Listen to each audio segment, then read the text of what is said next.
The Project Gutenberg ebook of the Cotton Kingdom, Volume 1, of 2. This ebook is for the use of anyone anywhere in the United States and most other parts of the world at no cost and with almost no restrictions whatsoever. You may copy it, give it away or reuse it under the terms of the Project Gutenberg license included with this ebook or online at www.gutenberg.org. If you are not located in the United States, you will have to check the laws of the country where you are located before using this ebook.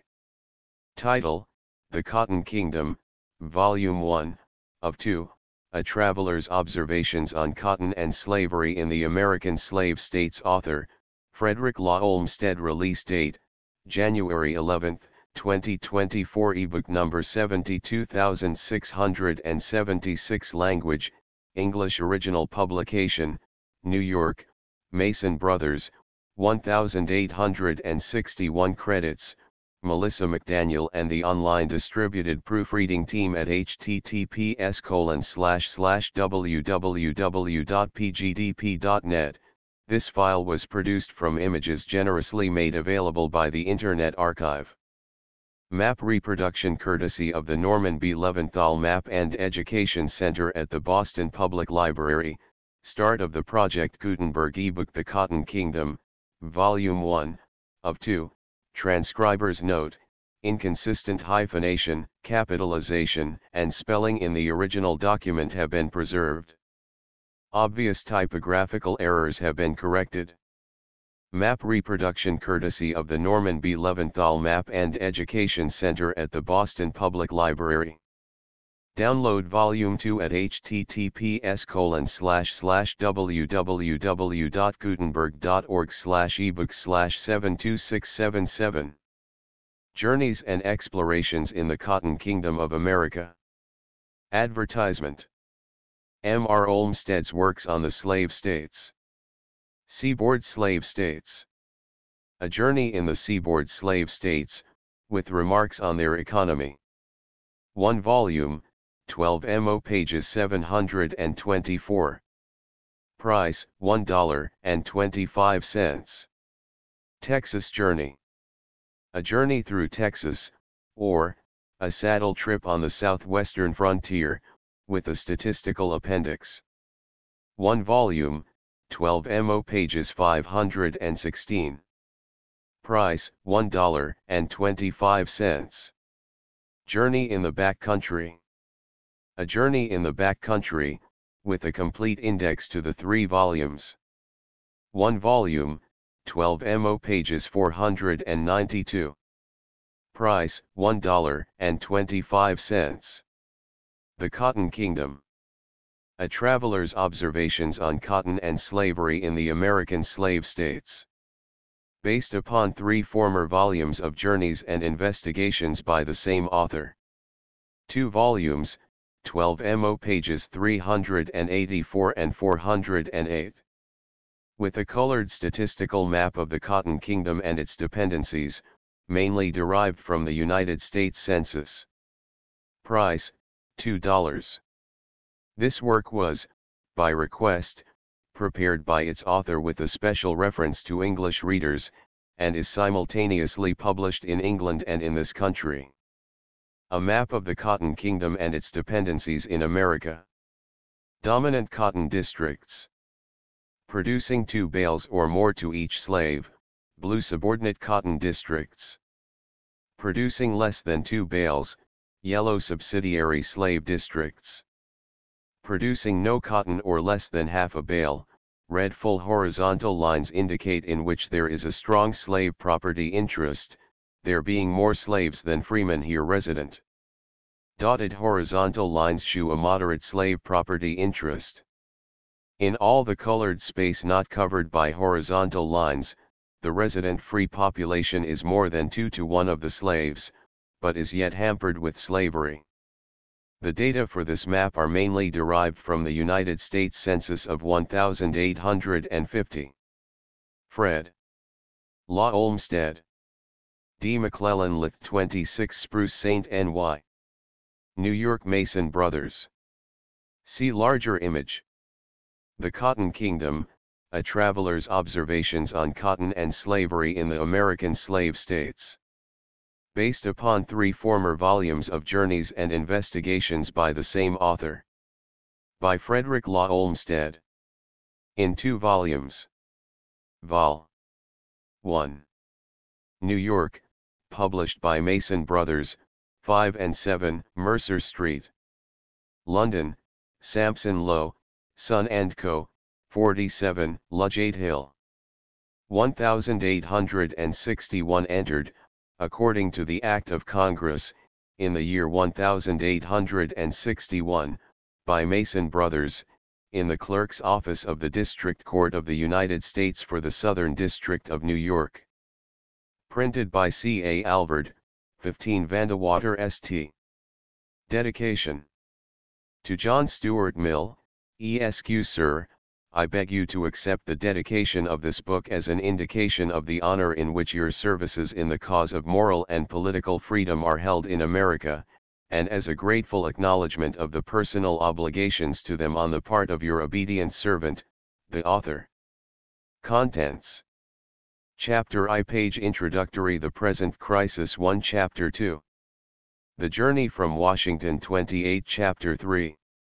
Virginia Glimpses by Railroad 38. Chapter 4. The Economy of Virginia 108. Chapter V. Virginia and its Economy Continued 141. Chapter 6. South Carolina and Georgia Surveyed 224. Chapter 7. The Southwest Alabama and Mississippi 272. Chapter 8. Mississippi and Louisiana 285. Chapter 9. From Louisiana through Texas 342. Cotton and Slavery. Chapter I. Introductory. The Present Crisis. The mountain ranges, the valleys, and the great waters of America, all trend north and south, not east and west. An arbitrary political line may divide the north part from the south part, but there is no such line in nature, there can be none, socially. While water runs downhill, the currents and counter-currents of trade, of love, of consanguinity, and fellowship, will flow north and south. The unavoidable comminglings of the people in a land like this, upon the conditions which the slavery of a portion of the population impose, make it necessary to peace that we should all live under the same laws and respect the same flag. No government could long control its own people, no government could long exist, that would allow its citizens to be subject to such indignities under a foreign government as those to which the citizens of the United States heretofore have been required to submit under their own, for the sake of the tranquility of the South.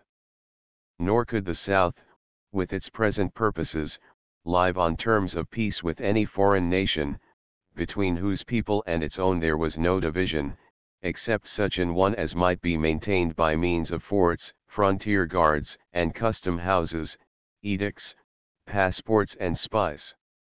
Scotland, Wales, and Ireland are each much better adapted for an independent government, and under an independent government would be far more likely to live at peace with England, than the South to remain peaceably separated from the north of this country. It is said that the South can never be subjugated. It must be, or we must. It must be, or not only our American Republic is a failure, but our English justice and our English law and our English freedom are failures. This Southern repudiation of obligations upon the result of an election is but a clearer warning than we have had before, that these cannot be maintained in this land any longer in such intimate association with slavery as we have hitherto tried to hope that they might. We now know that we must give them up, or give up trying to accommodate ourselves to what the South has declared, and demonstrated, to be the necessities of its state of society. Those necessities would not be less, but, on the contrary, far more imperative, were the South an independent people. If the South has reason to declare itself independent of our long-honored Constitution, and of our common court of our common laws, on account of a past want of invariable tenderness on the part of each one of our people towards its necessities, How long could we calculate to be able to preserve ourselves from occurrences which would be deemed to abrogate the obligations of a mere treaty of peace? A treaty of peace with the South as a foreign power, would be a cowardly armistice, a cruel aggravation and prolongation of war. Subjugation. I do not choose the word, but take it, and use it in the only sense in which it can be applicable. This is a republic, and the South must come under the yoke of freedom, not to work for us, but to work with us, on equal terms, as a free people. To work with us, for the security of a state of society, the ruling purpose and tendency of which, spite of all its bendings heretofore, to the necessities of slavery, spite of the incongruous foreign elements which it has had constantly to absorb and incorporate, spite of a strong element of excessive backwoods individualism, has, beyond all question, been favorable to sound and safe progress in knowledge, civilization, and Christianity. To this yoke the head of the South must now be lifted, or we must bend our necks to that of slavery, consenting and submitting, even more than we have been willing to do heretofore, to labor and fight, and pay for the dire needs of a small portion of our people living in an exceptional state of society, in which Cooper's poems must not be read aloud without the precautions against the listening of family servants, in which it may be treated as a crime against the public safety to teach one of the laboring classes to write, in which the names of Wilberforce and Buxton are execrated, within which the slave trade is perpetuated, and at the capital of whose rebellion, black seamen born free, taken prisoners, in merchant ships, not in arms, are even already sold into slavery with as little hesitation as even in Barbary. One system or the other is to thrive and extend, and eventually possess and govern this whole land. This has been long felt and acted upon at the South, and the purpose of the more prudent and conservative men, now engaged in the attempt to establish a new government in the South, was for a long time simply to obtain an advantage for what was talked of as Reconstruction, namely, a process of change in the form and rules of our government that would disqualify us of the free states from offering any resistance to whatever was demanded of our government, for the end in view of the extension and eternal maintenance of slavery. That men to whom the terms prudent and conservative can in any way be applied, should not have foreseen that such a scheme must be unsuccessful, only presents one more illustration of that, of which the people of England have had many in their own history, the moral myopism, to which the habit of almost constantly looking down and never up at mankind, always predisposes. That the true people of the United States could have allowed the mutiny to proceed so far, before rising in their strength to resist it, is due chiefly to the instructive reliance which every grumbler really gets to have under our forms of society in the ultimate common sense of the great body of the people, and to the incredulity with which the report has been regarded, that slavery had made such a vast difference between the character of the South and that of the country at large. Few were fully convinced that the whole proceedings of the insurgents meant anything else than a more than usually bold and scandalous way of playing the game of brag, to which we had been so long used in our politics, and of which the people of England had a little experience shortly before the passage of a certain reform bill. The instant effect of the first shotted gun that was fired proves this. We knew then that we had to subjugate slavery, or be subjugated by it. Peace is now not possible until the people of the South are well convinced that the form of society, to fortify which is the ostensible purpose of the war into which they have been plunged, is not worthy fighting for, or until we think the sovereignty of our convictions of justice, freedom, law, and the conditions of civilization in this land to be of less worth than the lives and property of our generation. From the St. Lawrence to the Mexican Gulf, freedom must everywhere give way to the necessities of slavery, or slavery must be accommodated to the necessary incidents of freedom. Where the hopes and sympathies of Englishmen will be, we well know. The necessity to labor is incompatible with a high civilization, and with heroic spirit in those subject to it. The institution of African slavery is a means more effective than any other yet devised, for relieving a large body of men from the necessity of labor. Consequently, states which possess it must be stronger in statesmanship and in war, than those which do not, especially must they be stronger than states in which there is absolutely no privileged class, but all men are held to be equal before the law. The civilized world is dependent upon the slave states of America for a supply of cotton. The demand for this commodity has, during many years, increased faster than the supply. Sales are made of it, now, to the amount of $200 millions in a year, yet they have a vast area of soil suitable for its production which has never been broken. With an enormous income, then, upon a steadily rising market, they hold a vast idle capital yet to be employed.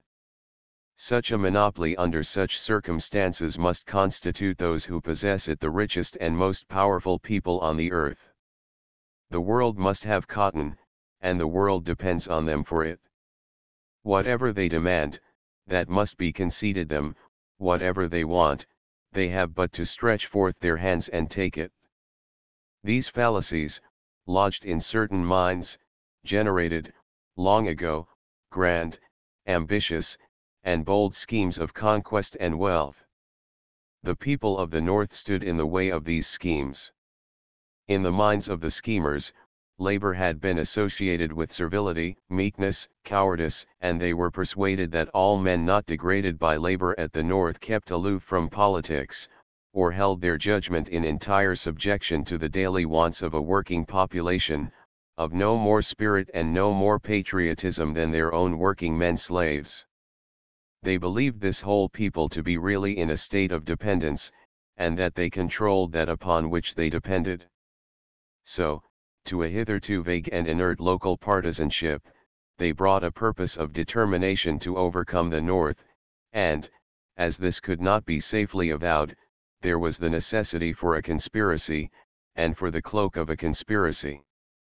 By means the most mendacious, the ignorant, proud, jealous, and violent free population of the cotton states and their dependencies, were persuaded that less consideration was paid to their political demands than the importance of their contentment entitled them to expect from their government, and were at length decoyed into a state of angry passion, in which they only needed leaders of sufficient audacity to bring them into open rebellion. Assured that their own power if used would be supreme, and that they had but to offer sufficient evidence of a violent and dangerous determination to overawe the sordid North, and make it submit to a reconstruction of the nation in a form more advantageous to themselves, they were artfully led along in a constant advance, and constant failure of attempts at intimidation, until at length they must needs take part in a desperate rebellion, or accept a position which, after the declarations they had made for the purpose of intimidation, they could not do without humiliation. The conspirators themselves have, until recently, been able, either directly or by impositions upon patriotic, but too confiding and generous instruments, to control the Treasury of the United States, its post office, its army and navy, its arsenals, workshops, dockyards, and fortresses, and, by the simple means of perjury, to either turn these agencies against the government, or at least render them ineffectual to aid it, and this at a time, when its very existence, if it were anything but a democratic republican government, and, as we think for all good purposes, by far the strongest that ever existed, would have depended on a perfect instant and unquestionable command of them. Yet I doubt not that the conspirators themselves, trust at this moment, as they ever have trusted, even less to the supposed helpless condition of the government than to the supposed advantages of the cotton monopoly to the slave states, and to the supposed superiority of a community of privileged classes over an actual democracy. No, you dare not make war upon cotton, no power on earth dares to make war upon it. Cotton is king. Until lately the Bank of England was king, but she tried to put her screws, as usual, the fall before the last, on the cotton crop, and was utterly vanquished. The last power has been conquered. Who can doubt, that has looked at recent events, that cotton is supreme? These are the defiant and triumphant words of Governor Hammond, of South Carolina, addressed to the Senate of the United States, March 4, 1858. Almost every important man of the South, has at one time or other, within a few years, been betrayed into the utterance of similar exultant anticipations, and the South would never have been led into the great and terrible mistake it has made, had it not been for this confident conviction in the minds of the men who have been passing for its statesmen. Whatever moral strength the rebellion has, abroad or at home, lies chiefly in the fact that this conviction is also held, more or less distinctly, by multitudes who know perfectly well that the commonly assigned reasons for it are based on falsehoods. Recently, a banker, who is and always has been a loyal Union man, said, commenting upon certain experiences of mine narrated in this book, "The South cannot be poor. Why, their last crop alone was worth 200 million. They must be rich ergo," say the conspirators, adopting the same careless conclusion, "they must be powerful, and the world must feel their power, and respect them and their institutions." My own observation of the real condition of the people of our slave states, gave me, on the contrary, an impression that the cotton monopoly in some way did them more harm than good, and, although the written narration of what I saw was not intended to set this forth, upon reviewing it for the present publication, I find the impression has become a conviction.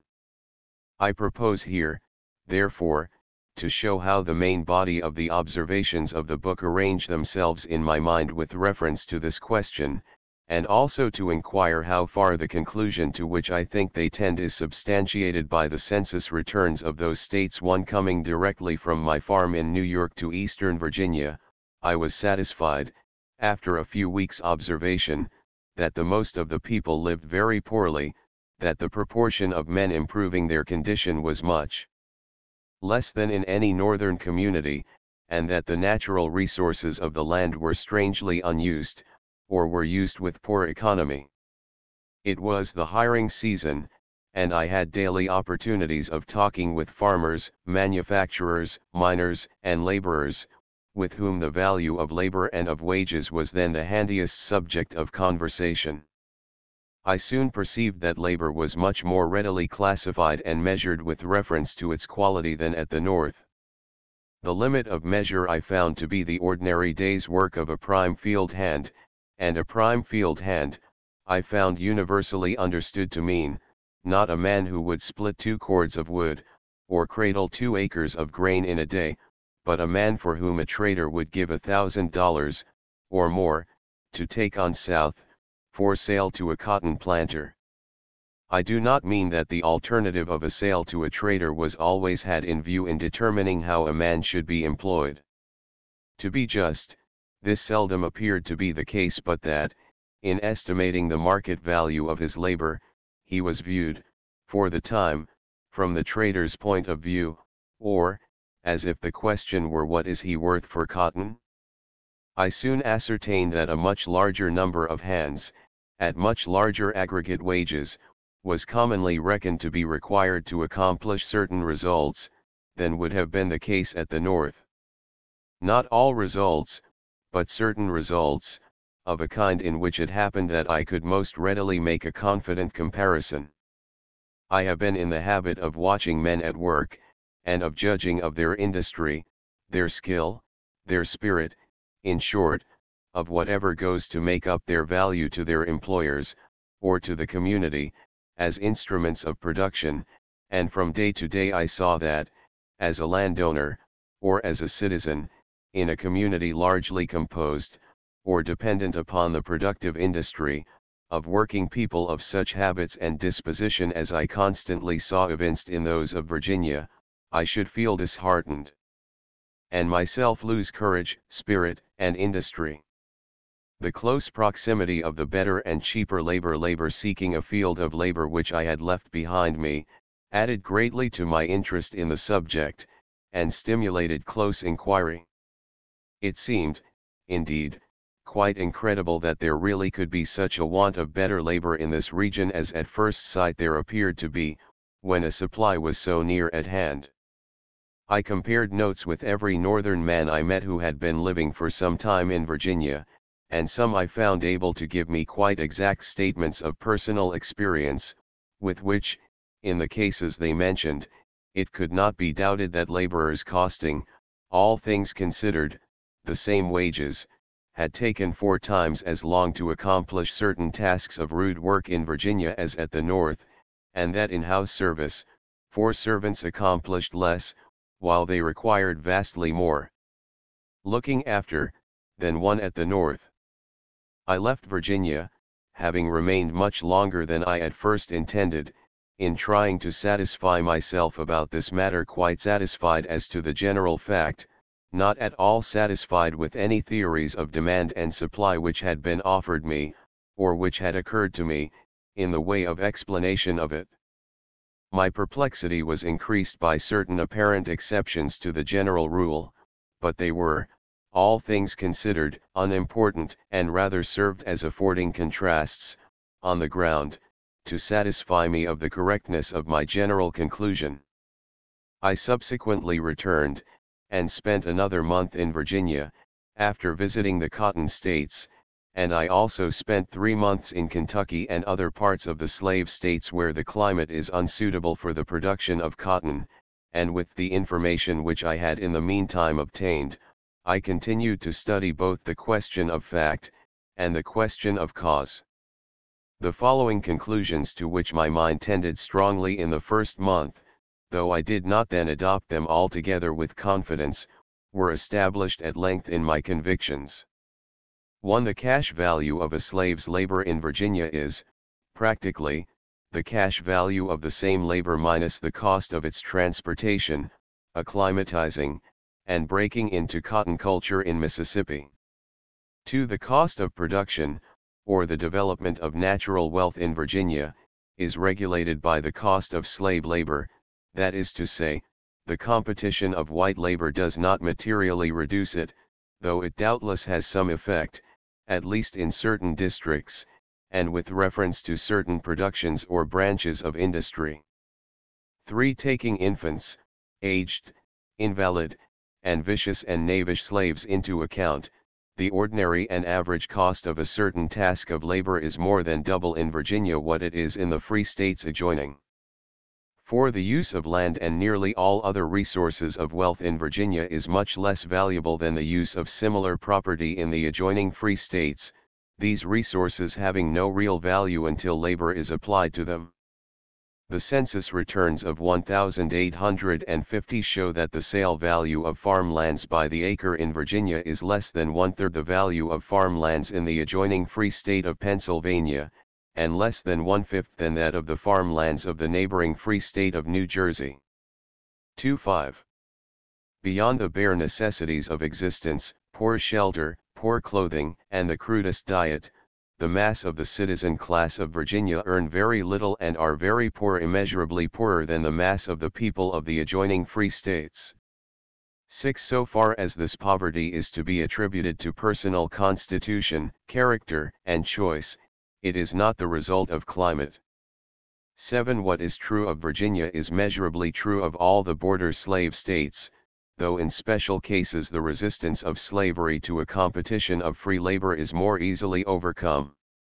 In proportion as this is the case, the cost of production is less, the value of production greater, the comfort of the people is greater, they are advancing in wealth as they are in intelligence, which is the best form or result of wealth. I went on my way into the so-called cotton states, within which I traveled over, first and last, at least 3,000 miles of roads, from which not a cotton plant was to be seen, and the people living by the side of which certainly had not been made rich by cotton or anything else. And for every mile of roadside upon which I saw any evidence of cotton production, I am sure that I saw 100 of forest or waste land, with only now and then an acre or two of poor corn half smothered in weeds. For every rich man's house, I am sure that I passed a dozen shabby and half-furnished cottages, and at least 100 cabins, mere hovels, such as none but a poor farmer would house his cattle in at the north. And I think that, for every man of refinement and education with whom I came in contact, there were a score or two superior only in the virtue of silence, and in the manner of self-complacency, to the sort of people we should expect to find paying a large price for a place from which a sight could be got at a gallows on an execution day at the north, and a much larger number of what poor men at the north would themselves describe as poor men, not that they were destitute of certain things which are cheap at the south, fuel for instance, but that they were almost wholly destitute of things the possession of which, at the north, would indicate that a man had begun to accumulate capital. More destitute of these, on an average, than are day laborers. In short, except in certain limited districts, mere streaks by the side of rivers, and in a few isolated spots of especially favored soil away from these, I found the same state of things which I had seen in Virginia, but in a more aggravated form. At least 500 white men told me something of their own lives and fortunes, across their own tables, and with the means of measuring the weight of their words before my eyes, and I know that white men seldom want an abundance of coarse food in the Cotton States. The proportion of the free white men who live as well in any respect as our working classes at the North, on an average, is small, and the citizens of the Cotton States, as a whole, are poor. They work little, and that little, badly, they earn little, they sell little, they buy little, and they have little, very little of the common comforts and consolations of civilized life. Their destitution is not material only, it is intellectual and it is moral. I know not what virtues they have that rude men everywhere have not, but those which are commonly attributed to them, I am sure that they lack. They are not generous or hospitable, and, to be plain, I must say that their talk is not the talk of even courageous men elsewhere. They boast and lack self-restraint, yet, when not excited, are habitually reserved and guarded in expressions of opinion very much like cowardly men elsewhere. But, much cotton is produced in the Cotton States, and by the labor of somebody, much cotton is sold and somebody must be paid for it. There are rich people, there are good markets, there is hospitality, refinement, virtue, courage, and urbanity at the South. All this is proverbially true. Who produces the cotton? Who is paid for it? Where are, and who are, the rich and gentle people? I can answer in part at least. I have been on plantations on the Mississippi, the Red River, and the Brazos Bottoms, whereon I was assured that 10 bales of cotton to each average prime field hand had been raised. The soil was a perfect garden mold, well drained and guarded by levees against the floods. It was admirably tilled. I have seen but few northern farms so well tilled. The laborers were, to a large degree, tall, slender, sinewy, young men, who worked from dawn to dusk, not with spirit, but with steadiness and constancy. They had good tools, their rations of bacon and corn were brought to them in the field, and eaten with efficient dispatch between the cotton plants. They had the best sort of gins and presses, so situated that from them cotton bales could be rolled in 5 minutes to steamboats, bound direct to the ports on the Gulf. They were superintended by skillful and vigilant overseers. These plantations were all large, so large as to yet contain much fresh land, ready to be worked as soon as the cultivated fields gave out in fertility. If it was true that 10 bales of cotton to the hand had been raised on them, then their net profit for the year had been, not less than $250 for each hand employed. Even at 7 bales to the hand the profits of cotton planting are enormous. Men who have plantations producing at this rate, can well afford to buy fresh hands at $1,400 a head. They can even afford to employ such hands for a year or two in clearing land, ditching, levying, fencing, and other preparatory work, buying, meantime, all the corn and bacon they need, and getting the best kind of tools and cattle, and paying 15% per annum interest on all the capital required for this, as many of them do. All this can be well afforded to establish new plantations favorably situated, on fresh soil, if there is a reasonable probability that they can after all be made to produce half a dozen 7-bale crops. And a great many large plantations do produce 7 bales to the hand for years in succession. A great many more produce 7 bales occasionally. A few produce even 10 bales occasionally, though by no means as often as is reported. Now, it is not at a Roman lottery alone that one may see it, but all over the world, where a few very large prizes are promised and many very small ones, and the number of tickets is limited, these are always speculated on, and men will buy them at third and fourth hand at prices which, it is useless to demonstrate to them, must be extravagant. They go to the Jews and pledge the clothes on their back to get another Baiakai to invest, they beggar themselves, they ruin their families, they risk damnation in their passionate eagerness to have a chance, when they know perfectly well that the average of chances is not worth a tithe of what they must pay for it. The area of land on which cotton may be raised with profit is practically limitless, it is cheap, even the best land is cheap, but to the large planter it is much more valuable when held in large parcels, for obvious reasons, than when in small, consequently the best land can hardly be obtained in small tracts or without the use of a considerable capital. But there are millions of acres of land yet untouched, which if levied and drained and fenced, and well cultivated, might be made to produce with good luck 7 or more bales to the hand. It would cost comparatively little to accomplish it. One lucky crop would repay all the outlay for land and improvements if it were not for the hands. The supply of hands is limited. It does not increase in the ratio of the increase of the cotton demand. If cotton should double in price next year, or become worth its weight in gold, the number of Negroes in the United States would not increase 4% unless the African slave trade were re-established. Now step into a dealer's jail in Memphis, Montgomery, Vicksburg, or New Orleans, and you will bear the mezzano of the cotton lottery crying his tickets in this way, "There's a cotton nigger for you." Genuine. Look at his toes. Look at his fingers. There's a pair of legs for you. If you have got the right style and the right sort of overseer, buy him, and put your trust in Providence. He's just as good for 10 bales as I am for a julep at 11 o'clock. And this is just as true as that any named horse is sure to win the Derby. And so the price of good laborers is constantly gambled up to a point, where, if they produce 10 bales to the hand, the purchaser will be as fortunate as he who draws the high prize of the lottery, where, if they produce 7 bales to the hand, he will still be in luck, where, if rot, or worm, or floods, or untimely rains or frosts occur, reducing the crop to 1 or 2 bales to the hand, as is often the case, the purchaser will have drawn a blank.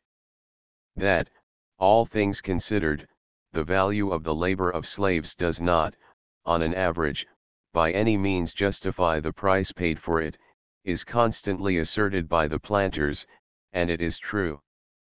At least beyond question it is true, and I think that I have shown why, that there is no difficulty in finding purchasers for all the good slaves that can be got by traders, at prices considerably more than they are worth for the production of cotton under ordinary circumstances.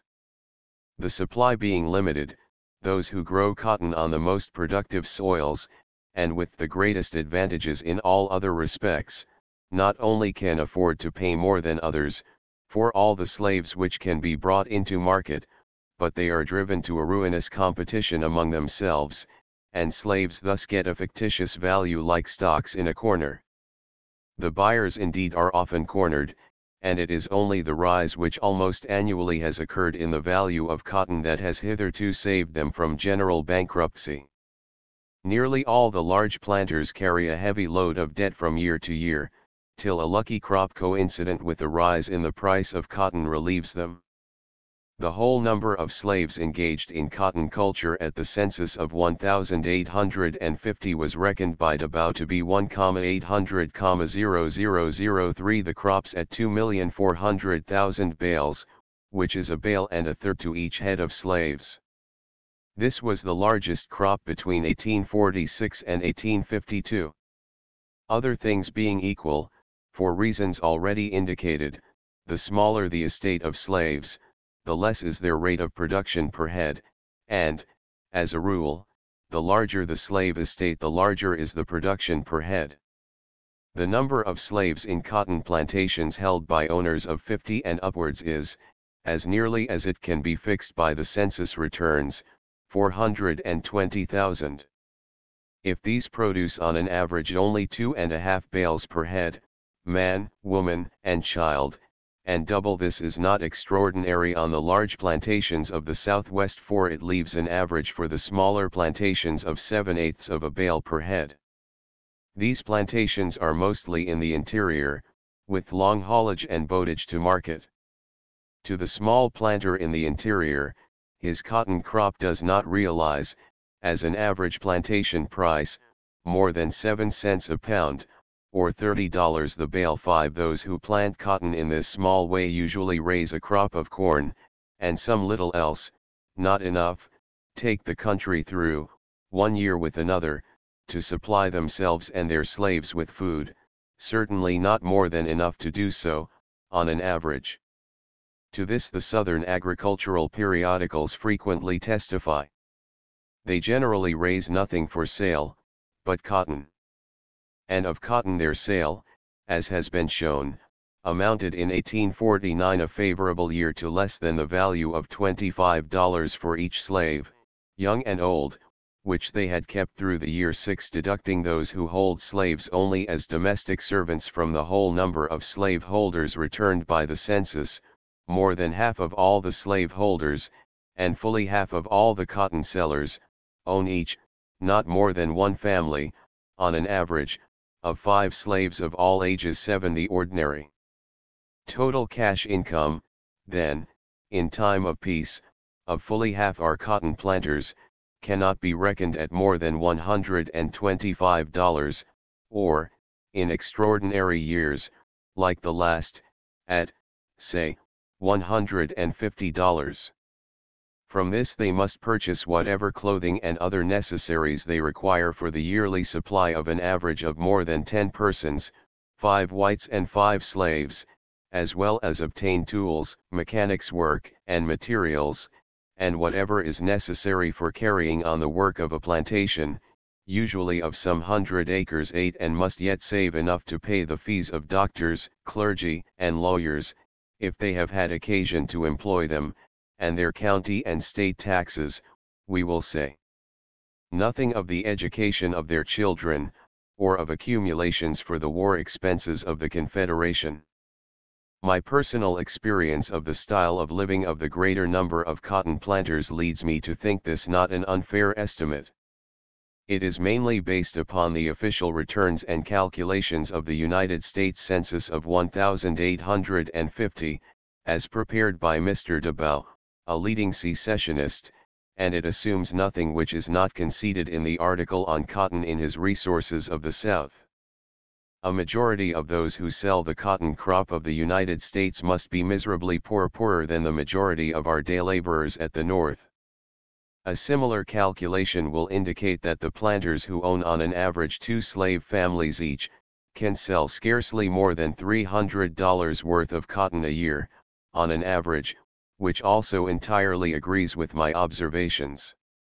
I have seen many a workman's lodging at the North, and in England too, where there was double the amount of luxury that I ever saw in a regular cotton planter's house on plantations of 3 cabins. The next class of which the census furnishes us means of considering separately, are planters whose slaves occupy, on an average, 7 cabins, lodging 5 each on an average, including the house servants, aged invalids, and children. The average income of planters of this class, I reckon from similar data, to be hardly more than that of a private of the New York Metropolitan Police Force. It is doubtless true that cotton is cultivated profitably, that is to say, so as to produce a fair rate of interest on the capital of the planter, on many plantations of this class, but this can hardly be the case on an average, all things considered. It is not so with many plantations of the next larger class even, but it would appear to be so with these on an average, that is to say, where the quarters of a cotton plantation number half a score of cabins or more, which method of classification I use that travelers may the more readily recall their observations of the appearance of such plantations, when I think that their recollections will confirm these calculations.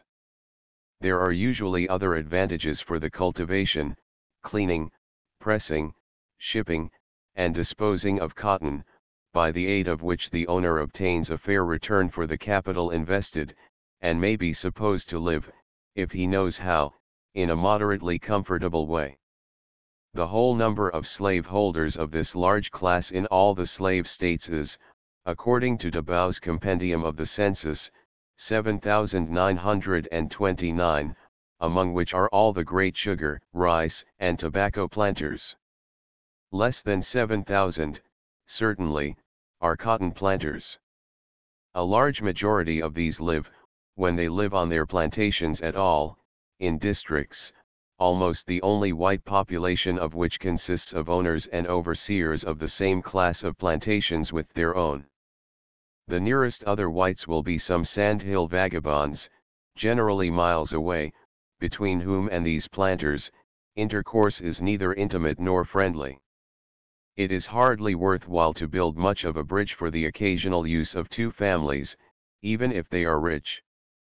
It is less worth while to go to much pains in making 6 miles of good road for the use of these families. A schoolhouse will hardly be built for the children of 6 rich men who will all live on an average 6 miles away from it, while private tutors or governesses can be paid by the earnings of a single field hand. If zeal and fluency can be obtained in a preacher coming occasionally within reach, the interest on the cost of a tolerable education is not likely to be often paid by all who would live within half a day's journey of a house of worship, which can be built anywhere in the midst of a district of large plantations. It is not necessary to multiply illustrations like these.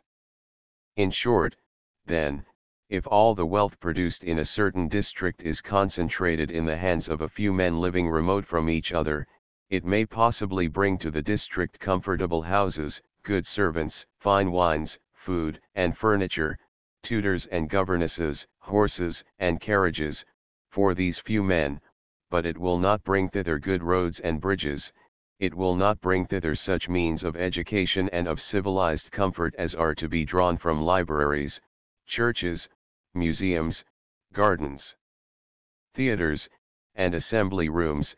It will not bring thither local newspapers, telegraphs, and so on.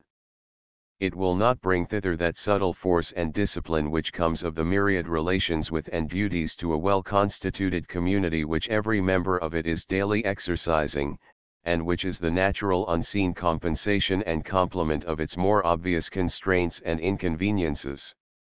There is, in fact, a vast range of advantages which our civilization has made so common to us that they are hardly thought of which the people of the South are destitute. They chiefly come from or connect with acts of cooperation, or exchanges of service.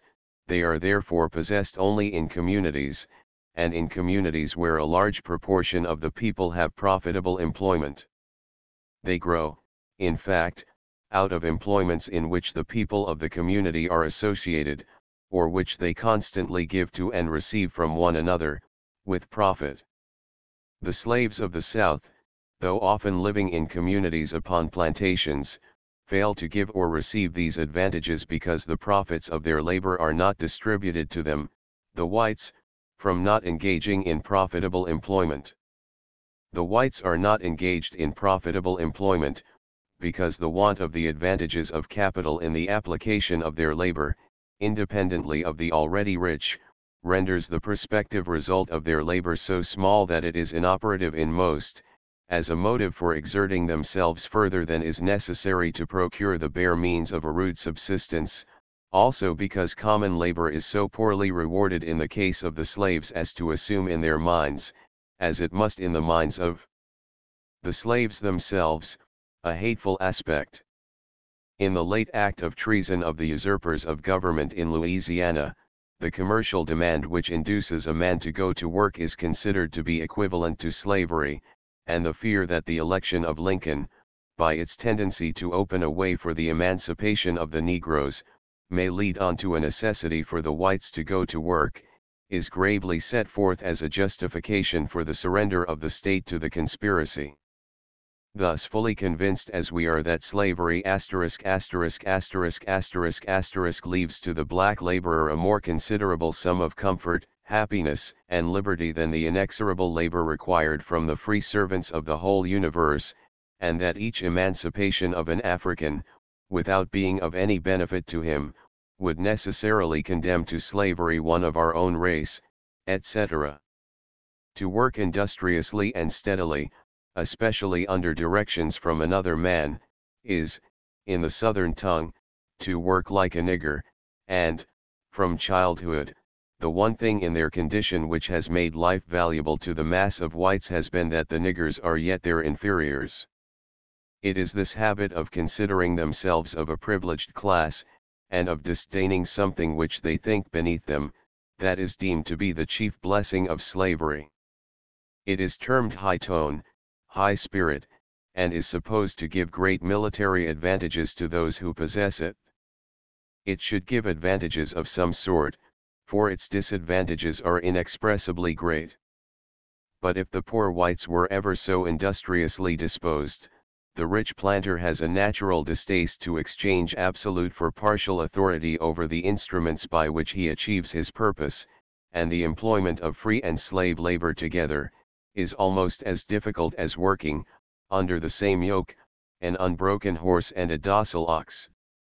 Again, however repugnant it may be to the self-esteem, and contrary to the habits of the rich man to treat his laborers with respect, he has to do it when employing white men, from motives of self-interest which lie below the surface, and he consequently habitually avoids arranging his affairs in such a way as will make it necessary for him to offer them employment. It may be said that on the more profitable cotton plantations, where little is raised except cotton, supplies for the maintenance of the slaves, and for carrying on the work of the plantation, are largely bought, which are raised elsewhere at the South, and that those who supply the commodities, thus required by the cotton planter, draw from his profits which are thus distributed throughout the South, even to the non-cotton producing states, the people of which are thus enriched.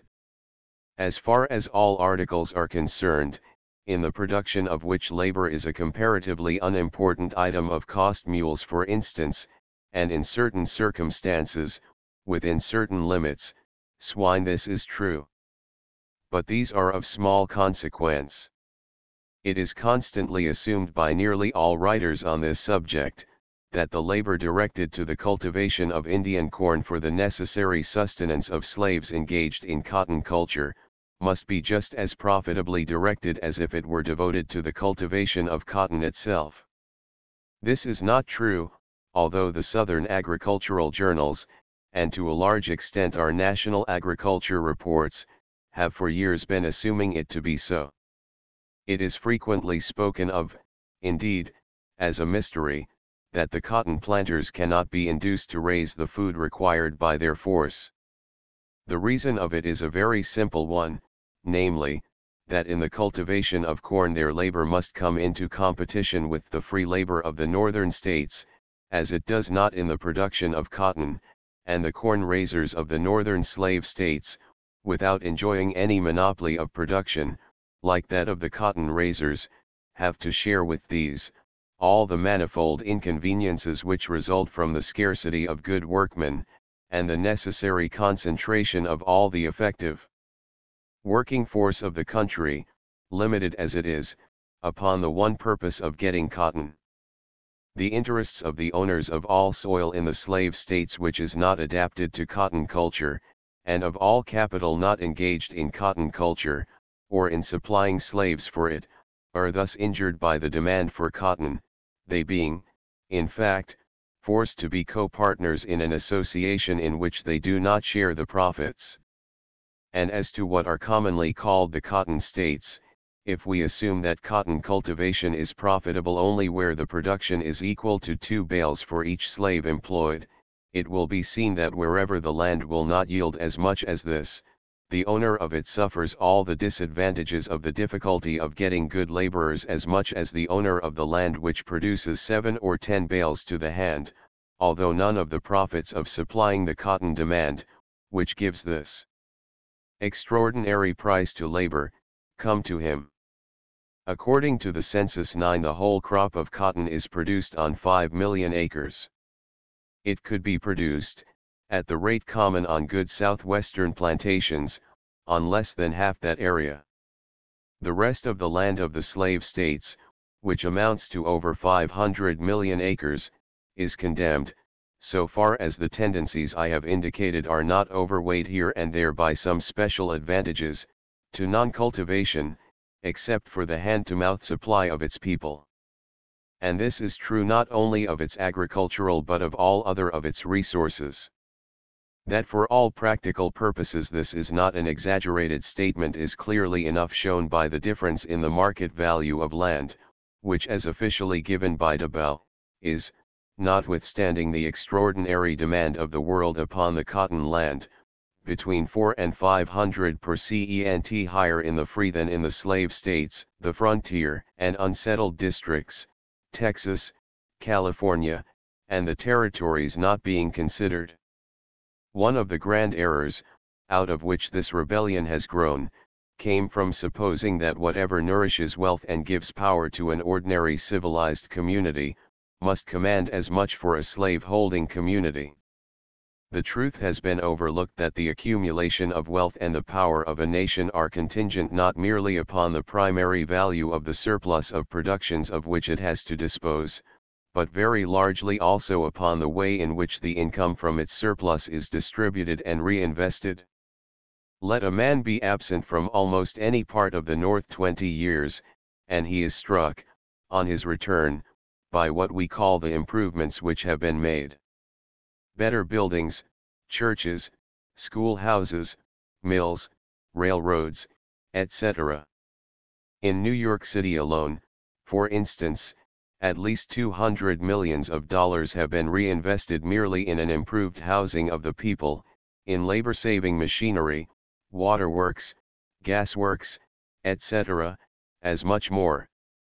It is not difficult to see where the profits of our manufacturers and merchants are. Again, go into the country, and there is no end of substantial proof of 20 years of agricultural prosperity, not alone in roads, canals, bridges, dwellings, barns, and fences, but in books and furniture, and gardens, and pictures, and in the better dress and evidently higher education of the people. But where will the returning traveler see the accumulated cotton profits of 20 years in Mississippi? Ask the cotton planter for them, and he will point in reply, not to dwellings, libraries, churches, schoolhouses, mills, railroads, or anything of the kind, he will point to his Negroes to almost nothing else. Negroes such as stood for $500 once, now represent $1,000. We must look then in Virginia and those northern slave states which have the monopoly of supplying Negroes, for the real wealth which the sale of cotton has brought to the South. But where is the evidence of it? Where anything to compare with the evidence of accumulated profits to be seen in any free state? If certain portions of Virginia have been a little improving, others unquestionably have been deteriorating, growing shabbier, more comfortless, less convenient. The total increase in wealth of the population during the last 20 years shows for almost nothing. 1 year's improvements of a free state exceed it all. It is obvious that to the community at large, even in Virginia, the profits of supplying Negroes to meet the wants occasioned by the cotton demand, have not compensated for the bar which the high cost of all sorts of human service, which the cotton demand has also occasioned, has placed upon all other means of accumulating wealth, and this disadvantage of the cotton monopoly is fully experienced by the Negro breeders themselves, in respect to everything else they have to produce or obtain. 10. I say all sorts of human service. What the South will have to pay for the service of true statesmanship, the world has now to see. Whither the profits of cotton go, it is not my purpose, here, to undertake to show. I will barely notice the hypocritical statement made for the English market as an apology for this mad crime of the slaveholders, that they are greatly absorbed in contributions made by the planting states to our national treasury in payment of duties on importations. The cotton planters pay duties only on what they consume of foreign goods. A very large part of all our duties are collected on a class of goods for which there is almost no demand at all from the South, either directly or indirectly. Woolen and fur goods, for instance, of the goods required for the South not a few have been practically free. The whole slave population of the South consumes almost nothing imported, nor would it, while slave, under any circumstances. The majority of the white population habitually makes use of no foreign production except chicory, which, ground with peas, they call coffee. I have never seen reason to believe that with absolute free trade the cotton states would take a tenth part of the value of our present importations. And as far as I can judge from observation of the comparative use of foreign goods at the South and at the North, not a tenth part of our duties have been defrayed by the South in the last 20 years. The most indefensible protective duty we have is one called for by the South, and which has been maintained solely to benefit the South. Our protective system had a Southern origin, its most powerful advocates have been Southerners, and there has not been a year in the last 20, in which it could have been maintained but for Southern votes. Chapter 2. The Journey from Washington. Washington, December 10. To accomplish the purposes which brought me to Washington, it was necessary, on arriving here, to make arrangements to secure food and shelter while I remained. There are 2,000 visitors now in Washington under a similar necessity. There are a dozen or more persons who, for a consideration, undertake to provide what they want. Mr. Dexter is reported to be the best of them, and really seems a very obliging and honestly disposed person. To Mr. Dexter, therefore, I commit myself. I commit myself by inscribing my name in a register. 5 minutes after I have done so, clerk number 4, whose attention I have hitherto been unable to obtain, suddenly catches the register by the corner, swings it round with a jerk, and throws a hieroglyph at it, which strikes near my name. Henceforth, I figure as boarder number 201, or whatever it may be. Clerk number 4 pipes boarder away, and throws key number 201 upon the table. Turnkey number 3 takes it, and me, and my traveling bag, up several flights of stairs, along corridors, and galleries, and finally consigns me to this little square cell. I have faith that there is a tight roof above the much cracked ceiling, that the bed is clean, and that I shall, by and by, be summoned, along with hundreds of other boarders, to partake, in silent sobriety, of a splendid dinner. Food and shelter. Therewith should a man be content. But my perverse nature will not be content, will be wishing things were otherwise. They say this uneasiness, this passion for change is a peculiarity of our diseased northern nature. The southern man finds providence in all that is, Satan in all that might be. That is good, and, as I am going south, when I have accomplished my purposes at Washington, I will not here restrain the escape of my present discontent. In my perversity I wish the dinner were not going to be so grand. My idea is that, if it were not, Mr. Dexter would save moneys, which I would like to have him expend in other ways. I wish he had more clerks, so that they would have time to be as polite to an unknown man as I see they are to John P. Hale, and, at least, answer civil questions, when his boarders ask them. I don't like such a fearful rush of business as there is downstairs. I wish there were men enough to do the work quietly. I don't like these cracked and variegated walls, and, though the roof may be tight, I don't like this threatening aspect of the ceiling. It should be kept for boarders of Damoclesian ambition. I am humble. I am humble, and I am short, and soon curried, but I am not satisfied with a quarter of a yard of toweling, having an irregular vacancy in its center, where I am liable to insert my head. I am not proud, but I had rather have something else, or nothing, than these 3 yards of ragged and faded quarter-ply carpeting. I also would like a curtain to the window, and I wish the glass were not so dusty, and that the sashes did not rattle so in their casements, though, as there is no other ventilation, I suppose I ought not to complain. Of course not, but it is confoundedly cold, as well as noisy. I don't like that broken latch, I don't like this broken chair, I would prefer that this table were not so greasy, I would rather the ashes and cinders, and the tobacco juice around the grate, had been removed before I was consigned to the cell. I wish that less of my $2.50 a day went to pay for game at dinner, and interest on the cost of the mirrors and mahogany for the public parlors, and of marble for the halls, and more of it for providing me with a private room, which should be more than a barely habitable cell, which should also be a little bit tasteful, homelike, and comfortable. I wish more of it could be expended in servants' wages. 6 times I rang the bell, 3 several times came 3 different Irish lads, entered, received my demand for a fire, and retired. I was writing, shiveringly, a full hour before the fireman came. Now he has entered, bearing on his head a hod of coal and kindling wood, without knocking.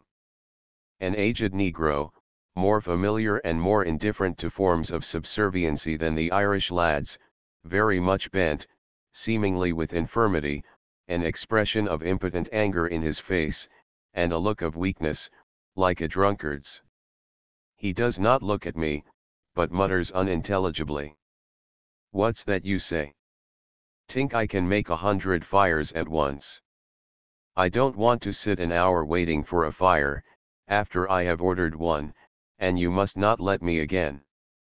Never let de old nigger have no res 100 gemmen tink I kin mak dere fires all de same minute, all get mad at an old nigger, I ain't a goin' to stan it never get no res up all night hain't got naughtin to eat nor drink dis blessed mornin' 100 gemmen that's not my business, Mr. Dexter should have more servants."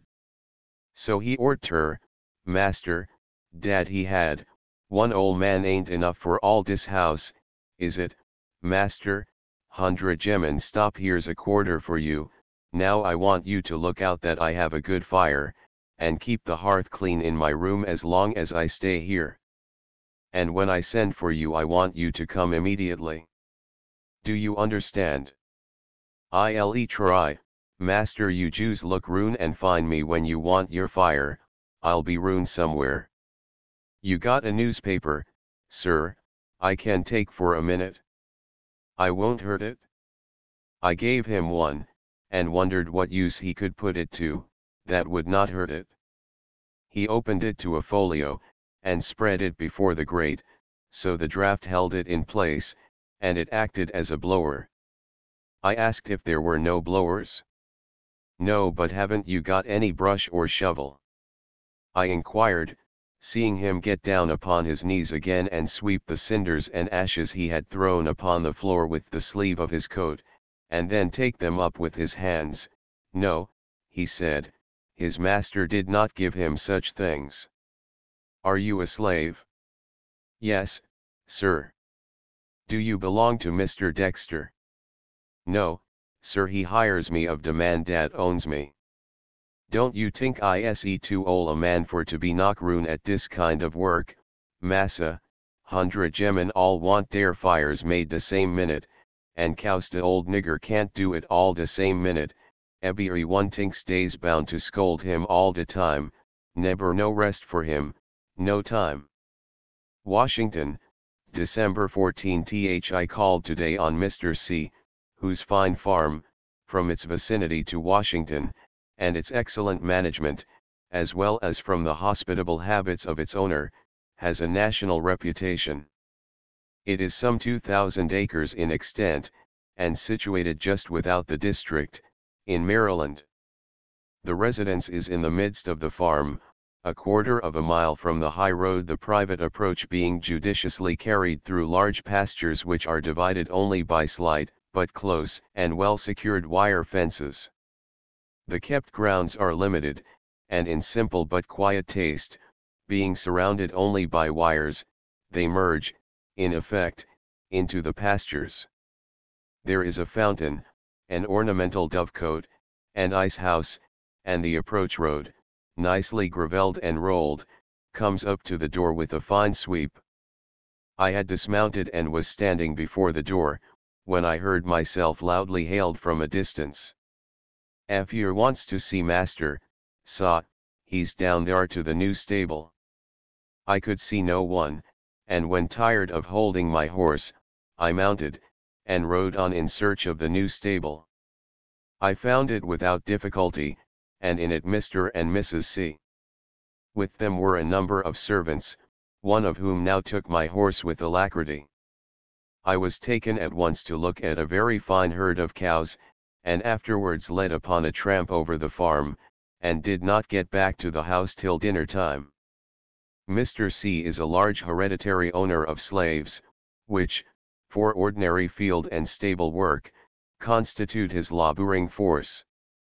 He has employed several Irishmen for ditching, and for this work, and this alone, he thought he could use them to better advantage than Negroes. He would not think of using Irishmen for common farm labor, and made light of their coming in competition with slaves. Negroes at hoeing and any steady field work, he assured me, would do two to their one, but his main objection to employing Irishmen was derived from his experience of their unfaithfulness. They were dishonest, would not obey explicit directions about their work, and required more personal supervision than Negroes. From what he had heard and seen of Germans, he supposed they did better than Irish. He mentioned that there were several Germans who had come here as laboring men, and worked for wages several years, who had now got possession of small farms, and were reputed to be getting rich. 11 He was disinclined to converse on the topic of slavery, and I therefore made no inquiries about the condition and habits of his Negroes, or his management of them. They seemed to live in small and rude log cabins, scattered in different parts of the farm. Those I saw at work appeared to me to move very slowly and awkwardly, as did also those engaged in the stable. These also were very stupid and dilatory in executing any orders given to them, so that Mr. C would frequently take the duty off their hands into his own, rather than wait for them, or make them correct their blunders. They were much, in these respects, like what our farmers call dumb paddies, that is, Irishmen who do not readily understand the English language, and who are still weak and stiff from the effects of the emigrating voyage. At the entrance gate was a porter's lodge, and as I approached, I saw a black face peeping at me from it, but, both when I entered and left, I was obliged to dismount and open the gate myself. Altogether it struck me slaves coming here as they naturally did in direct comparison with free laborers, as commonly employed on my own and my neighbors' farms, in exactly similar duties, that they must be difficult to direct efficiently, and that it must be irksome and trying to one's patience to have to superintend their labor.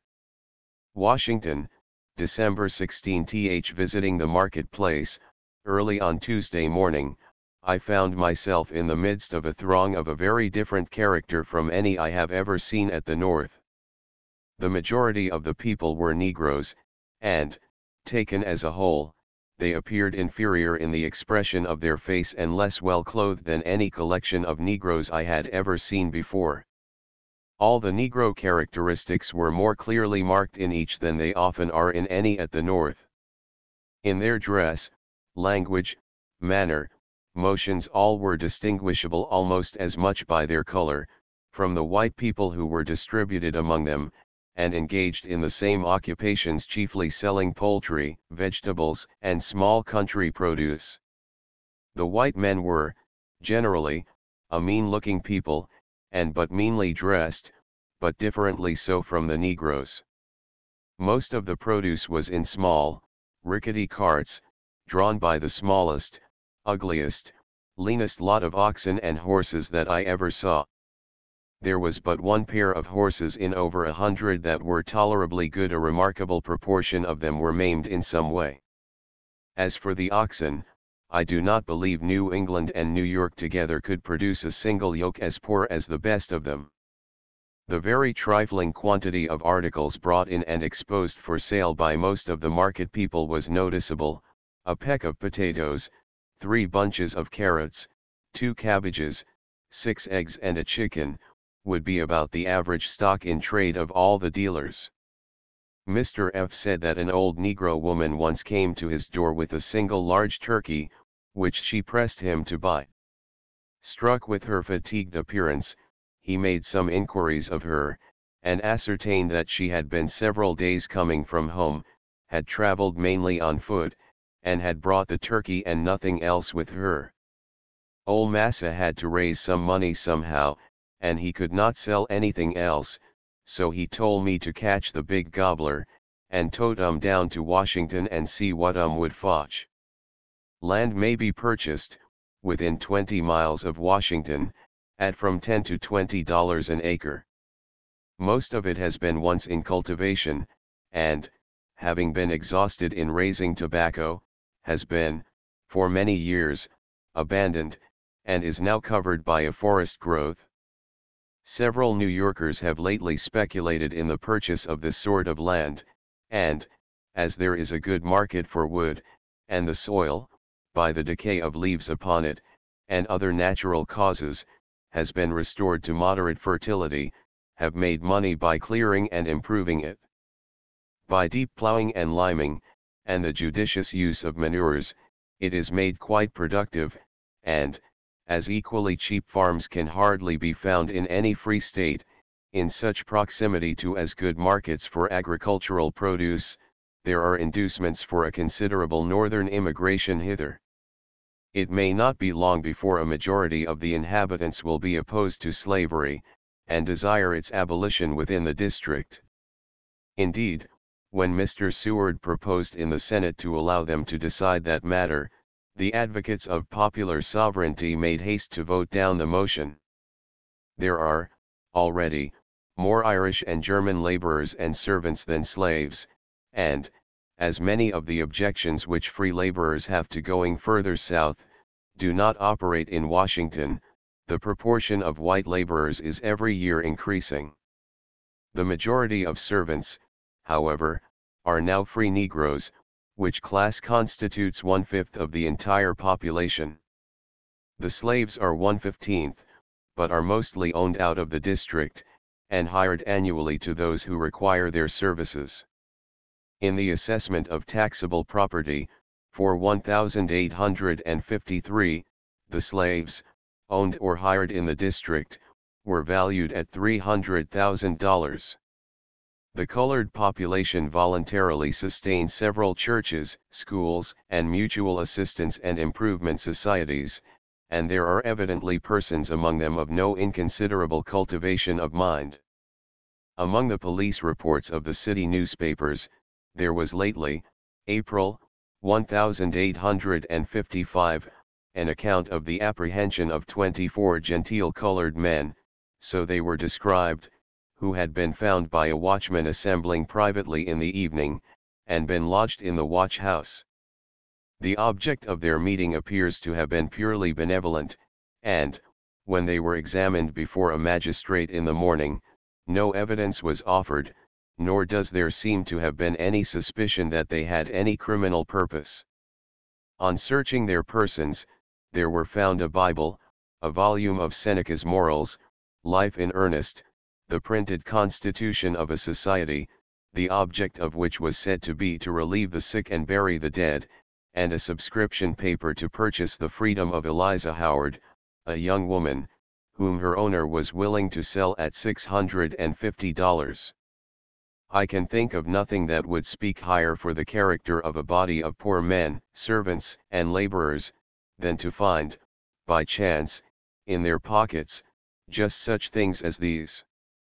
And I cannot value that man as a countryman, who does not feel intense humiliation and indignation, when he learns that such men may not be allowed to meet privately together, with such laudable motives, in the capital city of the United States, without being subject to disgraceful punishment.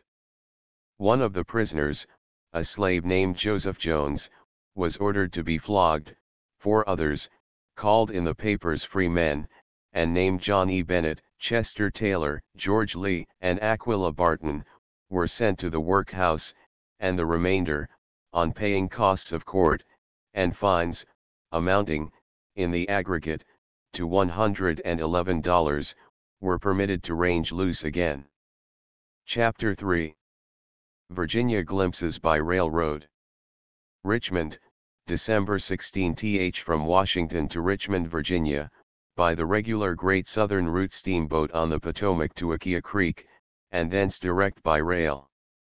The boat makes 55 miles in 3½ hours, including 2 stoppages, 12½ miles an hour, fare $2.36 a mile. Flat rail, distance, 75 miles, time 5½ hours, 13 miles an hour, fare, $3.50, 4 cents a mile. Not more than a third of the country, visible on this route, I should say, is cleared, the rest mainly a pine forest. Of the cleared land, not more than 1/4 seems to have been lately in cultivation, the rest is grown over with briars and bushes, and a long, coarse grass of no value. But 2 crops seem to be grown upon the cultivated land: maize and wheat. The last is frequently sown in narrow beds and carefully surface drained, and is looking remarkably well. A good many old plantation mansions are to be seen, generally standing in a grove of white oaks, upon some hilltop. Most of them are constructed of wood, of 2 stories, painted white, and have, perhaps, a dozen rude-looking little log cabins scattered around them, for the slaves. Now and then, there is one of more pretension, with a large porch or gallery in front, like that of Mount Vernon. These are generally in a heavy, compact style, less often, perhaps, than similar establishments at the north, in markedly bad, or vulgar taste, but seem in sad need of repairs. The more common sort of habitations of the white people are either of logs or loosely boarded frames, a brick chimney running up outside, at one end, everything very slovenly and dirty about them. Swine, hounds, and black and white children, are commonly lying very promiscuously together on the ground about the doors. I am struck with the close cohabitation and association of black and white Negro women are carrying black and white babies together in their arms, black and white children are playing together, not going to school together, black and white faces are constantly thrust together out of the doors, to see the train go by. A fine-looking, well-dressed, and well-behaved colored young man sat, together with a white man, on a seat in the cars. I suppose the man was his master, but he was much the less like a gentleman of the two. The railroad company advertised to take colored people only in second-class trains, but servants seemed to go with their masters everywhere. Once, today, seeing a lady entering the car at a way station, with a family behind her, and that she was looking about to find a place where they could be seated together, I rose, and offered her my seat, which had several vacancies round it. She accepted it, without thanking me, and immediately installed in it a stout Negro woman, took the adjoining seat herself, and seated the rest of her party before her. It consisted of a white girl, probably her daughter, and a bright and very pretty mulatto girl. They all talked and laughed together, and the girls munched confectionery out of the same paper, with a familiarity and closeness of intimacy that would have been noticed with astonishment, if not with manifest displeasure, in almost any chance company at the North. When the Negro is definitely a slave, it would seem that the alleged natural antipathy of the white race to associate with him is lost. I am surprised at the number of fine-looking mulattoes, or nearly white-colored persons, that I see. The majority of those with whom I have come personally in contact are such. I fancy I see a peculiar expression among these, a contraction of the eyebrows and tightening of the lips, a spying, secretive, and counsel-keeping expression. But the great mass, as they are seen at work, under overseers, in the fields, appear very dull, idiotic, and brute-like, and it requires an effort to appreciate that they are, very much more than the beasts they drive, our brethren, a part of ourselves. They are very ragged, and the women especially, who work in the field with the men, with no apparent distinction in their labor, disgustingly dirty. They seem to move very awkwardly, slowly, and undecidedly, and almost invariably stop their work while the train is passing. One tannery and 2 or 3 sawmills afforded the only indications I saw, in 75 miles of this old country settled before any part of Massachusetts, of any industrial occupation other than corn and wheat culture, and firewood chopping. At Fredericksburg we passed through the streets of a rather busy, poorly built town, but altogether, the country seen from the railroad, bore less signs of an active and prospering people than any I ever traveled through before, for an equal distance. Richmond, at a glance from adjacent high ground, through a dull cloud of bituminous smoke, upon a lowering winter's day, has a very picturesque appearance, and I was reminded of the sensation produced by a similar coup d'œil of Edinburgh.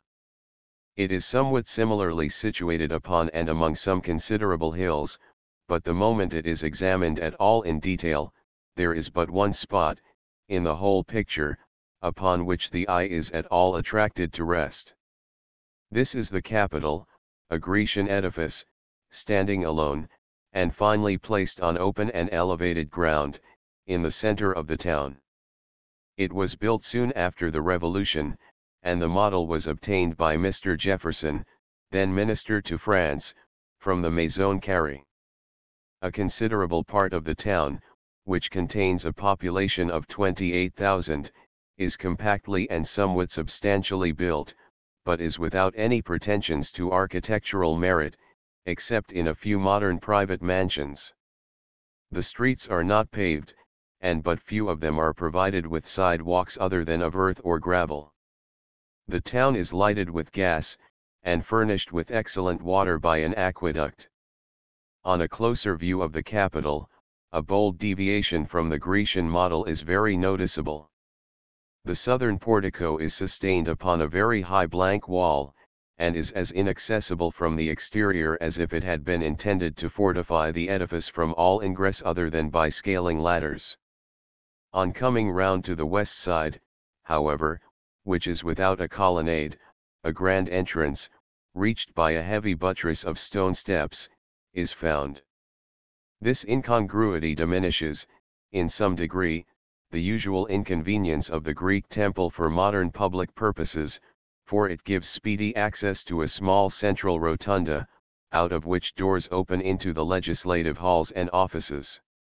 If the walling up of the legitimate entrance has caused the impression, in a stranger, that he is being led to a prison or fortress, instead of the place for transacting the public business of a free state by its chosen paid agents, it is not removed when on approaching the side door, he sees before it an armed sentinel, a meek-looking man in a livery of many colors, embarrassed with a bright bayonet firelock, which he hugs gently, as though the cold iron, this frosty day, chilled his arm. He belongs to the Public Guard of Virginia, I am told, a company of 100 men, more or less, enlisted under an act of the state, passed in 1801, after a rebellion of the colored people, who, under one General Gabriel, attempted to take the town, in hopes to gain the means of securing their freedom.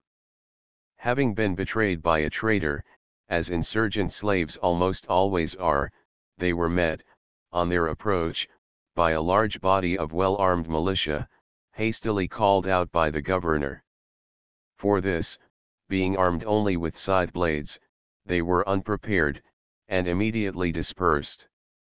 General Gabriel and the other leaders, one after another, were captured, tried, and hanged, the militia in strong force guarding them to execution. Since then, a disciplined guard, bearing the warning motto, Sic Semper Tyrannis, has been kept constantly under arms in the capital, and no man can enter the legislative temple of Virginia without being reminded that eternal vigilance is the price of dot. It was not till I had passed the guard, unchallenged, and stood at the doorway, that I perceived that the imposing edifice, as I had thought it at a distance, was nothing but a cheap stuccoed building, nor would anything short of test by touch have convinced me that the great state of Virginia would have been so long content with such a parsimonious pretence of dignity as is found in imitation granite and imitation marble. There is an instance of parsimony, without pretence, in Richmond, which Ruskin himself, if he were a traveler, could not be expected to applaud. The railroad company which brings the traveler from Washington, so far from being open to the criticism of having provided edifices of a style of architecture only fitted for palaces, instead of a hall suited to conflicts with hackney coachmen, actually has no sort of stationary accommodations for them at all, but sets them down, rain or shine, in the middle of one of the main streets. The adjoining hucksteries, barbers' shops, and bar rooms, are evidently all the better patronized for this fine simplicity, but I should doubt if the railroad stock advanced in value by it. Richmond. On a Sunday afternoon I met a Negro funeral procession, and followed after it to the place of burial. There was a decent hearse, of the usual style, drawn by 2 horses, 6 hackney coaches followed it, and 6 well-dressed men, mounted on handsome saddle horses, and riding them well, rode in the rear of these. 20 or 30 men and women were also walking together with the procession, on the sidewalk. Among all there was not a white person. Passing out into the country, a little beyond the principal cemetery of the city, a neat, rural ground, well filled with monuments and evergreens, the hearse halted at a desolate place, where a dozen colored people were already engaged heaping the earth over the grave of a child, and singing a wild kind of chant. Another grave was already dug immediately adjoining that of the child, both being near the foot of a hill, in a crumbling bank, the ground below being already occupied, and the graves advancing in irregular terraces up the hillside, an arrangement which facilitated labor. The newcomers, setting the coffin, which was neatly made of stained pine, upon the ground, joined in the labor and the singing, with the preceding party, until a small mound of earth was made over the grave of the child. When this was completed, one of those who had been handling a spade, sighed deeply and said, "Lord Jesus, have marcy on us now, you Jim, you, see yar, you jes lay dat yar shovel cross dat grave so fast da." Yes, that's right. A shovel and a hoe handle having been laid across the unfilled grave, the coffin was brought and laid upon them, as on a trestle, after which, lines were passed under it, by which it was lowered to the bottom. Most of the company were of a very poor appearance, rude and unintelligent, but there were several neatly dressed and very good-looking men. One of these now stepped to the head of the grave, and, after a few sentences of prayer, held a handkerchief before him as if it were a book, and pronounced a short exhortation, as if he were reading from it.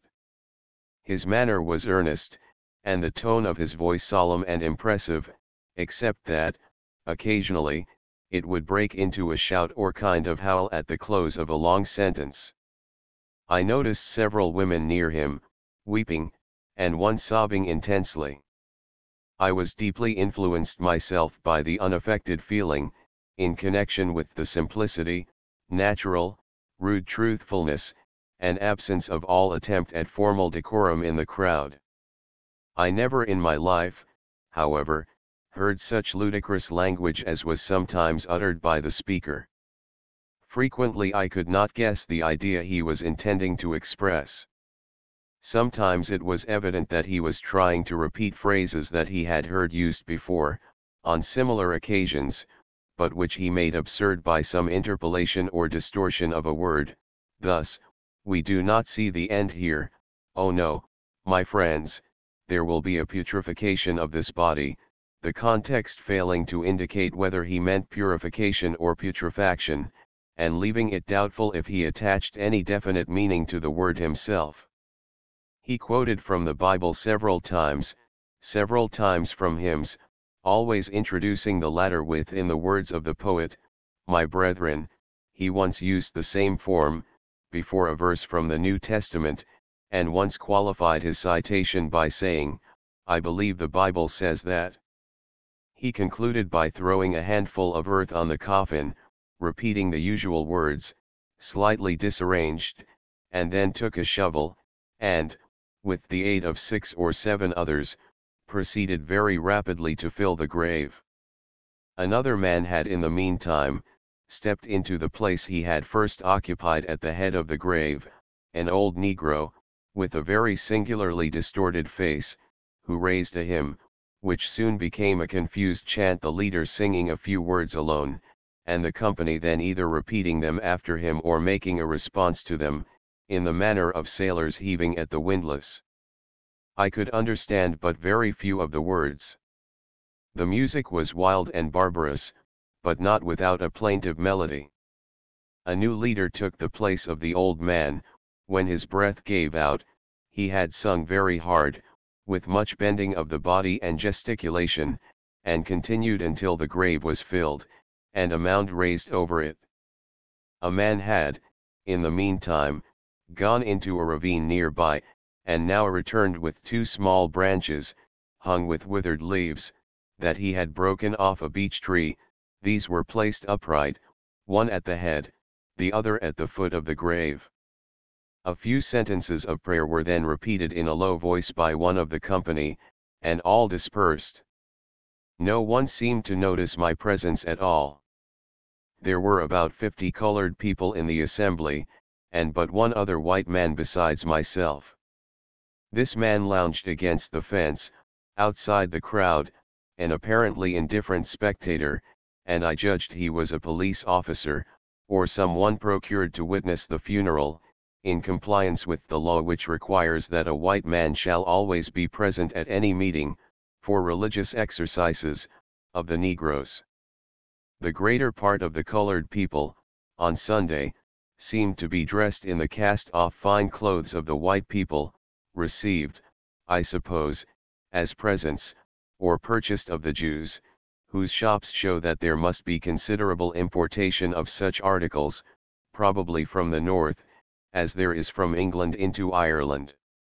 Indeed, the lowest class, especially among the younger, remind me much, by their dress, of the lads of Donnybrook, and when the funeral procession came to its destination, there was a scene precisely like that you may see every day in Sackville Street, Dublin. A dozen boys in ragged clothes, originally made for tall men, and rather folded round their bodies than worn, striving who should hold the horses of the gentlemen when they dismounted to attend the interment of the body.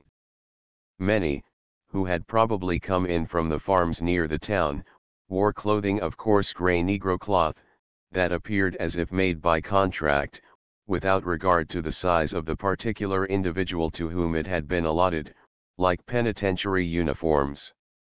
A few had a better suit of coarse blue cloth, expressly made for them evidently, for Sunday clothes. Some were dressed with foppish extravagance, and many in the latest style of fashion. In what I suppose to be the fashionable streets, there were many more well-dressed and highly dressed colored people than white, and among this dark gentry the finest French cloths, embroidered waistcoats, patent leather shoes, resplendent brooches, silk hats, kid gloves, and eau de mille fleurs, were quite common. Nor was the fairer, or rather the softer sex, at all left in the shade of this splendor. Many of the colored ladies were dressed not only expensively, but with good taste and effect, after the latest Parisian mode. Some of them were very attractive in appearance, and would have produced a decided sensation in any European drawing room.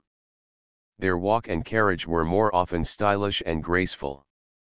Nearly a fourth part seemed to me to have lost all African peculiarity of feature, and to have acquired, in place of it, a good deal of that voluptuousness of expression which characterizes many of the women of the south of Europe. There was no indication of their belonging to a subject race, except that they invariably gave the way to the white people they met.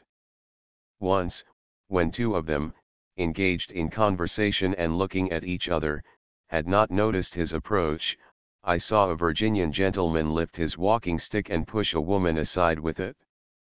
In the evening I saw three rowdies, arm in arm, taking the whole of the sidewalk, hustle a black man off it, giving him a blow, as they passed, that sent him staggering into the middle of the street. As he recovered himself he began to call out to, and threaten them. Perhaps he saw me stop, and thought I should support him, as I was certainly inclined to. Can't you find anything else to do than to be knockin' quiet people round? You Jews come back here, will you? Here, you. Don't care if you is white.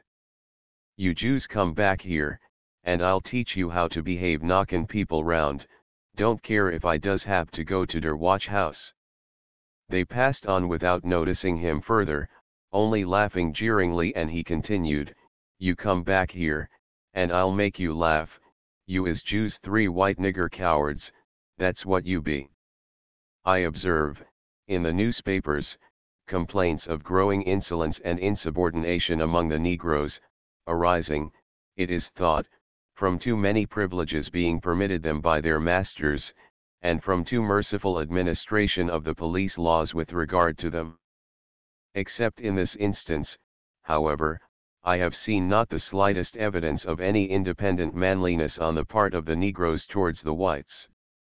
As far as I have yet observed, they are treated very kindly and even generously as servants, but their manner to white people is invariably either sullen, jocose, or fawning. The pronunciation and dialect of the Negroes, here, is generally much more idiomatic and peculiar than with us.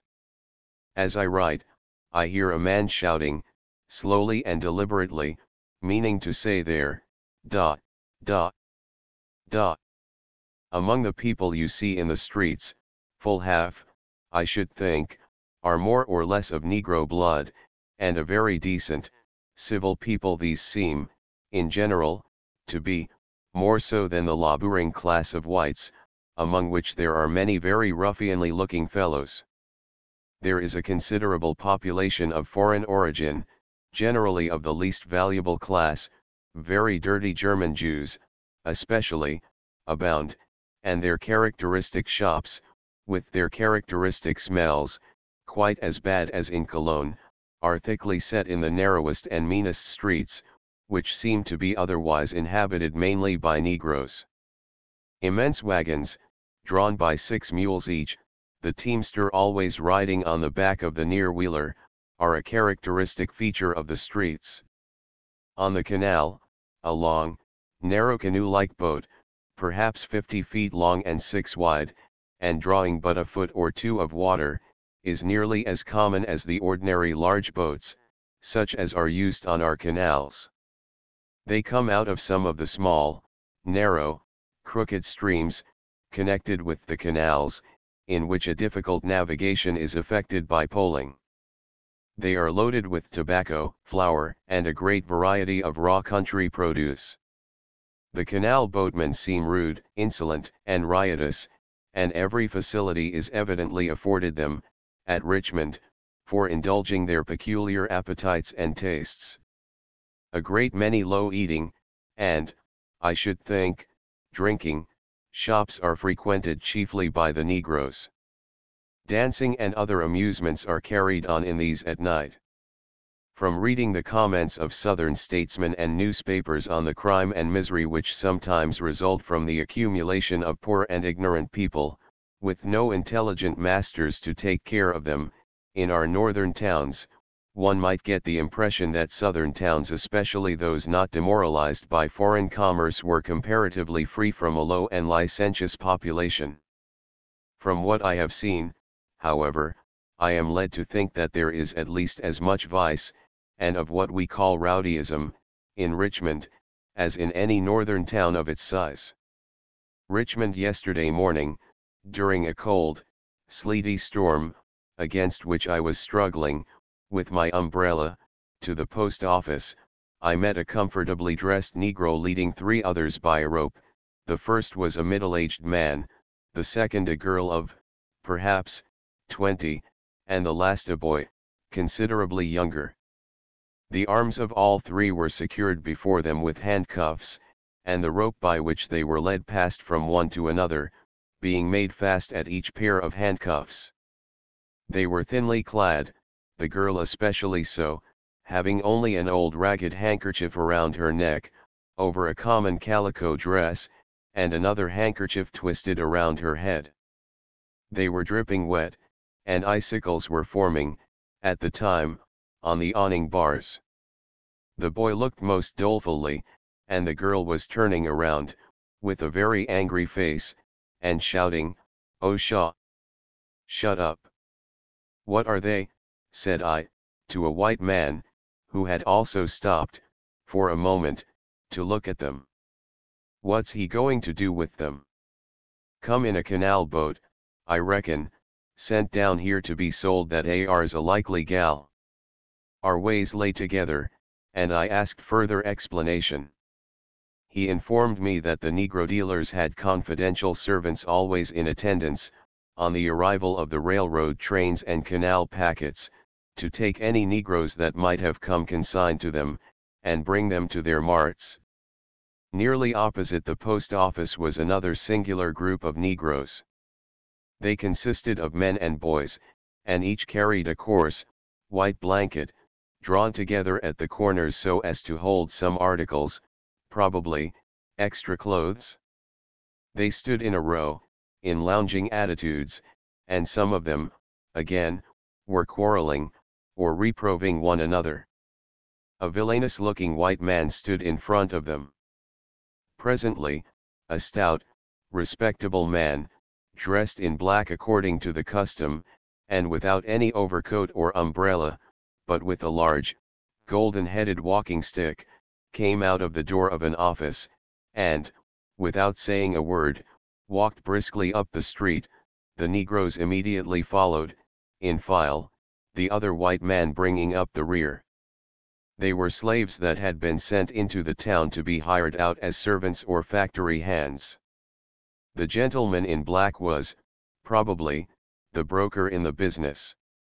Near the post office, opposite a large livery and sale stable, I turned into a short, broad street, in which were a number of establishments, the signs on which indicated that they were occupied by slave dealers, and that slaves, for sale or to hire, were to be found within them. They were much like intelligence offices, being large rooms partly occupied by ranges of forms, on which sat a few comfortably and neatly clad Negroes, who appeared perfectly cheerful, each grinning obsequiously, but with a manifest interest or anxiety, when I fixed my eye on them for a moment. In Chambers' Journal for October, 1853-12 there is an account of the Richmond slave marts, and the manner of conducting business in them, to which I shall refer the reader, in lieu of any further narration of my own observations on this subject. See Appendix B. I did not myself happen to witness, during 14 months that I spent in the slave states, any sale of Negroes by auction. This must not be taken as an indication that Negro auctions are not of frequent occurrence.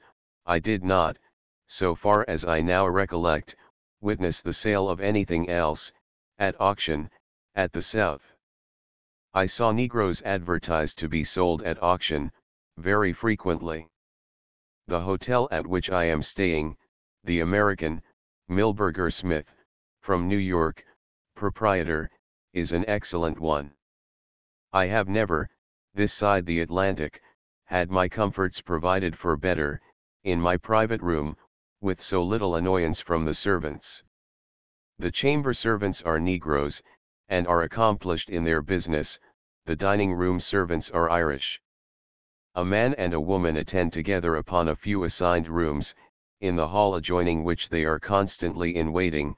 Your bell is answered immediately, your orders are quickly and quietly followed, and your particular personal wants anticipated as much as possible, and provided for, as well as the usual offices performed, when you are out. The man becomes your servant while you are in your room. He asks, at night, when he comes to request your boots, at what time he shall come in the morning, and then, without being very exactly punctual, he comes quietly in, makes your fire, sets the boots before it, brushes and arranges your clothes, lays out your linen, arranges your dressing gear, asks if you want anything else of him before breakfast, opens the shutters, and goes off to the next room. I took occasion to speak well of him to my neighbor one day, that I might judge whether I was particularly favored. Oh, yes, he said, Henry was a very good boy, very valuable servant, quite so, would be worth $2,000, if he was a little younger. Easy. At dinner, a venerable-looking man asked another, niggers are going high now, ain't they? Yes, sir. What would you consider a fair price for a woman 30 years old, with a young one 2 years old? Depends altogether on her physical condition. You know, has she any other children? Yes, 4. Well, I reckon about 700 to 800.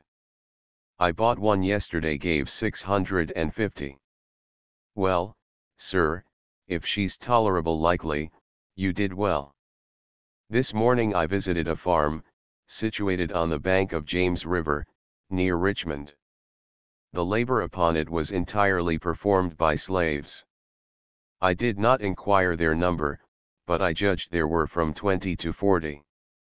Their quarters lined the approach road to the mansion, and were well-made and comfortable log cabins, about 30 feet long by 20 wide, and 8 feet wall, with a high loft and shingle roof.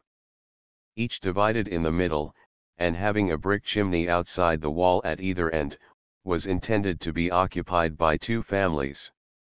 There were square windows, closed by wooden ports, having a single pane of glass in the center. The house servants were neatly dressed, but the field hands wore very coarse and ragged garments.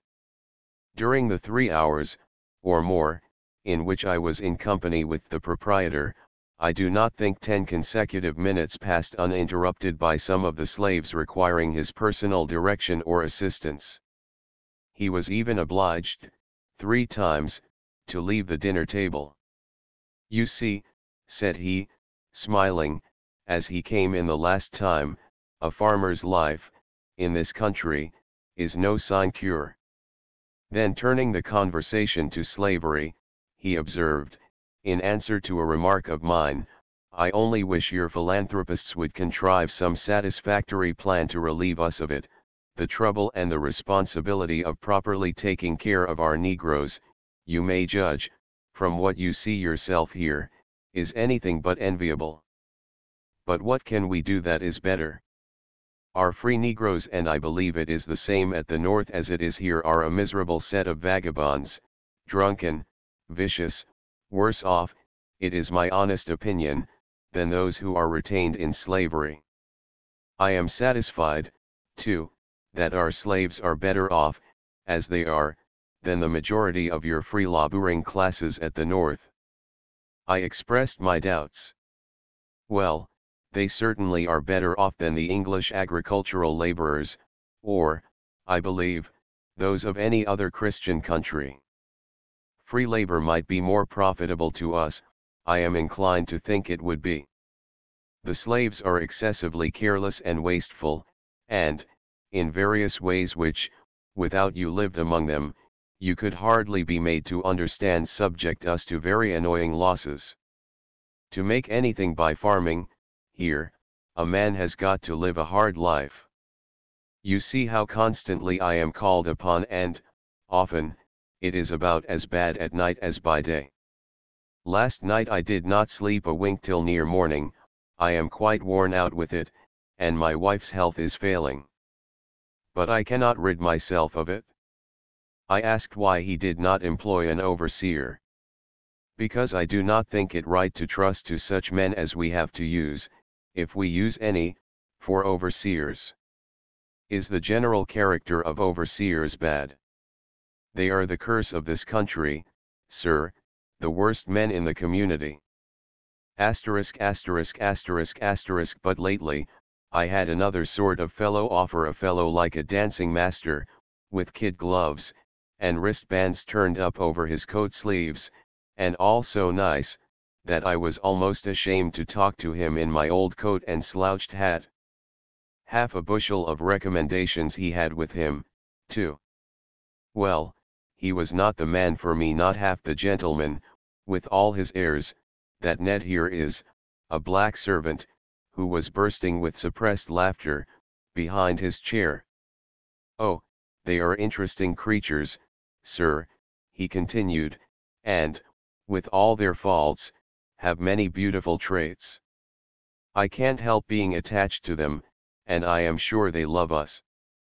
In his own case, at least, I did not doubt, his manner towards them was paternal, familiar and kind, and they came to him like children who have been given some task, and constantly are wanting to be encouraged and guided, simply and confidently.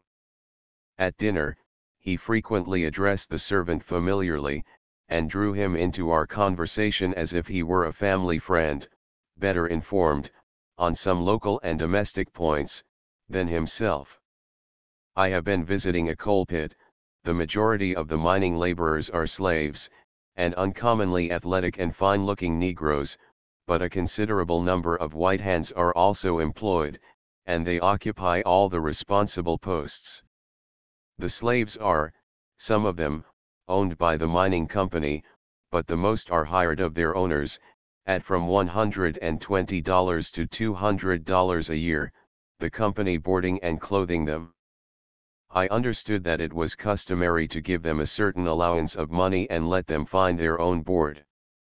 The white hands are mostly English or Welsh. One of them, with whom I conversed, told me that he had been here several years. He had previously lived some years at the north. He got better wages here than he earned at the north, but he was not contented, and did not intend to remain. On pressing him for the reason of his discontent, he said, after some hesitation, he would rather live where he could be more free. A man had to be too discreet here.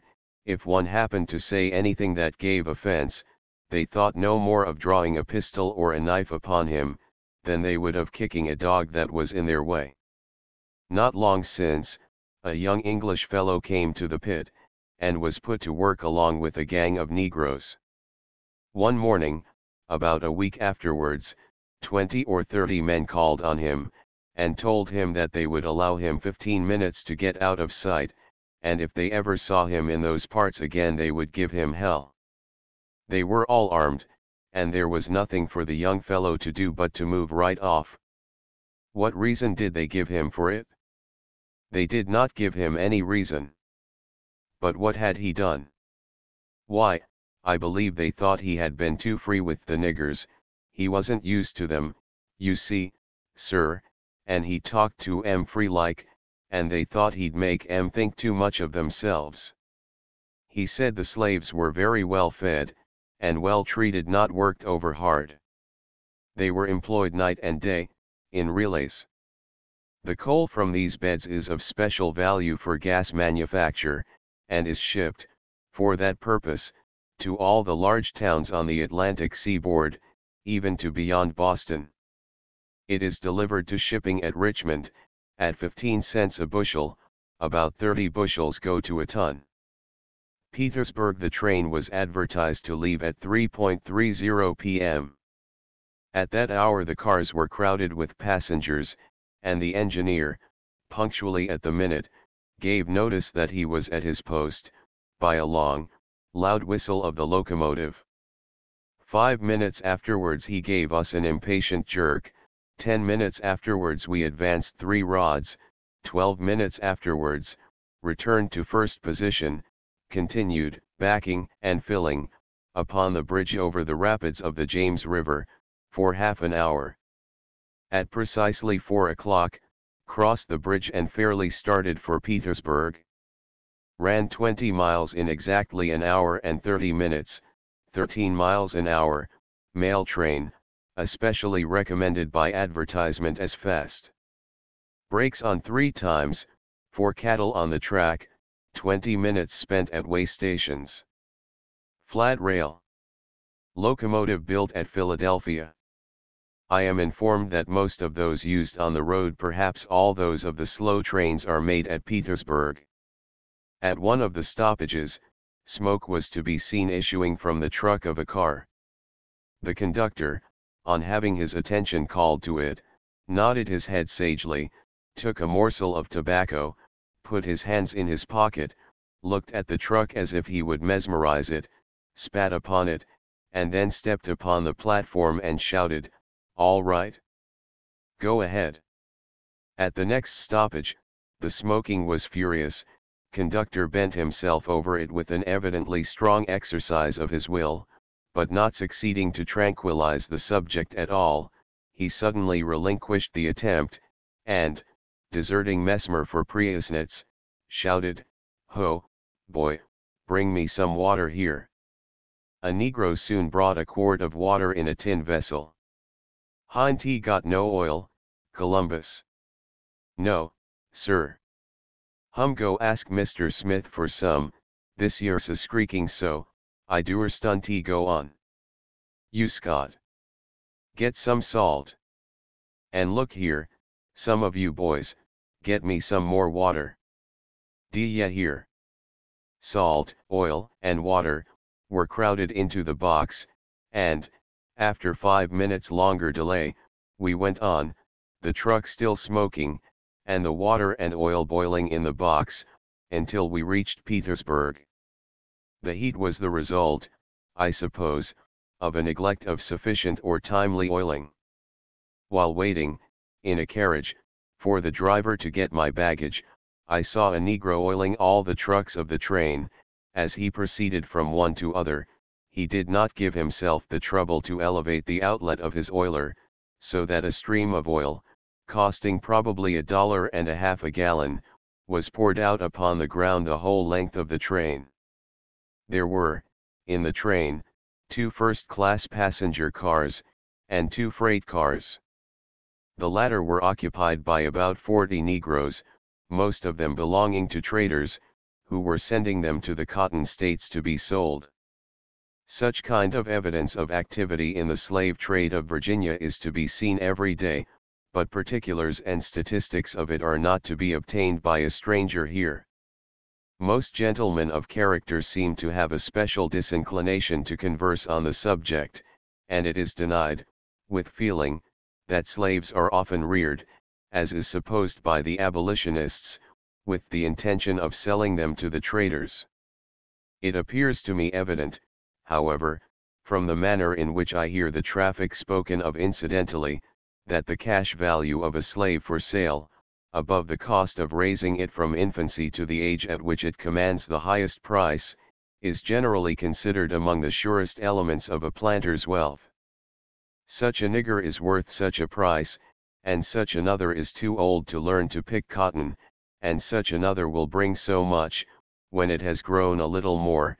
I have frequently heard people say, in the street, or the public houses, that a slave woman is commonly esteemed least for her working qualities, most for those qualities which give value to a brood mare is, also, constantly made apparent 13 by comparing the average decennial ratio of slave increase in all the states with the difference in the number of the actual slave population of the slave breeding states, as ascertained by the census, it is apparent that the number of slaves exported to the cotton states is considerably more than 20,000 a year. 14. While calling on a gentleman occupying an honorable official position at Richmond, I noticed upon his table a copy of Professor Johnson's agricultural tour in the United States. Referring to a paragraph in it, where some statistics of the value of the slaves raised and annually exported from Virginia were given, I asked if he knew how these had been obtained, and whether they were authentic. "No," he replied, "I don't know anything about it, but if they are anything unfavorable to the institution of slavery, you may be sure they are false." This is but an illustration, in extreme, of the manner in which I find a desire to obtain more correct but definite information, on the subject of slavery, is usually met, by gentlemen otherwise of enlarged mind and generous qualities. A gentleman, who was a member of the Union Safety Committee of New York, during the excitement which attended the discussion of the Fugitive Slave Act of 1850, told me that, as he was passing through Virginia this winter, a man entered the car in which he was seated, leading in a Negro girl, whose manner and expression of face indicated dread and grief. Thinking she was a criminal, he asked the man what she had done. "Done? Nothing. What are you going to do with her?" "I'm taking her down to Richmond, to be sold." "Does she belong to you?" "No, she belongs to, he raised her." "Why does he sell her? Has she done anything wrong?" "Done anything? No, she's no fault, I reckon." "Then, what does he want to sell her for?" "Sell her for? Why shouldn't he sell her? He sells one or two every year, wants the money for 'em, I reckon." The irritated tone and severe stare with which this was said, my friend took as a caution not to pursue his investigation. A gentleman with whom I was conversing on the subject of the cost of slave labor, in answer to an inquiry what proportion of all the stock of slaves of an old plantation might be reckoned upon to do full work, answered, that he owned 96 Negroes. Of these, only 35 were field hands, the rest being either too young or too old for hard work. He reckoned his whole force as only equal to 21 strong men, or prime field hands. But this proportion was somewhat smaller than usual, he added, because his women were uncommonly good breeders. He did not suppose there was a lot of women anywhere that bred faster than his. He never heard of babies coming so fast as they did on his plantation. It was perfectly surprising, and every one of them, in his estimation, was worth $200, as Negroes were selling now, the moment it drew breath. I asked what he thought might be the usual proportion of workers to slaves, supported on plantations, throughout the South. On the large cotton and sugar plantations of the more southern states, it was very high, he replied, because their hands were nearly all bought and picked for work. He supposed, on these, it would be about one half, but, on any old plantation, where the stock of slaves had been an inheritance, and none had been bought or sold, he thought the working force would rarely be more than 1/3, at most, of the whole number. This gentleman was out of health, and told me, with frankness, that such was the trouble and annoyance his Negroes occasioned him, although he had an overseer, and so wearisome did he find the lonely life he led on his plantation, that he could not remain upon it, and as he knew everything would go to the dogs if he did not, he was seriously contemplating to sell out, retaining only his foster mother and a body servant. He thought of taking them to Louisiana and Texas, for sale, but, if he should learn that there was much probability that Lower California would be made a slave state, he supposed it would pay him to wait, as probably, if that should occur, he could take them there and sell them for twice as much as they would now bring in New Orleans. He knew very well, he said, that, as they were, raising corn and tobacco, they were paying nothing at all like a fair interest on their value. 15 Some of his best hands he now rented out, to work at a furnace, and for the best of these he had been offered, for next year, $200. He did not know whether he ought to let them go, though. They were worked hard, and had too much liberty, and were acquiring bad habits. They earned money by overwork, and spent it for whiskey, and got a habit of roaming about and taking care of themselves, because when they were not at work in the furnace, nobody looked out for them. I begin to suspect that the great trouble and anxiety of Southern gentlemen is how, without quite destroying the capabilities of the Negro for any work at all, to prevent him from learning to take care of himself. Petersburg, December 28th. It was early on a fine, mild, bright morning, like the pleasantest we ever have in March, that I alighted from a train of cars, at a country station. Besides the shanty that stood for a station house, there was a small, comfortable farmhouse on the right, and a country store on the left, and around them, perhaps, 50 acres of clear land, now much flooded with muddy water, all framed in by thick pine wood. A few Negro children, staring as fixedly and posed as lifelessly as if they were really figures carved in ebony, stood, lay, and lounged on the sunny side of the ranks of locomotive firewood. A white man, smoking a cigar, looked out of the door of the store, and another, chewing tobacco, leaned against a gatepost in front of the farmhouse. I advanced to the latter, and asked him if I could hire a horse in the neighborhood. "How do ye do, sir?" he replied, spitting and bowing with ceremony. "I have some horses, none on 'em very good ones, though rather hard riders. Reckon, perhaps, they wouldn't suit you." "Thank you. Do you think I could find anything better about here?"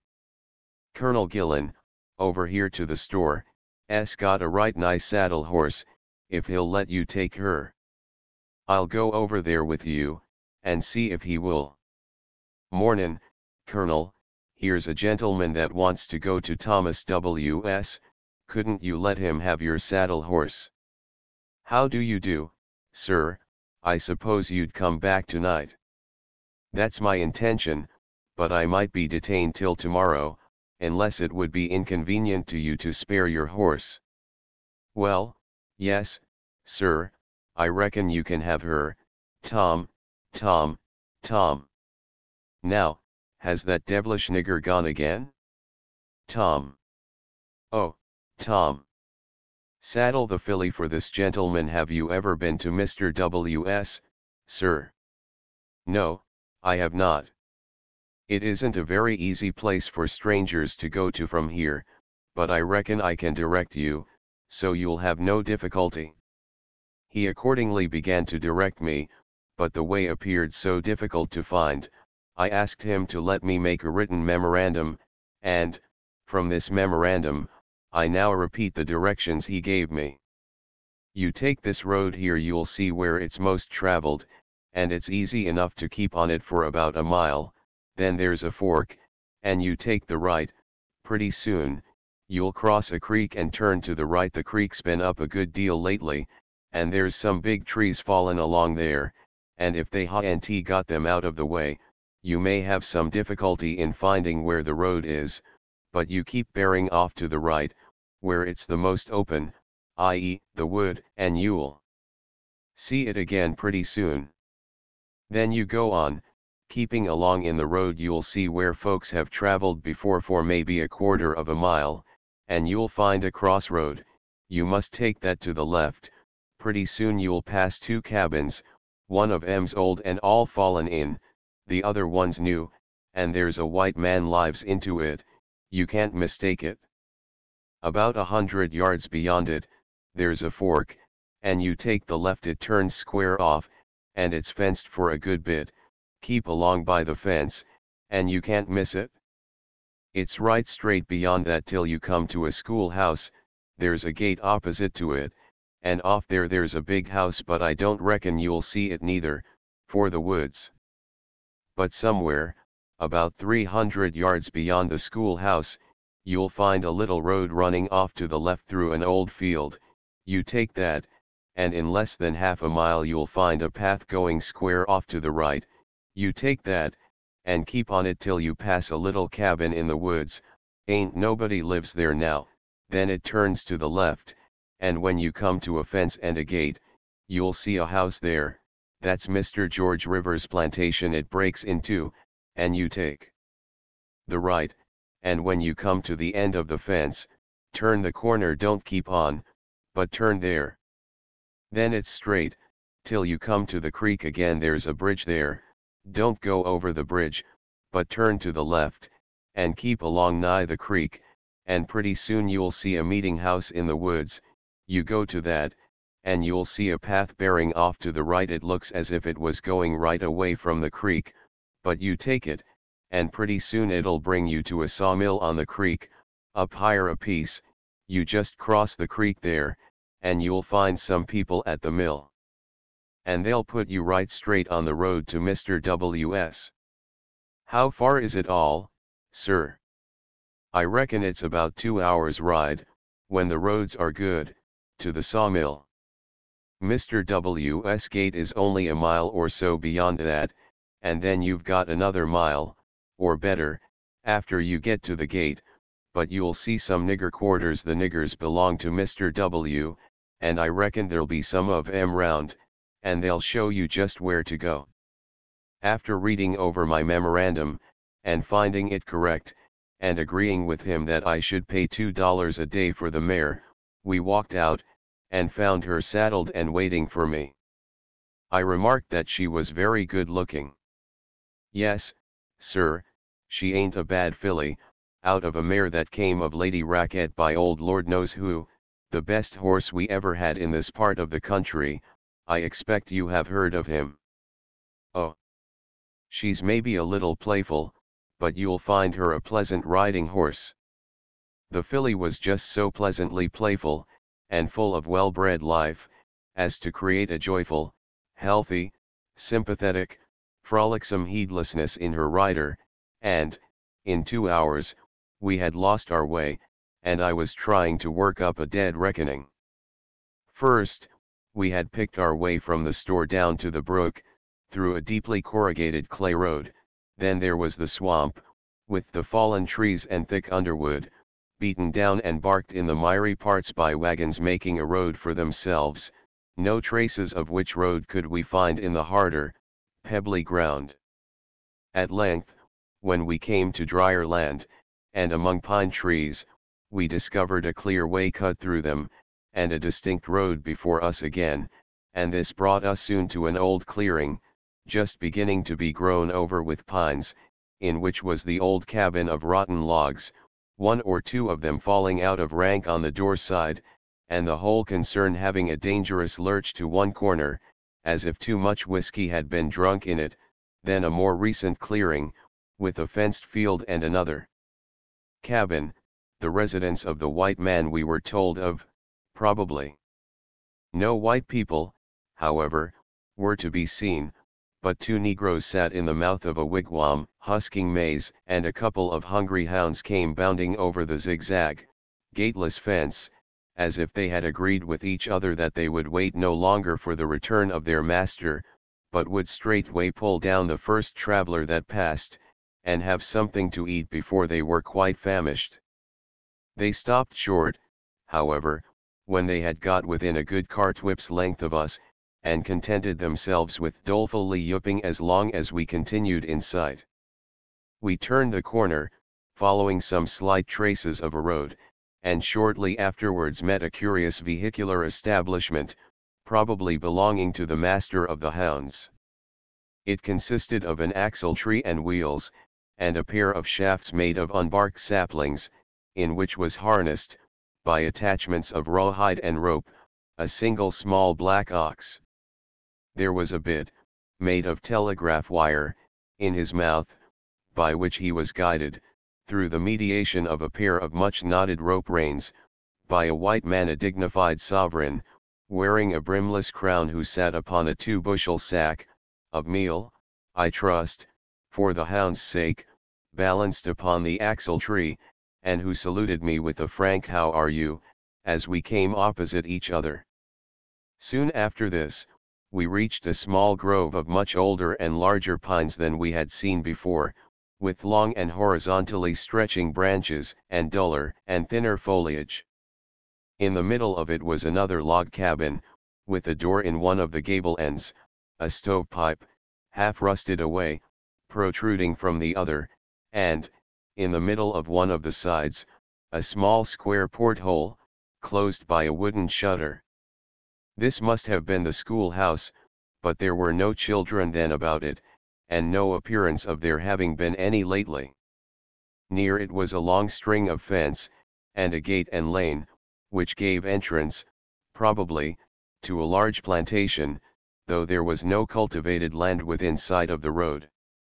I could remember hardly anything after this, except a continuation of pine trees, big, little, and medium in size, and hogs, and a black, crooked, burned sapling, that we had made believe was a snake springing at us and had jumped away from, and then we had gone on at a trot. It must have been some time ago, that and then I was paying attentions to Jane, the filly's name was Jane Gillan, and finally my thoughts had gone wool gathering, and we must have travelled some miles out of our way and— "Never mind," said Jane, lifting her head, and turning in the direction we had been going, "I don't think it's any great matter if we are lost, such a fine day so long since I been out. If you don't care, I'd just as lief be lost as not. Let's go on and see what we shall come to." "Very well, my beauty, you know the country better than I do. If you'll risk your dinner, I'm quite ready to go anywhere you choose to take me. It's quite certain we have not passed any meeting house, or creek, or sawmill, or negro quarters, and, as we have been 2 hours on the road, it's evident we are not going straight to Mr. W.'s. I must see what we do pass after this," and I stood up in the stirrups as we walked on, to see what the country around us was like. Old fields, a coarse, yellow, sandy soil, bearing scarcely anything but pine trees and broom sedge. In some places, 4 acres, the pines would not be above 5 feet high. That was land that had been in cultivation, used up and turned out, not more than 6 or 8 years before. Then there were patches of every age, sometimes the trees were 100 feet high. At long intervals, there were fields in which the pine was just beginning to spring in beautiful green plumes from the ground, and was yet hardly noticeable among the dead brown grass and sassafras bushes and blackberry vines, which nature first sends to hide the nakedness of the impoverished earth. Of living creatures, for miles, not one was to be seen, not even a crow or a snowbird, except hogs. These long, lank, bony, snake-headed, hairy, wild beasts would come dashing across our path, in packs of from 3 to a dozen, with short, hasty grunts, almost always at a gallop, and looking neither to right nor left, as if they were in pursuit of a fox, and were quite certain to catch him in the next 100 yards, or droves of little pigs would rise up suddenly in the sedge, and scamper off squealing into cover, while their heroic mothers would turn round and make a stand, looking fiercely at us, as if they were quite ready to fight if we advanced any further, but always breaking, as we came near, with a loud butch. Once I saw a house, across a large, new old field, but it was far off, and there was no distinct path leading towards it out of the wagon track we were following, so we did not go to it, but continued walking steadily on through the old fields and pine woods for more than an hour longer. We then arrived at a grove of tall oak trees, in the midst of which ran a brook, giving motion to a small grist mill. Back of the mill were 2 log cabins, and near these a number of negroes, in holiday clothes, were standing in groups among the trees. When we stopped, one of them came towards us. He wore a battered old hat, stiffly starched shirt collar, cutting his ears, a red cravat, and an old black dress coat, threadbare and a little ragged, but adorned with new brass buttons.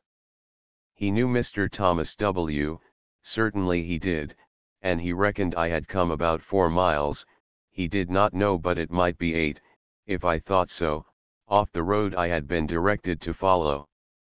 But that was of no consequence, because he could show me where to go by a straight road across cut from here, that would make it just as quick for me as if I had gone the way I had intended. "How far is it from here?" I asked. "Oh, 'tain't far, sar." "How far do you think?" "Well, massa, I spec, looking at my horse, I spec, massa, ef you goes de way, sar, dat I show you, sar, I reckon it'll take you. How far is it? How many miles?" "How many miles, sar? Ha, masser, I don zochtly reckon I can tell you not easily, sar, how many miles it is, not zochtly, seasly, sar." "How is that, you don't what?" "I don't zochtly reckon I can give you de direction excise about de miles, sar." "Oh, but how many miles do you think it is it 2 miles?" "Yes, sar, as de roads is now, I tink it is just about 2 miles. Days long ones, dough, I reckon." "Long ones, you think it's more than 2 miles, don't you, then?" "Yes, sar, I reckon it's 4 or 5 miles." "4 or 5, 4 or 5 long ones or short ones, do you mean?" "I don zochtly know, sar, whetty or day is short ones or long ones, sar, but I reckon you find middlin long. I spec you'll be about 2 hours 'fore you be done gone all the way to Mass W.S." He walked on with us a few rods upon a narrow path, until we came to a crossing of the stream, pointing to where it continued on the other side. He assured me that it went right straight to Mr. W.'s plantation. "You just keep the straight road, masser," he repeated several times, "and it'll take you right dar, sar." He had been grinning and bowing, and constantly touching his hat, or holding it in his hand during our conversation, which I understood to mean, that he would thank me for a dime. I gave it to him, upon which he repeated his contortions and his form of direction: "Keep the straight road." I rode through the brook, and he called out again: "You keep dat road right straight, and it'll take you right straight dar." I rode up the bank and entered the oak wood, and still again heard him enjoining me to keep dat road right straight. Within less than a quarter of a mile there was a fork in the road to the left, which seemed a good deal more traveled than the straight one. Nevertheless I kept the latter, and was soon well satisfied that I had done so. It presently led me up a slope out of the oak woods into a dark evergreen forest, and though it was a mere bridle path, it must have existed, I thought, before the trees began to grow, for it was free of stumps, and smooth and clean as a garden walk, and the pines grew thickly up, about 4 feet apart, on each side of it, their branches meeting, just clear of my head, and making a dense shade. There was an agreeable, slightly balsamic odor in the air. The path was covered with a deep, elastic mat of pine leaves, so that our footstep could hardly be heard, and for a time we greatly enjoyed going along at a lazy, pacing walk of Jane's. It was noonday, and had been rather warmer than was quite agreeable on the open road, and I took my hat off, and let the living pine leaves brush my hair. But, after a while, I felt slightly chilly, and when Jane, at the same time, gave a little sympathizing caper, I bent my head down, that the limbs might not hit me, until it nearly rested on her neck, dropped my hands and pressed my knees tightly against her. Away we bounded. A glorious gallop Jane had inherited from her noble grandfather. Out of the cool dark green alley, at last, and soon, with a more cautious step, down a steep, stony declivity, set with deciduous trees: beech, ash, oak, gum-gum, beloved of the minstrels. A brawling shallow brook at the bottom, into which our path descended, though on the opposite shore was a steep high bank, faced by an impenetrable brake of bush and briar. Have we been following a path only leading to a watering place, then? I see no continuance of it. Jane does not hesitate at all, but, as if it was the commonest thing here to take advantage of nature's engineering in this way, walking into the water, turns her head upstream. For more than a mile we continued following up the brook, which was all the time walled in by insurmountable banks, overhung by large trees. Sometimes it swept strongly through a deep channel, contracted by boulders, sometimes purled and tinkled over a pebbly slope, and sometimes stood in broad, silent pools, around the edges of which remained a skirt of ice, held there by bushes and long broken water grasses. At length came pine woods again. Jane was now for leaving the brook. I let her have her own way, and she soon found a beaten track in the woods. It certainly was not the straight road we had been directed to follow, but its course was less crooked than that of the brook, and after some time it led us out into a more open country, with young pines and enclosed fields.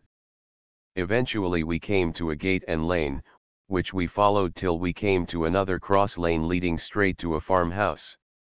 As soon as we turned into the cross lane, half a dozen little Negro boys and girls were seen running toward the house, to give alarm. We passed a stable, with a cattle pen by its side, opposite which was a vegetable garden, enclosed with split palings, then across a running stream of water, then by a small cabin on the right, and a corn crib and large pen, with a number of fatting hogs in it, on the left, then into a large, irregular yard, in the midst of which was the farmhouse, before which were now collected 3 white children, 6 black ones, 2 Negro women, and an old lady wearing spectacles. "How do you do, sir?" said the old lady, as we reined up, lifted our hat, and put our black foot foremost. "Thank you, madam, quite well, but I have lost my way to Mr. Thomas W.S., and will trouble you to tell me how to go from here to get to his house." By this time a black man came cautiously walking in from the field back of the house, bringing an axe. A woman, who had been washing clothes in the brook, left her work and came up on the other side, and 2 more girls climbed up onto a heap of logs that had been thrown upon the ground, near the porch, for fuel. The swine were making a great noise in their pen, as if feeding time had come, and a flock of turkeys were gobbling so incessantly and loudly that I was not heard. The old lady ordered the turkeys to be driven away, but nobody stirred to do it, and I rode nearer and repeated my request. No better success. "Can't you shoo away them turkeys?" she asked again, but nobody shooed. A third time I endeavored to make myself understood. "Will you please direct me how to go to Mr. W.S. "No, sir, not here." "Excuse me, I asked if you would direct me to Mr. W.S. "If some of you niggers don't shoo them turkeys, I'll have you all whipped as soon as your Mass John comes home," exclaimed the old lady, now quite excited. The man with the axe, without moving towards them at all, picked up a billet of wood, and threw it at the biggest cock turkey, who immediately collapsed, and the whole flock scattered, chased by the 2 girls who had been on the log heap. "Ain't dat Colonel Gillen's mare, master?" asked the black man, coming up on my left. "You want to go to Thomas W.S.?" asked the old lady. "Yes, madam. It's a good many years since I have been to Thomas W.S., and I reckon I can't tell you how to go there now. If master'll go over to Missy Abler's, I reckon dey can tell sir. And how shall I go to Mrs. Abler's?" "You want to go to Missy Abler's, you take dat path right over yon dem bars, dar, by de hog pen, dat runs along by dat fence into de woods, and dat'll take you right straight dar. Is you come from Colonel Gillen's, Massa? Asked the washwoman. Yes. Did you see a black man dar? Dey calls Tom, sir. Yes. Tom's my husband, Massa. If you's gwine back da, wish you'd tell if you please, sir, Dad I wants to see him particular, will owe you, Massa. Yes. Tank you, Massa. I bowed to the old lady, and, in turning to ride off, saw two other Negro boys who had come out of the woods, and were now leaning over the fence, and staring at us, as if I were a giant and Jane was a dragoness. We trotted away, found the path, and in course of a mile had our choice of at least 20 forks to go straight to Mrs. Abler's. At length, cleared land again, fences, stubble fields and a lane, that took us to a little cabin, which fronted, much to my surprise, upon a broad and well-traveled road. Over the door of the cabin was a sign, done in black, upon a hogshead stave, showing that it was a grocery, which, in Virginia, means the same thing as in Ireland a dram shop. I hung the bridle over a rack before the door, and walked in. At one end of the interior was a range of shelves, on which were 2 decanters, some dirty tumblers, a box of crackers, a canister, and several packages in paper, under the shelves a table and a barrel. At the other end of the room was a fireplace, near this, a chest, and another range of shelves, on which stood plates and cooking utensils. Between these and the grocery end were a bed and a spinning wheel. Near the spinning wheel sat a tall, bony, sickly, sullen young woman, nursing a languishing infant. The faculty would not have discouraged either of them from trying hydropathic practice.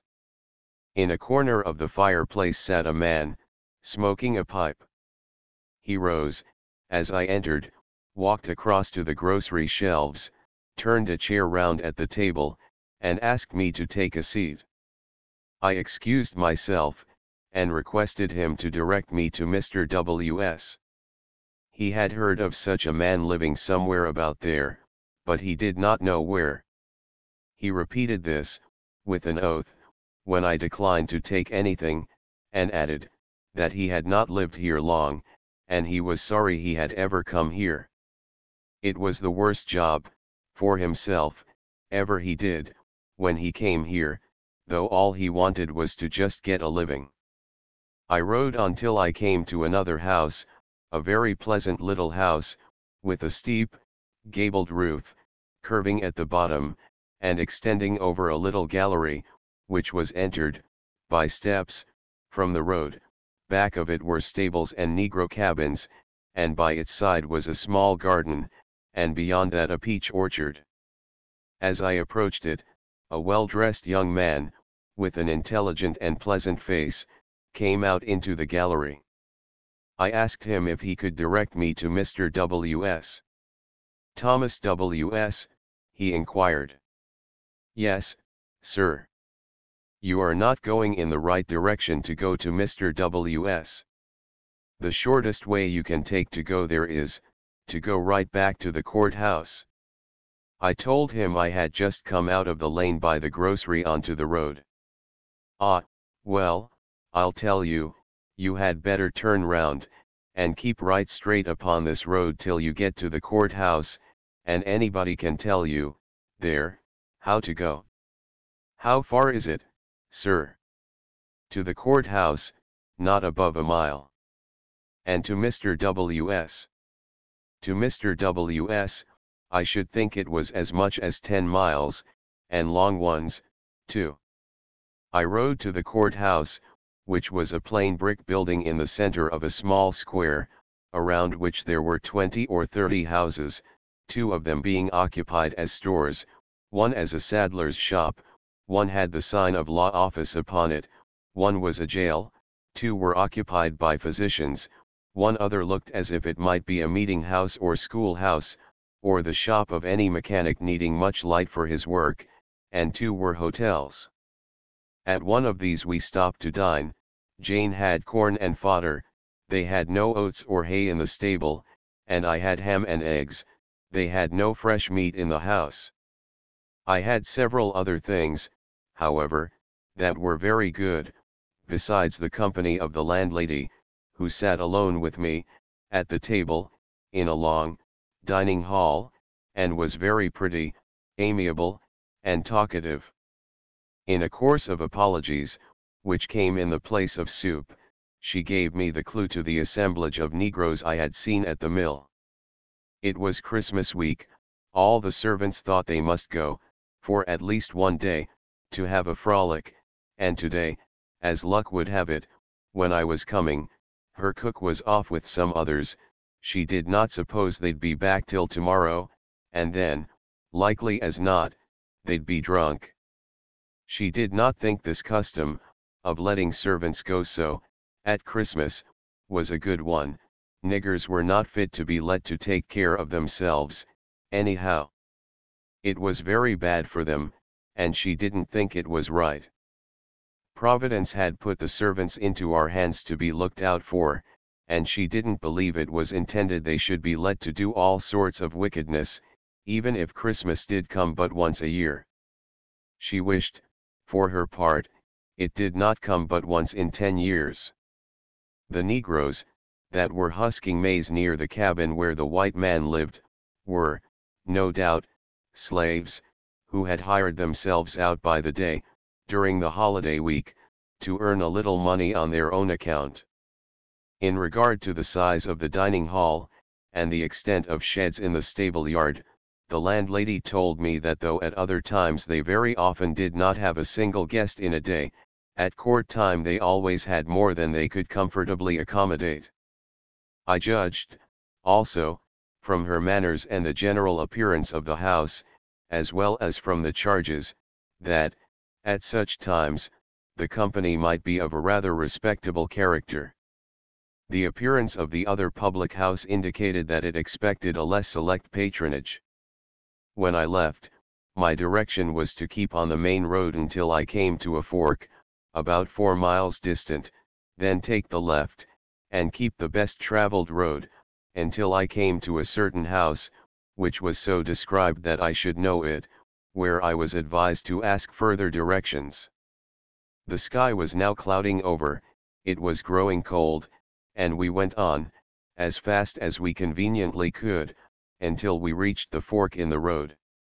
The direction to keep the best traveled road, was unpleasantly prominent in my mind. It was near sunset, I reflected, and however jolly it might be at 12 o'clock at noon, it would be quite another thing to be knocking about among those fierce hogs in the pine forest, if I should be lost, at 12 o'clock at night. Besides, as the landlady said about her negroes, I did not think it was right to expose Jane to this danger, unnecessarily. A little beyond the fork, there was a large, grey, old house, with a grove of tall poplars before it, a respectable, country gentleman of the old school look. It had. These old Virginians are proverbially hospitable. It's rather impudent, but I hate to go back to the courthouse, and I will ride on, and look it in the face, at any rate. Zigzag fences up to a large, square yard, growing full of Lombardy poplar sprouts, from the roots of 8 or 10 old trees, which were planted some 50 years ago, I suppose, in a double row, on 2 sides of the house. At the further end of this yard, beyond the house, a gate opened on the road, and out of this was just then coming a black man. I inquired of him if there was a house, nearby, at which I could get accommodation for the night.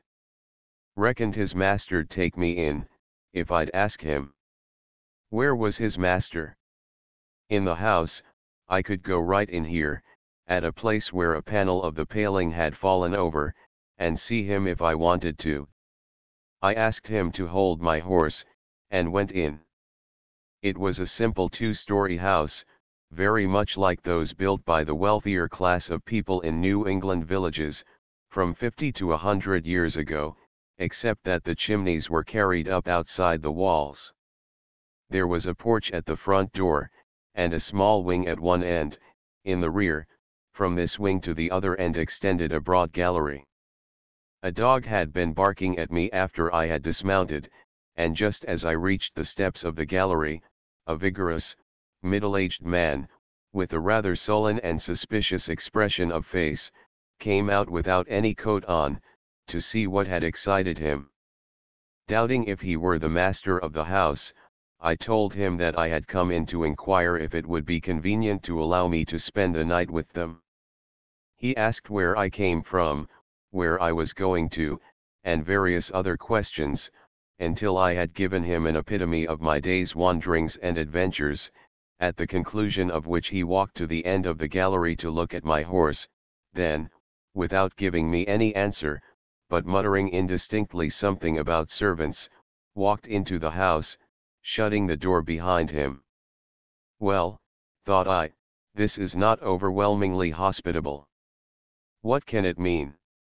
While I was considering whether he expected me to go without any further talk, his curiosity being, I judged, satisfied, he came out again, and said, "Reckon you can stay, sir, if you'll take what we'll give you." The good man had been in to consult his wife. I replied that I would do so thankfully, and hoped they would not give themselves any unnecessary trouble, or alter their usual family arrangements. I was then invited to come in, but I preferred to see my horse taken care of first. My host called for Sam, 2 or 3 times, and then said he reckoned all his people had gone off, and he would attend to my horse himself. I offered to assist him, and we walked out to the gate, where the negro, not being inclined to wait for my return, had left Jane fastened to a post. Our host conducted us to an old square log cabin which had formerly been used for curing tobacco, there being no room for Jane, he said, in the stables proper. The floor of the tobacco house was covered with lumber, old plows, scythes, and cradles, a part of which had to be removed to make room for the filly to stand. She was then induced, with some difficulty, to enter it through a low, square doorway. Saddle and bridle were removed, and she was fastened in a corner by a piece of old plowline. We then went to a fodder stack, and pulled out from it several small bundles of maize leaves. Additional feed and water were promised when some of the niggers came in, and, after righting up an old door that had fallen from one hinge, and setting a rail against it to keep it in its place, we returned to the house. My host, whom I will call Mr. Newman, observed that his buildings and fences were a good deal out of order. He had owned the place but a few years, and had not had time to make much improvement about the house yet. Entering the mansion, he took me to a large room on the first floor, gave me a chair, went out and soon returned, now wearing a coat, with 2 negro girls, one bringing wood and the other some flaming brands. A fire was made with a great deal of trouble, scolding of the girls, bringing in more brands, and blowing with the mouth.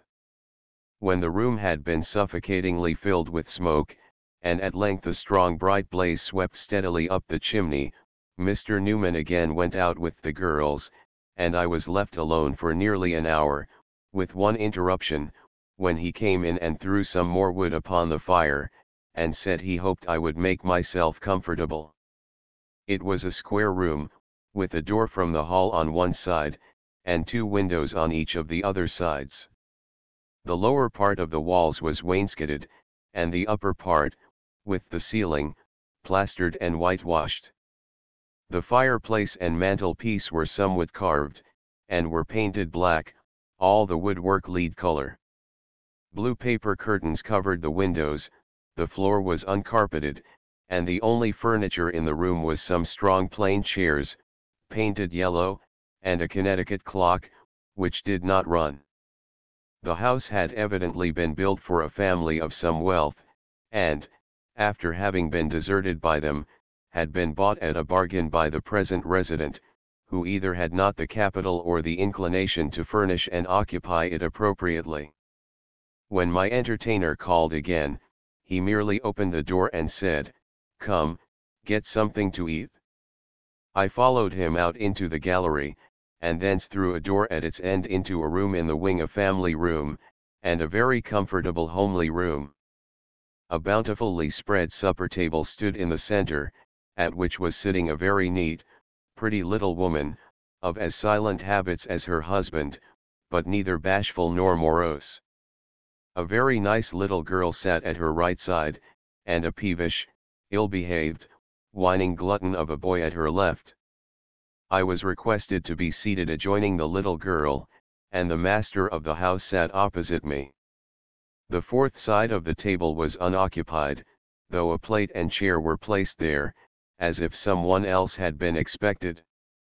The two Negro girls waited at table, and a Negro boy was in the room, who, when I asked for a glass of water, was sent to get it.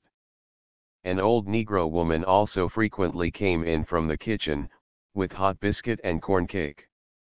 There was fried fowl, and fried bacon and eggs, and cold ham, there were preserved peaches, and preserved quinces and grapes, there was hot wheaten biscuit, and hot shortcake, and hot corn cake, and hot griddle cakes, soaked in butter, there was coffee, and there was milk, sour or sweet, whichever I preferred to drink. I really ate more than I wanted, and extolled the corn cake and the peach preserve, and asked how they were made, but I evidently disappointed my pretty hostess, who said she was afraid there wasn't anything that suited me. She feared there wasn't anything on the table I could eat, and she was sorry I couldn't make out a supper. And this was about all she would say. I tried to get a conversation started, but could obtain little more than very laconic answers to my questions. Except from the little girl at my side, whose confidence I gained by taking an opportunity, when her mother was engaged with young hopeful T other side the coffee pot, to give her a great deal of quince and grape, and by several times pouring molasses very freely on her cakes and bacon, and finally by feeding Pink out of my hand. Hopeful had done this first, and then kicked him away, when he came round to Martha and me. She told me her name, and that she had got a kitten, and that she hated Pink, and that she went to a Sunday school at the courthouse, and that she was going to go to an everyday school next winter. She wasn't big enough to walk so far now, but she would be then. But Billy said he didn't mean to go, because he didn't like to, though Billy was bigger nor she was, a heap. She reckoned when Billy saw Washington Baker going past every day, and heard how much fun he had every day with the other boys at the school, he would want to go too, wouldn't he? Etc. etc. When supper was ended, I set back my chair to the wall, and took her on my knee, but after she had been told twice not to trouble the gentleman, and I had testified that she didn't do it, and after several mild hints that I would perhaps find it pleasanter in the sitting room, the chairs in the supper room were the easiest, being country-made, low, and seated with undressed calf skin. She was called to, out of the kitchen, and Mr. Newman said, going to the door and opening it for me, "Reckon you'd better walk into the sittin' room, sir." I walked out at this, and said I would go and look at the filly. Mr. Newman called Sam again, and Sam, having at that moment arrived at the kitchen door, was ordered to go and take care of this gentleman's horse. I followed Sam to the tobacco house, and gave him to know that he would be properly remembered for any attentions he could give to Jane. He watered her, and brought her a large supply of oats in straw, and some maize on the cob, but he could get no litter, and declared there was no straw on the plantation, though the next morning I saw a large quantity in a heap, not a stack, at a little greater distance than he was willing to go for it, I suppose, at a barn on the opposite side of the road. Having seen her rubbed clean and apparently well contented with her quarters and her supper, I bade her good night, and returned to the house. I did not venture again into the supper room, but went to the sitting room, where I found Miss Martha and her kitten. I was having a good time with her, when her father came in and told her she was troubling the gentleman. I denied it, and he took a seat by the fire with us, and I soon succeeded in drawing him into a conversation on farming, and the differences in our methods of work at the North and those he was accustomed to. I learned that there were no white laboring men here who hired themselves out by the month. The poor white people that had to labor for their living, never would work steadily at any employment. They generally followed boating hiring as hands on the bateaux that navigate the small streams and canals, but never for a longer term at once than a single trip of a boat, whether that might be long or short. At the end of the trip they were paid by the day. Their wages were from 50 cents to $1, varying with the demand and individual capacities. They hardly ever worked on farms except in harvest, when they usually received $1 a day, sometimes more. In harvest time, most of the rural mechanics closed their shops and hired out to the farmers at $1 a day, which would indicate that their ordinary earnings are considerably less than this. At other than harvest time, the poor white people, who had no trade, would sometimes work for the farmers by the job, not often any regular agricultural labor, but at getting rails or shingles, or clearing land. He did not know that they were particular about working with Negroes, but no white man would ever do certain kinds of work, such as taking care of cattle, or getting water or wood to be used in the house, and if you should ask a white man you had hired, to do such things, he would get mad and tell you he wasn't a nigger. Poor white girls never hired out to do servants' work, but they would come and help another white woman about her sewing and quilting, and take wages for it. But these girls were not very respectable generally, and it was not agreeable to have them in your house, though there were some very respectable ladies that would go out to sew. Farmers depended almost entirely upon their Negroes.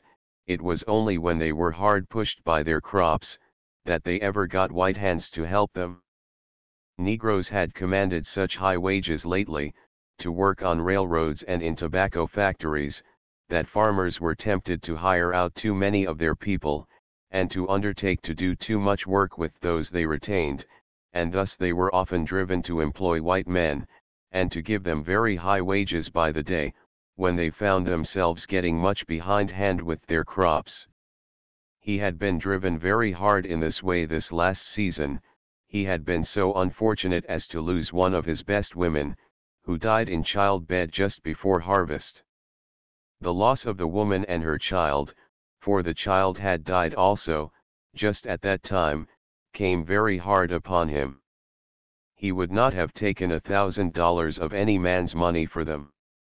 He had had to hire white men to help him, but they were poor sticks, and would be half the time drunk, and you never know what to depend upon with them. One fellow that he had hired, who had agreed to work for him all through harvest, got him to pay him some wages in advance. He said it was to buy him some clothes with, so that he could go to meeting on Sunday, at the courthouse, and went off the next day, right in the middle of harvest, and he had never seen him since. He had heard of him, he was on a boat, but he didn't reckon he should ever get his money again. Of course, he did not see how white laborers were ever going to come into competition with Negroes here, at all. You never could depend on white men, and you couldn't drive them any, they wouldn't stand it. Slaves were the only reliable laborers you could command them and make them do what was right. From the manner in which he talked of the white laboring people, it was evident that, although he placed them in some sort on an equality with himself, and that in his intercourse with them he wouldn't think of asserting for himself any superior dignity, or even feel himself to be patronizing them in not doing so, yet he, all the time, recognized them as a distinct and a rather despicable class, and wanted to have as little to do with them as he conveniently could.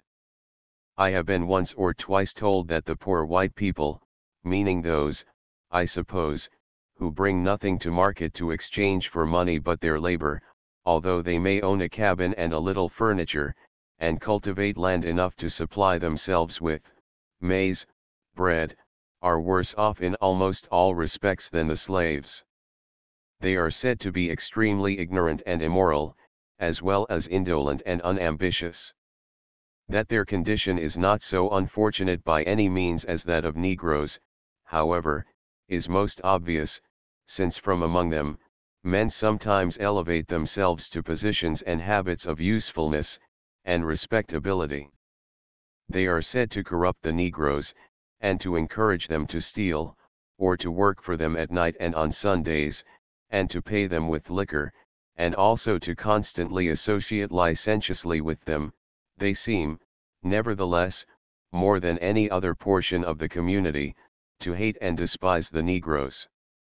In the midst of our conversation, one of the black girls had come into the room and stood still with her head dropped forward, staring at me from under her brows, without saying a word. When she had waited, in this way, perhaps 2 minutes, her master turned to her and asked what she wanted. "Miss Mattie says Martha and go to bed now." But Martha Ann refused to budge. After being told once or twice by her father to go with Rose, she came to me and lifted up her hands, I suppose to kiss me and go, but when I reached down, she took hold of my shoulders and climbed up onto my knees. Her father seemed to take no notice of this proceeding, but continued talking about guano. Rose went to a corner of the fireplace, dropped down upon the floor, and presently was asleep, leaning her head against the wall. In about half an hour the other Negro girl came to the door, when Mr. Newman abruptly called out, "Girl, take that child to bed," and immediately got up himself and walked out. Rose roused herself, and lifted Martha Ann out of my arms, and carried her off fast asleep. Mr. Newman returned holding a small candle, and, without entering the room, stood at the door and said, "I'll show you your bed if you are ready, sir." As he evidently meant, "I am ready to show you to bed if you will not refuse to go," I followed him upstairs. Into a large room, again, with 6 windows, with a fireplace, in which a few brands were smoking, with some wool spread thinly upon the floor in a corner, with a dozen small bundles of tobacco leaves, with a lady's saddle, with a deep feather bed, covered with a bright patchwork quilt, on a maple bedstead, and without a single item of any other furniture whatever. Mr. Newman asked if I wanted the candle to undress by. I said yes, if he pleased, and waited a moment for him to set it down. As he did not do so, I walked towards him, lifting my hand to take it. "No, I'll hold it," said he, and I then perceived that he had no candlestick, but held the lean little dip in his hand. I remembered also that no candle had been brought into the sitting room, and that while we were at supper only one candle had stood upon the table, which had been immediately extinguished when we rose, the room being lighted only from the fire. I very quickly undressed and hung my clothes upon a bedpost. Mr. Newman looked on in silence until I had got into bed, when, with an abrupt "Good night, sir," he went out and shut the door. It was not until after I had consulted Sam the next morning that I ventured to consider that my entertainment might be taken as a mere business transaction, and not as genuine planter's hospitality, though this had become rather a ridiculous view of it, after a repetition of the supper, in all respects, had been eaten for breakfast, with equal moroseness on the part of my host and equal quietness on the part of his kind-looking little wife. I was, nevertheless, amused at the promptness with which he replied to my rather hesitating inquiry what I might pay him for the trouble I had given him. "I reckon $1.25 will be right, sir." I have described, perhaps with tedious prolixity, what adventures befell me, and what scenes I passed through in my first day's random riding, for the purpose of giving an idea of the uncultivated and unimproved, rather, sadly worn and misused condition of some parts, and I judge, of a very large part, of all eastern Virginia, and of the isolated, lonely, and dissociable aspect of the dwelling places of a large part of the people. I subsequently rode for 3 weeks in eastern and central Virginia, the country differing not very greatly in its characteristics from that here described. Much the same general characteristics pervade the slave states, everywhere, except in certain rich regions, or on the banks of some rivers, or in the vicinity of some great routes of travel and transportation, which have occasioned closer settlement or stimulated public spirit. For hours and hours one has to ride through the unlimited, continual, all-shadowing, all-embracing forest, following roads, in the making of which no more labor has been given than was necessary to remove the timber which would obstruct the passage of wagons, and even for days and days he may sometimes travel, and see never two dwellings of mankind within sight of each other, only, at long distances, often several miles asunder, these isolated plantation patriarchates. If a traveler leaves the main road to go any distance, it is not to be imagined how difficult it is for him to find his way from one house to any other in particular. His only safety is in the fact that, unless there are mountains or swamps in the way, he is not likely to go many miles upon any wagon or horse track without coming to some white man's habitation. The country passed through, in the early part of my second day's ride, was very similar in general characteristics to that I have already described, only that a rather larger portion of it was cleared, and plantations were more frequent. About 11 o'clock I crossed a bridge and came to the meeting house I had been expecting to reach by that hour the previous day. It was in the midst of the woods, and the small clearing around it was still dotted with the stumps of the trees out of whose trunks it had been built, for it was a log structure. In one end there was a single square port, closed by a sliding shutter. In the other end were two doors, both standing open. In front of the doors, a rude scaffolding had been made of poles and saplings, extending out 20 feet from the wall of the house, and this had been covered with boughs of trees, the leaves now withered. A few benches, made of split trunks of trees slightly hewn with the axe, were arranged under this arbor, as if the religious service was sometimes conducted on the outside in preference to the interior of the edifice. Looking in, I saw that a gallery or loft extended from over the doors, across about 1/3 the length of the house, access to which was had by a ladder. At the opposite end was a square unpainted pulpit, and on the floor were rows of rude benches. The house was sufficiently lighted by crevices between the upper logs. Half an hour after this I arrived at the Negro quarters, a little hamlet of 10 or 12 small and dilapidated cabins. Just beyond them was a plain farm gate, at which several Negroes were standing. One of them, a well-made man, with an intelligent countenance and prompt manner, directed me how to find my way to his owner's house. It was still nearly a mile distant, and yet, until I arrived in its immediate vicinity, I saw no cultivated field, and but one clearing. In the edge of this clearing, a number of Negroes, male and female, lay stretched out upon the ground near a small smoking charcoal pit. Their master afterwards informed me that they were burning charcoal for the plantation blacksmith, using the time allowed them for holidays from Christmas to New Year's Day to earn a little money for themselves in this way. He paid them by the bushel for it. When I said that I supposed he allowed them to take what wood they chose for this purpose, he replied that he had 500 acres covered with wood, which he would be very glad to have any one burn, or clear off in any way. Mr. W.'s house was an old family mansion, which he had himself remodeled in the Grecian style, and furnished with a large wooden portico.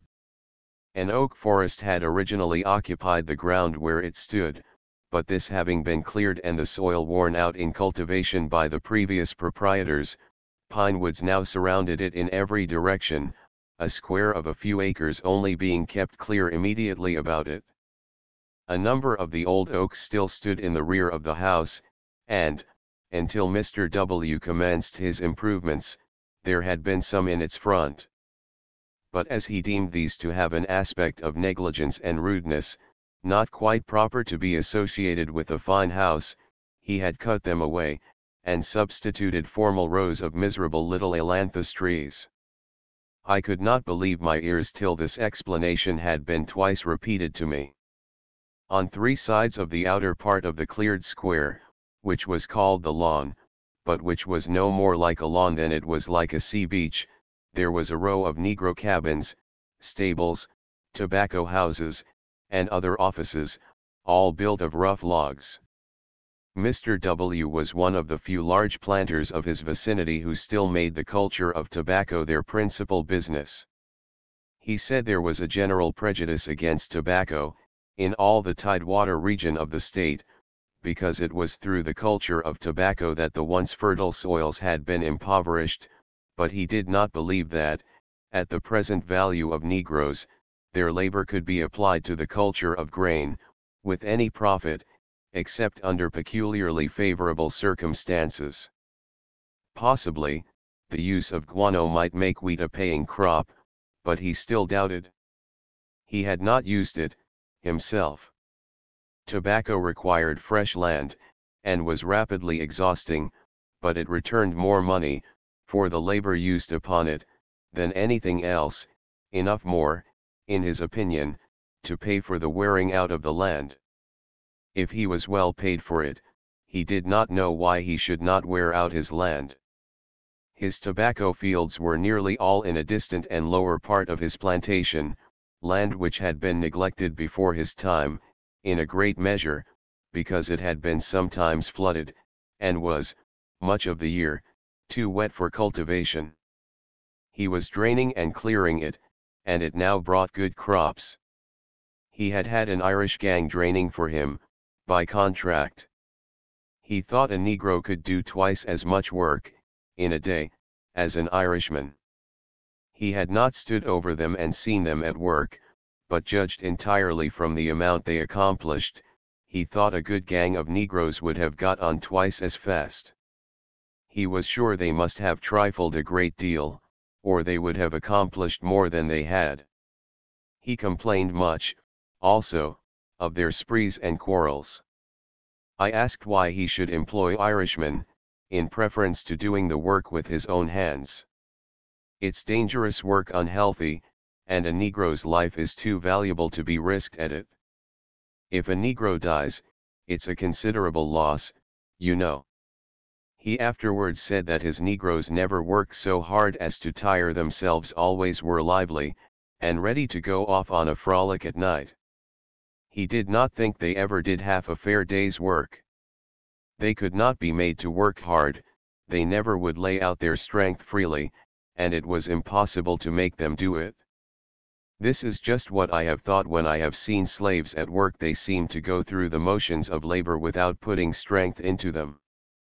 They keep their powers in reserve for their own use at night, perhaps. Mr. W. also said that he cultivated only the coarser and lower-priced sorts of tobacco, because the finer sorts required more painstaking and discretion than it was possible to make a large gang of Negroes use. You can make a nigger work, he said, but you cannot make him think. Although Mr. W. was so wealthy, or, at least, would be considered anywhere at the North, and had been at college, his style of living was very farmer-like, and thoroughly Southern. On their plantations, generally, the Virginia gentlemen seemed to drop their full dress and constrained town habits, and to live a free, rustic, shooting jacket life. We dined in a room that extended out, rearwardly, from the house, and which, in a northern establishment, would have been the kitchen. The cooking was done in a detached log cabin, and the dishes brought some distance, through the open air, by the servants. The outer door was left constantly open, though there was a fire in an enormous old fireplace, large enough, if it could have been distributed sufficiently, to have lasted a New York seamstress the best part of the winter. By the door there was indiscriminate admittance to Negro children and foxhounds, and, on an average, there were 4 of these, grinning or licking their chops, on either side of my chair, all the time I was at the table. A stout woman acted as head waitress, employing two handsome little mulatto boys as her aides in communicating with the kitchen, from which relays of hot corn bread, of an excellence quite new to me, were brought at frequent intervals. There was no other bread, and but one vegetable served sweet potato, roasted in ashes, and this, I thought, was the best sweet potato, also, that I ever had eaten, but there were 4 preparations of swine's flesh, besides fried fowls, fried eggs, cold roast turkey, and a possum, cooked, I know not how, but it somewhat resembled baked sucking pig. The only beverages on the table were milk and whiskey. I was pressed to stay several days with Mr. W., and should have been glad to do so, had not another engagement prevented. When I was about to leave, an old servant was directed to get a horse, and go with me, as guide, to the railroad station at Colonel Gillen's. He followed behind me, and I had great difficulty in inducing him to ride near enough to converse with me. I wished to ascertain from him how old the different stages of the old field forest growth, by the side of our road, might be, but for a long time, he was, or pretended to be, unable to comprehend my questions.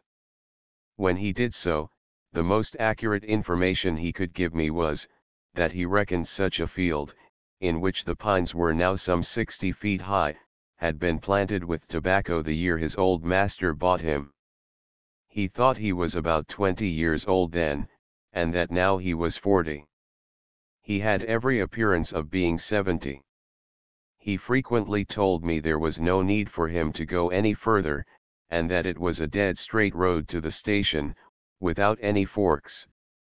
As he appeared very eager to return, I was at length foolish enough to allow myself to be prevailed upon to dispense with his guidance, gave him $0.25 for his time that I had employed, and went on alone. The road, which for a short distance further was plain enough, soon began to ramify, and, in half an hour, we were stumbling along a dark wood path, looking eagerly for a house. At length, seeing one across a large clearing, we went through a long lane, opening gates and letting down bars, until we met 2 negroes, riding a mule, who were going to the plantation near the schoolhouse which we had seen the day before. Following them thither, we knew the rest of the way. Jane gave a bound and neighed, when we struck the old road, showing that she had been lost, as well as I, up to the moment. It was 20 minutes after the hour given in the timetable for the passage of the train, when I reached the station, but it had not arrived, nor did it make its appearance for a quarter of an hour longer, so I had plenty of time to deliver Tom's wife's message and take leave of Jane. I am sorry to say she appeared very indifferent, and seemed to think a good deal more of Tom than of me. Mr. W. had told me that the train would, probably, be half an hour behind its advertised time, and that I had no need to ride with haste, to reach it. I asked Colonel Gillen if it would be safe to always calculate on the train being half an hour late. He said it would not, for, although usually that much behind the timetable, it was sometimes half an hour ahead of it. So those, who would be safe, had commonly to wait an hour.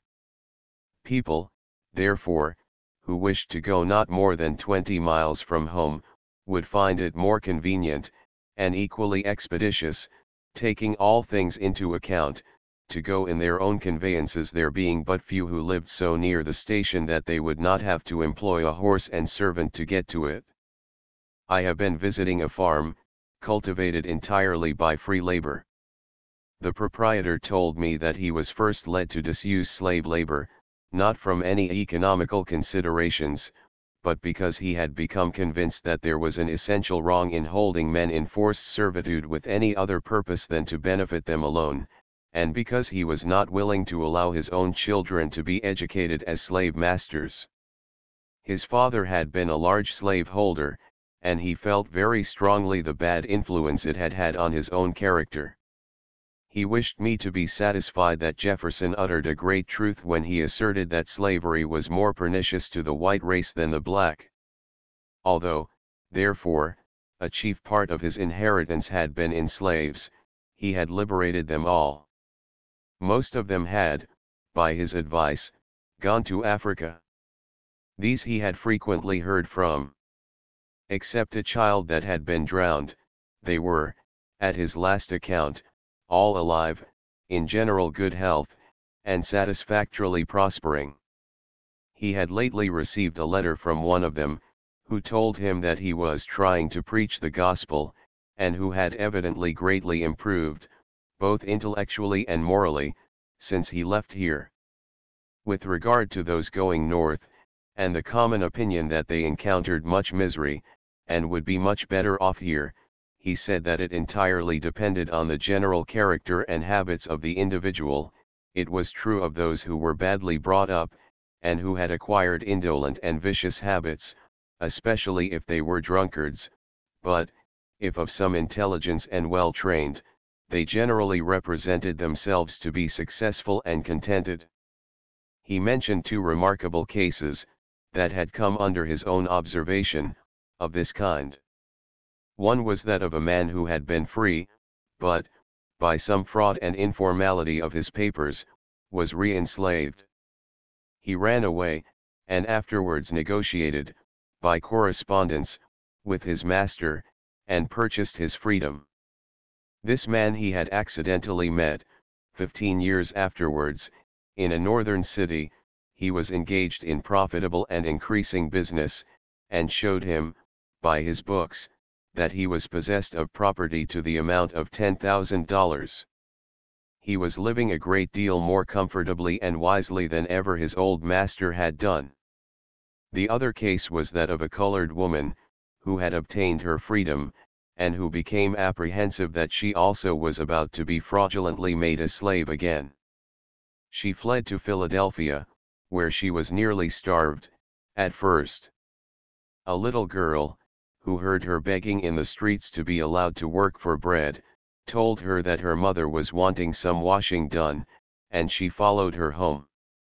The mother, not knowing her, was afraid to trust her with the articles to be washed. She prayed so earnestly for the job, however, suggesting that she might be locked into a room until she had completed it, that it was given her. So she commenced life in Philadelphia. 10 years afterwards he had accidentally met her there. She recognized him immediately, recalled herself to his recollection, manifested the greatest joy at seeing him, and asked him to come to her house, which he found a handsome 3-story building, furnished really with elegance, and she pointed out to him, from the window, 3 houses in the vicinity that she owned and rented. She showed great anxiety to have her children well educated, and was employing the best instructors for them which she could procure in Philadelphia. He considered the condition of slaves to have much improved since the Revolution, and very perceptibly during the last 20 years. The original stock of slaves, the imported Africans, he observed, probably required to be governed with much greater severity, and very little humanity was exercised or thought of with regard to them. The slaves of the present day are of a higher character. In fact, he did not think more than half of them were full-blooded Africans. Public sentiment condemned the man who treated his slaves with cruelty. The owners were mainly men of some cultivation, and felt a family attachment to their slaves, many of whom had been the playmates of their boyhood. Nevertheless, they were frequently punished severely, under the impulse of temporary passion, often without deliberation, and on unfounded suspicion. This was especially the case where they were left to overseers, who, though sometimes men of intelligence and piety, were more often coarse, brutal, and licentious, drinking men, wholly unfit for the responsibility imposed on them. With regard to the value of slave labor, this gentleman is confident that, at present, he has the advantage in employing free men instead of it. It has not been so until of late, the price of slaves having much advanced within 10 years, while immigration has made free white laborers more easy to be procured.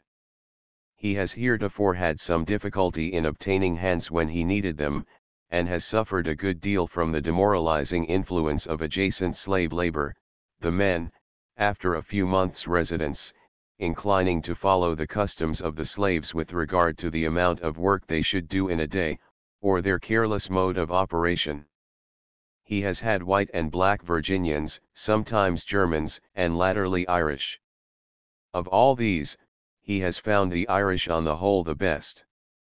The poorest have been the native white Virginians, next, the free blacks, and though there have been exceptions, he has not generally paid these as high as $100 a year, and has thought them less worth their wages than any he has had. At present, he has 2 white natives and 2 free colored men, but both the latter were brought up in his family, and are worth $20 a year more than the average. The free black, he thinks, is generally worse than the slave, and so is the poor white man. He also employs, at present, 4 Irish hands, and is expecting 2 more to arrive, who have been recommended to him, and sent for by those he has. He pays the Irishmen $120 a year, and boards them.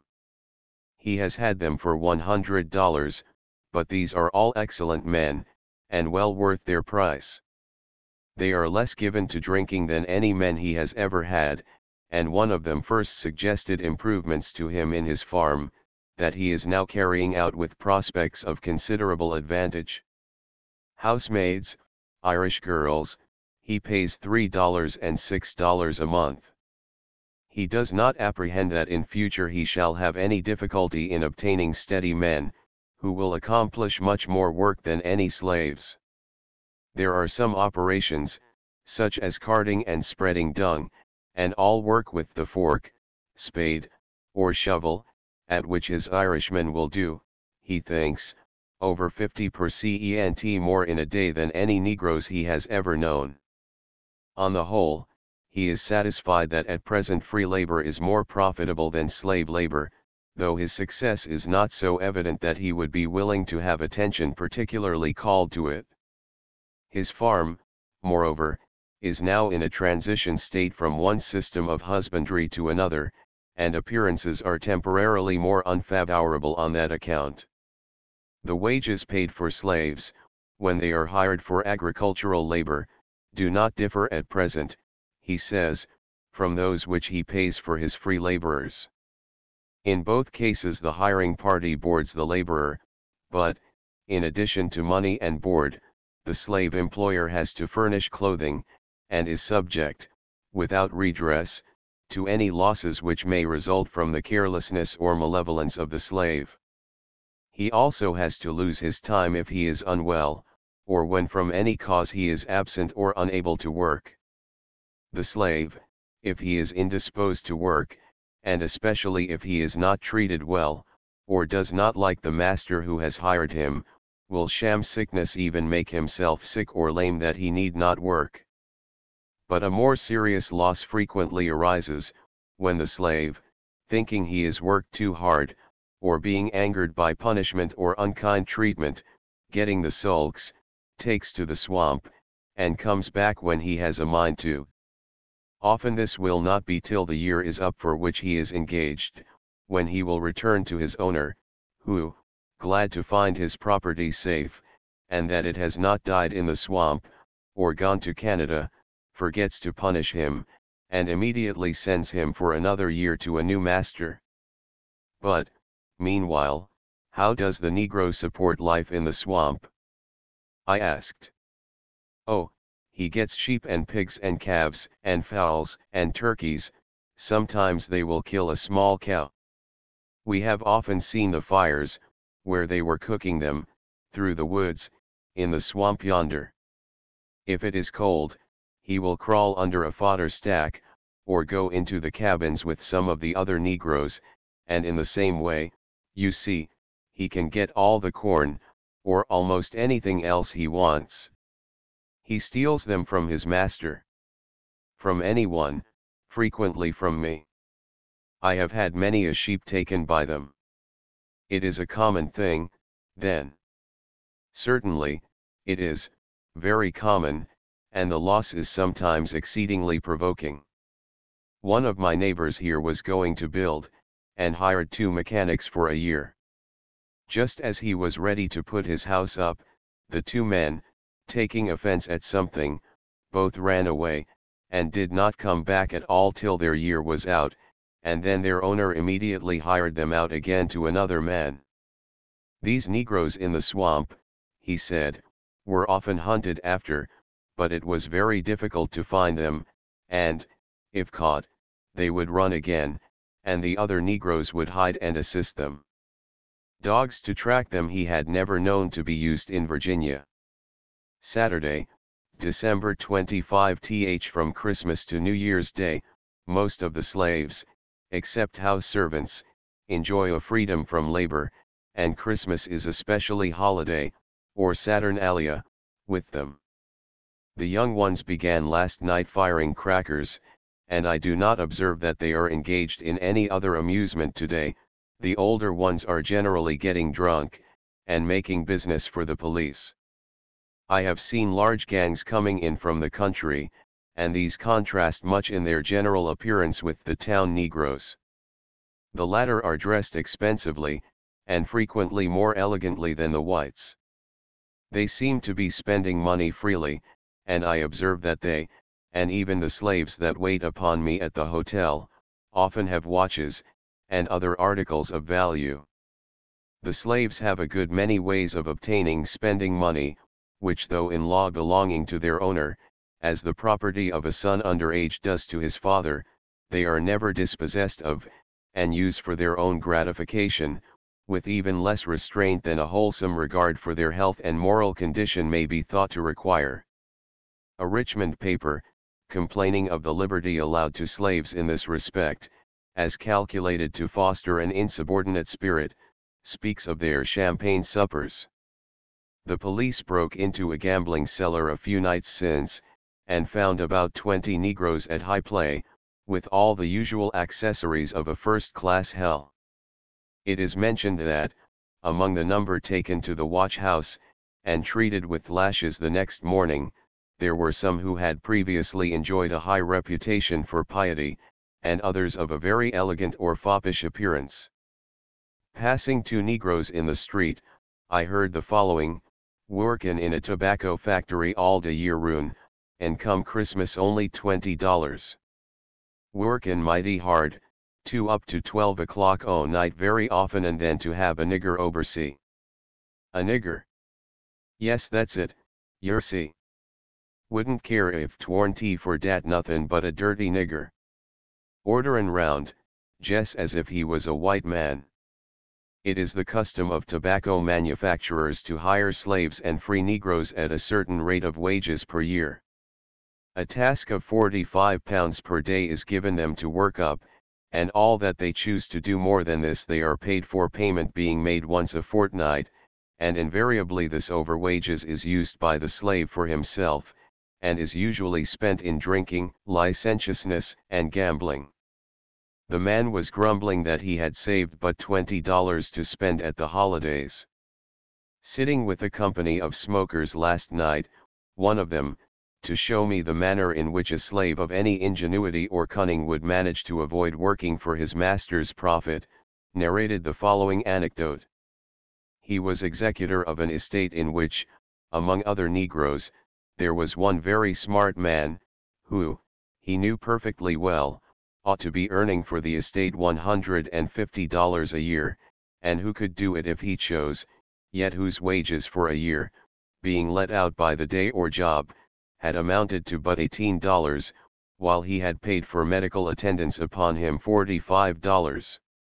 Having failed in every other way to make him earn anything, he proposed to him that he should purchase his freedom and go to Philadelphia, where he had a brother. He told him that if he would earn a certain sum, $400 I believe, and pay it over to the estate for himself, he would give him his free papers. The man agreed to the arrangement, and by his overwork in a tobacco factory, and some assistance from his free brother, soon paid the sum agreed upon, and was sent to Philadelphia. A few weeks afterwards he met him in the street, and asked him why he had returned. "Oh, I don't like dat Philadelphy, massa, and no chance for colored folks dere. Spec if I'd been a runaway, de white folks dere take care o' me, but I couldn't get anythin' to do, so I jis borrow $10 of my broder, and come back to Old Virginie. But you know the law forbids your return. I wonder that you are not afraid to be seen here.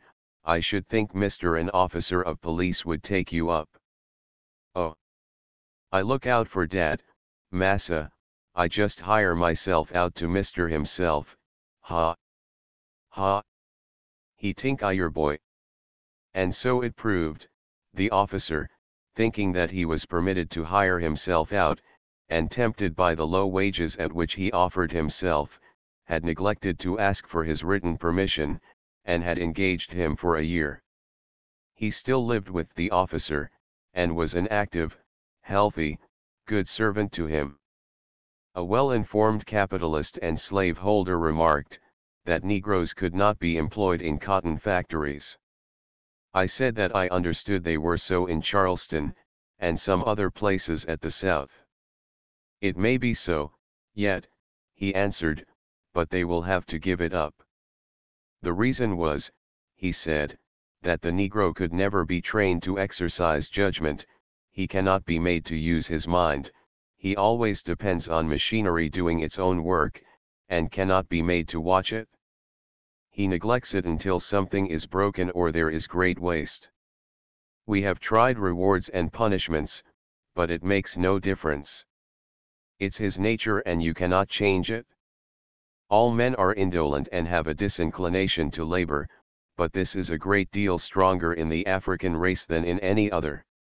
In working niggers, we must always calculate that they will not labor at all except to avoid punishment, and they will never do more than just enough to save themselves from being punished, and no amount of punishment will prevent their working carelessly and indifferently.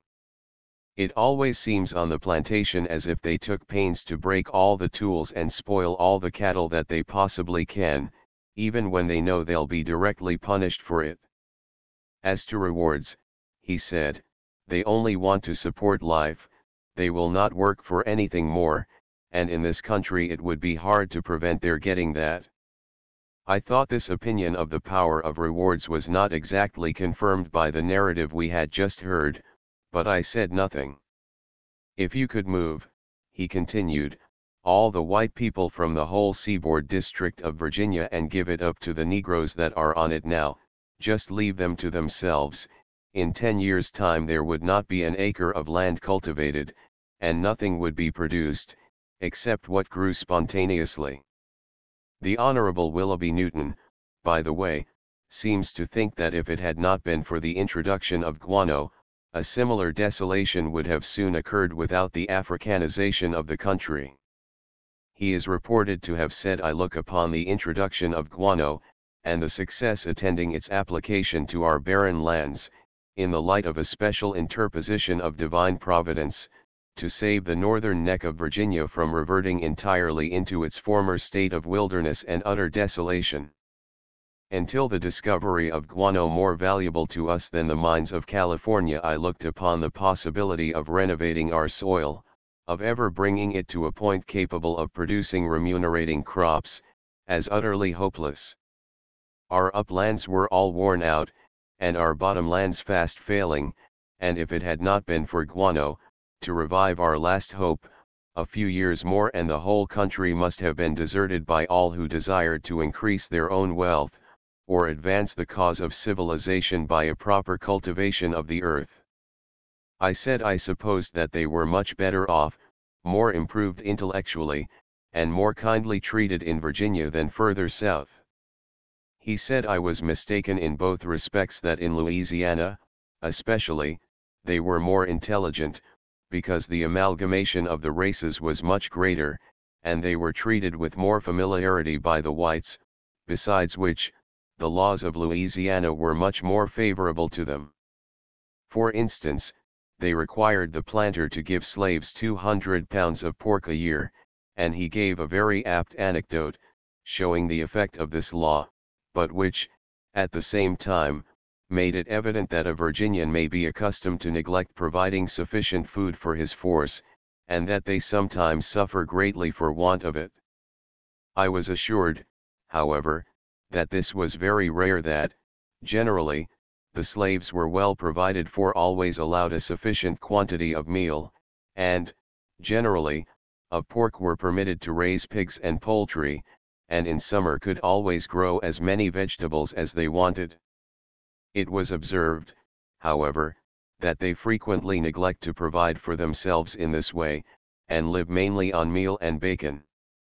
If a man does not provide well for his slaves, it soon becomes known, he gets the name of a nigger killer, and loses the respect of the community. The general allowance of food was thought to be a peck and a half of meal, and 3 pounds of bacon a week. This, it was observed, is as much meal as they can eat, but they would be glad to have more bacon. Sometimes they receive 4 pounds, but it is oftener that they get less than 3.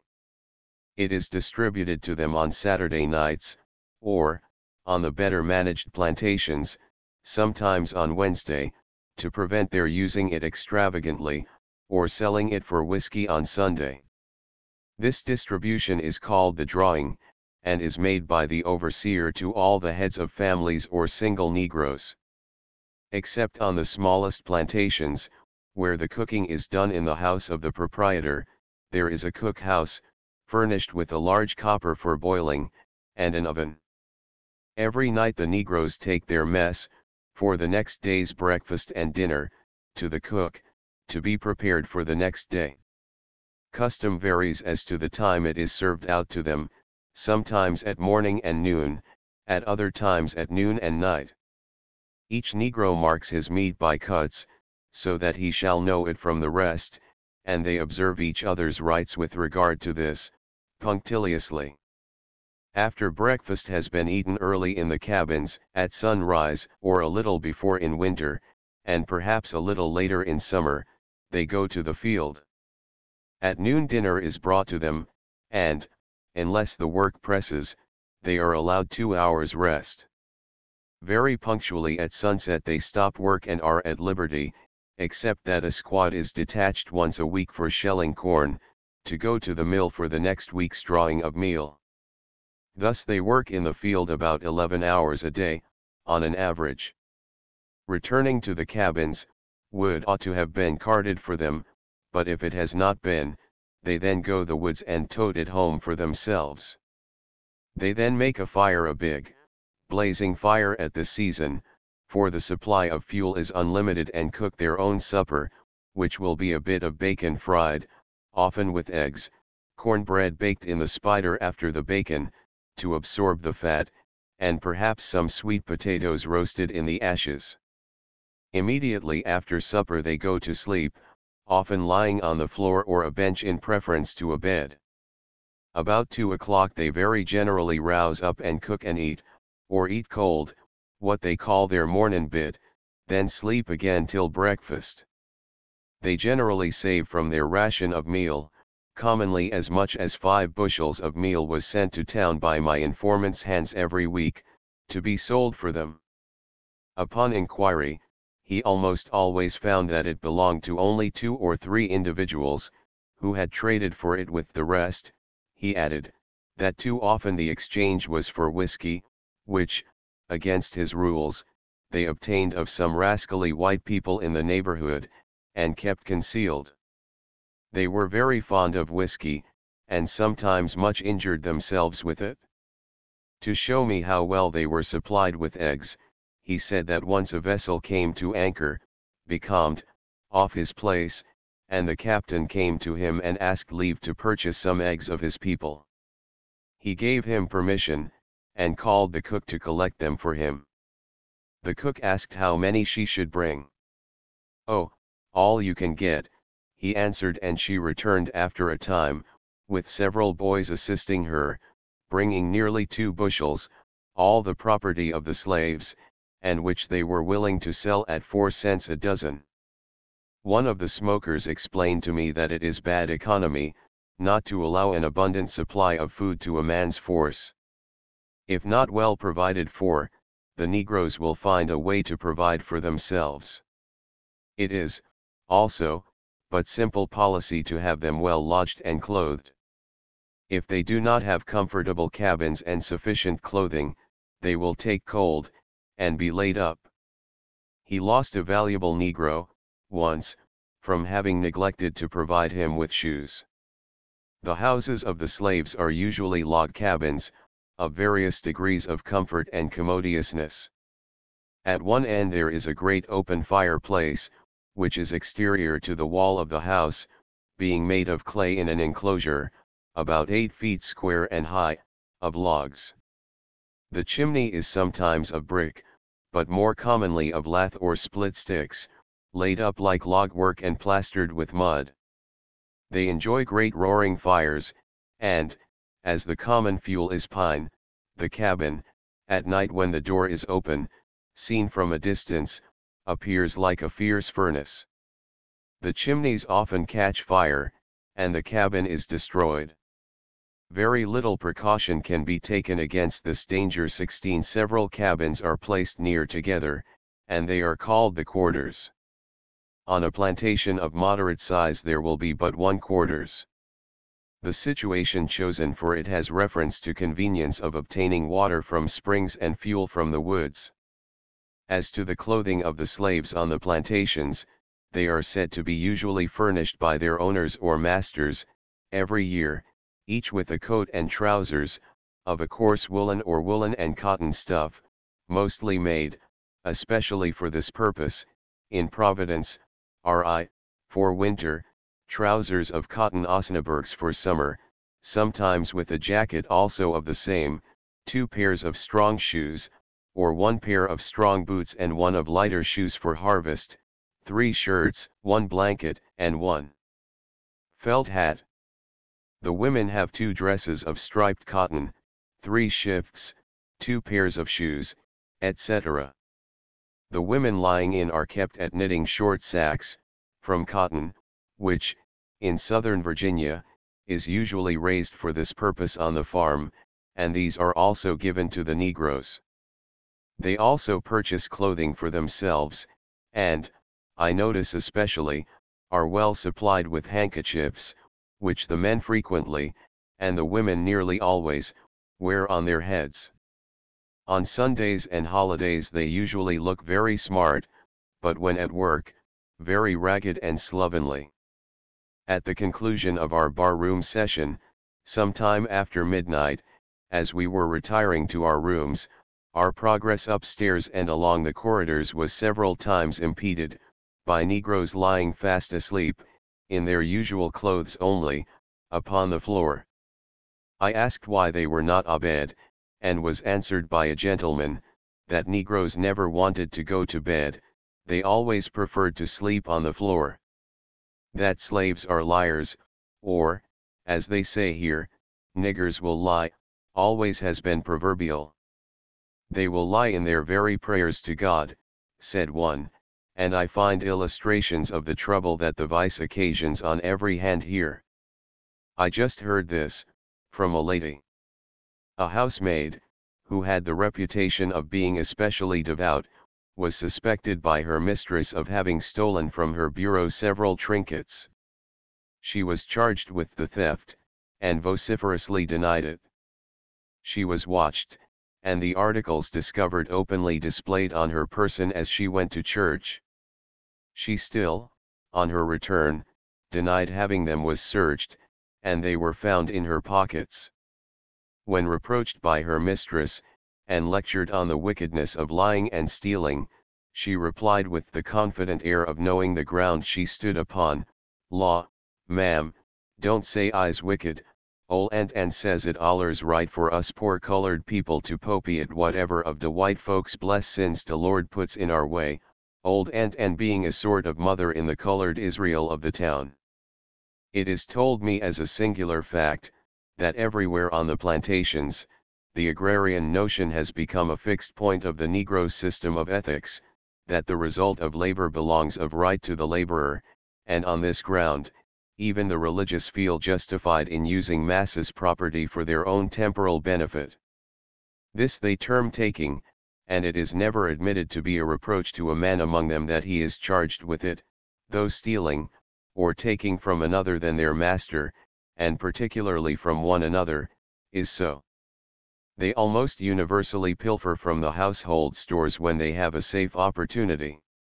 Jefferson says of the slaves, whether further observation will or will not verify the conjecture, that nature has been less bountiful to them in the endowments of the head, I believe that in those of the heart she will have done them justice.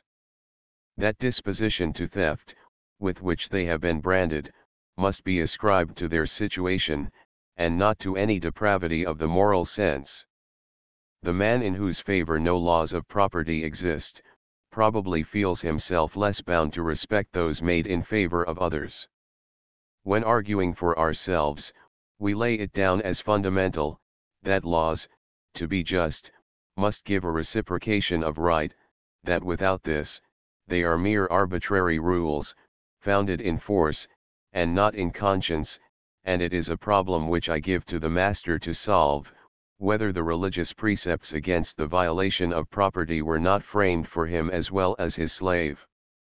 And whether the slave may not as justifiably take a little from one who has taken all from him, as he may slay one who would slay him. That a change of the relations in which a man is placed should change his ideas of moral right and wrong, is neither new, nor peculiar to the color of the blacks. Homer tells us it was so, 2,600 years ago. Job fixed it certain, that whatever day makes man a slave, takes half his worth away. Chapter 4. The Economy of Virginia.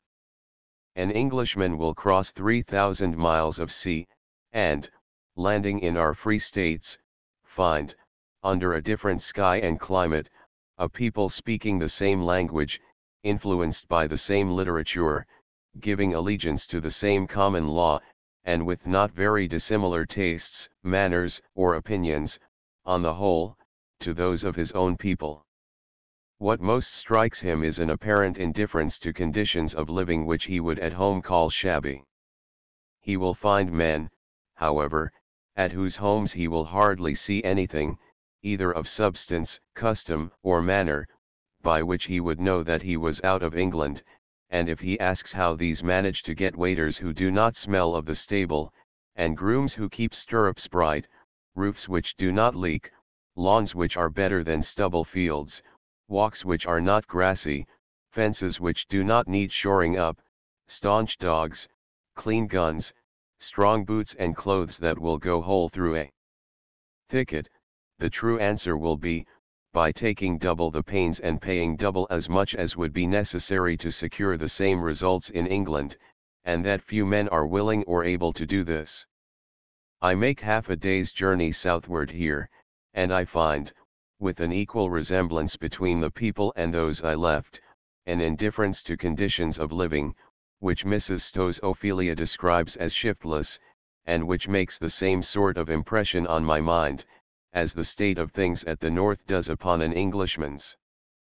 But, in this case, there has been no change in the skies, I wear the same clothing, or if I come from the low seaboard and, going inland, gain elevation, I need some better protection against cold.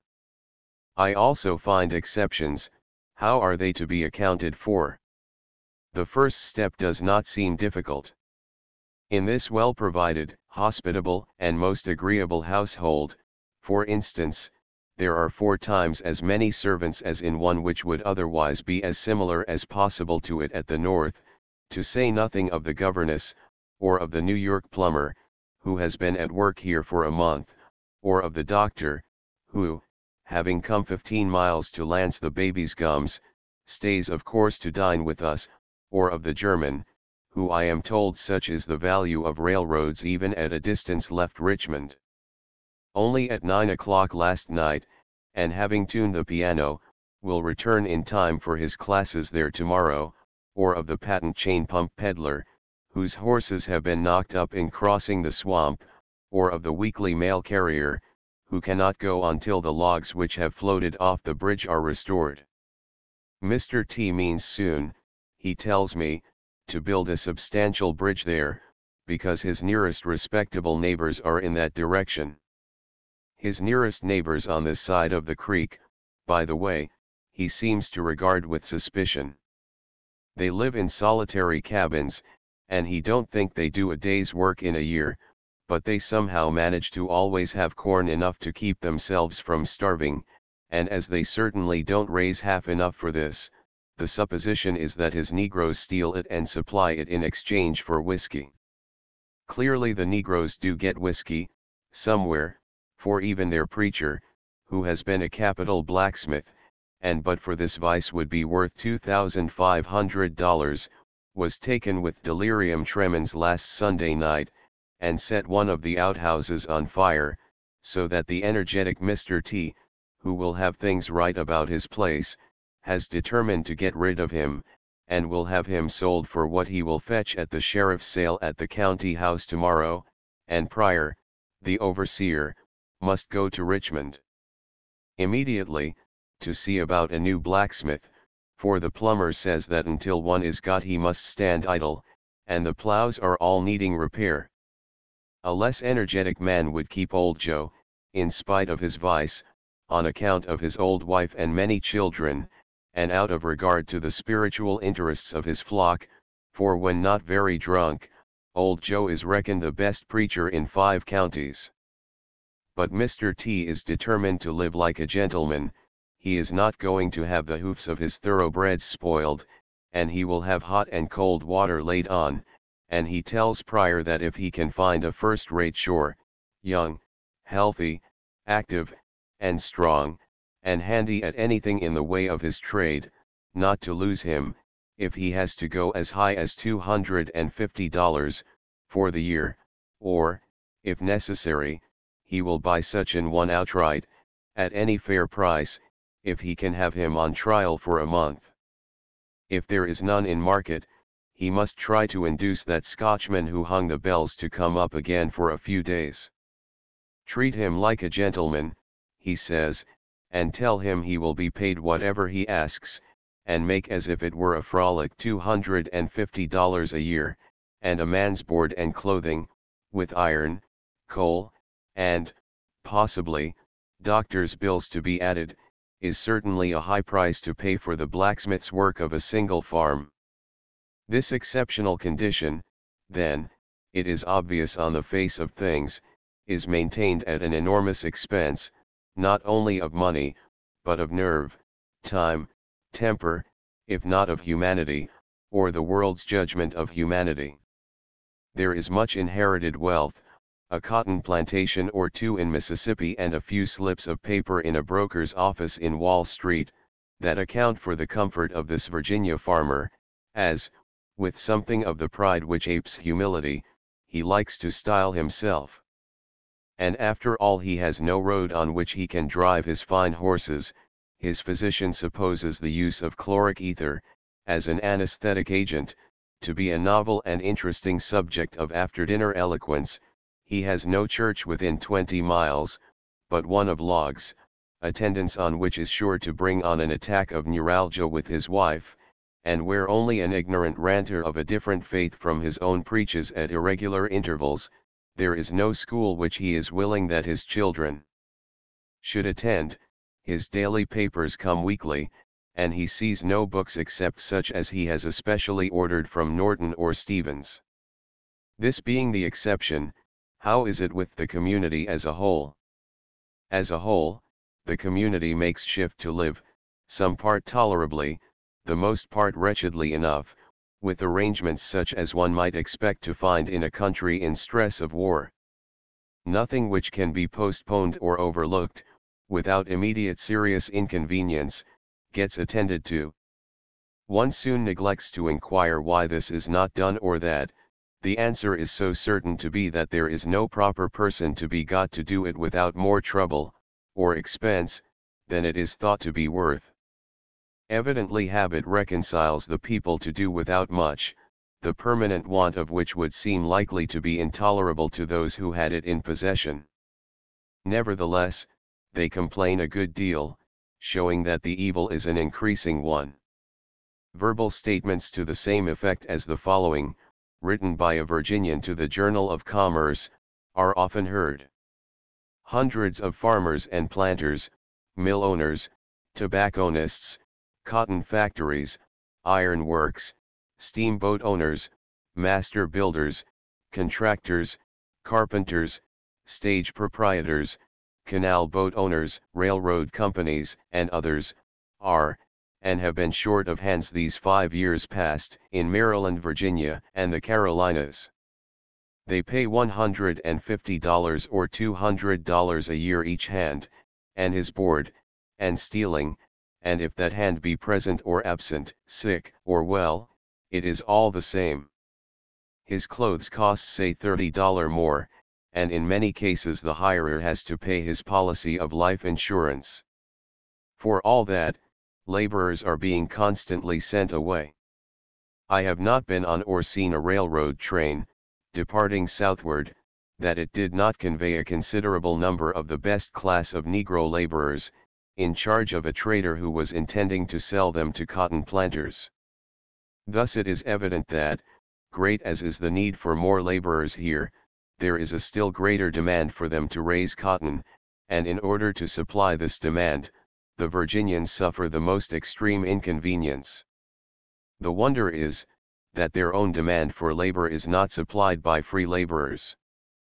But it appears that where Negro slavery has long existed, certain occupations are, by custom, assigned to the slaves, and a white man is not only reluctant to engage himself in those occupations, but is greatly disinclined to employ other whites in them. I have often asked, why do you not employ white men?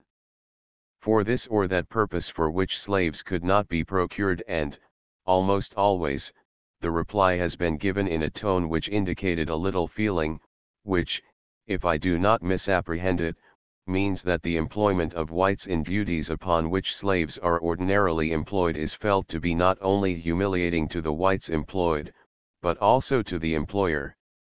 Nor is this difficulty merely a matter of sentiment.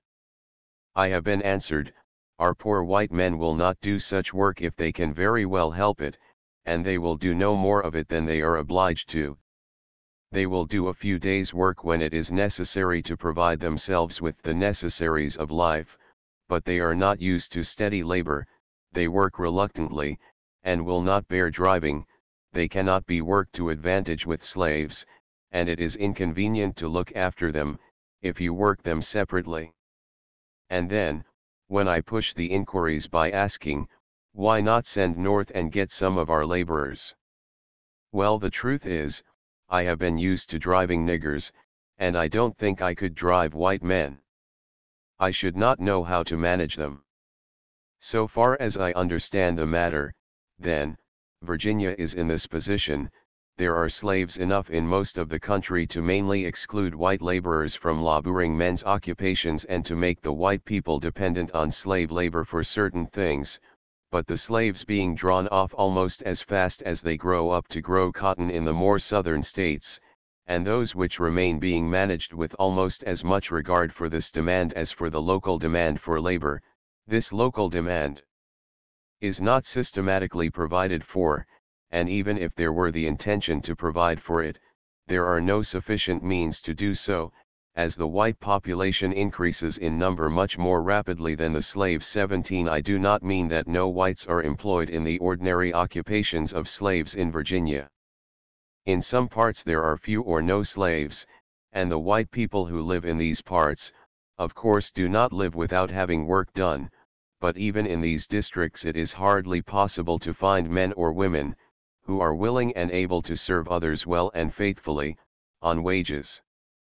In some parts white working men also drift in slowly from the free states, but they are too few and scattered to perceptibly affect the habits of the people and customs of the country, while they rapidly adapt themselves to these habits and customs.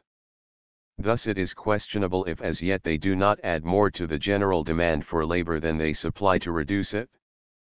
Still, it is where slaves remain in the greatest numbers, proportionately to the whites, that the scarcity of laborers, or what is practically the same thing, the cost of getting desirable work done, is most obvious.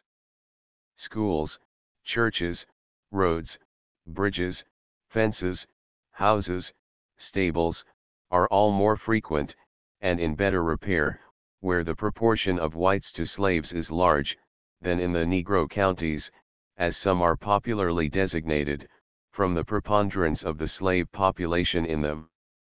I find this observation confirmed by an examination of the census returns and other documents.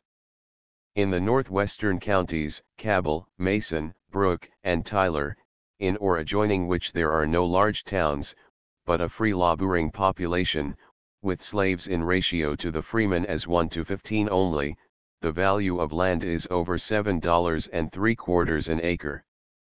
In Southampton, Surrey, Jamestown, and Newcant, in which the slave population is as 1 to 22, the value of land is but little more than half as much, $4.50 an acre. The value of land of course rises with its availability to contribute to the wants of men, and it can only be made available as labor can be applied to it. In Surrey, Prince George, Charles City, and James, adjoining counties on James River, and originally having some of the most productive soil in the state, and now supplied with the public conveniences which have accrued in 200 years of occupation by a civilized and Christian community, the number of slaves being at present, to that of whites as 1 to 19, the value of land is but $6 an acre. In Fairfax, another of the first settled counties, and in which, 20 years ago, land was even less in value than in the James River counties, it is now become worth twice as much. The slave population, once greater than that of whites, has been reduced by emigration and sale, till there are now less than half as many slaves as whites. In the place of slaves has come another sort of people. The change which has taken place, and the cause of it, is thus simply described in the agricultural report of the county to the Commissioner of Patents 18 in appearance. The county is so changed in many parts, that a traveler who passed over it 10 years ago would not now recognize it. Thousands and thousands of acres had been cultivated in tobacco by the former proprietors, would not pay the cost, and were abandoned as worthless, and became covered with a wilderness of pines. These lands have been purchased by northern emigrants, the large tracts divided and subdivided and cleared of pines, and neat farmhouses and barns, with smiling fields of grain and grass in the season, salute the delighted gaze of the beholder. 10 years ago it was a moot question whether Fairfax lands could be made productive, and if so, would they pay the cost? This problem has been satisfactorily solved by many, and in consequence of the above altered state of things schoolhouses and churches have doubled in number. The following substantiates what I have said of the unavailability of the native whites for supplying the place of the Negroes exported to the cotton plantations. From the Patent Office Report for 1847. As to the price of labor, our mechanics charge from $1 to $2 a day. As to agricultural labor, we have none. Our poor are poor because they will not work, therefore are seldom employed. Chas. Yancey, Buckingham Co., Virginia.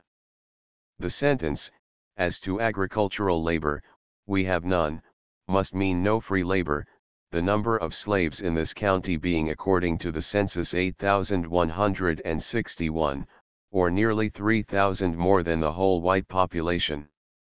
There are also 250 free Negroes in the county. From a correspondent of the American Agriculturist, February 14, 1855. As to laborers, we work chiefly slaves, not because they are cheaper, but rather because they are the only reliable labor we can get. The whites here engage to work for less price than the blacks can be got for, yet they will not work well, and rarely work out the time specified. If any of your friends come here and wish to work whites, I would advise them by all means to bring them with them, for our white laborers are far inferior to our blacks, and our black labor is far inferior to what we read and hear of your laborers. CGG Albemarle Co., Virginia. In Albemarle there are over 13,000 slaves to less than 12,000 whites. Among the native Virginians I find most intelligent men, very ready to assert that slavery is no disadvantage to Virginia, and, as necessary to the maintenance of this assertion, that slave labor is no clearer than free labor, that is, than free labor would be, if slavery did not exist. It is even said, and, as I have shown, it is practically true, at least wherever slavery has not in a great measure withdrawn from the field, that white labor cannot live in competition with slave labor. In other words, the holder of slave labor controls the local market for labor, and the cost of slave labor fixes the cost of everything which is produced by slave labor. But it is a mistake which the Virginians generally make, when they jump from this to the conclusion that slave labor is therefore cheaper under all circumstances than free labor.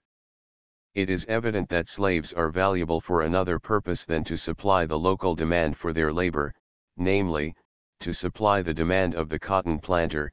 Consequently, those slaves which are employed to supply the local demand, must be employed either at a loss, or at what they are worth to the cotton planter. Whether this is more or less than free labor would cost if the field were open, can only be ascertained by comparing the cost of slave labor in Virginia with the cost of free labor in the free states. An exact comparison on a large scale I cannot find the means of making, but I have taken a great many notes which lead me with confidence to a few important general conclusions. Wages. Many thousand slaves have been hired in eastern Virginia during the time of my visit. The wages paid for able working men, sound, healthy, in good condition, and with no especial vices, from 20 to 30 years old, are from $110 to $140, the average, as nearly as I can ascertain, from very extended inquiry, being $120 per year, with board and lodging, and certain other expenses. These wages must represent exactly the cost of slave labor, because any considerations which would prevent the owner of a slave disposing of his labor for those wages, when the labor for his own purposes would not be worth as much, are so many hindrances upon the free disposal of his property, and thereby deduct from its actual value, as measured with money. As the large majority of slaves are employed in agricultural labor, and many of those, hired at the prices I have mentioned, are taken directly from the labor of the farm, and are skilled in no other, these wages represent the cost of agricultural labor in eastern Virginia. In New York, the usual wages for similar men, if Americans, white or black, are exactly the same in the money part. For Irish or German laborers the most common wages are $10 per month for summer and $8 per month for winter, or from $96 to $120 a year, the average being about $108. The hirer has, in addition to paying wages for the slave, to feed and to clothe him, the free laborer requires also to be boarded, but not to be clothed by his employer. The opinion is universal in Virginia, that the slaves are better fed than the northern laborers. This is, however, a mistake, and we must consider that the board of the northern laborer would cost at least as much more as the additional cost of clothing to the slave. Comparing man, with reference simply to equality of muscular power and endurance, my final judgment is, that the wages for common laborers are 25% higher in Virginia than in New York. Loss from disability of the laborer. This to the employer of free laborers need be nothing. To the slave master it is of varying consequence, sometimes small, often excessively embarrassing, and always a subject of anxiety and suspicion. I have not yet made the inquiry on any plantation where as many as 20 Negroes are employed together, that I have not found one or more of the field hands not at work, on account of some illness, strain, bruise, or wound, of which he or she was complaining, and in such cases the proprietor or overseer has, I think, never failed to express his suspicion that the invalid was really as well able to work as anyone else on the plantation. It is said to be nearly as difficult to form a satisfactory diagnosis of Negroes' disorders as it is of infants, because their imagination of symptoms is so vivid, and because not the smallest reliance is to be placed on their accounts of what they have felt or done. If a man is really ill, he fears lest he should be thought to be simulating, and therefore exaggerates all his pains, and locates them in whatever he supposes to be the most vital parts of his system. Frequently the invalid slaves neglect or refuse to use the remedies prescribed for their recovery. They conceal pills, for instance, under their tongue, and declare that they have swallowed them, when, from their producing no effect, it will be afterwards evident that they have not. This general custom I heard ascribed to habit, acquired when they were not very ill, and were loath to be made quite well enough to have to go to work again. Amusing incidents, illustrating this difficulty, I have heard narrated, showing that the slave rather enjoys getting a severe wound that lays him up. He has his hand crushed by the fall of a piece of timber, and after the pain is alleviated, is heard to exclaim, "Brester Lord der Han belong to masser, don't reckon dis chilly got no more corn to hoe dis yar, no how." Mr. H., of North Carolina, observed to me, in relation to this difficulty, that a man who had had much experience with Negroes could generally tell, with a good deal of certainty, by their tongue, and their pulse, and their general aspect, whether they were really ill or not. "Last year," said he, "I hired out one of my Negroes to a railroad contractor. I suppose that he found he had to work harder than he would on the plantation, and became discontented, and one night he left the camp without asking leave. The next day he stopped at a public house, and told the people he had fallen sick working on the railroad, and was going home to his master. They suspected he had run away, and, as he had no pass, they arrested him and sent him to the jail. In the night the sheriff sent me word that there was a boy, who said he belonged to me, in the jail, and he was very sick indeed, and I had better come and take care of him. I suspected how it was, and, as I was particularly engaged, I did not go near him till towards night, the next day. When I came to look at him, and heard his story, I felt quite sure that he was not sick, but, as he pretended to be suffering very much, I told the sheriff to give him plenty of salts and senna, and to be careful that he did not get much of anything to eat. The next day I got a letter from the contractor, telling me that my nigger had run away, without any cause. So I rode over to the jail again, and told them to continue the same treatment until the boy got a good deal worse or a good deal better. Well, the rascal kept it up for a week, all the time groaning so, you'd think he couldn't live many hours longer, but, after he had been in 7 days, he all of a sudden said he'd got well, and wanted something to eat. As soon as I heard of it, I sent them word to give him a good paddling 19 and handcuff him, and send him back to the railroad. I had to pay them for taking up a runaway, besides the sheriff's fees, and a week's board of the boy to the county. But the same gentleman admitted that he had sometimes been mistaken, and had made men go to work when they afterwards proved to be really ill. Therefore, when one of his people told him he was not able to work, he usually thought, very likely he'll be all the better for a day's rest, whether he's really ill or not, and would let him off without being particular in his examination.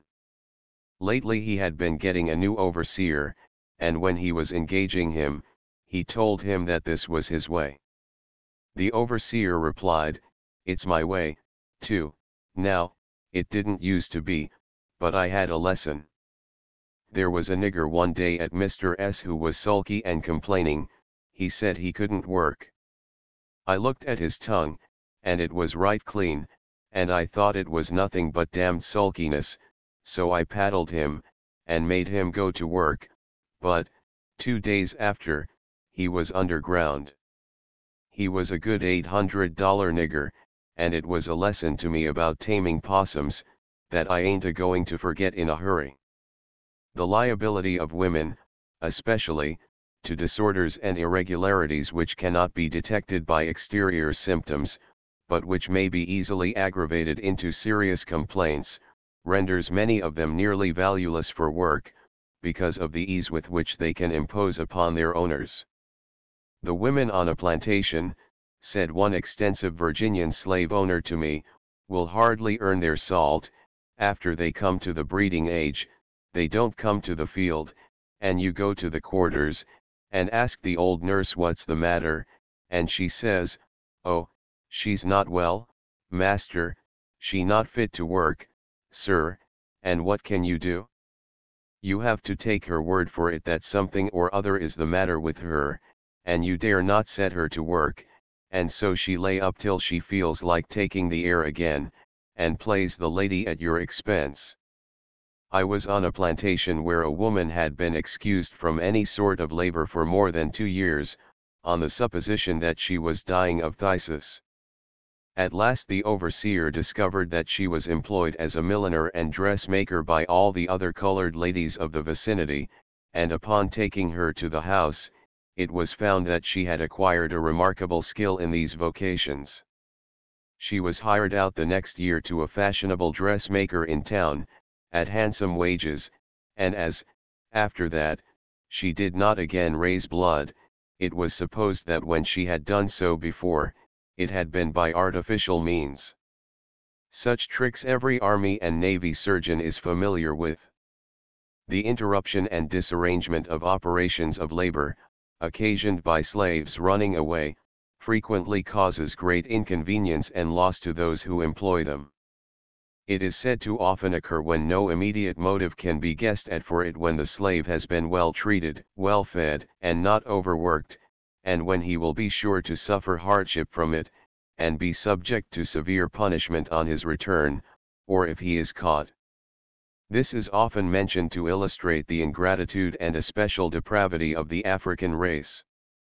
I should suspect it to be, if it cannot be otherwise accounted for, the natural instinct of freedom in a man, working out capriciously, as the wild instincts of domesticated beasts and birds sometimes do.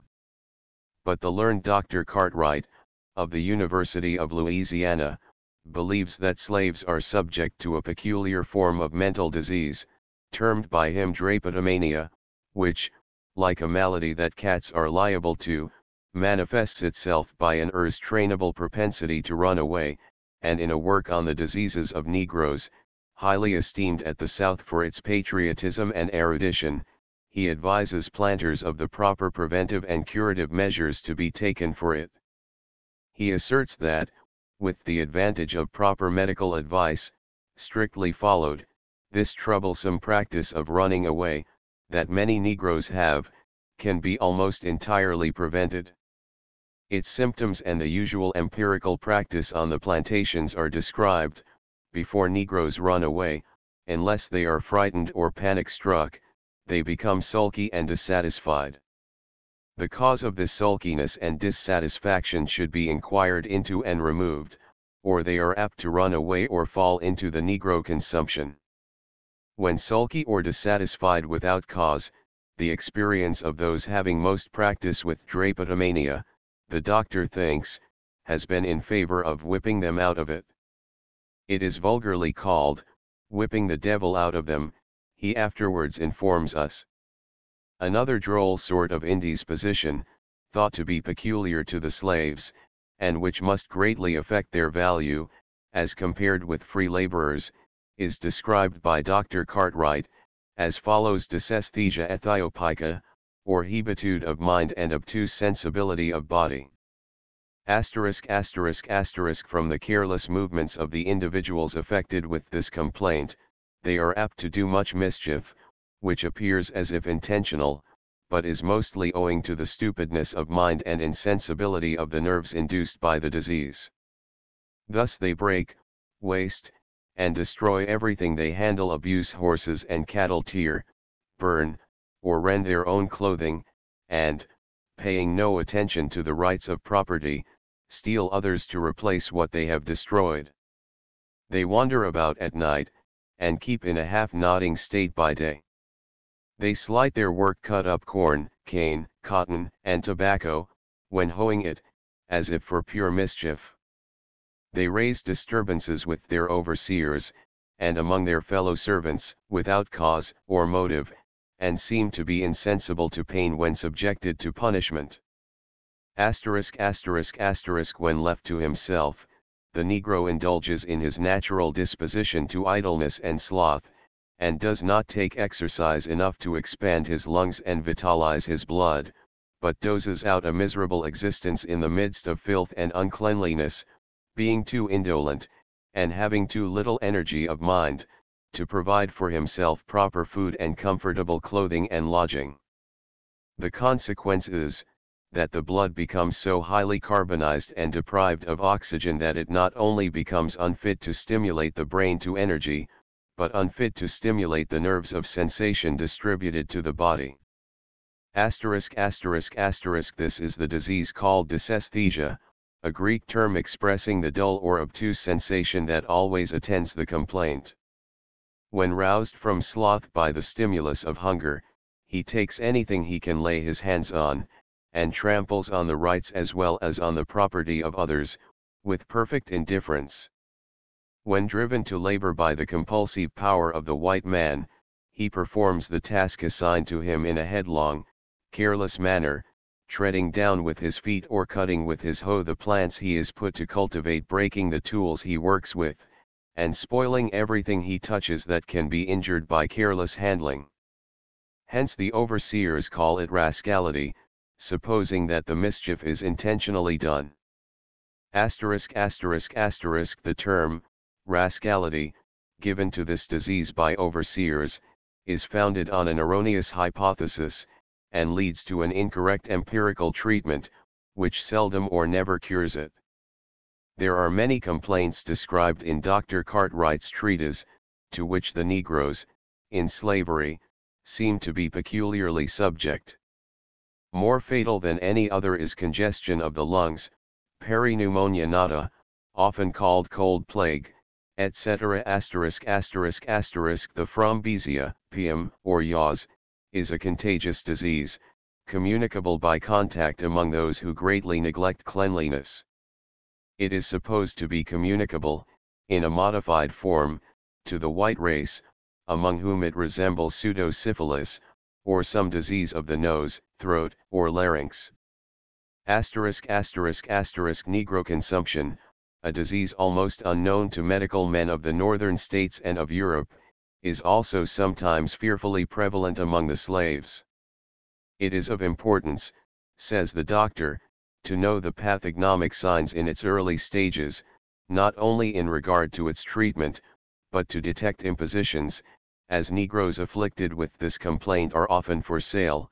The acceleration of the pulse, on exercise, incapacitates them for labor, as they quickly give out, and have to leave their work.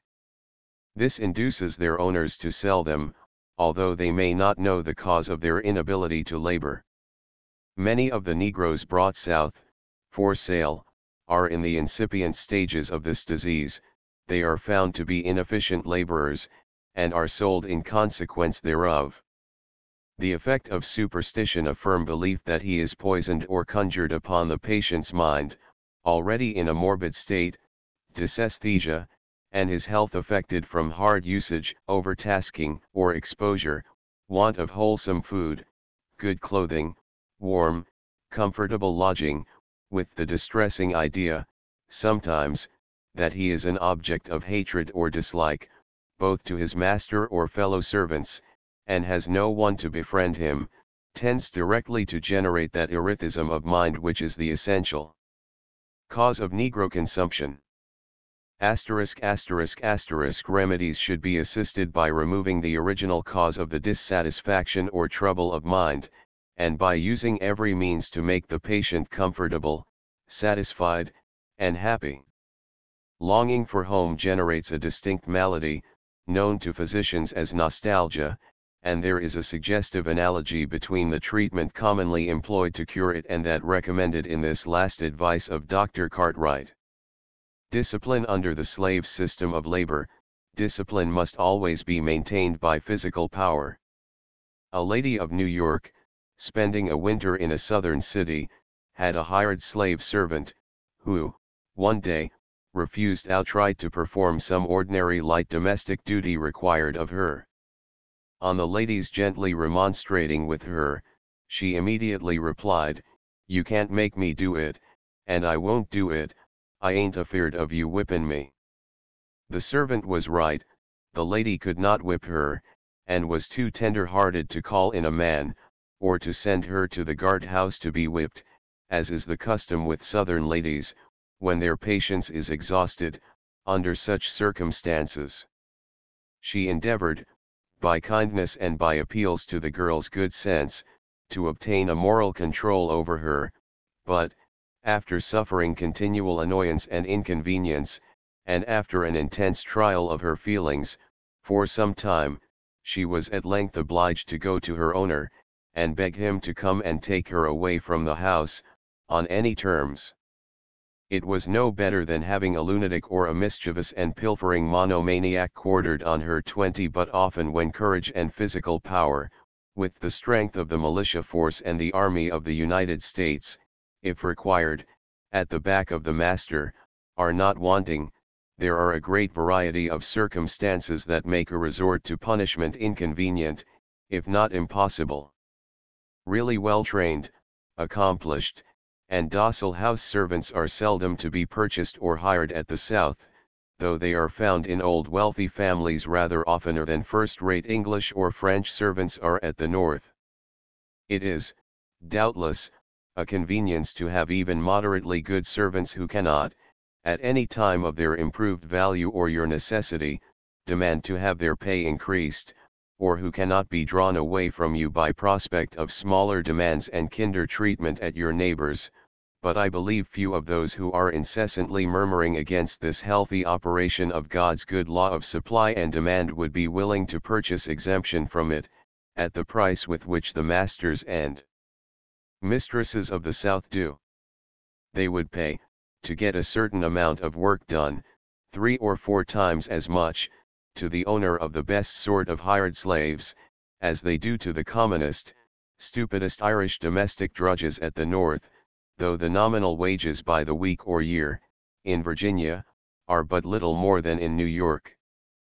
The number of servants usually found in a Southern family, of any pretension, always amazes a Northern lady.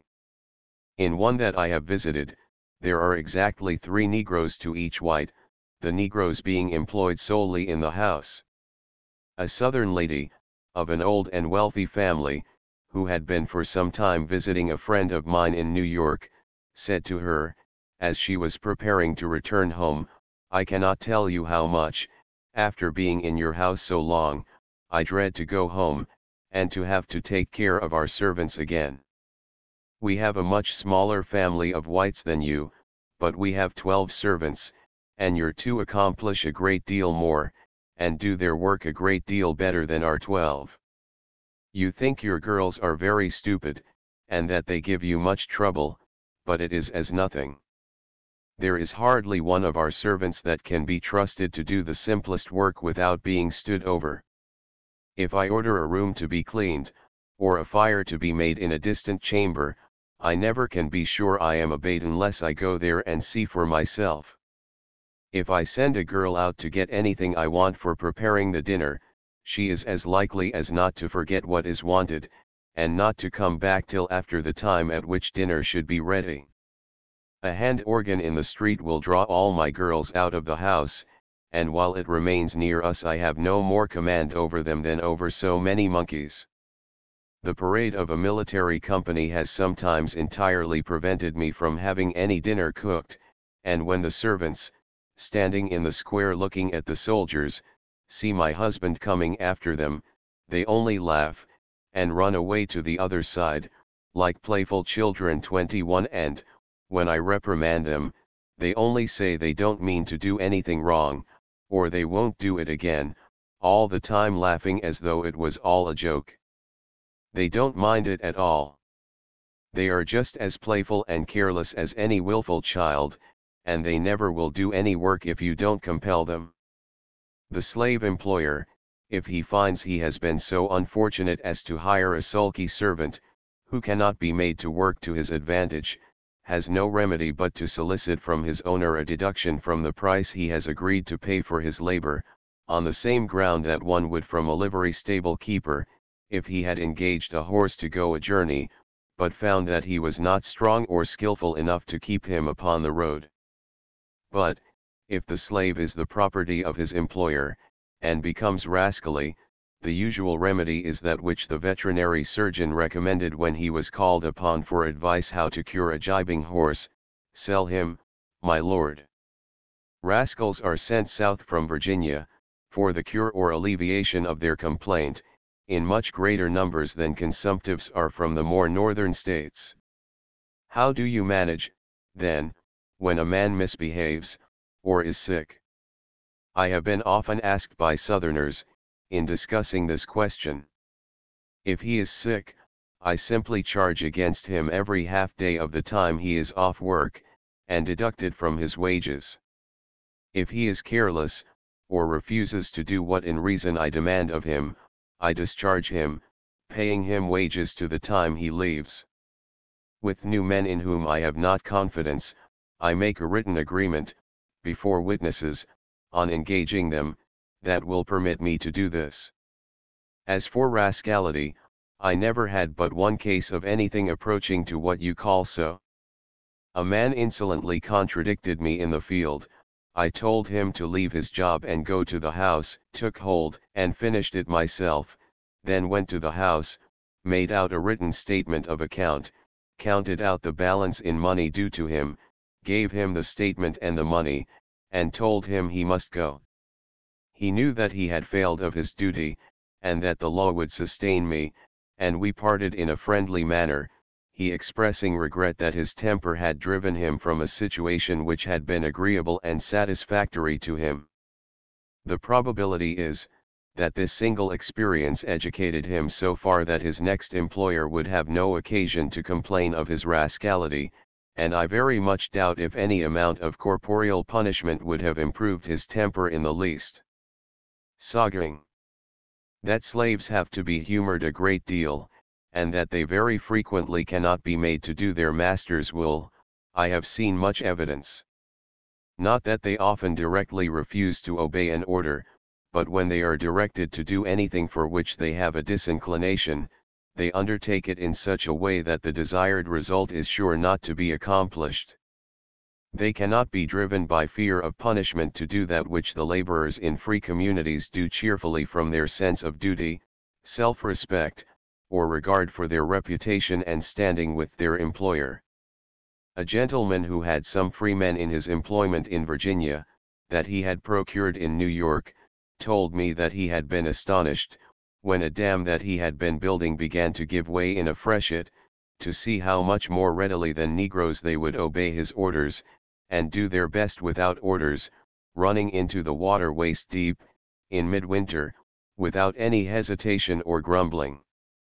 The manager of a large candle factory in London, in which the laborers are treated with an unusual degree of confidence and generosity, writes thus in a report to his directors: the present year promises to be a very good one as regards profit, in consequence of the enormous increase in the demand for candles.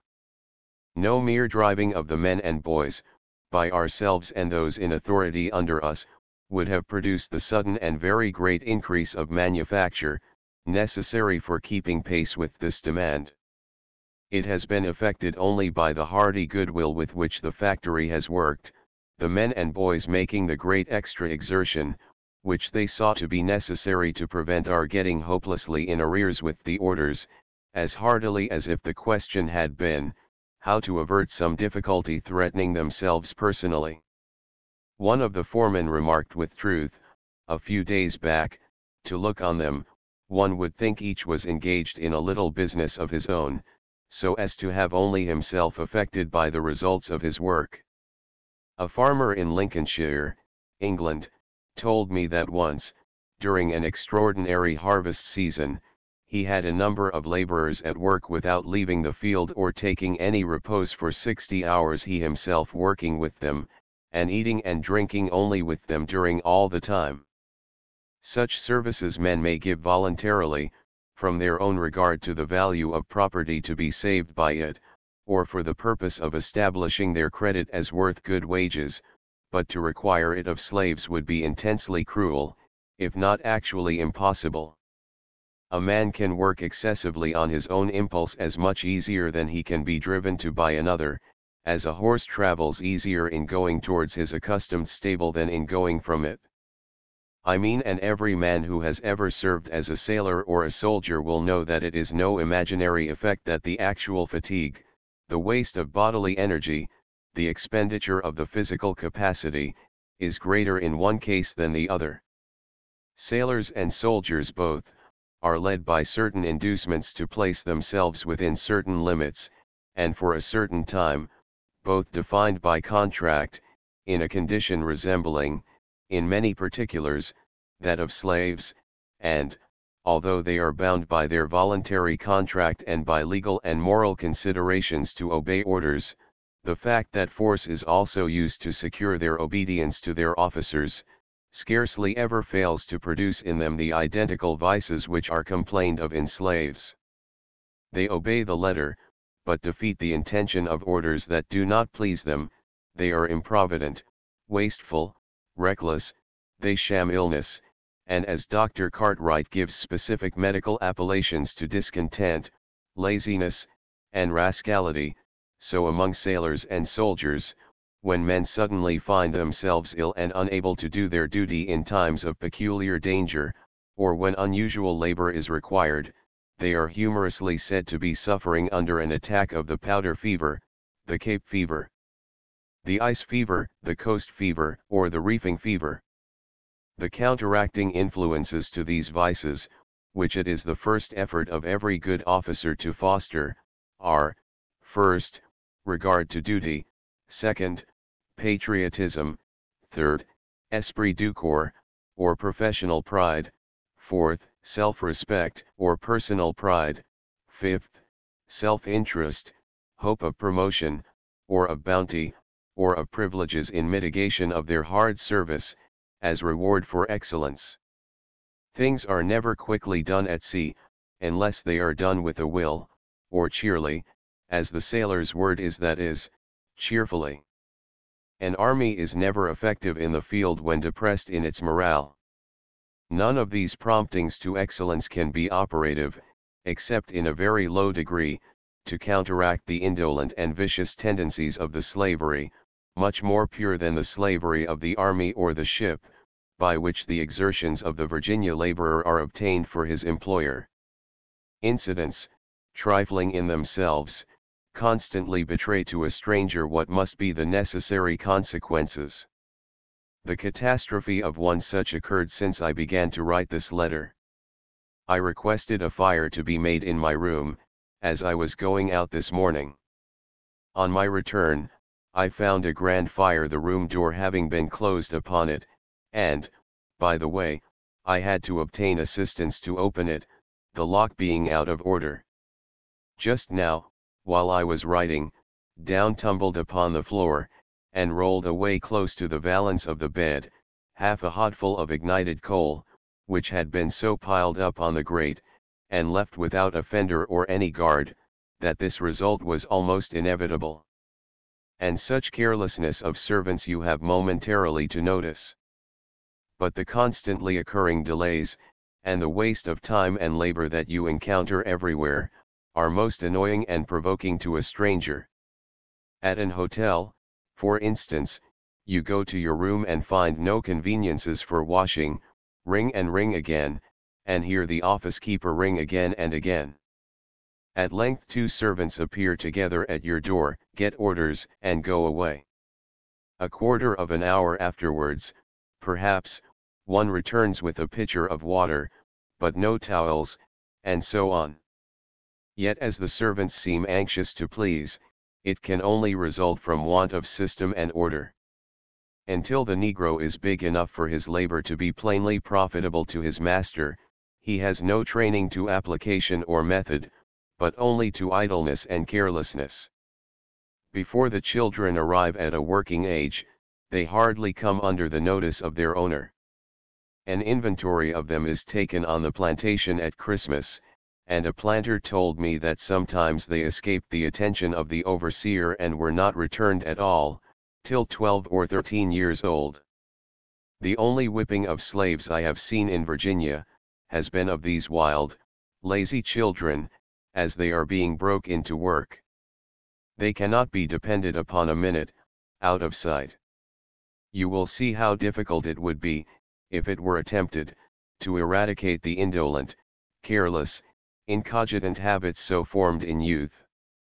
But it is not systematically attempted, and the influences that continue to act upon a slave in the same direction, cultivating every quality at variance with industry, precision, forethought, and providence, are innumerable.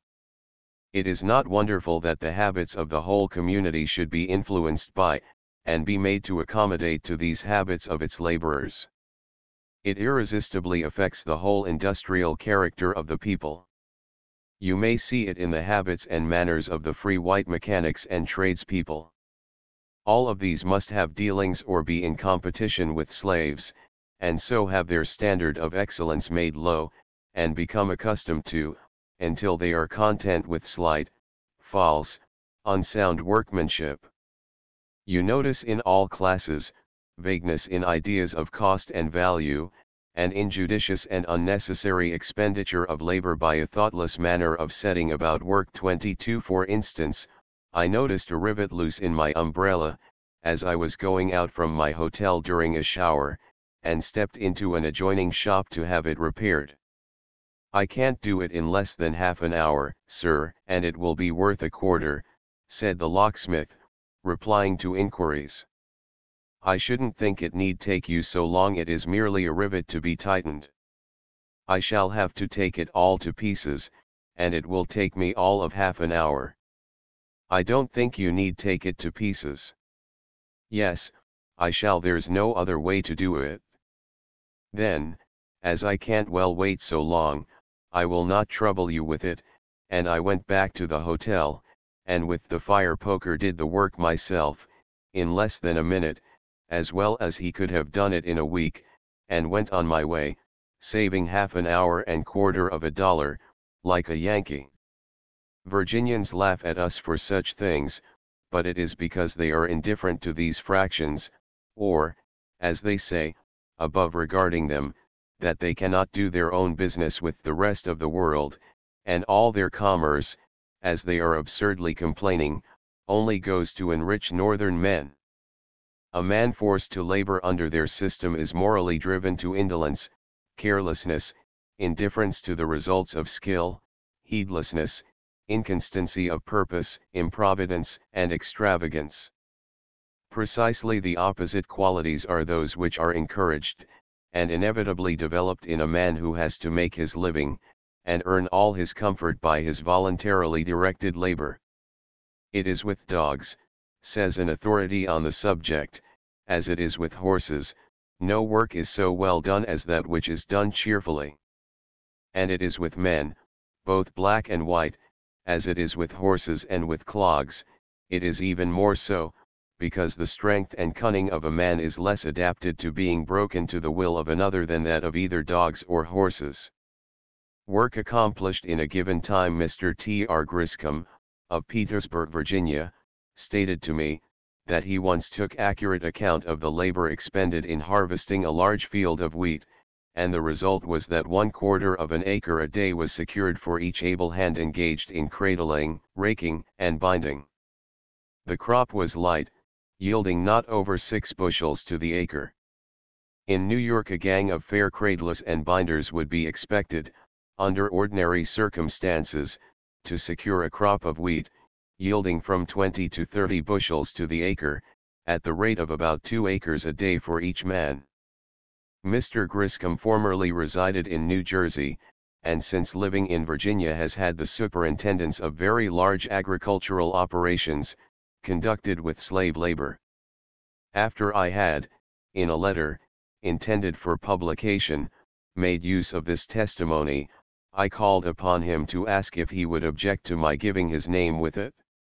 He was so good as to permit me to do so, and said that I might add that the ordinary waste in harvesting wheat in Virginia, through the carelessness of the negroes, beyond that which occurs in the hands of ordinary northern laborers, is equal in value to what a northern farmer would often consider a satisfactory profit on his crop.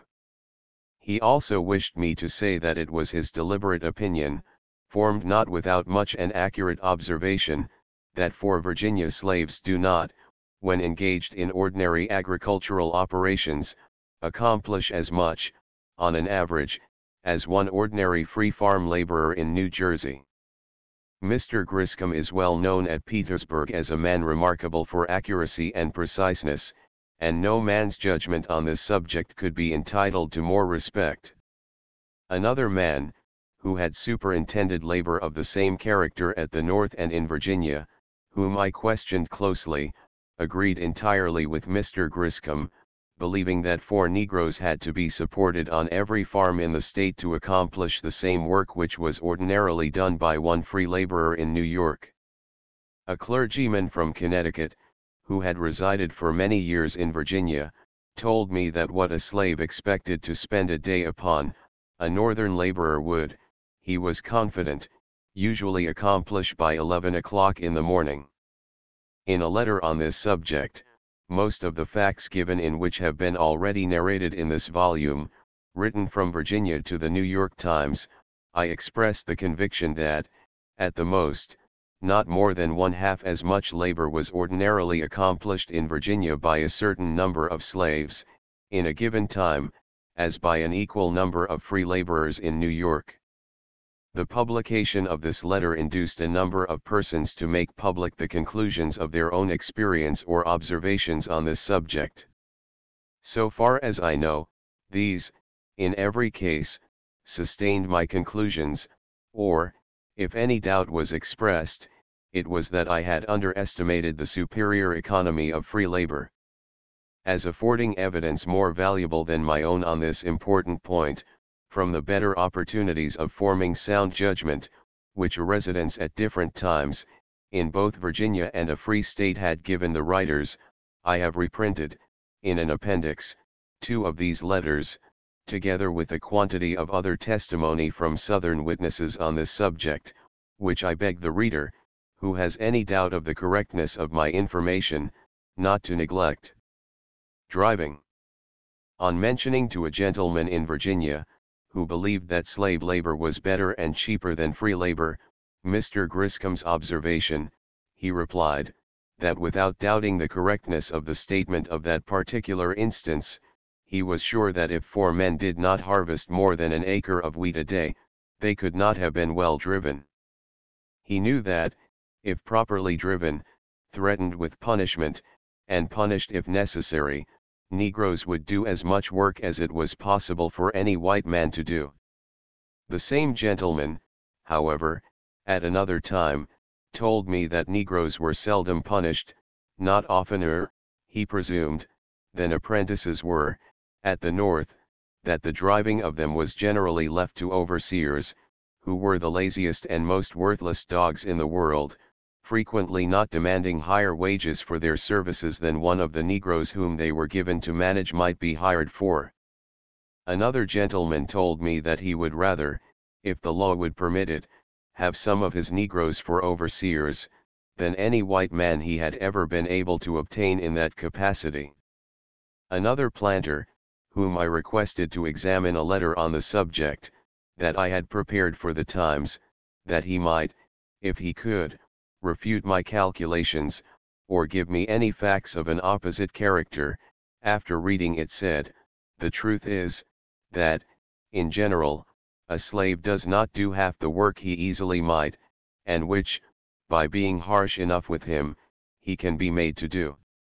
When I came into possession of my plantation, I soon found the overseer then upon it was good for nothing, and told him I had no further occasion for his services. I then went to driving the Negroes myself. In the morning, when I went out, one of them came up to me and asked what work he should go about. I told him to go into the swamp and cut some wood. Well, massa, said he, s'pose you wants me to do cordons we spin used to doin', every nigger cut a cord a day. A cord, that's what you have been used to doing, is it? Said I. Yes, massa, that's what they always makes a nigger do round here a cord a day, that's allers de task. Well, now, old man, 23 said I, you go and cut me 2 cords today. Oh, massa, 2 cords. Nobody couldn't do dat. Oh. Massa, that's too hard. Never heard o nobody's cuttin' more en a cord o wood in a day, ruin here. No nigger couldn't do it. Well, old man, you have 2 cords of wood cut tonight, or tomorrow morning you will have 200 lashes, that's all there is about it. So, look sharp. Of course, he did it, and no Negro has ever cut less than 2 cords a day for me since, though my neighbors still get but 1 cord. It was just so with a great many other things. mauling rails, I always have 200 rails mauled in a day, just twice what it is the custom, in our country, to expect of a Negro, and just twice as many as my Negroes had been made to do before I managed them myself. This only makes it more probable that the amount of labor ordinarily and generally performed by slaves in Virginia is very small, compared with that done by the laborers of the free states. Of course, it does not follow that all articles produced by such labor cost 4 times as much as in New York. There are other elements of cost besides labor, as land and fuel. I could not have a bushel of lime or salt or coal dug for me on my farm at Staten Island at any price. There are farms in Virginia where either could be obtained by an hour's labor.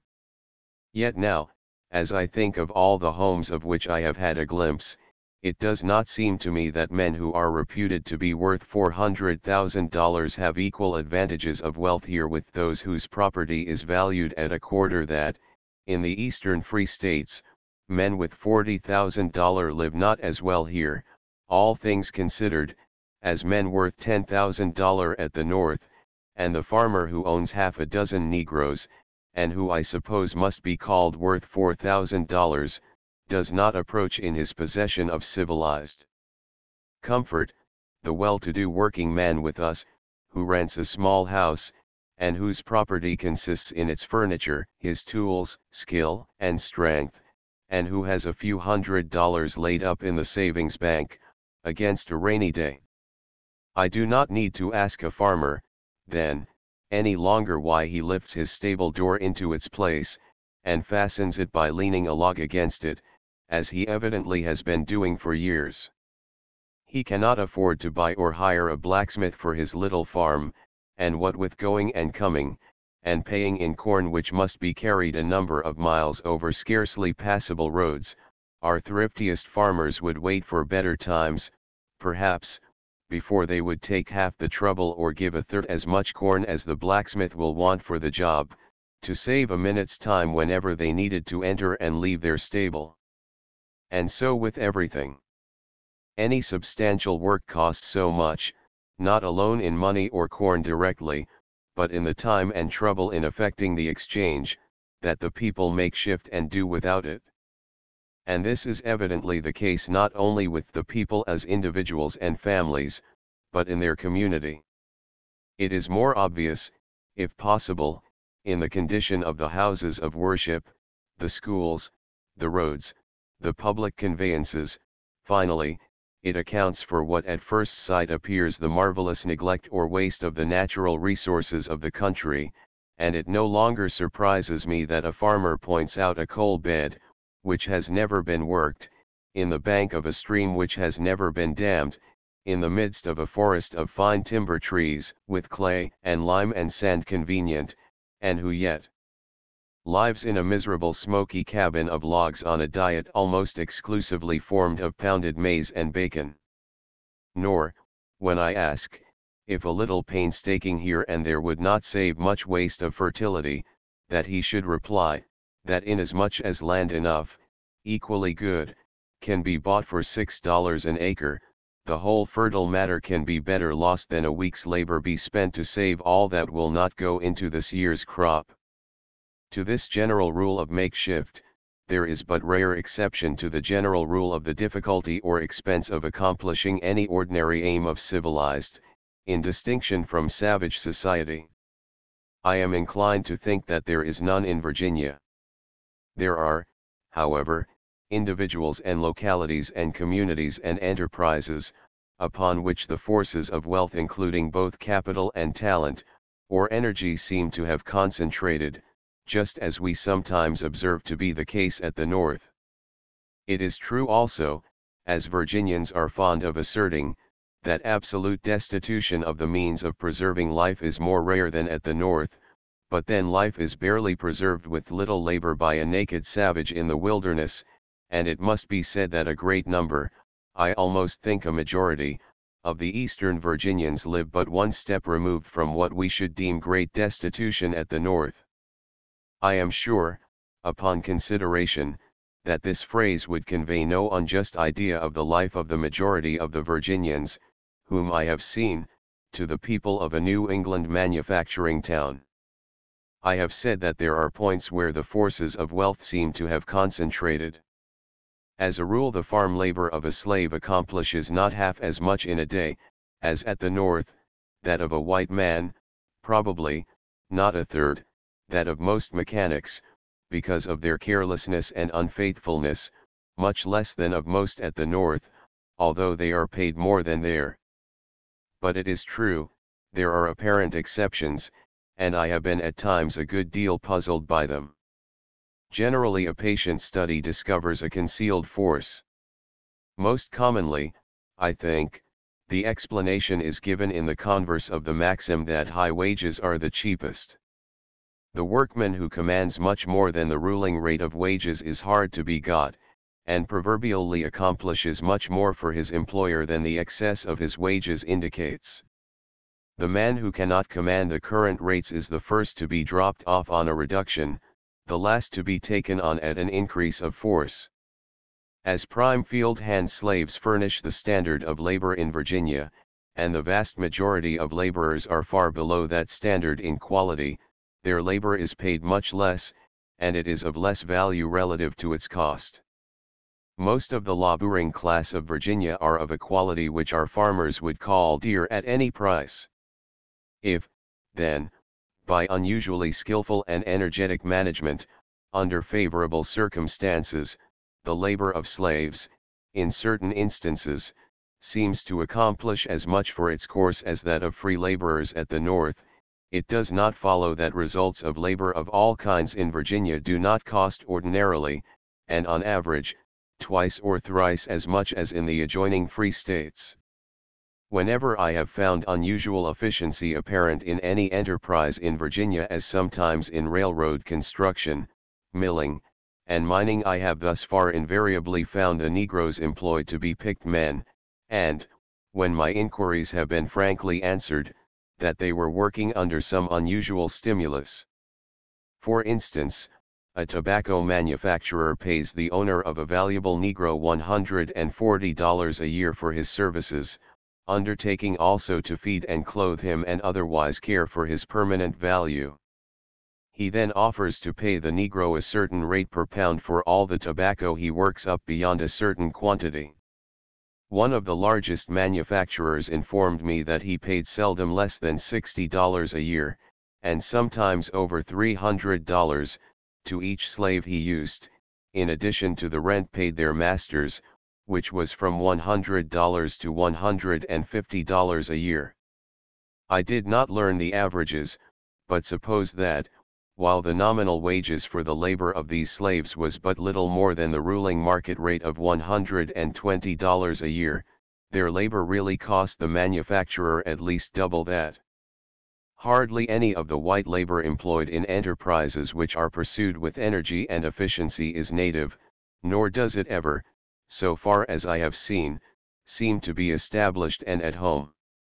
Chapter V. Virginia and its economy continued. Norfolk. In order to be in time for the train of cars in which I was to leave Petersburg for Norfolk, I was called up at an unusual hour in the morning and provided with an apology for breakfast, on the ground that there had not been time to prepare anything better, though I was charged full time on the bill, advised by the landlord to hurry when I seated myself at the table, and 2 minutes afterwards informed that, if I remained longer, I should be too late.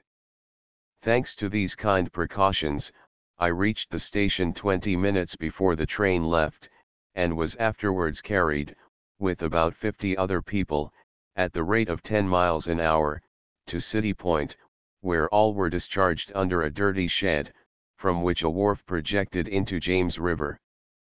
The train was advertised to connect here with a steamboat for Norfolk. Finding no steamboat at the wharf, I feared, at first, that the delay in leaving Petersburg and the slow speed upon the road had detained us so long that the boat had departed without us. But observing no disappointment or concern expressed by the other passengers, I concluded the boat was to call for us, and had yet to arrive. An hour passed, during which I tried to keep warm by walking up and down the wharf. Rain then commenced falling, and I returned to the crowded shed and asked a young man, who was engaged in cutting the letters GWB, with a dirk knife, upon the head of a tobacco cask, what was supposed to have detained the steamboat. Detained her? There ain't no detention to her, as I know on, 'tain't hardly time for her to be along yet. Another half hour, in fact, passed, before the steamboat arrived, nor was any impatience manifested by the passengers. All seemed to take this hurrying and waiting process as the regular thing. The women sat sullenly upon trunks and packing cases, and watched their baggage and restrained their children. The men chewed tobacco and read newspapers, lounged first on one side and then on the other, some smoked, some walked away to a distant tavern, some reclined on the heaps of freight and went to sleep, and a few conversed quietly and intermittently with one another. The shores of the James River are low and level, the scenery uninteresting, but frequent planters' mansions, often of considerable size and of some elegance, stand upon the bank, and sometimes these have very pretty and well-kept grounds about them, and the plantations surrounding them are cultivated with neatness and skill. Many men distinguished in law and politics here have their homes. I was pleased to see the appearance of enthusiasm with which some passengers, who were landed from our boat at one of these places, were received by 2 or 3 well-dressed negro servants, who had come from the house to the wharf to meet them.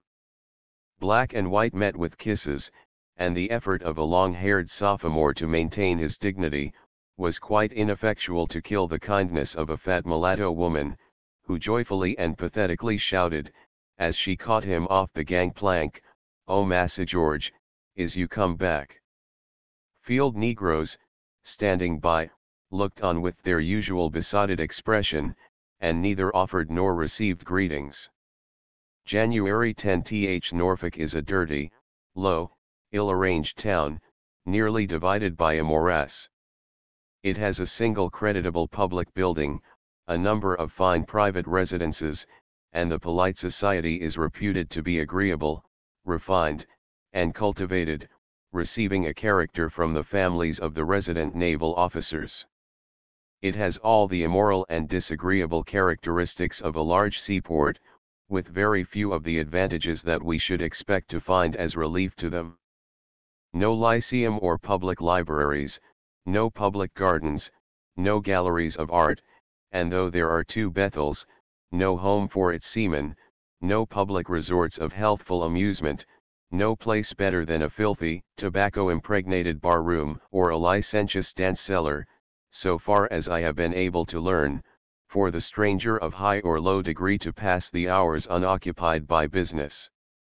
Lieutenant Maury has lately very well shown what advantages were originally possessed for profitable commerce at this point, in a report, the intention of which is to advocate the establishment of a line of steamers hence to Para, the port of the mouth of the Amazon. He says Norfolk is in a position to have commanded the business of the Atlantic seaboard, it is midway the coast. It has a backcountry of great facility and resources, and, as to approaches to the ocean, there is no harbor from the St. John's to the Rio Grande that has the same facilities of ingress and egress at all times and in all weathers. The back country of Norfolk is all that which is drained by the Chesapeake Bay, embracing a line drawn along the ridge between the Delaware and the Chesapeake, thence northerly, including all of Pennsylvania that is in the valley of the Susquehanna, all of Maryland this side of the mountains, the valleys of the Potomac, Rappahannock, York, and James rivers, with the valley of the Roanoke, and a great part of the state of North Carolina, whose only outlet to the sea is by the way of Norfolk. In a letter to the National Intelligencer, October 31, 1854, after describing similar advantages which the town possesses, to those enumerated above, Lieutenant Maury, who is a Virginian, again says its climate is delightful. It is of exactly that happy temperature where the frosts of the north bite not, and the pestilence of the south walks not. Its harbor is commodious and safe as safe can be. It is never blocked up by ice. It has the double advantage of an inner and an outer harbor. The inner harbor is as smooth as any mill pond. In it vessels lie with perfect security, where every imaginable facility is offered for loading and unloading. The back country, which without portage is naturally tributary to Norfolk, not only surpasses that which is tributary to New York in mildness of climate, in fertility of soil, and variety of production, but in geographical extent by many square miles. The proportion being as 3-to-1 in favor of the Virginia port. The natural advantages, then, in relation to the sea or the back country, are superior, beyond comparison, to those of New York. There is little, if any exaggeration in this estimate, yet, if a deadly, enervating pestilence had always raged here, this Norfolk could not be a more miserable, sorry little seaport town than it is. It was not possible to prevent the existence of some agency here for the transshipment of goods, and for supplying the needs of vessels, compelled by exterior circumstances to take refuge in the harbor. Beyond this bare supply of a necessitous demand, and what results from the adjoining naval rendezvous of the nation, there is nothing.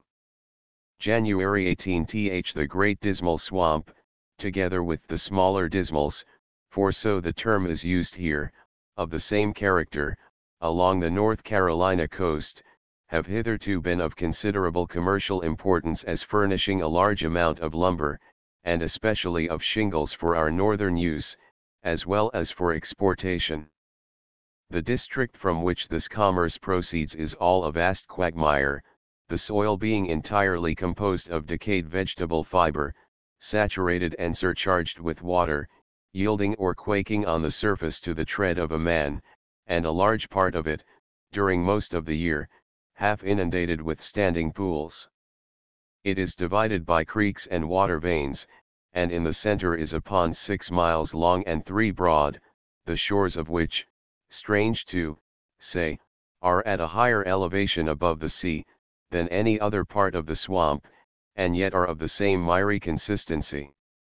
The Great Dismal is about 30 miles long and 10 miles wide, on an average, its area about 200,000 acres. And the Little Dismal, alligator, catfish, green, and other smaller swamps, on the shores of Albemarle and Pamlico, contain over 2 million acres. The swamp belongs to a great many proprietors. Most of them own only a few acres, but some possess large tracts and use a heavy capital in the business. One, whose acquaintance I made, employed more than 100 hands in getting out shingles alone. The value of the swampland varies with the wood upon it, and the facility with which it can be got off, from 12½ cents to $10 an acre.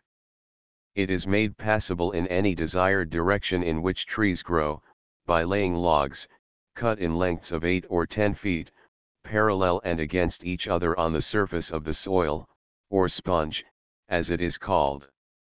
Mules and oxen are used to some extent upon these roads, but transportation is mainly by hand to the creeks, or to ditches communicating with them or the canal. Except by those log roads, the swamp is scarcely passable in many parts, owing not only to the softness of the sponge, but to the obstruction caused by innumerable shrubs, vines, creepers, and briars, which often take entire possession of the surface, forming a dense brake or jungle. This, however, is sometimes removed by fires, which of late years have been frequent and very destructive to the standing timber. The most common shrubs are various smooth-leafed evergreens, and their dense, bright, glossy foliage was exceedingly beautiful in the wintry season of my visit. There is a good deal of game in the swamp. Bears and wildcats are sometimes shot, raccoons and possums are plentiful, and deer are found in the drier parts and on the outskirts. The fishing, in the interior waters, is also said to be excellent. Nearly all the valuable trees have now been cut off from the swamp. The whole ground has been frequently gone over, the best timber selected and removed at each time, leaving the remainder standing thinly, so that the wind has more effect upon it, and much of it, from the yielding of the soft soil, is uprooted or broken off. The fires have also greatly injured it. The principal stock, now worked into shingles, is obtained from beneath the surface old trunks that have been preserved by the wetness of the soil, and that are found by sounding with poles, and raised with hooks or pikes by the negroes. The quarry is giving out, however, and except that lumber, and especially shingles, have been in great demand at high prices of late, the business would be almost at an end. As it is, the principal men engaged in it are turning their attention to other and more distant supplies. A very large purchase had been made by one company in the Florida Everglades, and a schooner, with a gang of hands trained in the Dismals, was about to sail from Deep Creek, for this new field of operations. The labor in the swamp is almost entirely done by slaves, and the way in which they are managed is interesting and instructive. They are mostly hired by their employers at a rent, perhaps of $100 a year for each, paid to their owners. They spend 1 or 2 months of the winter when it is too wet to work in the swamp at the residence of their master. At this period little or no work is required of them, their time is their own, and if they can get any employment, they will generally keep for themselves what they are paid for it. When it is sufficiently dry, usually early in February, they go into the swamp in gangs, each gang under a white overseer. Before leaving, they are all examined and registered at the courthouse, and passes, good for a year, are given them, in which their features and the marks upon their persons are minutely described. Each man is furnished with a quantity of provisions and clothing, of which, as well as of all that he afterwards draws from the stock in the hands of the overseer, an exact account is kept. Arrived at their destination, a rude camp is made, huts of logs, poles, shingles, and boughs being built, usually, upon some places where shingles have been worked before, and in which the shavings have accumulated in small hillocks upon the soft surface of the ground. The slave lumberman then lives measurably as a free man, hunts, fishes, eats, drinks, smokes and sleeps, plays and works, each when and as much as he pleases. It is only required of him that he shall have made, after half a year has passed, such a quantity of shingles as shall be worth to his master so much money as is paid to his owner for his services, and shall refund the value of the clothing and provisions he has required. No driving at his work is attempted or needed. No force is used to overcome the indolence peculiar to the Negro. The overseer merely takes a daily account of the number of shingles each man adds to the general stock, and employs another set of hands, with mules, to draw them to a point from which they can be shipped, and where they are, from time to time, called for by a schooner. At the end of 5 months the gang returns to dry land, and a statement of account from the overseer's book is drawn up, something like the following: Sambo to John Doe, Dr. February 1st. To clothing, outfit, $5.00 March 10th. To clothing, as per overseer's account 2 February 25th 1. To bacon and meal, outfit, 1900 July 1st. To stores drawn in swamp, as per overseer's account 475 July 1st. To half-yearly hire, paid his owner $50,081.00 per contra, Cr July 1st. By 10,000 shingles, as per overseer's account, 10C100.00 balance due Sambo $19.00 which is immediately paid him, and of which, together with the proceeds of sale of peltry which he has got while in the swamp, he is always allowed to make use as his own. No liquor is sold or served to the Negroes in the swamp, and, as their first want when they come out of it is an excitement, most of their money goes to the grog shops. After a short vacation, the whole gang is taken in the schooner to spend another 5 months in the swamp as before.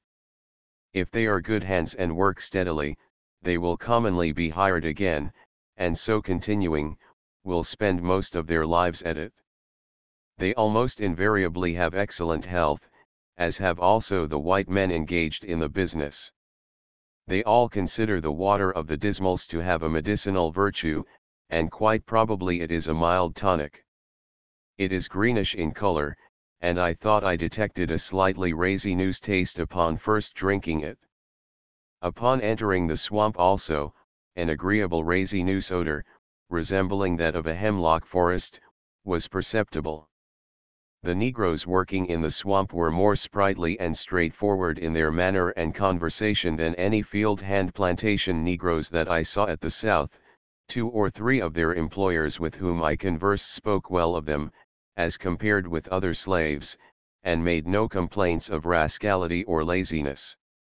One of those gentlemen told me of a remarkable case of providence and good sense in a Negro that he had employed in the swamp for many years.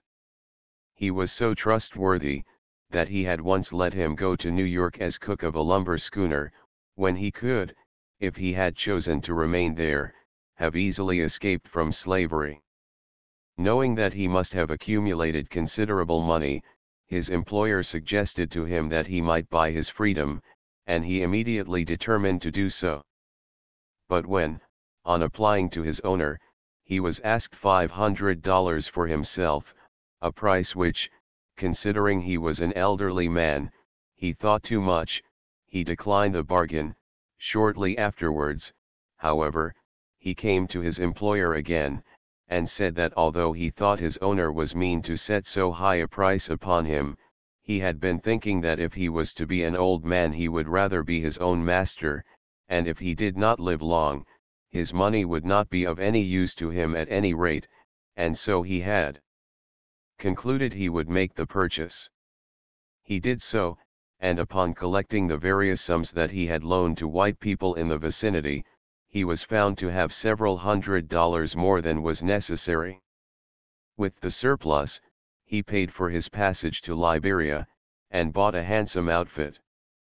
When he was about to leave, my informant had made him a present, and, in thanking him for it, the free man had said that the first thing he should do, on reaching Liberia, would be to learn to write, and, as soon as he could, he would write to him how he liked the country. He had been gone yet scarce a year, and had not been heard from. Deep River, January 18th. The shad and herring fisheries upon the sounds and inlets of the North Carolina coast are an important branch of industry, and a source of considerable wealth. The men employed in them are mainly Negroes, slave and free, and the manner in which they are conducted is interesting, and in some respects novel. The largest sweeps ends in the world are used. The gentleman to whom I am indebted for the most of my information, was the proprietor of a seine over 2 miles in length. It was manned by a force of 40 Negroes, most of whom were hired at $1 a day, for the fishing season, which usually commences between the 10th and 15th of March, and lasts 50 days. In favorable years the profits are very great. In extremely unfavorable years many of the proprietors are made bankrupt. Cleaning, curing, and packing houses are erected on the shore, as near as they conveniently may be to a point on the beach, suitable for drawing the seine. 6 or 8 windlasses, worked by horses, are fixed along the shore, on each side of this point. There are 2 large seine boats, in each of which there is 1 captain, 2 seine tenders, and 8 or 10 oarsmen. In making a cast of the net, 1/2 of it is arranged on the stern of each of the boats, which, having previously been placed in a suitable position perhaps a mile offshore, in front of the buildings are rowed from each other, the captain steering, and the seine tenders throwing off, until the seine is all cast between them. This is usually done in such a way that it describes the arc of a circle, the chord of which is diagonal with the shore. The hawsers attached to the ends of the seine are brought first to the outer windlasses, and are wound in by the horses. As the operation of gathering in the seine occupies several hours, the boat hands, as soon as they have brought the hawsers to the shore, draw their boats up, and go to sleep. As the wings approach the shore, the hawsers are from time to time carried to the other windlasses, to contract the sweep of the seine.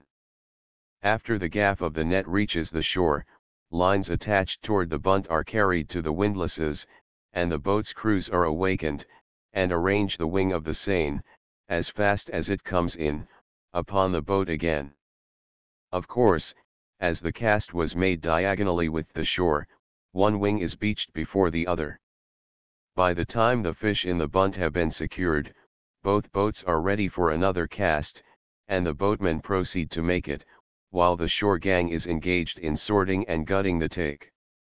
My informant, who had $50,000 invested in his fishing establishment, among other items of expenditure, mentioned that he had used 70 kegs of gunpowder the previous year, and amused himself for a few moments with letting me try to conjecture in what way Villeneuve saltpetre could be put to use in taking fish. There is evidence of a subsidence of this coast, in many places, at a comparatively recent period, many stumps of trees, evidently standing where they grew, being found some way below the present surface, in the swamps and salt marshes. Where the formation of the shore and the surface, or the strength of the currents of water, which have flowed over the sunken land, has been such as to prevent a later deposit, the stumps of great cypress trees, not in the least decayed, protrude from the bottom of the sounds. These would obstruct the passage of a net, and must be removed from a fishing ground. The operation of removing them is carried on during the summer, after the close of the fishing season. The position of a stump having been ascertained by divers, 2 large seine boats are moored over it, alongside each other, and a log is laid across them, to which is attached perpendicularly, between the boats, a spar, 15 feet long. The end of a chain is hooked to the log, between the boats, the other end of which is fastened by divers to the stump which it is wished to raise. A double purchase tackle leads from the end of the spar to a ring bolt in the bows of one of the boats, with the fall leading aft, to be bowsed upon by the crews. The mechanical advantages of the windlass, the lever, and the pulley being thus combined, the chain is wound onto the log, until either the stump yields, and is brought to the surface, or the boat's gunwales are brought to the water's edge. When the latter is the case, and the stump still remains firm, a new power must be applied. A spile, pointed with iron, 6 inches in diameter, and 20 feet long, is set upon the stump by a diver, who goes down with it, and gives it that direction which, in his judgment, is best, and driven into it by mauls and sledges, a scaffold being erected between the boats for men to stand on while driving it. In very large stumps, the spile is often driven till its top reaches the water, so that when it is drawn out, a cavity is left in the stump, 10 feet in depth. A tube is now used, which is made by welding together 3 musket barrels, with a breech at one end, in which is the tube of a percussion breech, with the ordinary position of the nipple reversed, so that when it is screwed on with a detonating cap, the latter will protrude within the barrel. This breech is then inserted within a cylindrical tin box, 6 inches in diameter, and varying in length, according to the supposed strength of the stump, and soap or tallow is smeared about the place of insertion to make it watertight. The box contains several pounds of gunpowder. The long iron tube is elevated, and the diver goes down again, and guides it into the hole in the stump, with the canister in his arms. It has reached the bottom, the diver has come up, and is drawn into one of the boats. An iron rod is inserted in the mouth of the tube. All hands crouch low and hold hard. The rod is let go, crack, whoosh.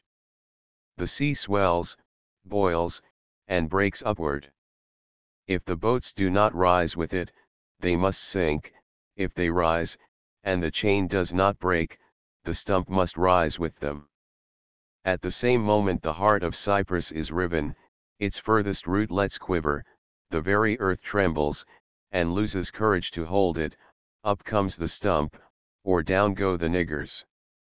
The success of the operation evidently depends mainly on the discretion and skill of the diver. My informant, who thought that he removed last summer over 1,000 stumps, using for the purpose 70 kegs of gunpowder, employed several divers, all of them Negroes. Some of them could remain under water, and work there to better advantage than others, but all were admirably skillful, and this, much in proportion to the practice and experience they had had. They wear, when diving, 3 or 4 pairs of flannel drawers and shirts. Nothing is required of them when they are not wanted to go to the bottom, and, while the other hands are at work, they may lounge, or go to sleep in the boat, which they do, in their wet garments. Whenever a diver displays unusual hardihood, skill, or perseverance, he is rewarded with whiskey, or, as they are commonly allowed, while diving, as much whiskey as they want, with money. Each of them would generally get every day from $0.25 to $half in this way, above the wages paid for them, according to the skill and industry with which they had worked. On this account, said my informant, the harder the work you give them to do, the better they like it. His divers very frequently had intermittent fevers, but would very rarely let this keep them out of their boats. Even in the midst of a severe shake, they would generally insist that they were well enough to dive. What? Slaves eager to work, and working cheerfully, earnestly, and skillfully. Even so. Being for the time managed as freemen, their ambition stimulated by wages, suddenly they, too, reveal sterling manhood, and honor their Creator. Norfolk, January 19. The market gardens at Norfolk, which have been profitably supplying New York markets with poor early vegetables, and half-hearty luxuries for several years past, do not differ at all from market gardens elsewhere. They are situated in every direction for many miles from the city, offering a striking contrast, in all respects, to the large, old-fashioned Virginian farms, among which they are scattered. On one of the latter, of over 1,000 acres, a friend told me he had seen the Negroes moving long, strawy manure with shovels, and upon inquiry found there was not a dung fork on the place. The soil is a poor sandy loam, and manure is brought by shipping from Baltimore, as well as from the nearer towns, to enrich it. The proprietors of the market gardens are nearly all from New Jersey, and brought many of their old white laborers with them. Except at picking time, when everything possessing fingers is in demand, they do not often employ slaves.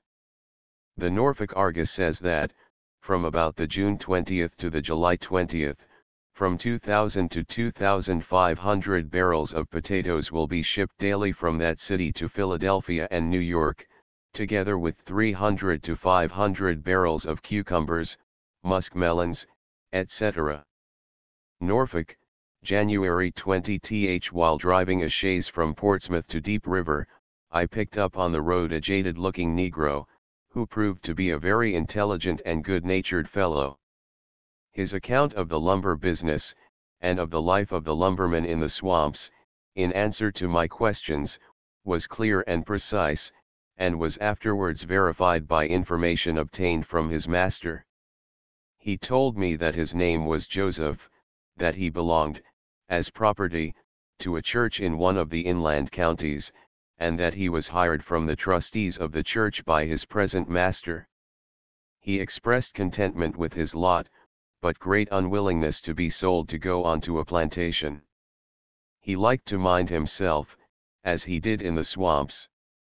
Whether he would still more prefer to be entirely his own master, I did not ask.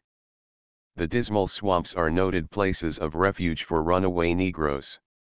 They were formerly peopled in this way much more than at present, a systematic hunting of them with dogs and guns having been made by individuals who took it up as a business about 10 years ago.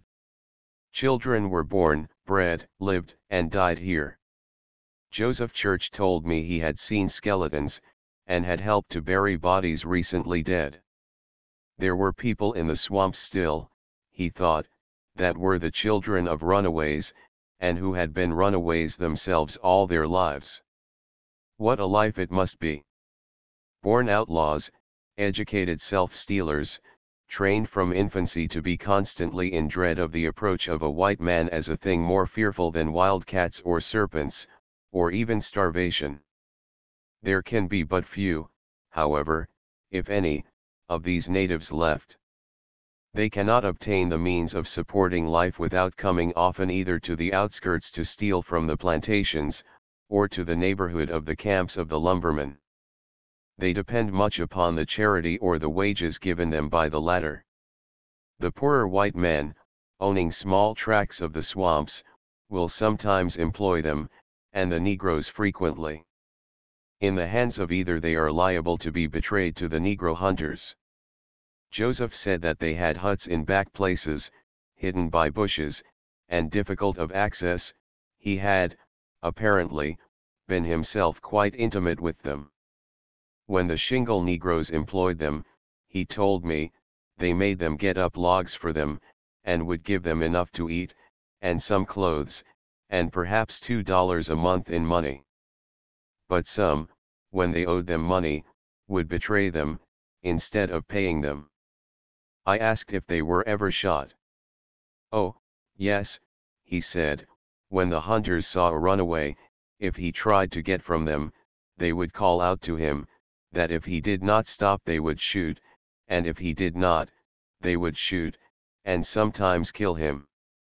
But some on 'em would rather be shot than be took, sir, he added, simply. A farmer living near the swamp confirmed this account, and said he knew of 3 or 4 being shot in one day. No particular breed of dogs is needed for hunting Negroes. Bloodhounds, foxhounds, bulldogs, and curs were used 24, and one white man told me how they were trained for it, as if it were a common or notorious practice. They are shut up when puppies, and never allowed to see a Negro except while training to catch him. A Negro is made to run from them, and they are encouraged to follow him until he gets into a tree, when meat is given them. Afterwards they learn to follow any particular Negro by scent, and then a shoe or a piece of clothing is taken off a Negro, and they learn to find by scent who it belongs to, and to tree him, etc. All this the farmer told me. I don't think dogs are employed in the ordinary driving in the swamp, but only to overtake some particular slave, as soon as possible, after it is discovered that he has fled from a plantation. Joseph said that it was easy for the drivers to tell a fugitive from a regularly employed slave in the swamps. How do they know them? How do you mean? Oh, they looks strange. Skeered like, you know, sir, and kind o' strange, 'cause dey hasn't much to eat, and ain't decent not decently clothed, like we is. When the hunters take a Negro who has not a pass, or free papers, and they don't know whose slave he is, they confine him in jail, and advertise him. If no one claims him within a year, he is sold to the highest bidder, at a public sale, and this sale gives title in law against any subsequent claimant. The form of the advertisements used in such cases is shown by the following, which are cut from North Carolina newspapers, published in counties adjoining the Dismals. Such advertisements are quite as common in the papers of many parts of the slave states as those of horses or cattle taken up in those of the North. Was taken up and committed to the jail of Halifax County, on the 26th day of May, a dark-colored boy, who says his name is Jordan Artis. Said boy says he was born free, and was bound out to William Bale, near Murfreesboro, Hertford County, NC, and is now 21 years of age. The owner is requested to come forward, prove property, pay charges, and take the said boy away, within the time prescribed by law, otherwise he will be dealt with as the law directs. O.P. Shell, Jailer. Halifax County, NC, June 8, 1855. Taken up, and committed to the jail of New Hanover County, on the 5th of March, 1855, a Negro man, who says his name is Edward Lloyd. Said Negro is about 35 or 40 years old, light complected, 5 feet 9 1/2 inches high, slim built, upper 4 teeth out, says he is a mason by trade, that he is free, and belongs in Alexandria, Virginia, that he served his time at the mason business under Mr. W. M. Stewart, of Alexandria. He was taken up and committed as a runaway. His owner is notified to come forward, prove property, pay charges, and take him away, or he will be dealt with as the law directs. E.D. Hall, Sheriff. In the same paper with the last are 4 advertisements of runaways, 2 of them, as specimens, I transcribe. $200 reward. Ran away from the employ of Messrs. Holmes and Brown, on Sunday night, 20th Inst., a Negro man named Yatney or Medicine, belonging to the undersigned. Said boy is stout built, about 5 feet 4 inches high, 22 years old, and dark complected, and has the appearance, when walking slow, of one leg being a little shorter than the other. He was brought from Chapel Hill, and is probably lurking either in the neighborhood of that place, or Beatty's Bridge, in Bladen County.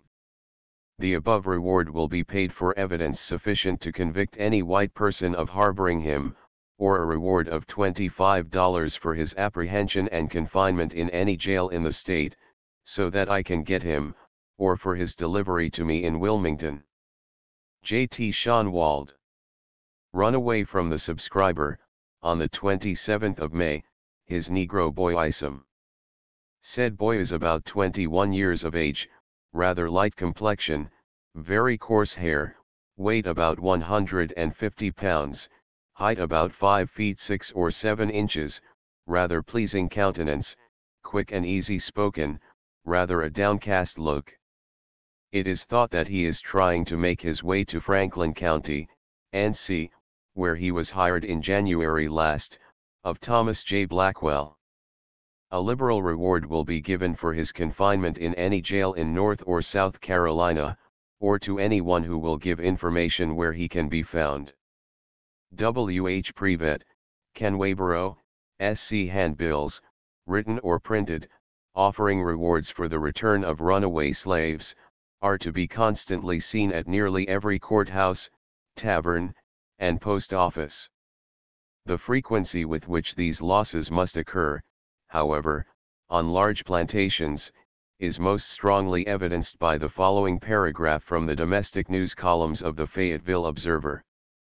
A man who would pay these prices must anticipate frequent occasion to use his purchase. Mr. J. L. Bryan, of Moore County, sold at public auction, on the 20th instant, a pack of 10 hounds, trained for hunting runaways, for the sum of $1,540. The highest price paid for any one dog was $301, lowest price, $75, average for the 10, $154.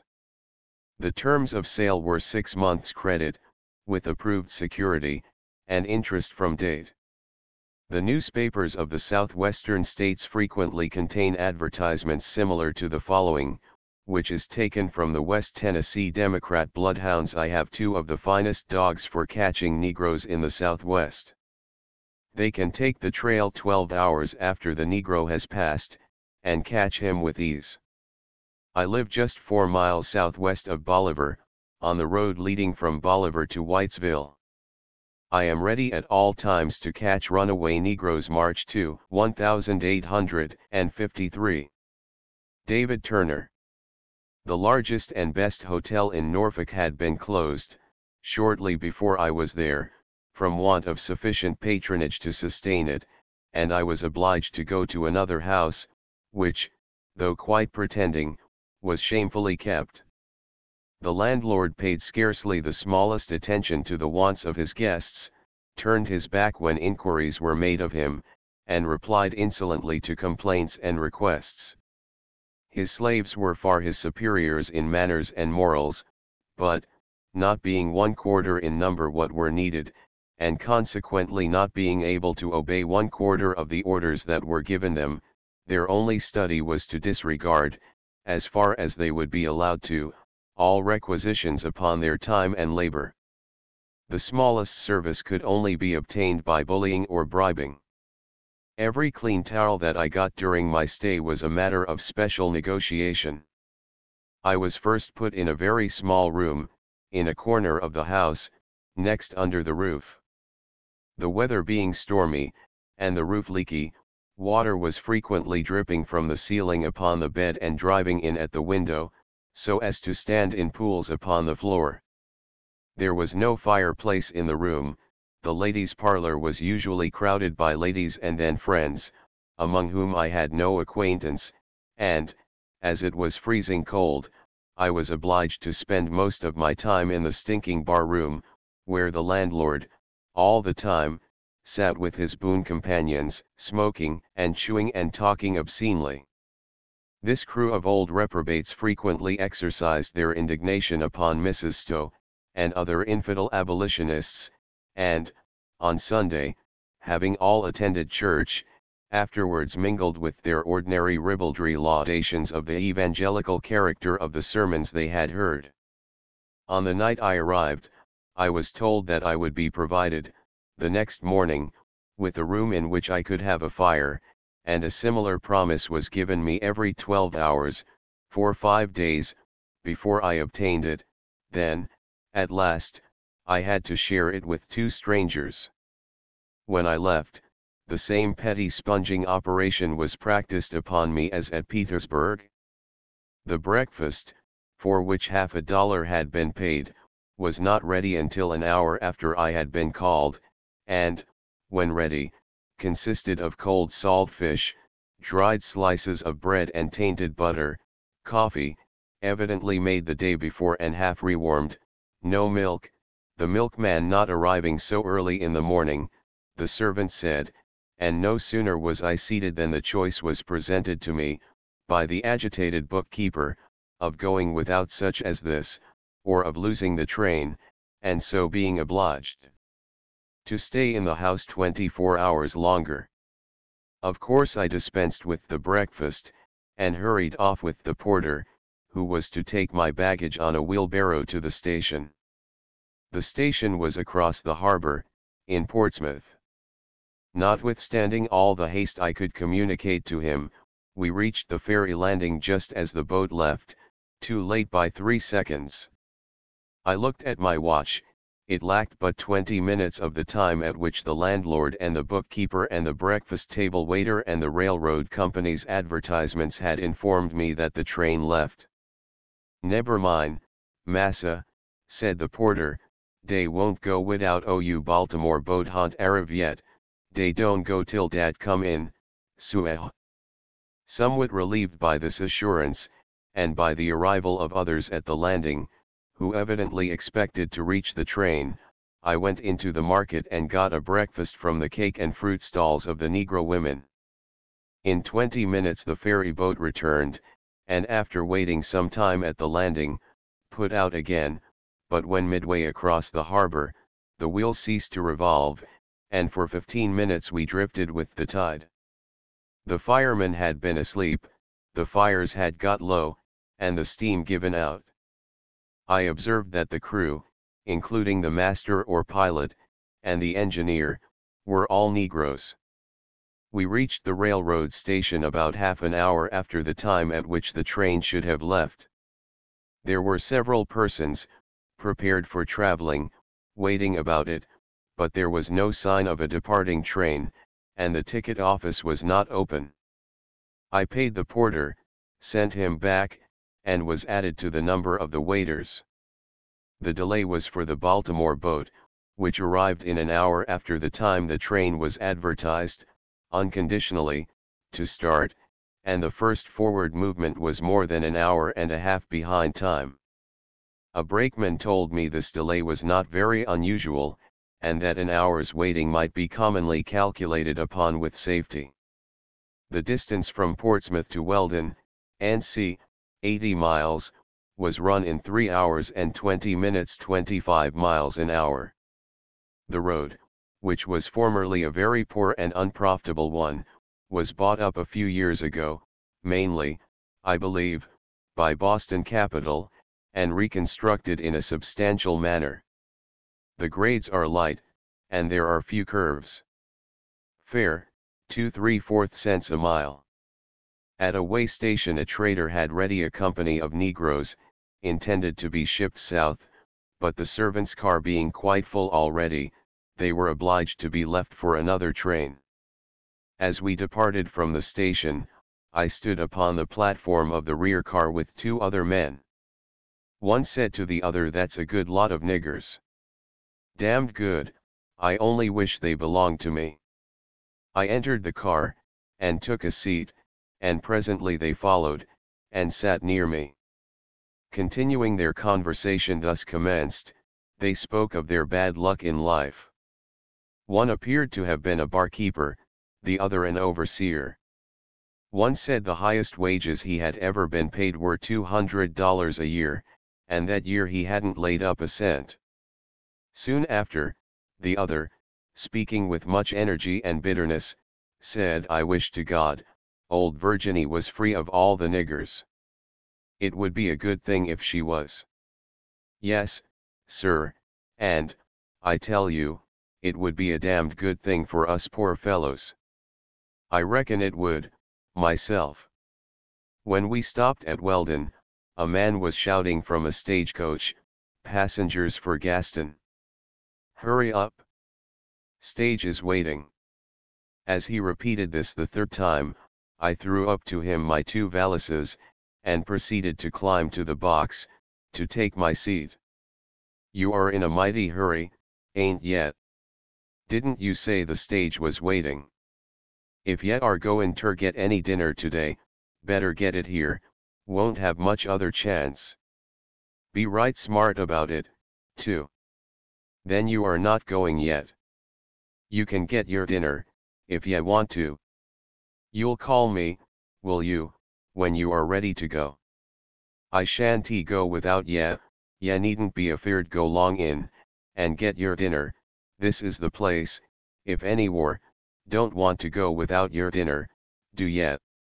Before arriving at Weldon, a handbill, distributed by the proprietors of this inn, had been placed in my hands, from which I make the following extracts. "We pledge our word of honor, as gentlemen, that if the fare at our table be inferior to that on the table of our enterprising competitor, we will not receive a cent from the traveler, but relinquish our claims to pay, as a merited forfeit, for what we would regard as a wanton imposition upon the rights and claims of the unsuspecting traveler."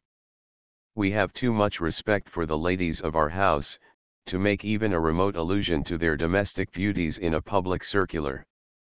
It will not, however, be regarded indelicate in us to say, that the duties performed by them have been, and are satisfactory to us, and, as far as we know, to the public. And we will only add, in this connection, that we take much pleasure in superintending both our cookhouse and table in person, and in administering in person to the wants of our guests. We have made considerable improvements in our house of late, and those who wish to remain over at Weldon, will find, with us, airy rooms, clean beds, brisk fires, and attentive and orderly servants, with abundance of fresh oysters during the season, and every necessary and luxury that money can procure. It is not our wish to deceive strangers nor others, and if, on visiting our house, they do not find things as here represented, they can publish us to the world as impostors, and the ignominy will be ours. Going into the house, I found most of the passengers by the train at dinner, and the few Negro boys and girls in too much of a hurry to pay attention to any one in particular. The only palatable viand within my reach was some cold sweet potatoes. Of these I made a slight repast, paid the landlord, who stood like a sentry in the doorway, $50, and in 15 minutes, by my watch, from the time I had entered, went out, anxious to make sure of my seat on the box, for the coach was so small that but one passenger could be conveniently carried outside. The coach was gone. "Oh, yes, sir," said the landlord, hardly disguising his satisfaction, "gone, yes, sir, some time ago. You was in to dinner, was you, sir? Pity, you'll have to stay over till tomorrow now, won't you?" "I suppose so," said I, hardly willing to give up my intention to sleep in Raleigh that night, even to secure a clean bed and fresh oysters. "Which road does the stage go upon?" "Along the county road." "Which is that this way through the woods?" "Yes, sir." "Carried off your baggage, did he? Pity. Suppose he forgot you?" "Pity." "Thank you, yes, I suppose he did." "Is it a pretty good road?" "No, sir, 'tain't first-rate good, many pretty bad sloughs." "You might go round by the Petersburg Railroad, tomorrow. You'd overtake your baggage at Gaston." "Thank you." It was not a very fast team, I know. "I'm going to take a little run, and, if I shouldn't come back before night, you needn't keep a bed for me." "Good day, sir." In about half an hour I overhauled the coach. As I came up, the driver hailed me, "Hello, that you?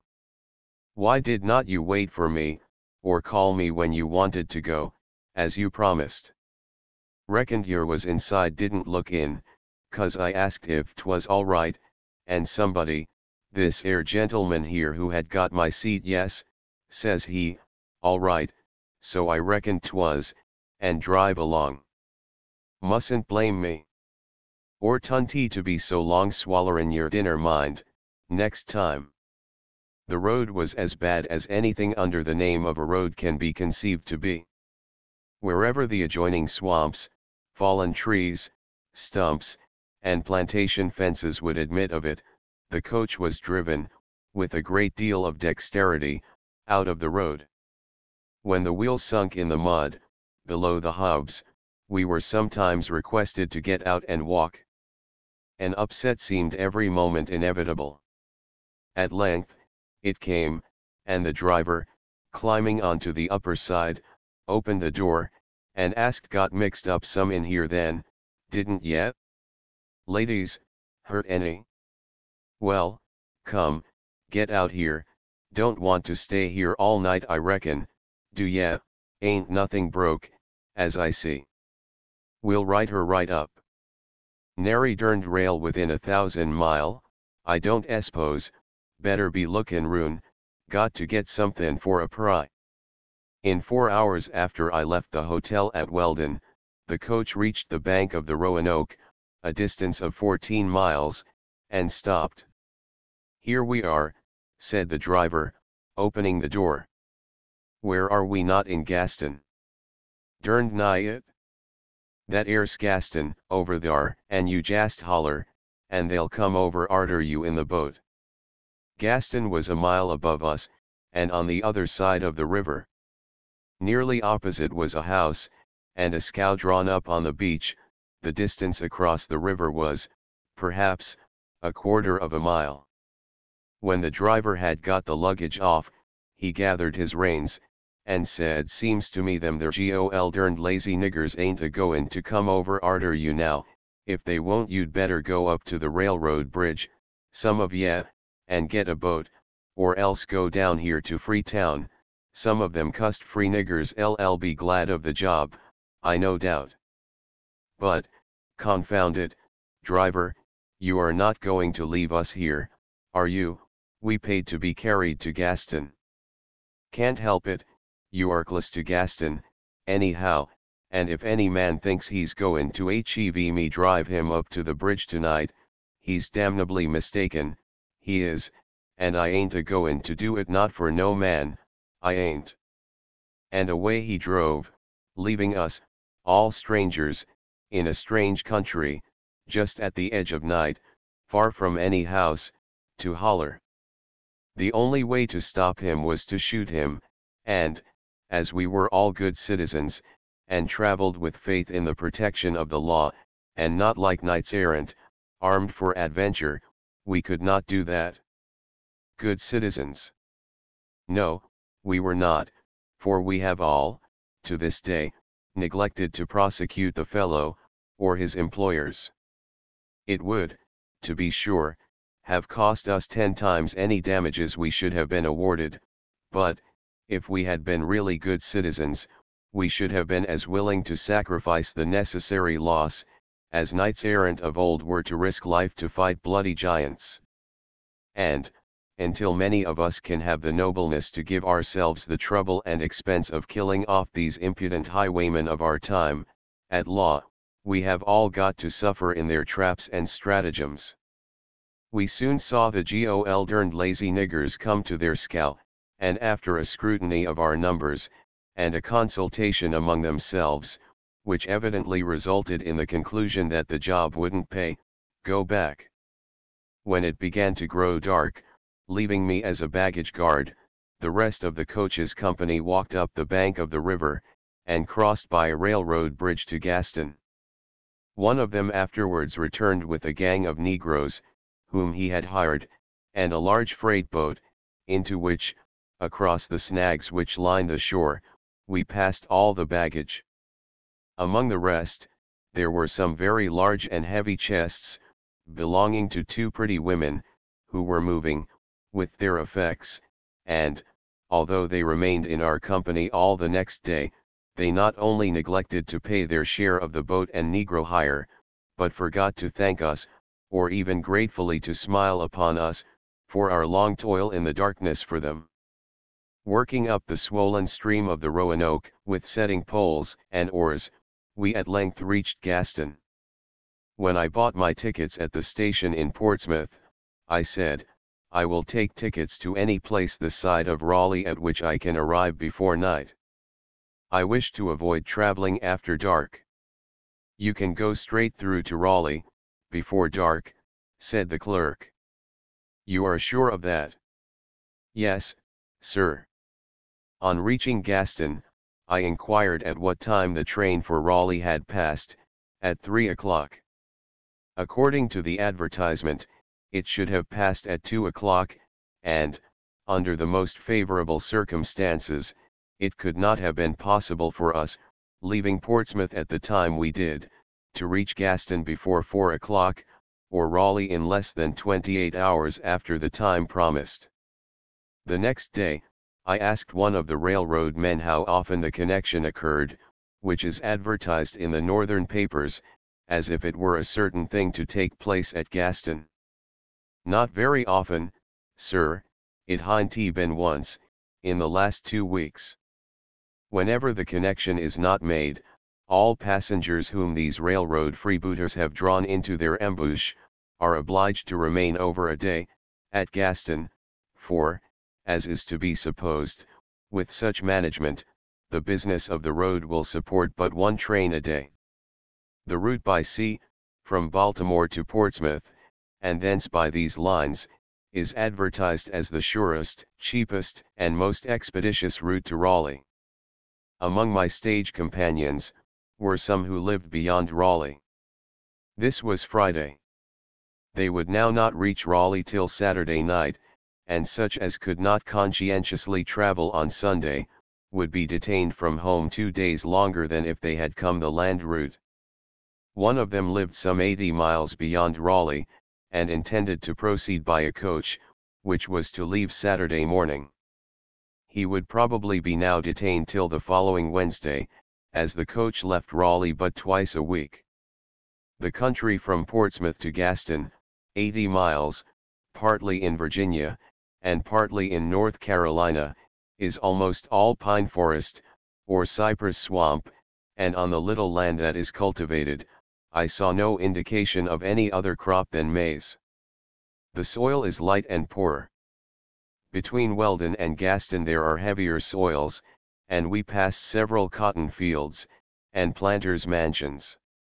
On the low, flat lands bordering the banks of the Roanoke, the soil is of the character of that of James River, fine, fertile, mellow loam, and the maize crop seemed to have been heavy. Gaston is a village of some 20 houses, shops, and cabins, besides the railroad storehouses, the hotel, and a nondescript building, which may be either a fancy barn, or a little church, getting high. From the manner in which passengers are forced, by the management of the trains arriving here, to patronize it, the hotel, I presume, belongs to the railroad companies. It is ill kept, but affords some entertainment from its travesty of certain metropolitan vulgarities. I was chummed with a Southern gentleman, in a very small room. Finding the sheets on both our beds had been soiled by previous occupants, he made a row about it with the servants, and, after a long delay, had them changed, then observing that it was probably the mistress's fault, and not the servants', he paid the negro, whom he had been berating, for his trouble. Among our inside passengers, in the stagecoach, was a free-colored woman. She was treated in no way differently from the white ladies. My roommate said this was entirely customary at the South, and no Southerner would ever think of objecting to it. Notwithstanding which, I have known young Southerners to get very angry because Negroes were not excluded from the public conveyances in which they had taken passage themselves, at the North, and I have always supposed that when they were so excluded, it was from fear of offending Southern travelers, more than anything else. 25 Sitting near some men lounging on the river bank, I took notes of the following interesting information, delivered in a high-keyed, blatant drawl: the best medicine there is this here day of potasun. It's made out of 2 minerals, one on they gets in the mountains of Scotland, that's the day, the other's steel filings, and they mixes them eshmically until they works all together into a solid stuff like saltpetre. Now, I tell you that's the stuff for medicine. It's the best thing a man can ever put into hisself. It searches out every nerve in his body. The train by which we were finally able to leave Gaston arrived the next day an hour and a half after its advertised time. The road was excellent and the speed good, a heavy U-rail having lately been substituted for a flat one. A new equipment of the road, throughout, is nearly complete. The cars of this train were very old, dirty, and with dilapidated and moth-eaten furniture. They furnished me with a comfort, however, which I have never been able to try before: a full-length lounge, on which, with my overcoat for a pillow, the car being warmed, and unintentionally well ventilated, I slept soundly after dark. Why night trains are not furnished with sleeping apartments, has long been a wonder to me. We have now smoking rooms and water closets on our trains, why not sleeping, dressing, and refreshment rooms? With these additions, and good ventilation, we could go from New York to New Orleans, by rail, without stopping. As it is, a man of ordinary constitution cannot go a quarter that distance without suffering serious indisposition. Surely such improvements could not fail to be remunerative, particularly on lines competing with water communication. The country passed through, so far as I observed, was almost entirely covered with wood, and such of it as was cultivated, very unproductive. The city of Raleigh, Old Sir Walter, the capital of North Carolina, is a pleasing town, the streets wide, and lined with trees, and many white wooden mansions, all having little courtyards of flowers and shrubbery around them. The State House is, in every way, a noble building, constructed of brownish-gray granite, in Grecian style. It stands on an elevated position, near the center of the city, in a square field, which is shaded by some tall old oaks, and could easily be made into an appropriate and beautiful little park, but which, with singular negligence, or more singular economy, while $500,000 has been spent upon the simple edifice, remains in a rude state of undressed nature, and is used as a hog pasture. A trifle of the expense, employed with doubtful advantage, to give a smooth exterior face to the blocks of stone, if laid out in grading, smoothing, and dressing its ground base, would have added indescribably to the beauty of the edifice. An architect should always begin his work upon the ground. It is hard to admire what is common, and it is, perhaps, asking too much of the citizens of Raleigh, that they should plant for ornament, or even cause to be retained about such institutions as their lunatic asylum, the beautiful evergreens that crowd about the town. But can any man walk from the Capitol Oaks to the Pine Grove, a little beyond the deaf and dumb institution, and say that he would not far rather have the latter than the former to curtain in his habitation? If he can in summer, let him try it again, as I did, in a soft winter's day, when the evergreens fill the air with a balsamic odor, and the green light comes quivering through them, and the foot falls silently upon the elastic carpet they have spread, deluding one with all the feelings of spring. The country, 4 miles about Raleigh, is nearly all pine forest, unfertile, and so little cultivated, that it is a mystery how a town of 2,500 inhabitants can obtain sufficient supplies from it to exist. The public house at which I stayed was, however, not only well supplied, but was excellently well kept, for a house of its class, in all other respects. The landlord superintended his business personally, and was always attentive and obliging to his guests, and the servants were sufficiently numerous, intelligent, and well instructed. Though I had no acquaintances in Raleigh, I remained, finding myself in such good quarters, several days. I think the house was called the Burlingham. After this stay, rendered also partly necessary for the repair of damages to my clothing and baggage on the Weldon stage, I engaged a seat one day on the coach, advertised to leave at 9 o'clock for Fayetteville. At 9:30, tired of waiting for its departure, I told the agent, as it was not ready to start, I would walk on a bit, and let them pick me up. I found a rough road for several miles, a clayey surface and much water, and was obliged to pick my way a good deal through the woods on either side.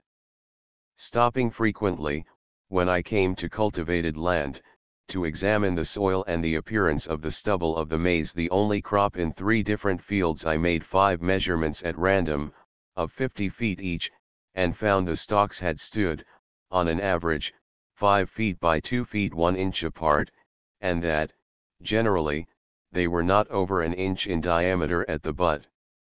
In one old field, in process of clearing for new cultivation, I examined a most absurd little plough, with a share not more than 6 inches in depth, and 8 in length on the sole, fastened by a socket to a stake, to which was fitted a short beam and stilts. It was drawn by 1 mule, and its work among the stumps could only be called scratching. A farmer told me that he considered 25 bushels of corn a large crop, and that he generally got only as much as 15. He said that no money was to be got by raising corn, and very few farmers here made any more than they needed for their own force.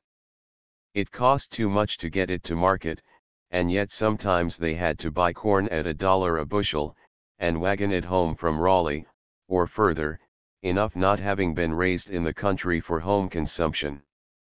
Cotton was the only crop they got any money for. I, nevertheless, did not see a single cotton field during the day. He said that the largest crop of corn that he knew of, reckoned to be 50 bushels to the acre, had been raised on some reclaimed swamp, while it was still so wet that horses would mire on it all the summer, and most of it had been tended entirely with hoes. After walking a few miles, the country became more flat, and was covered with old forests of yellow pine, and, at 9 miles south of Raleigh, there were occasionally young long-leaved pines, exceedingly beautiful they are while young, the color being more agreeable than that of any other pine, and the leaves, or straw, as its foliage is called here, long, graceful, and lustrous. As the tree gets older, it becomes of a stiffer character and darker color. I do not think I passed, in 10 miles, more than half a dozen homesteads, and of these but one was at all above the character of a hut or cabin. The same remarkable appearance of listlessness, which I had noticed so often in Virginia, characterized the men who stood leaning against the logs of the hovels. They blinked at me as I passed, as if unable to withdraw their hands from their pockets to shade their eyes. Every dwelling sent its pack of curs to meet me, and as often as they opened cry, a woman, with a pipe in her mouth, would come to the door and call me off, the men and boys blinking on in rest and silence. A little after 1 o'clock I reached Banks, a plantation where the stage horses are changed, 11 miles from Raleigh. Here I waited nearly an hour, till the coach arrived, when, fresh horses having been put on, I took an outside seat. "There ain't a man in North Carolina could drive them horses up the hills without a whip," said the driver. "You ought to get yesafe a whip, massa," said one of the negroes. "Dernation, think I'm going to buy whips, the best whip in North Carolina wouldn't last a week on this road."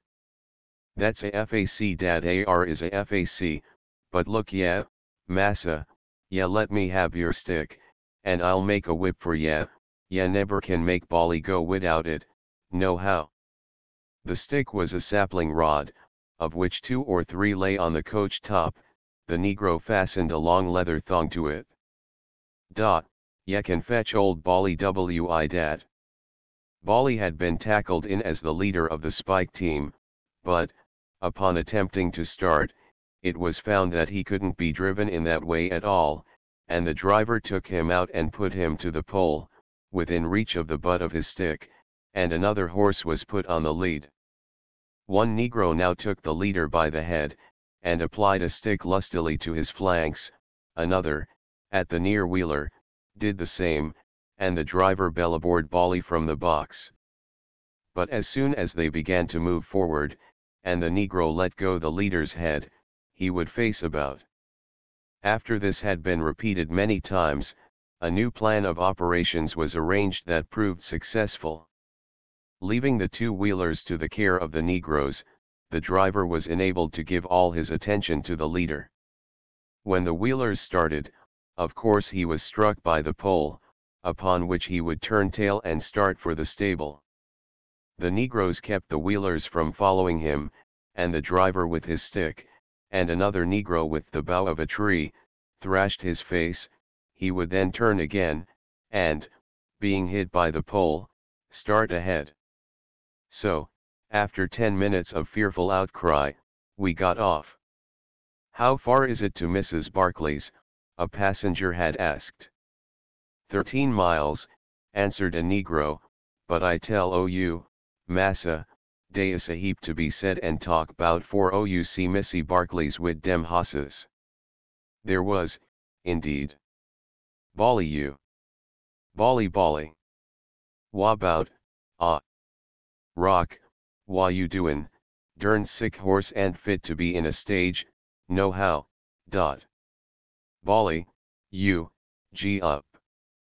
Oh, you dod rotted Bob, he don't draw a pound, and he ain't a gwine to, you, Bob, well, he can't stop, can he, as long as the wheelers keep movin'. Bob. I'll break your legs, you don't get out the way. Oh, Bally, no business to put such a lame hoss into the stage. Blamnation, Bally. Now, if you stop, I'll kill you. Wha bout, Rock? Dod burn that rock. You stop if you dare. I'll be derned to hucks if that air hoss aren't all used up. You, Bob, get out the way, or I'll be dod. Oh, dear rot your soul, Bally wiry gwine to stop. Gee up. Gee up. Rock. You all fired ol' villain. Wha bout? If they Jews get to stoppin', all hell couldn't get the mails through tonight. After about 3 miles of this, they did stop. The driver threw the reins down in despair. After looking at the wheels, and seeing that we were on a good piece of road, nothing unusual to hinder progress, he put his hands in his pockets, and sat quietly a minute, and then began, in a business-like manner, to swear, no longer confining himself to the peculiar idiomatic profanity of the country, but using real, outright, old-fashioned, uncompromising English oaths, as loud as he could yell. Then he stopped, and after another pause, began to talk quietly to the horses. You, Bob, you won't draw. Didn't you get enough last night? I jabbed my knife into his face twice when we got into that fix last night, and the wounds on the horse's head showed that he spoke the truth. I swore, Bob, if I have to come down there, I'll cut your throat. He stopped again, and then sat down on the footboard, and began to beat the wheelers as hard and as rapidly as possible with the butt of his stick. They started, and, striking Bob with the pole, he jumped and turned round, but a happy stroke on the raw in his face brought him to his place, and the stick being applied just in time to the wheelers, he caught the pole and jumped ahead. We were off again. Turned over in that air mire hole last night, said the driver. Couldn't do anything with them passengers camped out thars where they had their fire, under that tree, didn't get to Raleigh till 9 o'clock this mornin'. That's the reason I weren't along after you any sooner hadn't got my breakfast, that's the reason the hosses don't draw no better today, too, I s'pose. You, Rock, Bally, Bob. After 2 miles more, the horses stopped once more. The driver now quietly took the leader off, he had never drawn at all, and tied him behind the coach. He then began beating the near wheeler. A passenger did the same to Bally, both standing on the ground while I threw off my overcoat and walked on. For a time I could occasionally hear the cry, "Ball rock," and knew that the coach was moving again. Gradually I outwalked the sound. The road was a mere opening through a forest of the long-leafed pine, the trees from 8 to 18 inches in diameter, with straight trunks bare for nearly 30 feet, and their evergreen foliage forming a dense dark canopy at that height, the surface of the ground undulating with long swells, occasionally low and wet. In the latter case, there was generally a mingling of deciduous trees and a watercourse crossing the road, with a thicket of shrubs. The soil sandy, with occasionally veins of clay, the latter more commonly in the low ground, or in the descent to it. Very little grass, herbage, or underwood, and the ground covered, except in the road, with the fallen pine leaves. Every tree, on 1, 2, or 3 sides, was scarified for turpentine. In 10 miles, I passed half a dozen cabins, 1 or 2 small clearings, in which corn had been planted, and 1 turpentine distillery, with a dozen sheds and cabins clustered about it. In about an hour after I left the coach, the driver, mounted on Bob, overtook me. He was going on to get fresh horses. After dark, I had some difficulty in keeping the road, there being frequent forks, and my only guide the telegraph wire. I had to cross 3 or 4 brooks, which were now high, and had sometimes floated off the logs which, in this country, are commonly placed, for the teamsters, along the side of the road, where it runs through water. I could generally jump from stump to stump, and, by waiting a little at the edges in my staunch Scotch shooting boots, get across dry shod. Where, however, the water was too deep, I always found, by going up or down stream, a short way, a fallen trunk across it, by which I got over. I met the driver returning with 2 fresh horses, and at length, before 8 o'clock, reached a long 1-story cabin, which I found to be Mrs. Barclay's. It was right cheerful and comforting to open the door, from the dark, damp, chilly night, into a large room, filled with blazing light from a great fire of turpentine pine, by which 2 stalwart men were reading newspapers, a door opening into a background of supper table and kitchen, and a nice, stout, kindly-looking, Quaker-like old lady coming forward to welcome me. As soon as I was warm, I was taken out to supper, 7 preparations of swine's flesh, 2 of maize, wheat cakes, broiled quails, cold roast turkey, coffee, and tea. My bedroom was a house by itself, the only connection between it and the main building being a platform, or gallery, in front.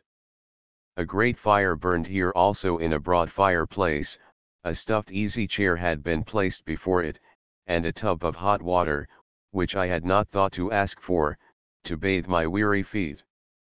And this was a piney wood stage house. But genius will find its development, no matter where its lot is cast, and there is as much genius for innkeeping as for poetry. Mrs. Barclay is a Burns in her way, and with even more modesty, for, after 24 hours of the best entertainment that could be asked for, I was only charged $1. I paid $2 for my stagecoach privileges, to wit, riding 5 miles and walking 21. At 3 o'clock in the morning, the 3 gentlemen that I had left 10 miles back at 4 o'clock the previous day, were dragged, shivering in the stagecoach, to the door. They had had no meal since breakfasting at Raleigh, and one of them was now so tired that he could not eat, but dropped prone on the floor before the fire and slept the half hour they were changing horses, or rather resting horses, for no relay was left. I afterwards met one of the company in Fayetteville. Their night's adventure after I left them, and the continued cruelty to the horses, were most distressing. The driver once got off the box, and struck the poor, miserable, sick rock with the rail, and actually knocked him down in the road.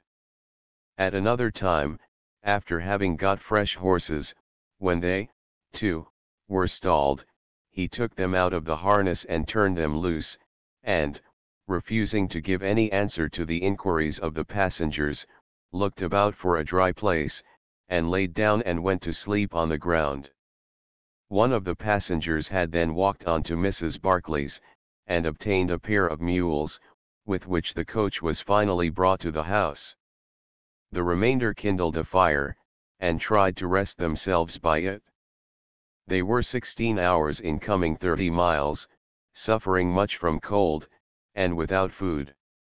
The next day I spent in visiting turpentine and rosin works, piney wood farms, etc., under the obliging guidance of Mrs. Barclay's son-in-law, and in the evening again took the coach. The horses were better than on the previous stage. Upon my remarking this to the driver, he said that the reason was, that they took care of this team themselves, the drivers, On the last stage the horses were left to Negroes, who would not feed them regularly, nor take any decent care of them.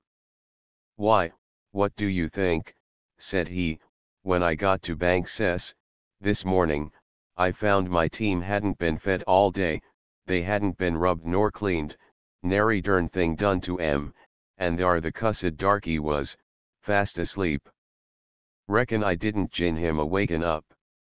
"You don't mean the horses that you drove up?" "Yes, I do, and they hadn't a cussed thing to eat till they got back to Barclays."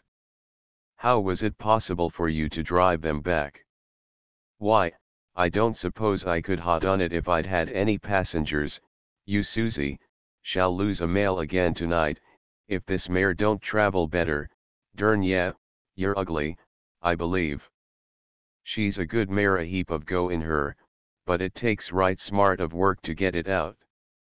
"Susie." So we toiled on, with incessant shouting, and many strange piney-wood oaths, and horrid bellaboring of the poor horses' backs, with the butt end of a hickory whipstock, till I really thought their spinal columns must break. The country, the same undulating pine forest, the track tortuous among the trees, which frequently stood so close that it required some care to work between them.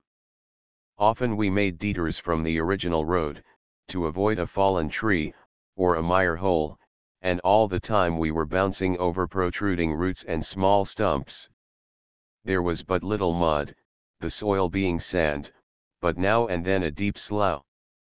In one of these we found a wagon, heavily laden, stuck fast, and 6 mules and 5 Negroes tugging at it.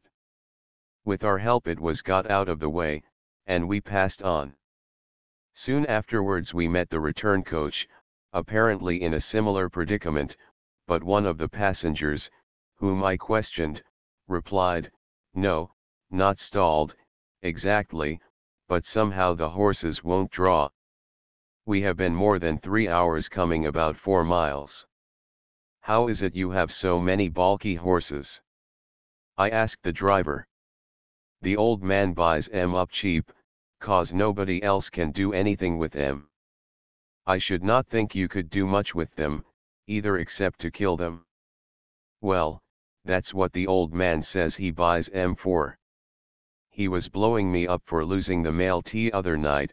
I told him, says I, you have to a'most kill them horses, for you can make 'em draw a bit, says I. Kill 'em, damn 'em, kill 'em, then, that's what I buy 'em for, says he. I buy 'em a purpose to kill, that's all they are good for, ain't it, says he. Don't s'pose they're going to last forever, do ye, says he. We stopped once, nearly half an hour, for some unexplained reason, before a house on the road. The door of the house was open, an enormous fire was burning in it, and, at the suggestion of the driver, I went in to warm myself. It was a large log cabin, of 2 rooms, with beds in each room, and with an apartment overhead, to which access was had by a ladder. Among the inmates were 2 women, one of them sat in the chimney corner smoking a pipe, and rocking a cradle, the other sat directly before the fire, and full 10 feet distant. She was apparently young, but her face was as dry and impassive as a dead man's. She was doing nothing, and said but little, but, once in about a minute, would suddenly throw up her chin, and spit with perfect precision into the hottest embers of the fire. The furniture of the house was more scanty and rude than I ever saw before in any house, with women living in it, in the United States. Yet these people were not so poor but that they had a Negro woman cutting and bringing wood for their fire. It must be remembered that this is a long-settled country, having been occupied by Anglo-Saxons as early as any part of the Free States, and that it is the main road between the capital of North Carolina and its chief seaport. There is nothing that is more closely connected, both as cause and effect, with the prosperity and wealth of a country, than its means and modes of traveling, and of transportation of the necessities and luxuries of life. I saw this day, as I shall hereafter describe, 3,000 barrels of resin, worth $1.50 a barrel in New York, thrown away, a mere heap of useless offal, because it would cost more to transport it than it would be worth. There was a single wagon, with a ton or two of sugar and flour and tea, and axes, and cotton cloths, unable to move, with 6 mules, and 5 negroes at work upon it. Raleigh is a large distributing post office, getting a very heavy mail from the north.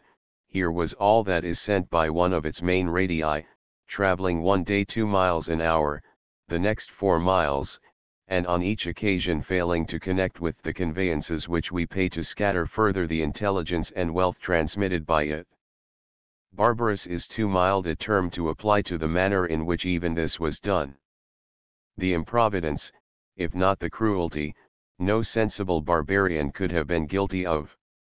Afterwards, merely to satisfy my mind, for there is a satisfaction in seeing even scoundrelism consistently carried out, if attempted at all in a business, I called on the agent of the line at Fayetteville, stated the case, and asked if any part of what I had paid for my passage would be returned me, on account of the disappointment and delay which I had suffered from the inability of the proprietor to carry out his contract with me.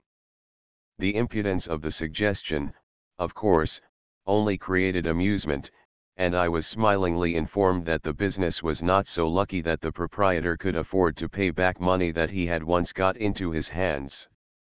What I had seen was regarded by no one, apparently, as at all unusual. At one of the stations for changing horses, an old colored man was taken into the coach. I ascertained from him that he was a blacksmith, and had been up the line to shoe the horses at the different stables. Probably he belonged, poor fellow, to the man who bought horses to be killed in doing his work. After answering my inquiries, he lay down in the bottom of the coach, and slept until we reached Fayetteville. The next time we changed, the new driver inquired of the old one what passengers he had. Only one gentleman, an old man Ned. Oh, is old man along? That's good. If we should turn over, or break down, or anything, reckon he could nigh about pray us up. He's right smart at prayin'. Well, I tell you, now, old man can trot out as smart a prayer, when he's a mind to go in for tea, as any man I ever heard, derned if he can't. The last 10 miles we came over rapidly, smoothly, and quietly, by a plank road, reaching Fayetteville about 12, of a fine, clear, frosty night. Entering the office or bar room of the stage house, at which I had been advised to stay while in Fayetteville, I found it occupied by a group of old soakers, among whom was one of perhaps 16 years of age. This lad, without removing the cigar which he had in his mouth, went to the bar, whither I followed him, and, without saying a word, placed an empty tumbler before me. "I don't wish anything to drink," said I am cold and tired, and I would like to go to a room. "I intend to stay here some days, and I should be glad if you could give me a private room with a fire in it." "Room with a fire in it?" he inquired, as he handed me the registry book. "Yes, and I will thank you to have it made immediately, and let my baggage be taken up." He closed the book, after I had written my name, and returned to his seat at the stove, leaving me standing, and immediately engaged in conversation, without paying any attention to my request. I waited some time, during which a negro came into the room, and went out again. I then repeated my request, necessarily aloud, and in such a way as to be understood, not only by the boy, but by all the company. Immediately all conversation ceased, and every head was turned to look at me. The lad paused a moment, spit upon the stove, and then "Want a room to yourself?" "Yes, if convenient." No answer and no movement, all the company staring at me as if at a detected burglar. "Perhaps you can't accommodate me." Want a fire made in your room? Why, yes, if convenient, but I should like to go to my room, at any rate, I am very tired. After puffing and spitting for a moment, he rose and pulled a bell, then took his seat again.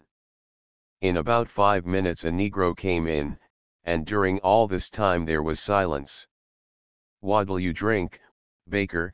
said the lad, rising and going to the bar, and taking no notice of the negro's entrance. A boozy man followed him, and made some reply. The lad turned out 2 glasses of spirits, added water to one, and drank it in a gulp. 26. Can this boy show me to my room? I asked. Anybody in number 11, Peter? Not as I knows on, sir. Take this man's baggage up there. I followed the negro up to number 11, which was a large back room in the upper story, with 4 beds in it. Peter, said I want a fire made here. Want a fire, sir? Yes, I want you to make a fire. Want a fire, master, this time o' night? Why, yes, I want a fire. Where are you going with the lamp?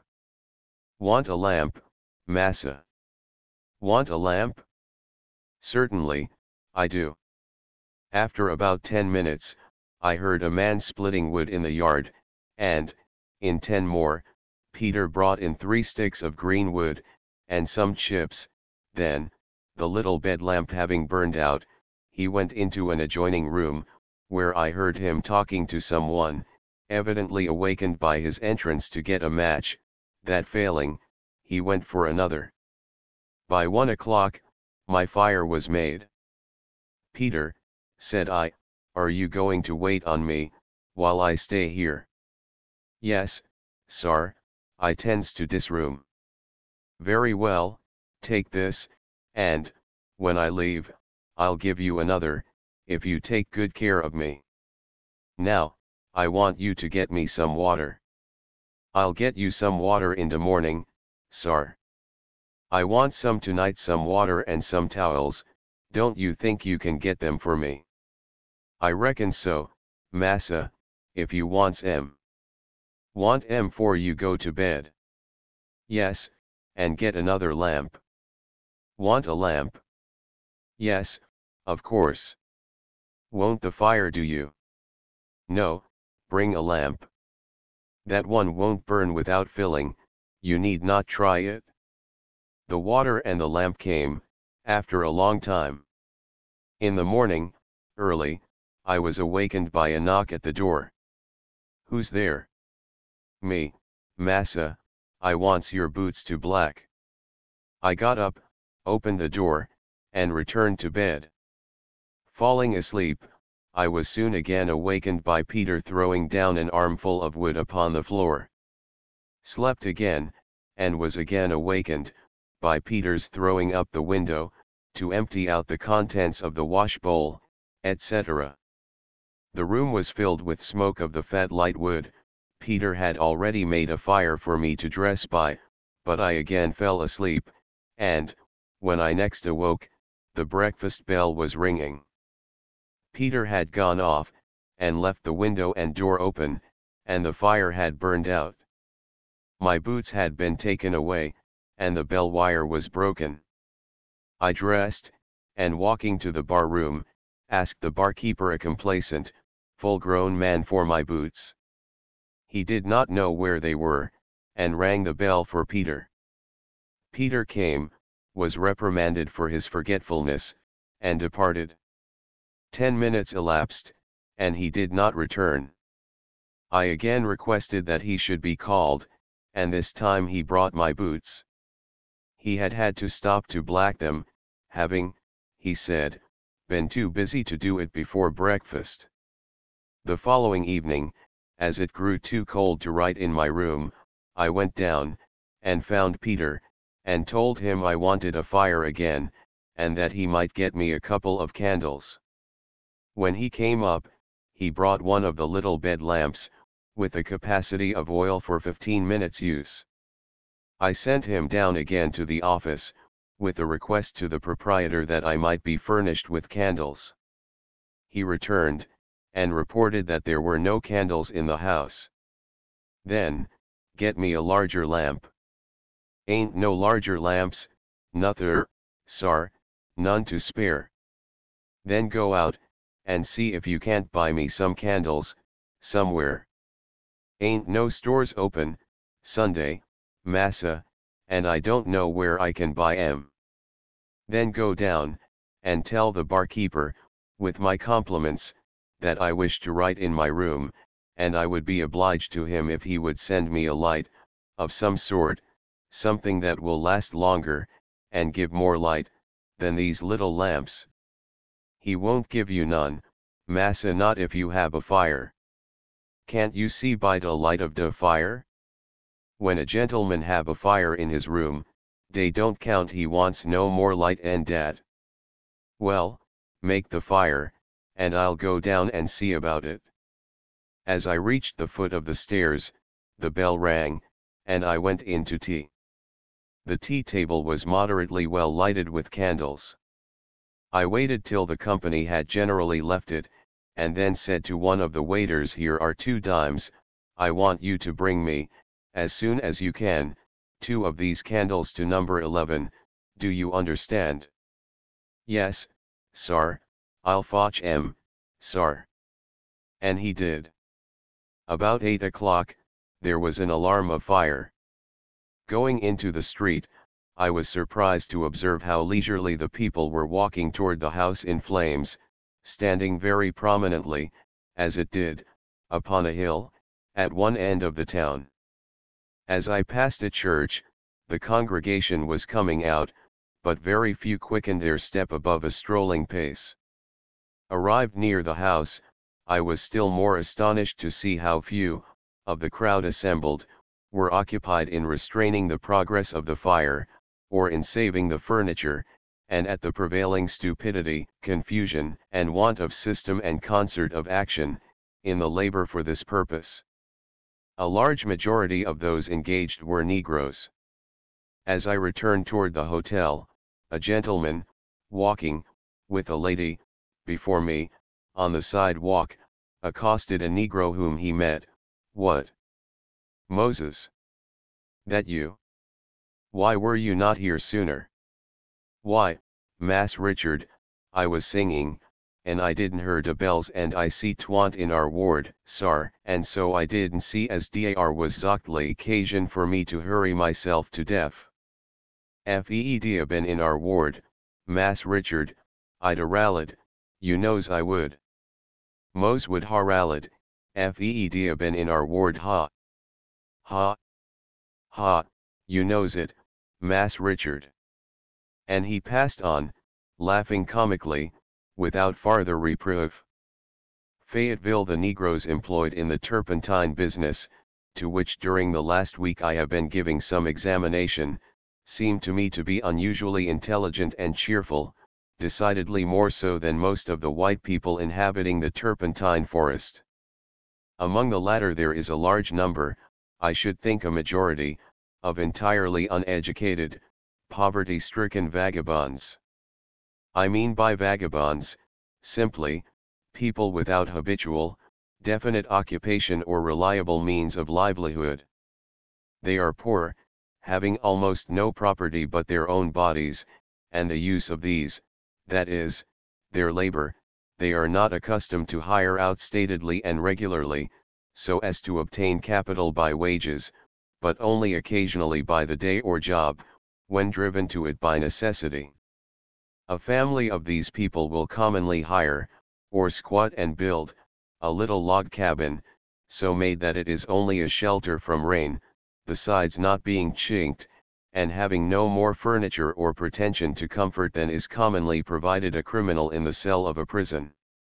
They will cultivate a little corn, and possibly a few roods of potatoes, cowpeas, and coleworts. They will own a few swine, that find their living in the forest, and pretty certainly, also, a rifle and dogs, and the men, ostensibly, occupy most of their time in hunting. I am, mainly, repeating the statements of one of the turpentine distillers, but it was confirmed by others, and by my own observation, so far as it went. A gentleman of Fayetteville told me that he had, several times, appraised, under oath, the whole household property of families of this class at less than $20. If they have need of money to purchase clothing, etc., they obtain it by selling their game or meal.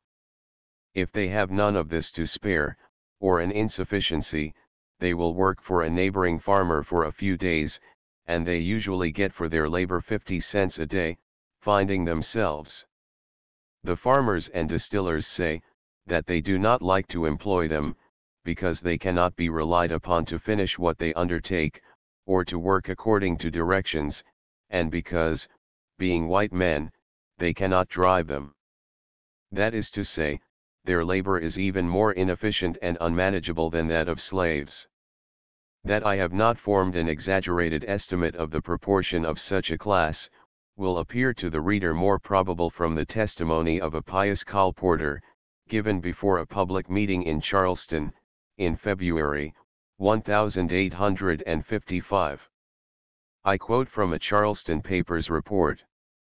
The colporteur had been stationed at County, N.C. The larger portion of the inhabitants seemed to be totally given up to a species of mental hallucination, which carried them captive at its will.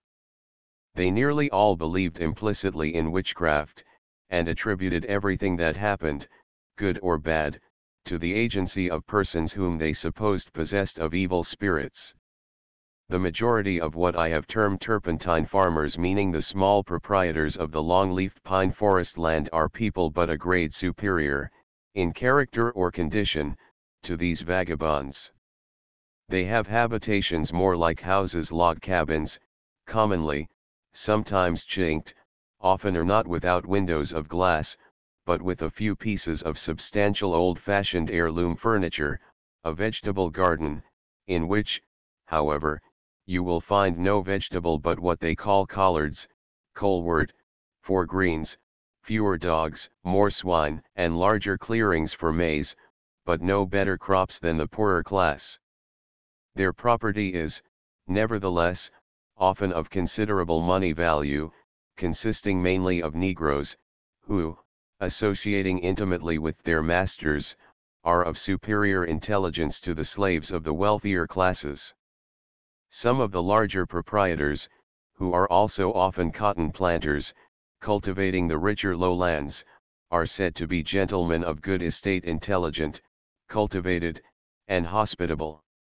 North Carolina has a proverbial reputation for the ignorance and torpidity of her people, being, in this respect, at the head of the slave states.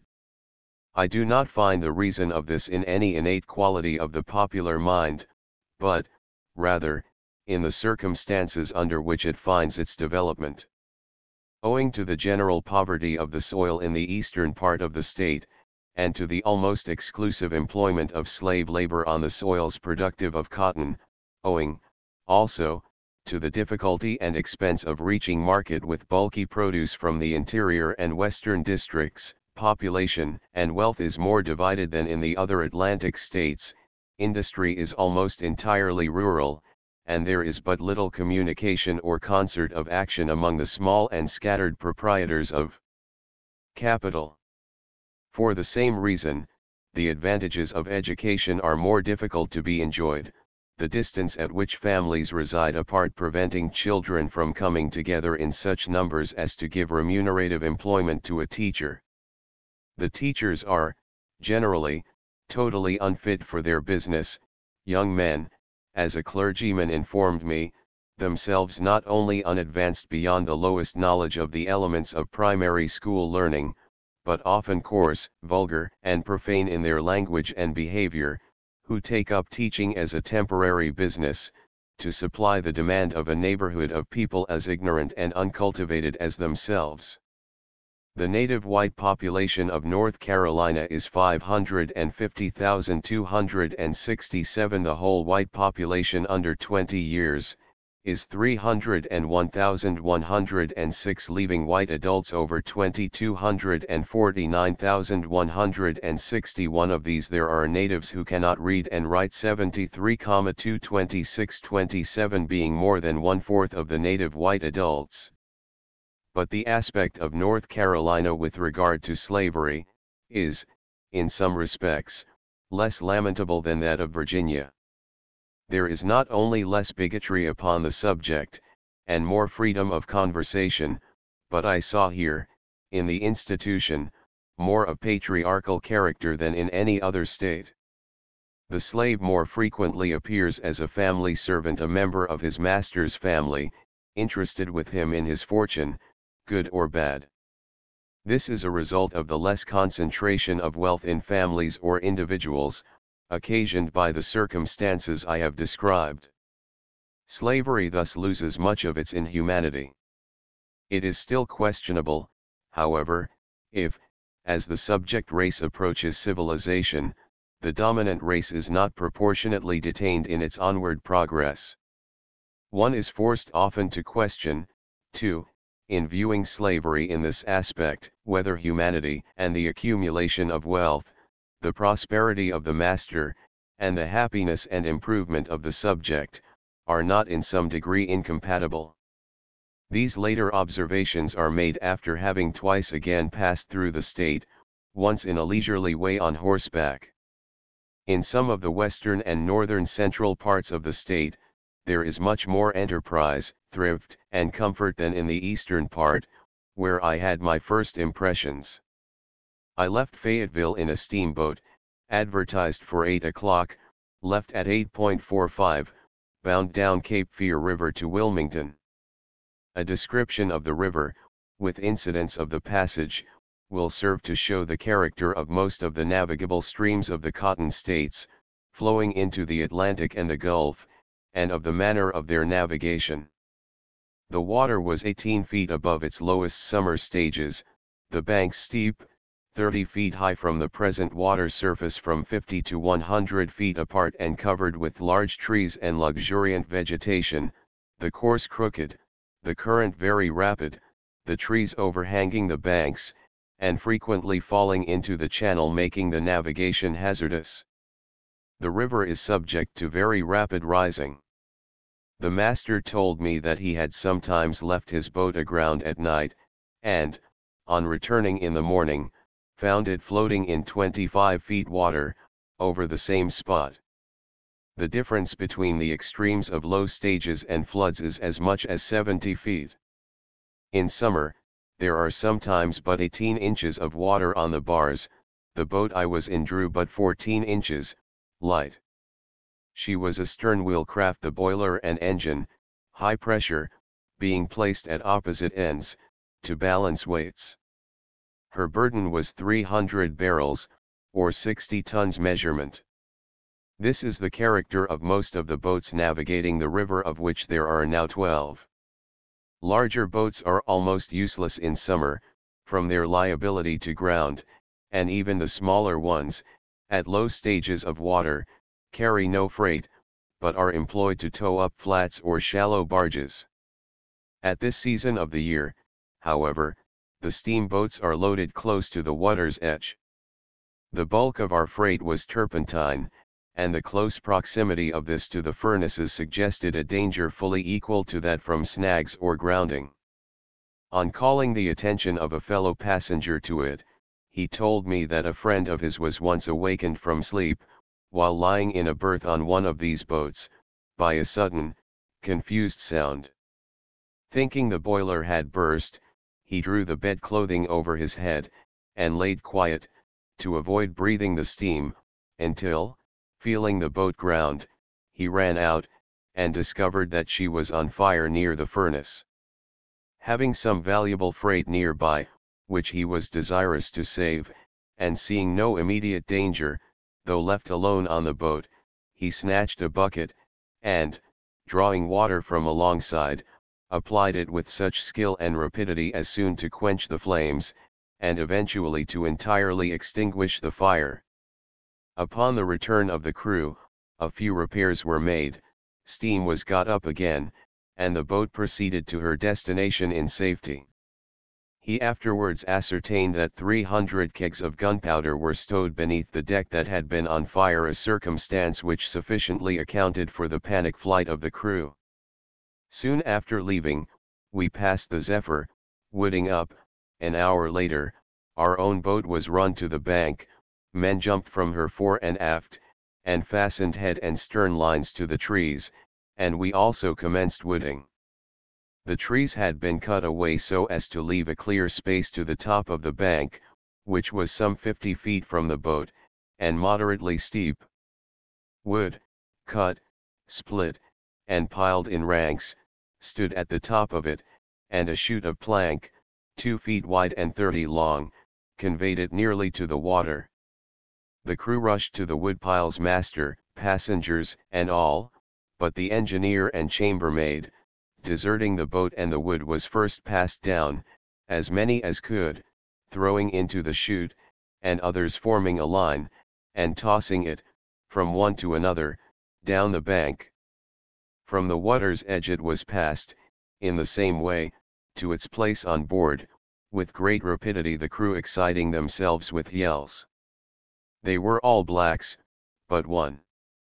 On a tree, near the top of the bank, a little box was nailed, on which a piece of paper was tacked, with this inscription: "Notice to all persons taking wood from this land, and please to leave a ticket payable to the subscriber, at $1.75 a cord as heretofore." Amos Sykes and the master, just before the wood was all on board, hastily filled a blank order, torn from a book, like a check book, leaving a memorandum of the amount, etc., on the owner of the boat for payment, to Mr. Sykes, for 2 cords of pine wood, at $1.75, and 2 cords of light wood, at $2, and left it in the box. The wood used had been measured in the ranks with the rod, carried for the purpose, by the master, at the moment he reached the bank. Before, with all possible haste, we had finished wooding, the Zephyr passed us, and, during the rest of the day, she kept out of our sight. As often as we met a steamboat, or passed any flats or rafts, our men were calling out to know how far ahead of us she was, and when the answer came back each time, in an increasing number of miles, they told us that our boat was more than usually sluggish, owing to an uncommonly heavy freight, but still, for some time, they were ready to make bets that we should get first to Wilmington. Several times we were hailed from the shore, to take on a passenger, or some light freight, and these requests, as long as it was possible, were promptly complied with, the boat being run up, so as to rest her bow upon the bank, and then shouldered off by the men, as if she had been a skiff. There were but 3 through passengers, besides myself. Among them, was a glue manufacturer, of Baltimore, getting orders from the turpentine distillers, and a turpentine farmer and distiller. The glue manufacturer said that, in his factory, they had formerly employed slaves, had since used Irishmen, and now employ Germans. Their operations were carried on night and day, and one gang of the men had to relieve another. The slaves they had employed never would be on hand, when the hour for relieving came. It was also necessary to be careful that certain operations should be performed at a certain time, and some judgment and watchfulness was necessary, to fix this time. The slaves never could be made to care enough for the matter, to be depended upon for discretion, in this respect, and great injury was frequently done in consequence.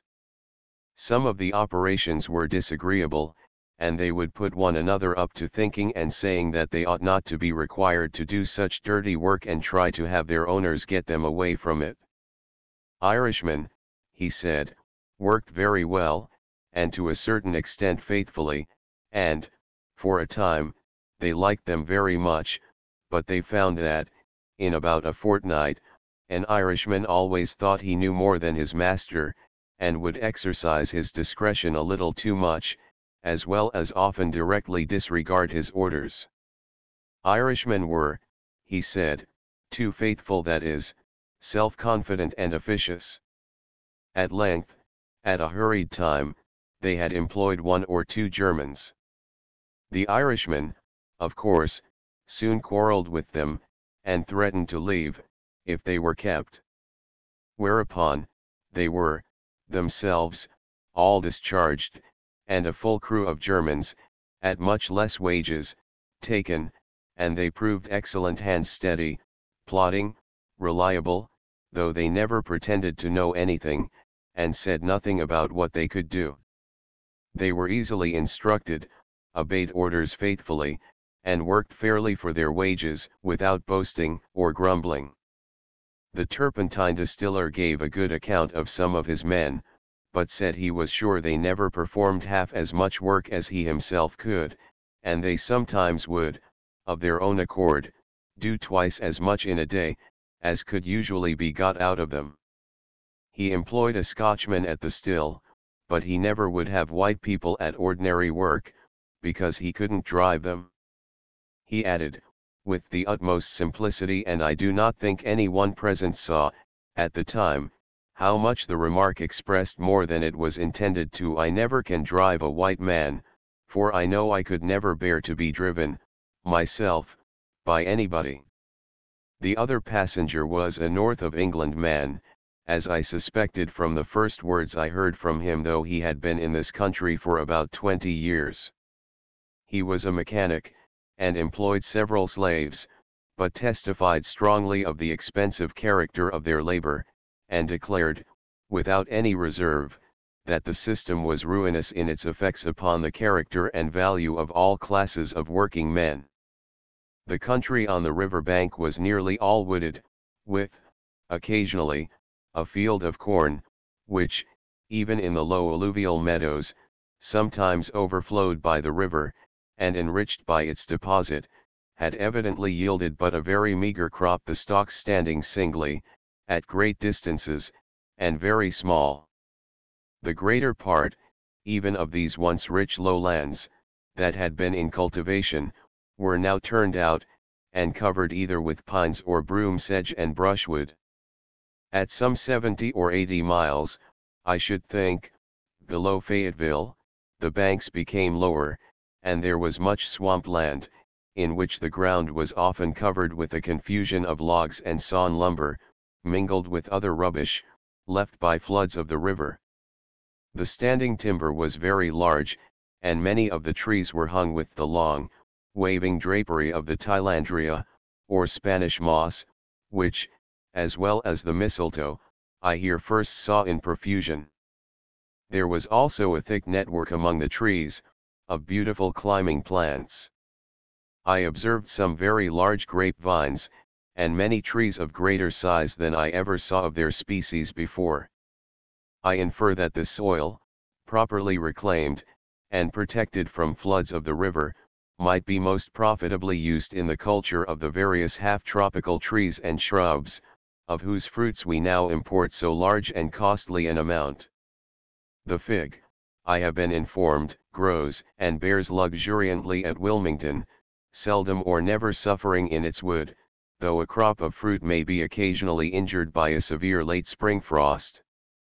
The almond, doubtless, would succeed equally well, so also the olive, but of none of these is there the slightest commercial value produced in North Carolina, or in all our country. In the evening we passed many boats and rafts, blazing with great fires, made upon a thick bed of clay, and their crews singing at their sweeps. 20 miles above Wilmington, the shores became marshy, the river wide, and the woody screen that had hitherto, in a great degree, hid the nakedness of the land, was withdrawn, leaving open to view only broad, reedy savannas, on either side. We reached Wilmington, the port at the mouth of the river, at 9:30. Taking a carriage, I was driven first to one hotel and afterwards to another. They were both so crowded with guests, and excessive business duties so prevented the clerks from being tolerably civil to me, that I feared if I remained in either of them I should have another Norfolk experience. While I was endeavoring to ascertain if there was a third public house, in which I might, perhaps, obtain a private room, my eye fell upon an advertisement of a new railroad line of passage to Charleston. A boat, to take passengers to the railroad, was to start every night, from Wilmington, at 10 o'clock. It was already something past 10, but being pretty sure that she would not get off punctually, and having a strong resisting impulse to being packed away in a close room, with any chance stranger the clerk of the house might choose to couple me with, I shouldered my baggage and ran for the wharves. At 10:30 I was looking at Wilmington over the stern of another little wheelbarrow steamboat, pushing back up the river. When or how I was to be taken to Charleston, I had not yet been able to ascertain. The captain assured me it was all right, and demanded $20. Being in his power I gave it to him, and received in return a pocketful of tickets, guaranteeing the bearer passage from place to place, of not one of which places had I ever heard before, except Charleston. The cabin was small, dirty, crowded, close, and smoky.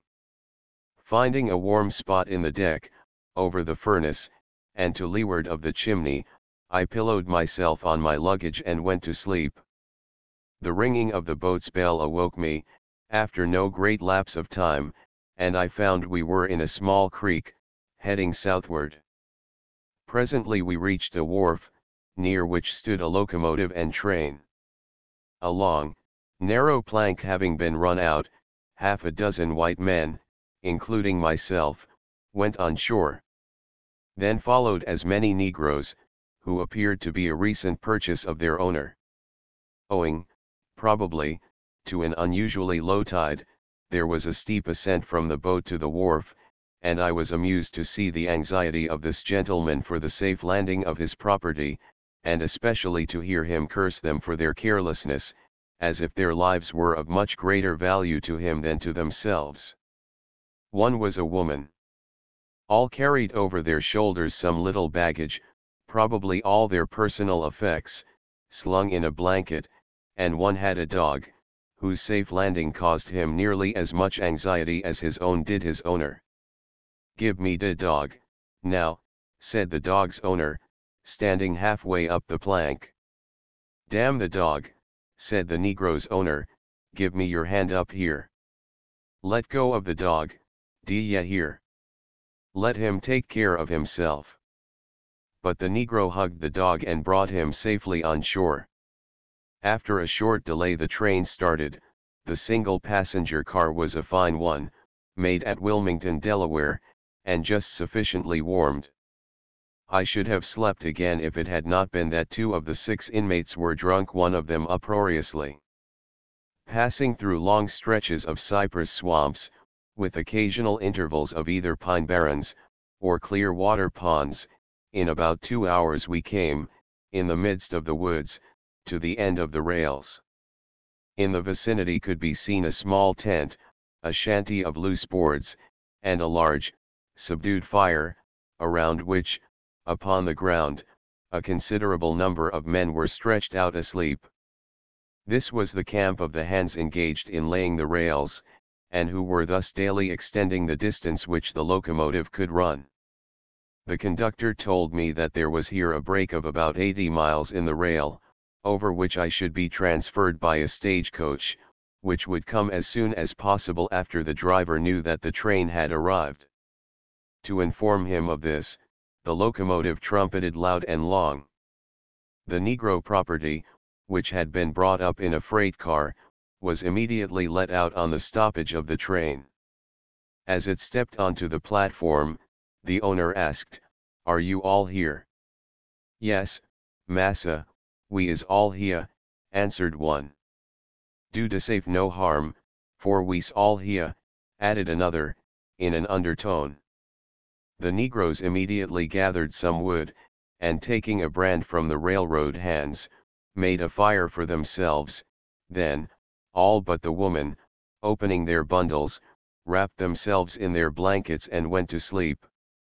The woman, bareheaded, and very inadequately clothed as she was, stood for a long time alone, erect and statue-like, her head bowed, gazing in the fire. She had taken no part in the light chat of the others, and had given them no assistance in making the fire.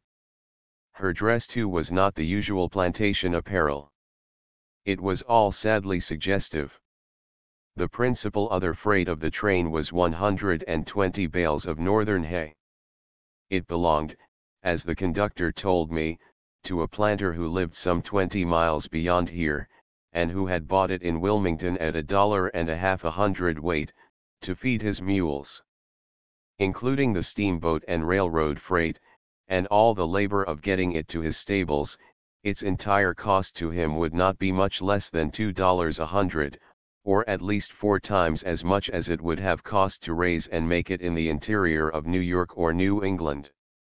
There are not only several forage crops which can be raised in South Carolina, that cannot be grown on account of the severity of the winter in the Free States, but, on a farm near Fayetteville, a few days before, I had seen a crop of natural grass growing in half-cultivated land, dead upon the ground, which, I think, would have made, if it had been cut and well treated in the summer, 3 tons of hay to the acre.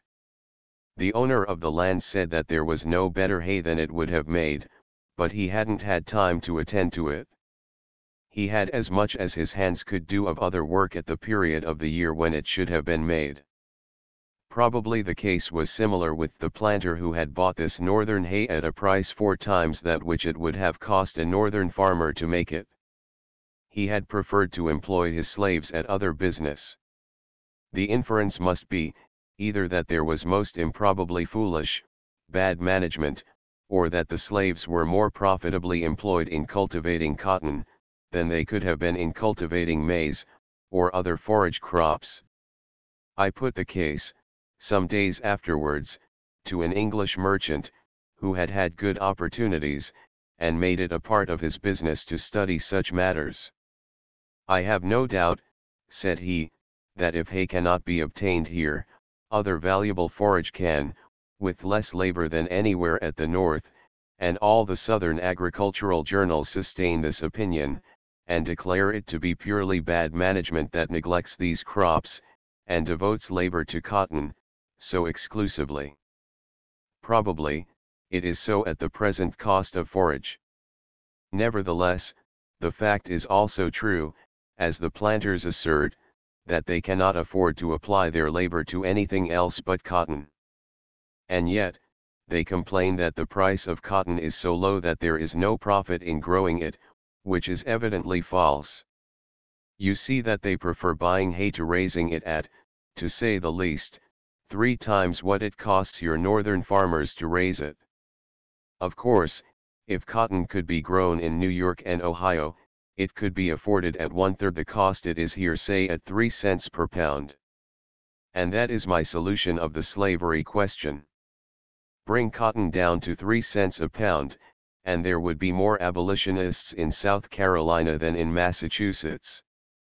If that can be brought about, in any way, and it is not impossible that we may live to see it, as our railways are extended in India, and the French enlarge their free labor plantations in Algiers, there will be an end of slavery. It was just 1 o'clock when the stagecoach came for us. There was but one passenger beside myself, a Philadelphia gentleman, going to Columbia.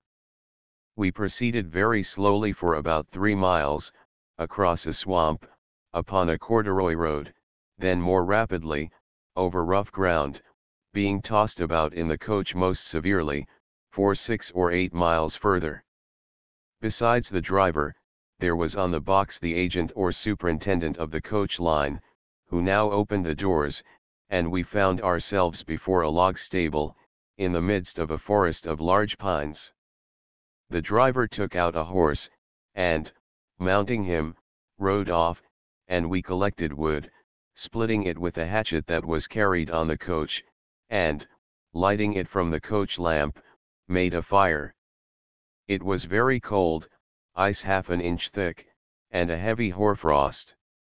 We complained to the agent that there was no straw in the coach bottom, while there were large holes bored in it, that kept our feet excessively cold. He said there was no straw to be had in the country. They were obliged to bed their horses with pine leaves, which were damp, and would be of no service to us.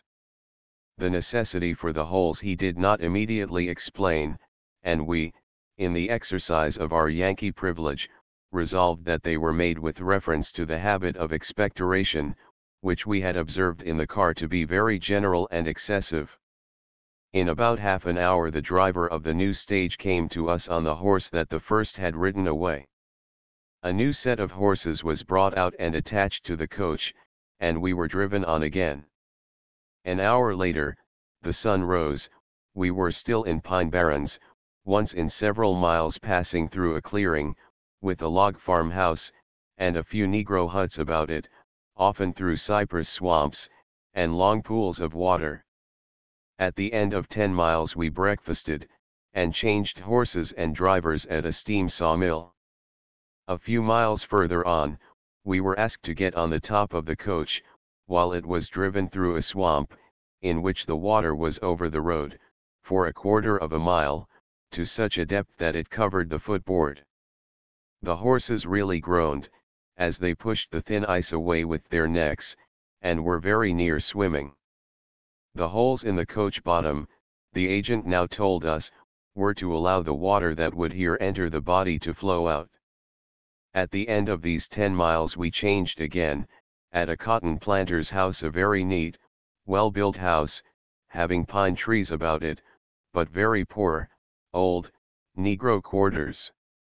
Since the long ford we had kept the top, the inside of the coach being wet, and I had been greatly pleased with the driving. The coachman, a steady-going sort of a fellow, saying but little to his horses, and doing what swearing he thought necessary in English, driving, too, with great judgment and skill. The coach was a fine, roomy, old-fashioned, fragrant, leathery affair, and the horses the best I had seen this side of Virginia. I could not resist expressing my pleasure with the whole establishment.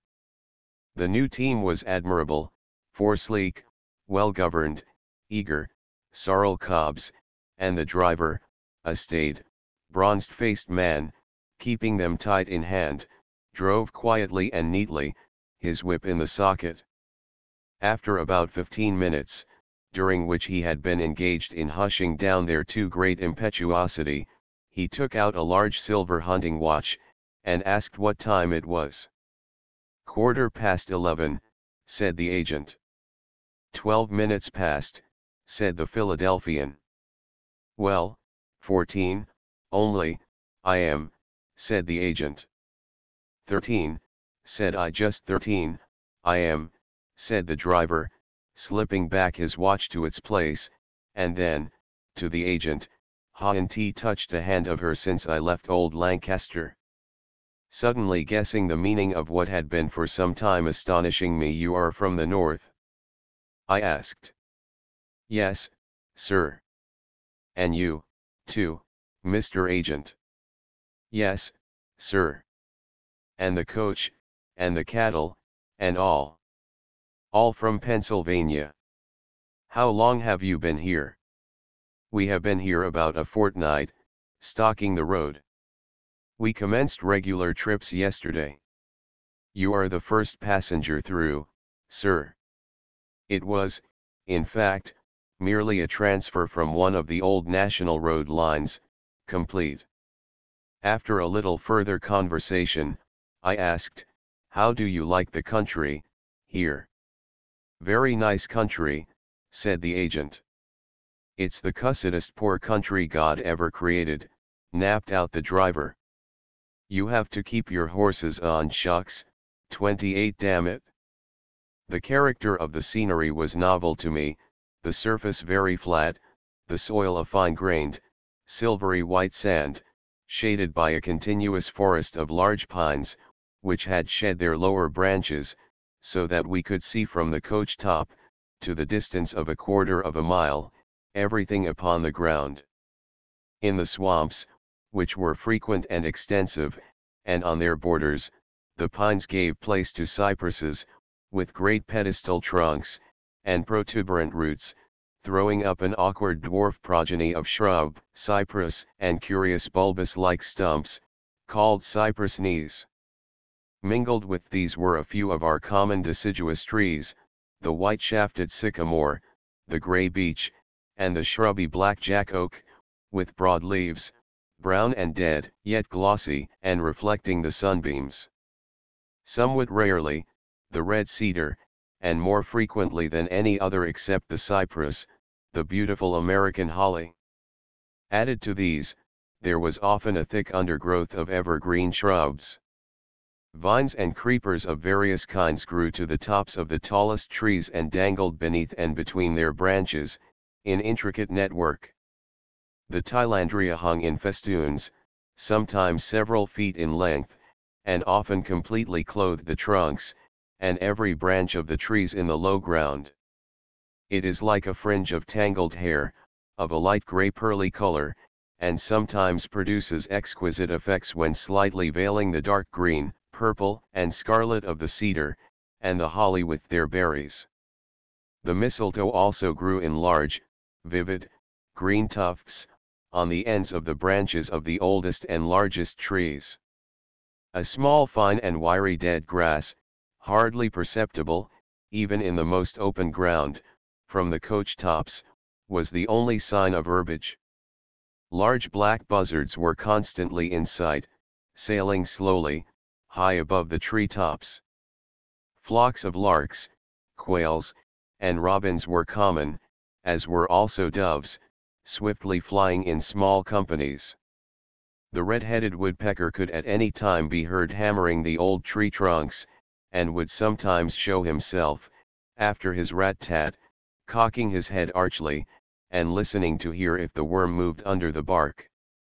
The drivers told me that they had on previous days, as they went over the road, seen deer, turkeys, and wild hogs.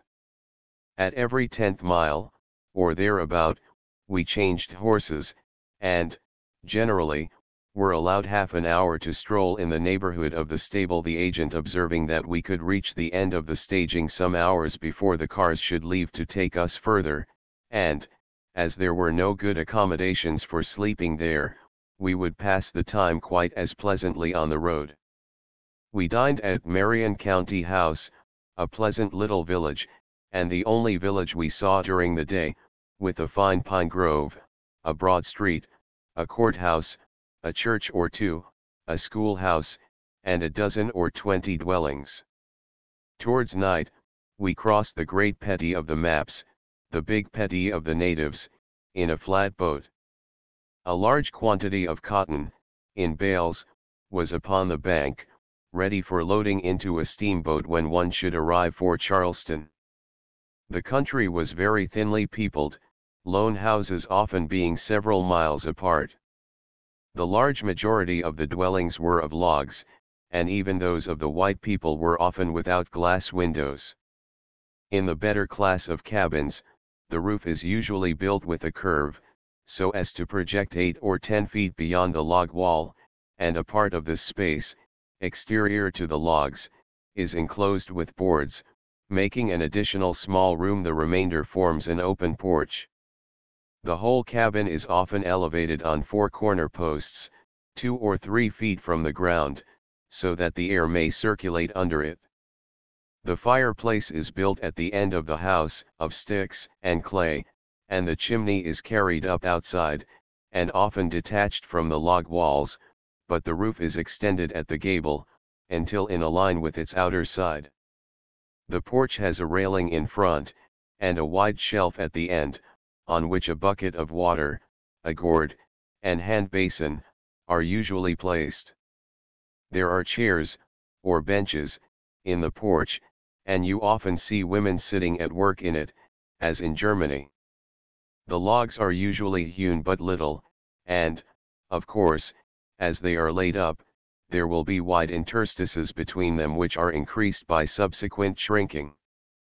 These, very commonly, are not chinked, or filled up in any way, nor is the wall lined on the inside. Through the chinks, as you pass along the road, you may often see all that is going on in the house, and, at night, the light of the fire shines brightly out on all sides. Cabins, of this class, would almost always be flanked by 2 or 3 Negro huts. The cabins of the poor whites, much the largest in number, were of a meaner sort, being mere square pens of logs, roofed over, provided with a chimney, and usually with a shed of boards, supported by rough posts, before the door. Occasionally, where, near the banks of a water course, the silvery sand was darkened by a considerable intermixture of mold, there would be a large plantation, with Negro quarters and a cotton press and gin house. We passed half a dozen of these, perhaps, during the day. Where the owners resided in them, they would have comfortable-looking residences, not unlike the better class of New England farmhouses. On the largest, however, there was no residence for the owner, at all, only a small cottage, or whitewashed cabin, for the overseer. The Negro cabins, here, were the smallest I had seen. I thought not more than 12 feet square, inside. They stood in 2 rows, with a wide street between them. They were built of logs, with no windows, no opening at all, except the doorway, with a chimney of sticks and mud, with no trees about them, no porches, or shades, of any kind. Except for the chimney, the purpose of which I should not readily have guessed if I had seen one of them in New England. I should have conjectured that it had been built for a powder house, or perhaps an ice house, never for an animal to sleep in. We stopped, for some time, on this plantation, near where some 30 men and women were at work, repairing the road. The women were in majority, and were engaged at exactly the same labor as the men, driving the carts, loading them with dirt, and dumping them upon the road, cutting down trees, and drawing wood by hand, to lay across the miry places, hoeing, and shoveling. They were dressed in coarse gray gowns, generally very much burned, and very dirty, which, for greater convenience of working in the mud, were reefed up with a cord drawn tightly around the body, a little above the hips, the spare amount of skirt bagging out between this and the waist proper. On their legs were loose leggins, or pieces of blanket or bagging wrapped about, and lashed with thongs, and they wore very heavy shoes. Most of them had handkerchiefs, only, tied around their heads, some wore men's caps, or old slouched hats, and several were bareheaded.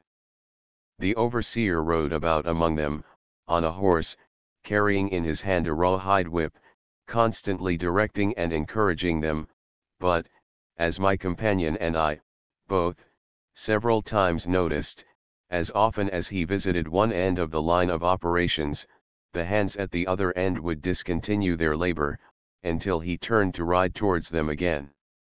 Clumsy, awkward, gross, elephantine in all their movements, pouting, grinning, and leering at us, sly, sensual, and shameless, in all their expressions and demeanor, I never before had witnessed, I thought, anything more revolting than the whole scene. At length, the overseer dismounted from his horse, and, giving him to a boy to take to the stables, got upon the coach, and rode with us several miles. From the conversation I had with him, as well as from what I saw of his conduct in the field, I judged that he was an uncommonly fit man for his duties, at least ordinarily amiable in disposition, and not passionate, but deliberate, watchful, and efficient. I thought he would be not only a good economist, but a firm and considerate officer or master. If these women, and their children after them, were always naturally and necessarily to remain of the character and capacity stamped on their faces, as is probably the opinion of their owner, in common with most wealthy South Carolina planters, I don't know that they could be much less miserably situated, or guided more for their own good and that of the world, than they were. They were fat enough, and didn't look as if they were at all overworked, or harassed by cares, or oppressed by a consciousness of their degradation. If that is all, as some think. Afterwards, while we were changing at a house near a crossing of roads, strolling off in the woods for a short distance, I came upon two small white-topped wagons, each with a pair of horses feeding at its pole. Near them was a dull campfire, with a bake kettle and coffee pot, some blankets and a chest upon the ground, and an old Negro sitting with his head bowed down over a meal sack, while a Negro boy was combing his wool with a common horse cart. "Good evening, uncle," said I, approaching them. "Good evening, sir," he answered, without looking up. "Where are you going?" "Well, we ain't gwine now, master, we's peddlin' tobacco roon." "Where did you come from?" "From Rockingham County, North Carolina, master." "How long have you been coming from there?" "'Twill be 7 weeks, tomorrow, sir, sin we left home." "Have you most sold out?" "We had 175 boxes in both wagons, and we sold all but 60. "Want to buy some tobacco, master?" Looking up. "No, thank you, I am only waiting here, while the coach changes." "How much tobacco is there in a box?" £75. "Are these the boxes?" "No, them is our provision boxes, master." "Show de gemmen some of der tobacco, da." To the boy. A couple of Negroes here passed along near us, the old man hailed them, "Ho da, boys. Don't you want to buy some baccy?" "No, decidedly." "Well, I'm sorry for it." Reproachfully. "Are you bound homeward, now?" I asked. "No, master, wish me was, got to sell all our baccy fuss, you don't want none, master, does you? Don't you tink it pretty fair tobacco, sar? Just try it, it's right sweet, reckon you'll find." "I don't wish any, thank you, I never use it." "Is your master with you?" "No, sar, he's gone across to Marion, today." "Do you like to be traveling about, in this way?" "Yes, master, I likes it very well." "Better than staying at home, eh?" "Well, I likes my country better dan dis, must say dad, master, likes my country better dan dis. Ise a free nigger in my country, master." "Oh, you are a free man, are you?" "North Carolina is a better country than this, for free men, I suppose." "Yes, master, I likes my country de best, I gets $5 a month for dat boy." Hastily, to change the subject. "He is your son, is he?" "Yes, sar, he drives dat wagon, I drives dis, and I hant seen him for, master, for 6 weeks, till dis mornin'." "How were you separated?" "We separated 6 weeks ago, sar, and we agreed to meet here, last night." "We didn't, do, till dis mornin'." The old man's tone softened, and he regarded his son with earnestness. "'Pears, do, we was both here, last night, but I couldn't find till dis mornin'. Dis mornin' some niggars tole me dar war a nigger camped off yander in de wood, and I knew 'twas him, and I went and found him right off." "And what wages do you get for yourself?" $10 a month, master." "That's pretty good wages." "Yes, master, any nigger can get good wages if he's a mind to be industrious, no matter whether he's slave or free." "So you don't like this country as well as North Carolina?" "No, master. Fac is, master, 'pears like white folks don't generally like niggars in dis country, dey don't generally talk so to niggars like as do in my country, de niggars ain't so happy here, 'pears like de white folks was kind o' different, somehow. I don't like dis country so well, my country suits me very well."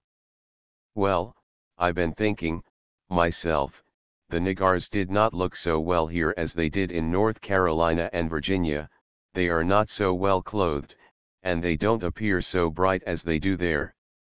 Well, master, Sunday's day is mighty well clothed, dis country, 'pears like dear and nobody looks better Sundays dan they do.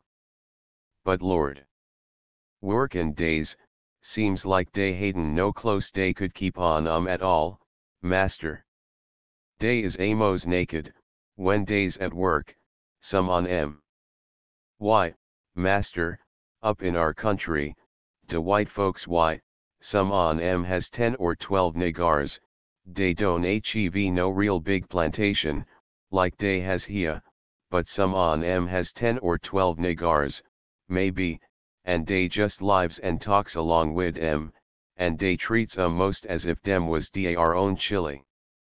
Dey don't keep no niggars dey can't treat so, dey won't keep 'em, won't be bothered wid 'em.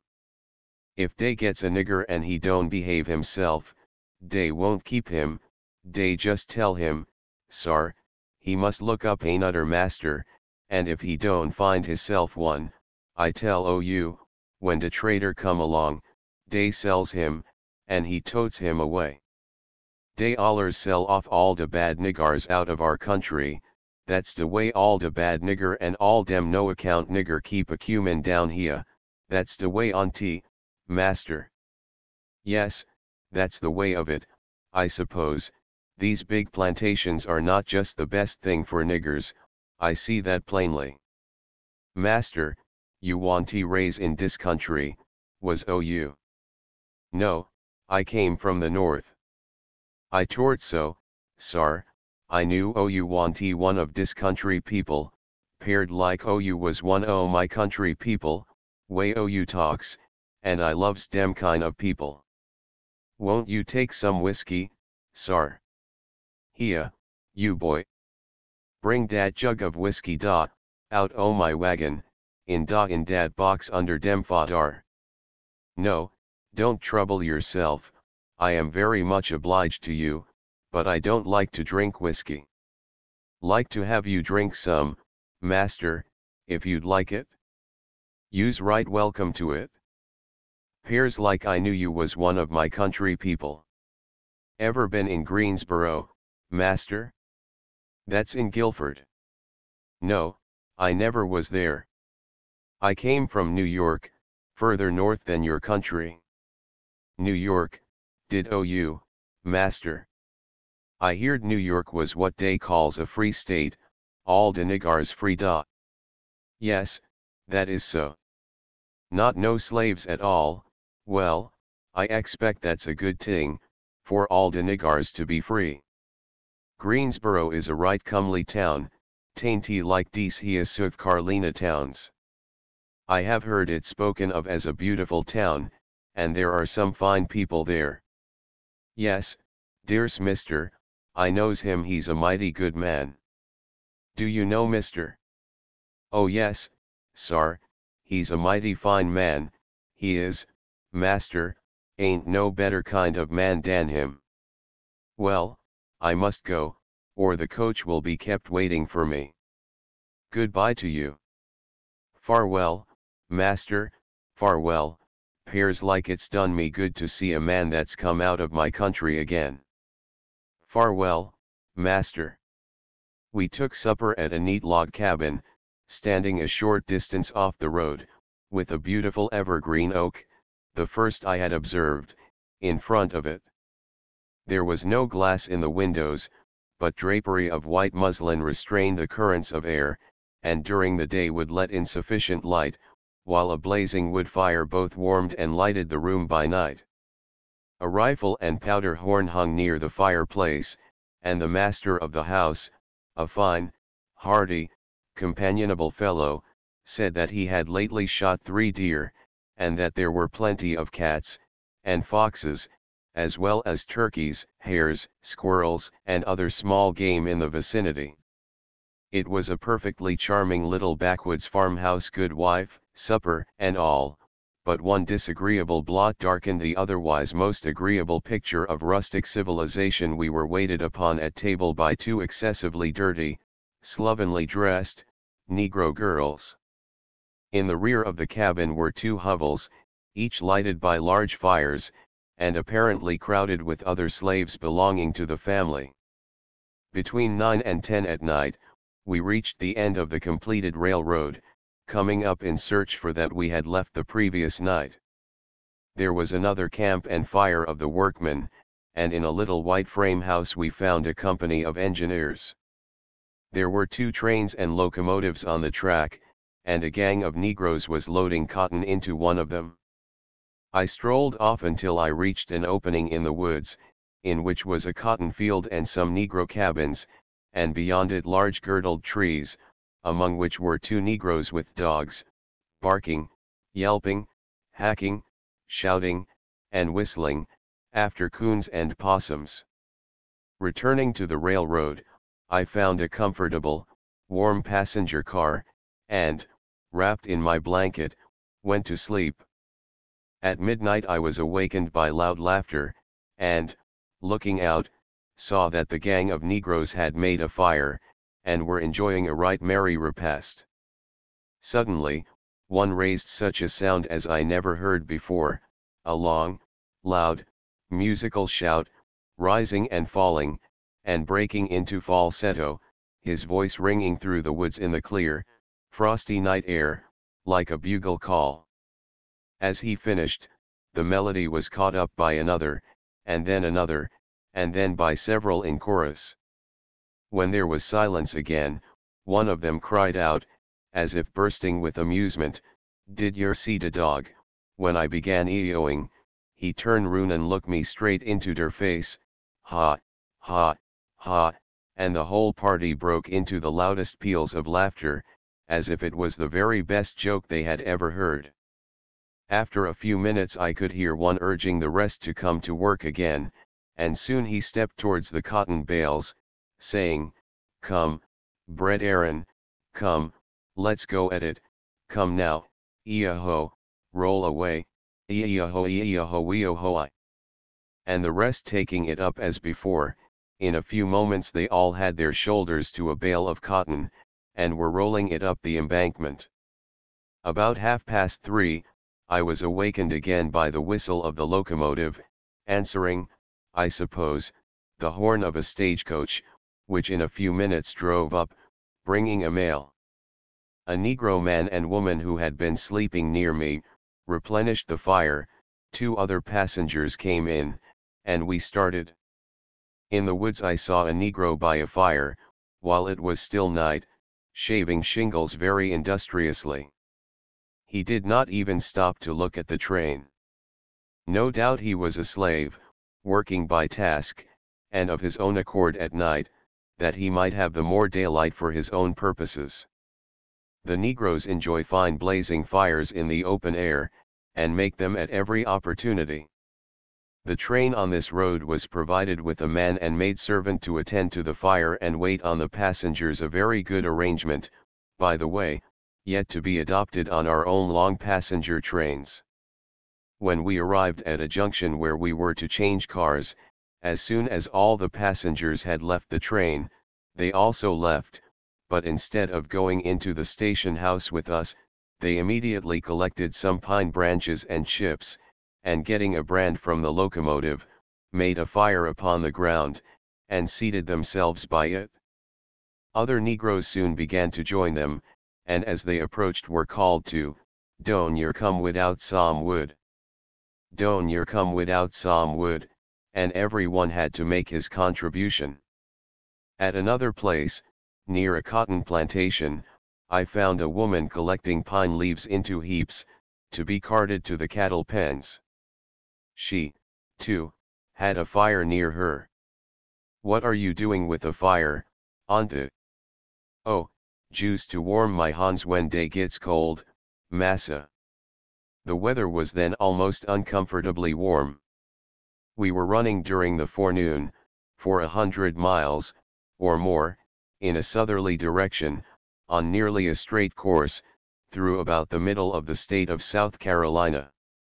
The greater part of this distance, the flat, sandy pine barrens continued, scarcely a foot of grading, for many miles at a time, having been required in the construction of the railroad.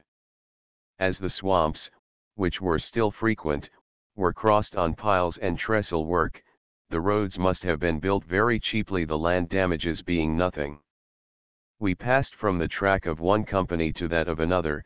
Several times during the day the speed was from 15 to 20 miles an hour, with long stoppages at the stations. A conductor said they could easily run 40 miles, and had done it, including stoppages, but they were forbidden now to make fast time, from the injury it did the road, the superstructure being much more shaken and liable to displacement in these light sands than on our northern roads. The locomotives that I saw were all made in Philadelphia. The cars were all from the Hartford, Conn, and Worcester, Massachusetts, manufactories, and invariably, elegant and comfortable. The roads seemed to be doing a heavy freighting business with cotton. We passed at the turnouts half a dozen trains, with nearly 1,000 bales on each, but the number of passengers was always small.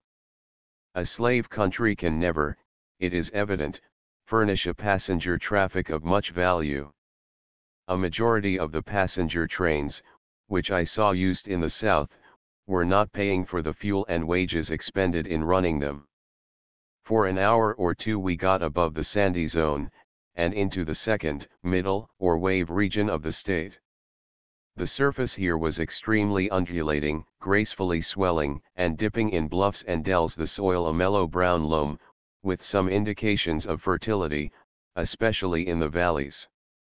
Yet most of the ground was occupied by pine woods, probably old field pines, on exhausted cotton fields. For a few miles, on a gently sloping surface of the same sort of soil, there were some enormously large cotton fields. I saw women working again, in large gangs with men. In one case they were distributing manure ditch scrapings, it appeared to be, and the mode of operation was this: the manure had been already carted into heaps upon the ground, a number of the women were carrying it in from the heap in baskets, on their heads, and one in her apron, and spreading it with their hands between the ridges on which the cotton grew last year. The rest followed with great, long-handled, heavy, clumsy hoes, and pulled down the ridges over the manure, and so made new ridges for the next planting. I asked a young planter who continued with me a good part of the day, why they did not use plows. He said this was rather rough land, and a plow wouldn't work in it very well. It was light soil, and smooth enough for a parade ground. The fact is, in certain parts of South Carolina, a plow is yet an almost unknown instrument of tillage. About noon we turned east, on a track running direct to Charleston. Pine barrens continued alternating with swamp, with some cotton and corn fields on the edges of the latter. A few of the pines were boxed for turpentine, and I understood that one or two companies from North Carolina had been operating here for several years. Plantations were not very often seen along the road through the sand, but stations, at which cotton was stored and loading, were comparatively frequent. At one of the stations an empty car had been attached to the train. I had gone into it, and was standing at one end of it, when an elderly countryman with a young woman and 3 little children entered and took seats at the other. The old man took out a roll of deer skin, in which were bank bills, and some small change.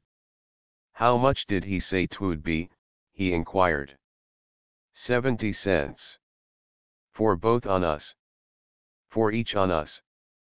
"Both on us, I reckon." "Reckon it's each." "I've got just 75 cents in hard money." "Give it to him, and tell him it's all you're got. Reckon he'll let us go." At this I moved, to attract their attention. The old man started, and looked towards me for a moment, and said no more. I soon afterwards walked out on the platform, passing him, and the conductor came in, and collected their fare. I then returned, and stood near them, looking out of the window of the door. The old man had a good-humored, thin, withered, very brown face, and there was a speaking twinkle in his eye. He was dressed in clothes much of the Quaker cut, a broad-brimmed, low hat, white cotton shirt, open in front, and without cravat, showing his hairy breast, a long-skirted, snuff-colored coat, of very coarse homespun, short trousers, of brown drilling, red woolen stockings, and heavy cowhide shoes. He presently asked the time of day, I gave it to him, and we continued in conversation, as follows: right cold weather. Yes. Wine to Branchville. I am going beyond there to Charleston. I come from Hamburg this morning. No, from beyond there. Did ya? Where'd you come from? From Wilmington. How long yer been comin'? I left Wilmington night before last, about 10 o'clock. I have been ever since on the road. Reckon you're a night bird. What? Reckon you are a night bird, what we calls a night hawk, keeps a goin' at night, you know. Yes, I been going most of 2 nights. Reckon so, kinder red your eyes is. Live in Charleston, do yet? No, I live in New York. New York, that's a good ways, yet, ain't it? Yes. Reckon you're arter a chicken, up here. No, ha reckon ye are. The young woman laughed, lifted her shoulder, and looked out of the window. Reckon ye'll get somebody's chicken. I'm afraid not. The young woman laughed again, and tossed her head. Oh, reckon ye will, ha. But yer mustn't mind my fun. Not at all, not at all. Where did you come from? Up here too, Gwine to stop down here, next deeper. How do you go, when you get to Charleston? I am going on to New Orleans. Is New York beyond New Orleans? Beyond New Orleans. Oh, no. In New Orleans, is T. What? New York is somewhere in New Orleans, ain't it? No, it's the other way beyond Wilmington. Oh. Been pretty cold dar. Yes, there was 1.5 feet of snow there, last week, I hear. Lord o' massy, why, have to feed all the cattle, will you, don't wanter ya come away. You are a farmer. Yes. Well, I am a farmer, too. Be ya to New York? Yes, how much land have you got? 125 acres, how much have you? Just about the same. What's your land worth, here? Some on what we call swamp land, kinder low and wet like, you know, that's worth $5 an acre, and mainly it's worth $1.50 or $2, that's talking a common tract of upland. What's yours worth? $150 to $200. What? $150 to $200. Yes. Not an acre. Yes. Good Lord, yer might as well buy niggers to onst. Do you work any niggers? No, maybe they don't have niggers, that is, slaves to New York. No, we do not. It's against the law. Yes, I heard 'twas, some place. How do yer get your work done? I hire white men, Irishmen generally. Do they work good? Yes, better than Negroes, I think, and don't cost nearly as much. What do yer have to give 'em? $8 or $9 a month, and board, for common hands, by the year. Hi, Lordy, and they work up right smart, do they? Why, yer can't get any kind of a good nigger less'n $12 a month. And board. And board 'em, yes, and clothe, and blank, and shoe 'em, too. He owned no Negroes himself and did not hire any. They, his family, made their own crap. They raised maize, and sweet potatoes, and cowpeas.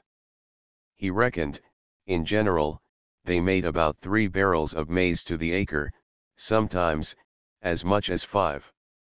He described to me, as a novelty, a plough, with a sort of a wing, like, on one side, that pushed off, and turned over a slice of the ground, from which it appeared that he had, until recently, never seen a mold board, the common ploughs of this country being constructed on the same principles as those of the Chinese, and only rooting the ground, like a hog or a mole, not cleaving and turning.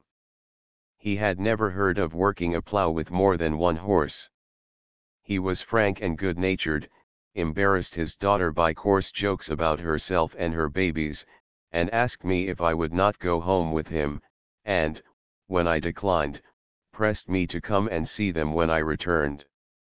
That I might do so, he gave me directions how to get to his farm, observing that I must start pretty early in the day because it would not be safe for a stranger to try to cross the swamp after dark. The moment the train began to check its speed, before stopping at the place at which he was to leave, he said to his daughter, "Come, gal, quick now, gather up your young ones," and stepped out, pulling her after him, onto the platform. As they walked off, I noticed that he strode ahead, like an Indian or a gypsy man, and she carried in her arms 2 of the children and a bundle, while the 3rd child held to her skirts. A party of fashionably dressed people took the train for Charleston, 2 families, apparently, returning from a visit to their plantations. They came to the station in handsome coaches. Some minutes before the rest, there entered the car, in which I was then again alone, and reclining on a bench in the corner, an old nurse, with a baby, and 2 young Negro women, having care of half a dozen children, mostly girls, from 3 to 15 years of age. As they closed the door, the Negro girls seemed to resume a conversation, or quarrel. Their language was loud and obscene, such as I never heard before from any but the most depraved and beastly women of the streets. Upon observing me, they dropped their voices, but not with any appearance of shame, and continued their altercation, until their mistresses entered. The white children, in the meantime, had listened, without any appearance of wonder or annoyance. The moment the ladies opened the door, they became silent. 29. Chapter 6. South Carolina and Georgia, surveyed. Savannah. While riding, aimlessly, in the suburbs, I came upon a square field, in the midst of an open pine wood, partially enclosed with a dilapidated wooden paling. It proved to be a graveyard for Negroes. Dismounting, and fastening my horse to a gate-post, I walked in, and found much in the monuments to interest me. Some of these were mere billets of wood, others were of brick and marble, and some were pieces of plank, cut in the ordinary form of tombstones.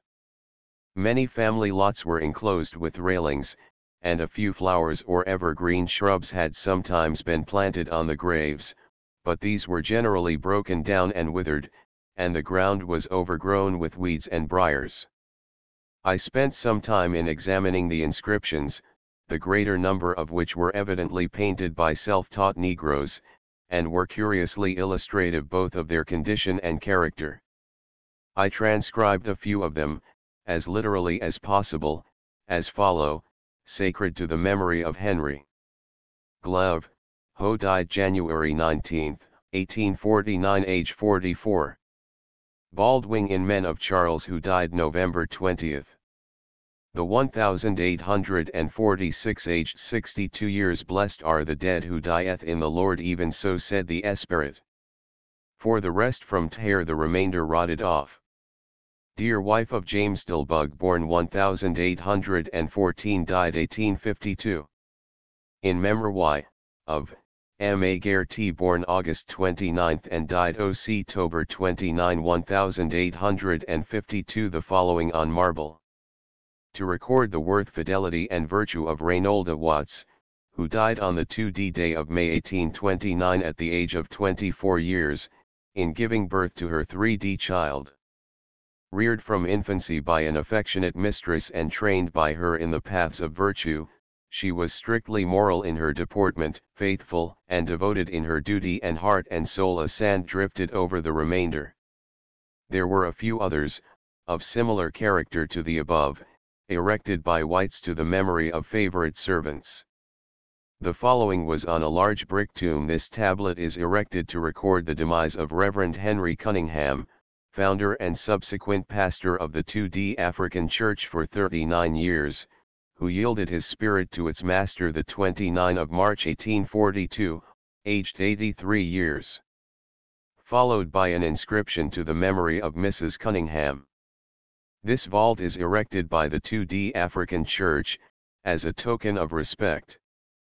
The following is upon a large stone table.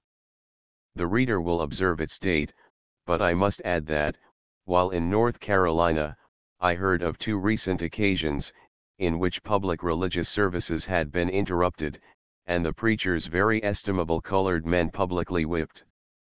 Sacred to the memory of Andrew Bryan, pastor of First Colored Baptist Church in Savannah. God was pleased to lay his honor near his heart and impress the worth and weight of souls upon his mind that he was constrained to preach the gospel to the world, particularly to the sable sons of Africa. Though he labored under many disadvantage, yet thought in the school of Christ, he was able to bring out new and old out of the treasury, and he has done more good among the poor slaves than all the learned doctors in America. He was imprisoned for the gospel without any ceremony, was severely whipped. But while under the lash he told his prosecutor he rejoiced not only to be whipped, but he was willing for to suffer death for the cause of Christ. He continued preaching the gospel until October 6, 1812. He was supposed to be 96 years of age. His remains were interred with peculiar respect. An address was delivered by the Reverend Mr. Johnston, Dr. Culluck, Thomas Williams, and Henry Cunningham. He was an honor to human nature, an ornament to religion, and a friend to mankind. His memory is still precious in the hearts of the living. Afflicted long, he bore the rod with calm submission to his Maker God. His mind was tranquil and serene, no terrors in his looks was seen. A Saviour's smile dispelled the gloom and smoothed the passage to the tomb. I heard a voice from heaven saying unto me, Write, Blessed are the dead which die in the Lord from henceforth. Yes, saith the Spirit, that they may rest from the labors. This stone is erected by the First Colored Church as a token of love for their most faithful pastor. A.D. 1821. Plantation, February. I left town yesterday morning, on horseback, with a letter in my pocket to Mr. X, under whose roof I am now writing. The weather was fine, and, indeed, since I left Virginia, the weather for out-of-door purposes has been as fine as can be imagined. The exercise of walking or of riding warms one, at any time between sunrise and sunset, sufficiently to allow an overcoat to be dispensed with, while the air is yet brisk and stimulating. The public houses are overcrowded with northerners, who congratulate themselves on having escaped from the severe cold, of which they hear from home. All, however, who know the country, out of the large towns, say that they have suffered more from cold here than ever at the north, because, except at a few first-class hotels, and in the better sort of mansions and plantation residences, any provision for keeping houses warm is so entirely neglected. It is, indeed, too cool to sit quietly, even at midday, out of sunshine, and at night it is often frosty. As a general rule, with such exceptions as I have indicated, it will be full 2 hours after one has asked for a fire in his room before the servants can be got to make it. The expedient of closing a door or window to exclude a draught of cold air seems really to be unknown to the negroes. From the time I left Richmond, until I arrived at Charleston, I never but once knew a servant to close the door on leaving a room, unless he was requested at the moment to do so. The public houses of the smaller towns, and the country houses generally, are so loosely built, and so rarely have unbroken glass windows, that to sit by a fire, and to avoid remaining in a draught at the same time, is not to be expected. As the number of northerners, and especially of invalids, who come hither in winter, is every year increasing, more comfortable accommodations along the line of travel must soon be provided, if not by native, then by northern enterprise. Some of the hotels in Florida, indeed, are already, I understand, under the management of northerners, and this winter, cooks and waiters have been procured for them from the north. I observe, also, that one of them advertises that meats and vegetables are received by every steamer from New York. Whenever comfortable quarters, and means of conveyance are extensively provided, at not immoderately great expense, there must be a great migration here every winter.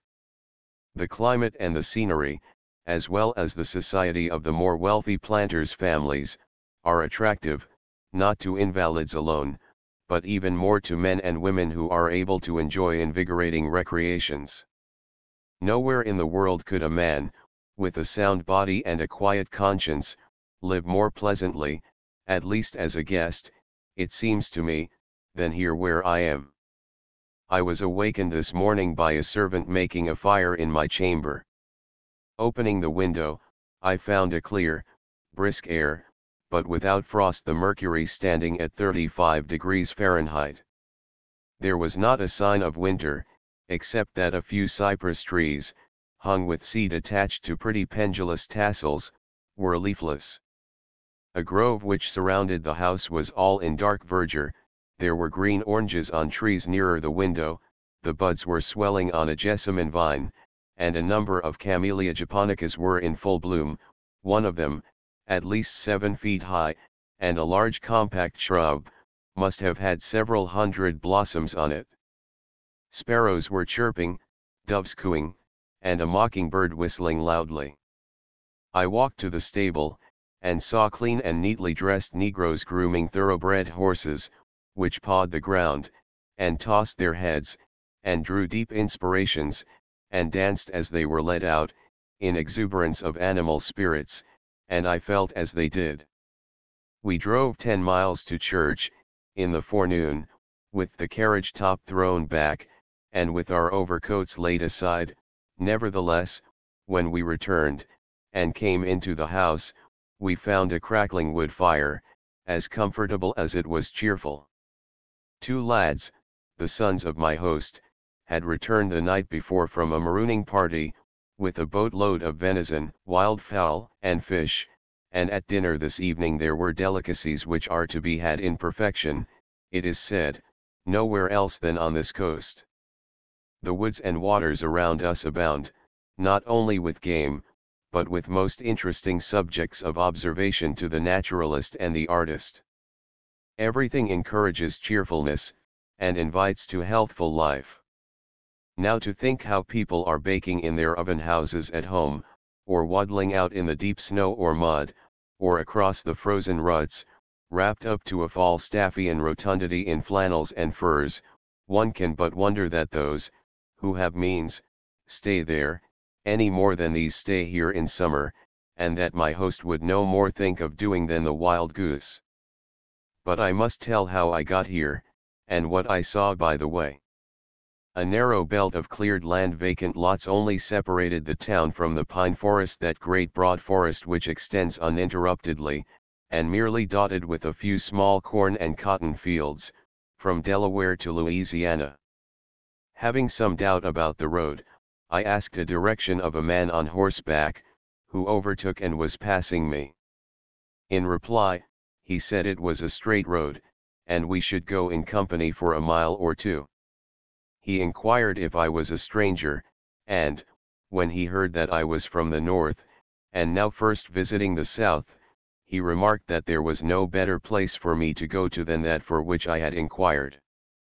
Mr. X was a very fine man, rich, got a splendid plantation, lived well, had plenty of company always, and there were a number of other show plantations near his.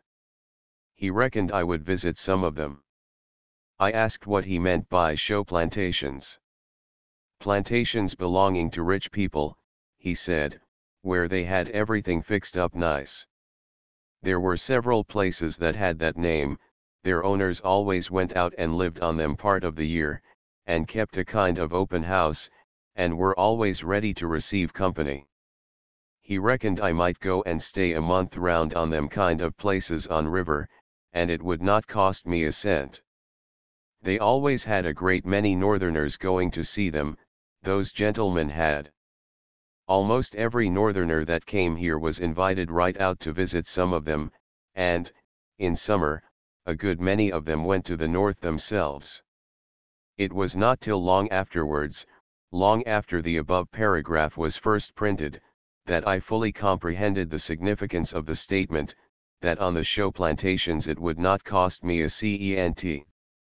During the forenoon my road continued broad and straight, and I was told that it was the chief outlet and thoroughfare of a very extensive agricultural district. There was very little land in cultivation within sight of the road, however, not a mile of it fenced, in 20, and the only houses were log cabins. The soil varied from a coarse, clean, yellow sand, to a dark, brown, sandy loam. There were indications that much of the land had, at some time, been under cultivation, had been worn out, and deserted. Long teams of mules, driven by Negroes, toiled slowly towards the town, with loads of rice or cotton. A stagecoach, with 6 horses to drag it through the heavy road, covered me, as it passed, with dust, and once or twice, I met a stylish carriage with fashionably clad gentlemen and ladies and primly liveried Negro servants, but much the greatest traffic of the road was done by small one-horse carts, driven by white men, or women. These carts, all but their wheels, which come from the north, look as if they were made by their owners, in the woods, with no better tools than axes and jackknives. Very little iron is used in their construction, the different parts being held together by wooden pins, and lashings of hide. The harness is made chiefly of ropes and undressed hide, but there is always a high-peaked riding saddle, in which the driver prefers to sit, rather than on his cart. Once, I met a woman riding in this way, with a load of children in the cart behind her. From the axle-tree often hung a gourd, or an iron kettle. One man carried a rifle on his pommel.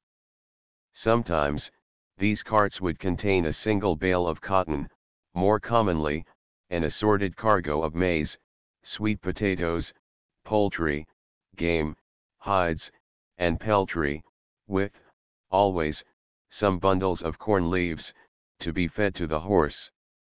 Women and children were often passengers, or traveled on foot, in company with the carts, which were usually furnished with a low tilt. Many of them, I found, had been 2 or 3 days on the road, bringing down a little crop to market, whole families coming with it, to get reclothed with the proceeds. The men with the carts were generally slight, with high cheekbones and sunken eyes, and were of less than the usual stature of the Anglo-Saxon race. They were dressed in long-skirted homespun coats, wore slouched hats, and heavy boots, outside their trousers. As they met me, they usually bowed, and often offered a remark upon the weather, or the roads, in a bold, but not uncourteous manner, showing themselves to be, at least, in one respect, better off than the majority of European peasants, whose educated servility of character rarely fails to manifest itself, when they meet a well-dressed stranger. The household markets of most of the southern towns seem to be mainly supplied by the poor country people, who, driving in this style, bring all sorts of produce to exchange for such small stores and articles of apparel as they must needs obtain from the shops. Sometimes, owing to the great extent of the back country from which the supplies are gathered, they are offered in great abundance and variety. At other times, from the want of regular market men, there will be a scarcity, and prices will be very high. A stranger cannot but express surprise and amusement at the appearance and manners of these country traffickers in the marketplace. The wild Irish hardly differ more from the English gentry than these rustics from the better class of planters and townspeople, with whom the traveller more commonly comes in contact. Their language even is almost incomprehensible, and seems exceedingly droll, to a northern man. I have found it quite impossible to report it.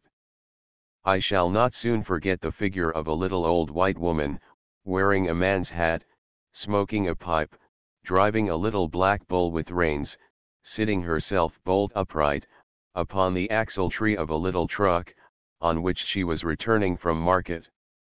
I was riding with a gentleman of the town at the time, and, as she bowed to him with an expression of ineffable self-satisfaction, I asked if he knew her. He had known her for 20 years, he said, and until lately she had always come into town about once a week, on foot, bringing fowls, eggs, potatoes, or herbs, for sale in a basket. The bull she had probably picked up astray, when a calf, and reared and broken it herself, and the cart and harness she had made herself, but he did not think anybody in the land felt richer than she did now, or prouder of her establishment. In the afternoon, I left the main road, and, towards night, reached a much more cultivated district. The forest of pines still extended uninterruptedly on one side of the way, but on the other was a continued succession of very large fields, of rich dark soil evidently reclaimed swamp land which had been cultivated the previous year, in Sea Island cotton. Beyond them, a flat surface of still lower land, with a silver thread of water curling through it, extended, Holland-like, to the horizon. Usually at as great a distance as a quarter of a mile from the road, and from half a mile to a mile apart, were the residences of the planters' white houses, with groves of evergreen trees about them, and between these and the road were little villages of slave cabins. My directions not having been sufficiently explicit, I rode in, by a private lane, to one of these. It consisted of some 30 neatly whitewashed cottages, with a broad avenue, planted with pride of china trees between them. The cottages were framed buildings, boarded on the outside, with shingle roofs and brick chimneys. They stood 50 feet apart, with gardens and pig yards, enclosed by palings, between them. At one, which was evidently the sick house, or hospital, there were several negroes of both sexes, wrapped in blankets, and reclining on the doorsteps or on the ground, basking in the sunshine. Some of them looked ill, but all were chatting and laughing as I rode up to make an inquiry. I learned that it was not the plantation I was intending to visit, and received a direction, as usual, so indistinct and incorrect that it led me wrong. At another plantation which I soon afterwards reached, I found the settlement arranged in the same way, the cabins only being of a slightly different form. In the middle of one row was a well house, and opposite it, on the other row, was a mill house, with stones, at which the negroes grind their corn.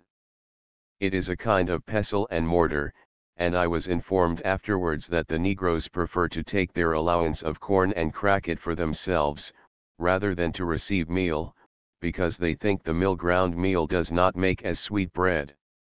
At the head of the settlement, in a garden looking down the street, was an overseer's house, and here the road divided, running each way at right angles, on one side to barns and a landing on the river, on the other toward the mansion of the proprietor. A Negro boy opened the gate of the latter, and I entered.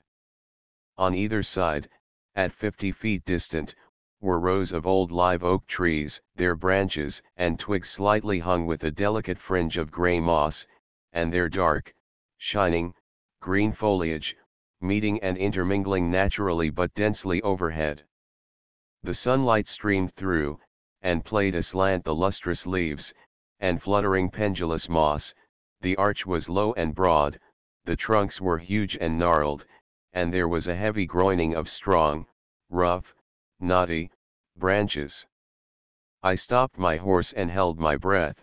I thought of old Kid North's Rhapsody on Trees, and it was no rhapsody, it was all here, and real: light, shade, shelter, coolness, freshness, music, dew, and dreams dropping through their umbrageous twilight, dropping direct, soft, sweet, soothing, and restorative from heaven. Alas! No angels, only little black babies, toddling about with an older child or two to watch them, occupied the aisle. At the upper end was the owner's mansion, with a circular courtyard around it, and an irregular plantation of great trees, one of the oaks, as I afterwards learned, 7 feet in diameter of trunk, and covering with its branches a circle of 120 feet in diameter. As I approached it, a smart servant came out to take my horse. I obtained from him a direction to the residence of the gentleman I was searching for, and rode away, glad that I had stumbled into so charming a place. After riding a few miles further, I reached my destination. Mr. X has 2 plantations on the river, besides a large tract of poor pine forest land, extending some miles back upon the upland, and reaching above the malarious region. In the upper part of this pine land is a house, occupied by his overseer during the malaria season, when it is dangerous for any but Negroes to remain during the night in the vicinity of the swamps or rice fields. Even those few who have been born in the region, and have grown up subject to the malaria, are said to be generally weakly and short-lived. The Negroes do not enjoy as good health on rice plantations as elsewhere, and the greater difficulty with which their lives are preserved, through infancy especially, shows that the subtle poison of the miasma is not innocuous to them, but Mr. X boasts a steady increase of his Negro stock, of 5%, per annum, which is better than is averaged on the plantations of the interior. The plantation which contains Mr. X's winter residence has but a small extent of rice land, the greater part of it being reclaimed upland swamp soil, suitable for the culture of Sea Island cotton.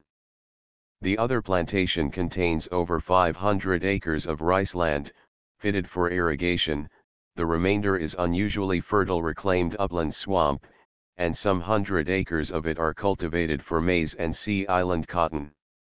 There is a Negro settlement on each, but both plantations, although a mile or 2 apart, are worked together as one, under one overseer, the hands being drafted from one to another as their labor is required.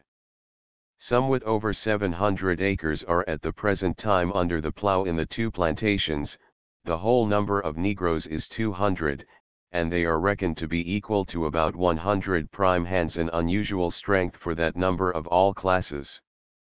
The overseer lives, in winter, near the settlement of the larger plantation, Mr. X near that of the smaller.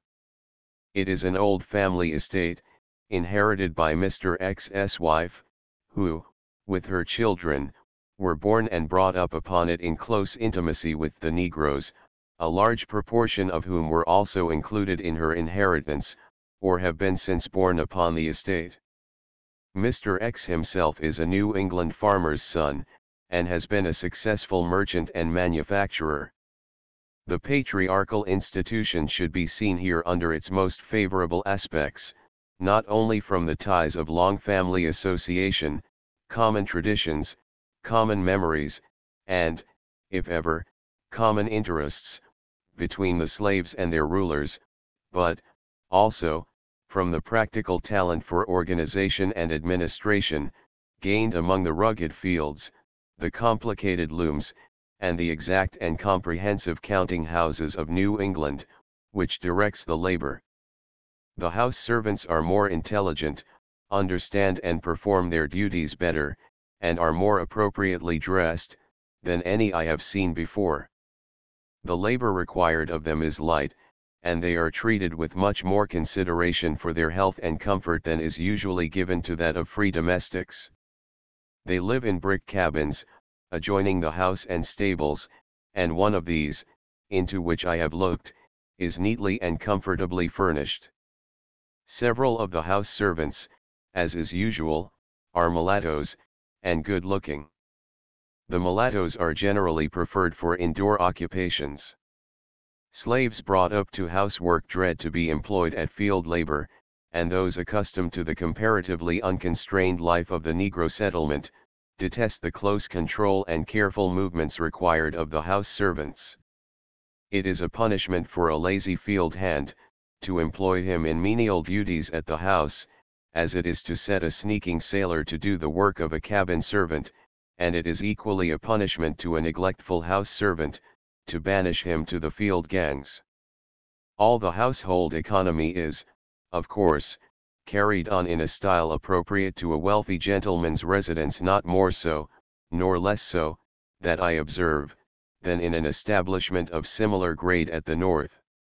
It is a custom with Mr. X, when on the estate, to look each day at all the work going on, inspect the buildings, boats, embankments, and sluiceways, and examine the sick.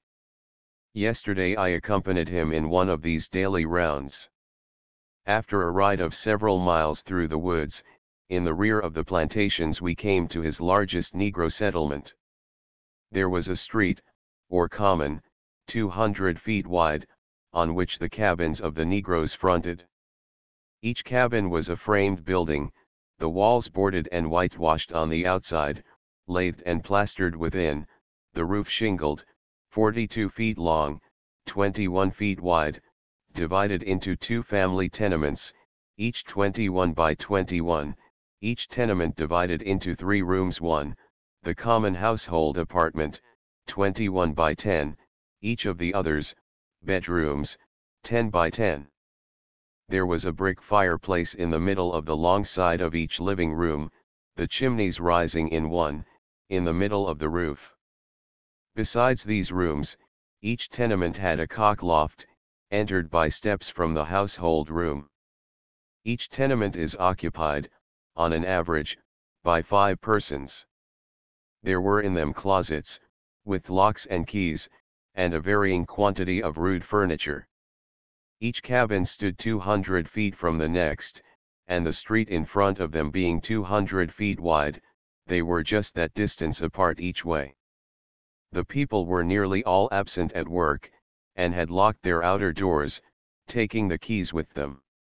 Each cabin has a front and back door, and each room a window, closed by a wooden shutter, swinging outward, on hinges.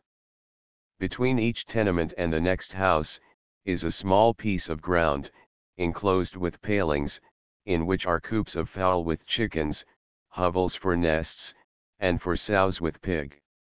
There were a great many fowls in the street.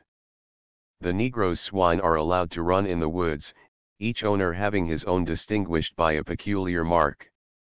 In the rear of the yards were gardens a half-acre to each family.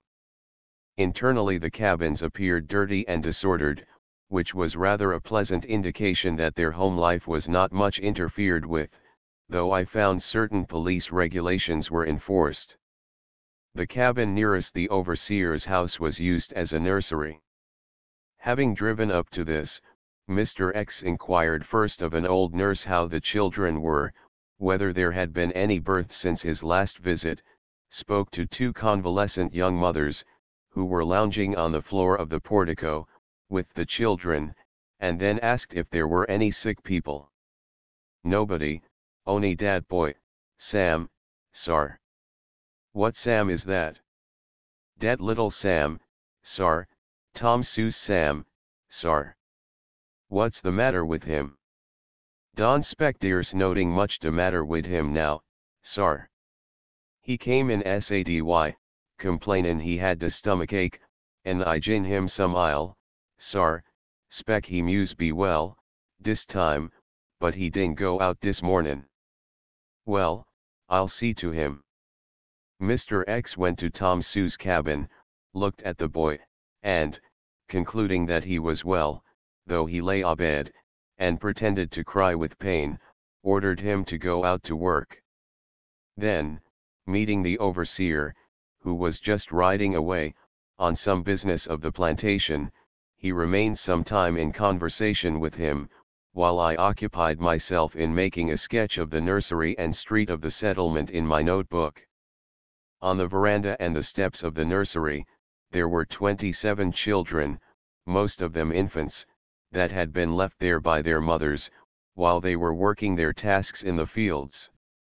They probably make a visit to them once or twice during the day, to nurse them, and receive them to take to their cabins, or where they like, when they have finished their tasks, generally in the middle of the afternoon. The older children were fed with porridge, by the general nurse. A number of girls, 8 or 10 years old, were occupied in holding and tending the youngest infants. Those a little older, the crawlers, were in the pen, and those big enough to toddle were playing on the steps, or before the house.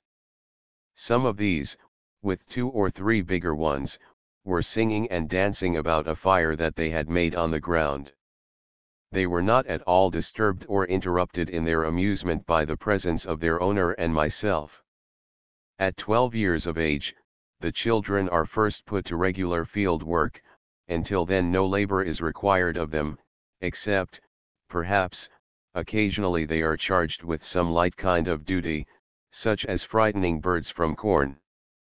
When first sent to the field, 1/4 of an able-bodied hand's day's work is ordinarily allotted to them, as their task. From the settlement, we drove to the mill, not a flouring mill, though I believe there is a run of stones in it, but a monster barn, with more extensive and better machinery for threshing and storing rice, driven by a steam engine, than I have ever seen used for grain before. Adjoining the mill house were shops and sheds, in which blacksmiths, carpenters, and other mechanics, all slaves, belonging to Mr. X, were at work. He called my attention to the excellence of their workmanship, and said that they exercised as much ingenuity and skill as the ordinary mechanics that he was used to employ in New England. He pointed out to me some carpenter's work, a part of which had been executed by a New England mechanic, and a part by one of his own hands, which indicated that the latter was much the better workman.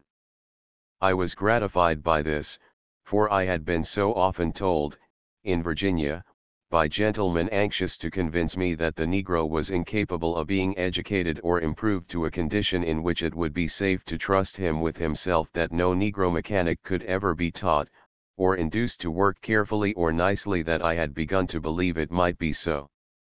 We were attended through the mill house by a respectable-looking, orderly, and quiet-mannered mulatto, who was called, by his master, the watchman. His duties, however, as they were described to me, were those of a steward, or intendant.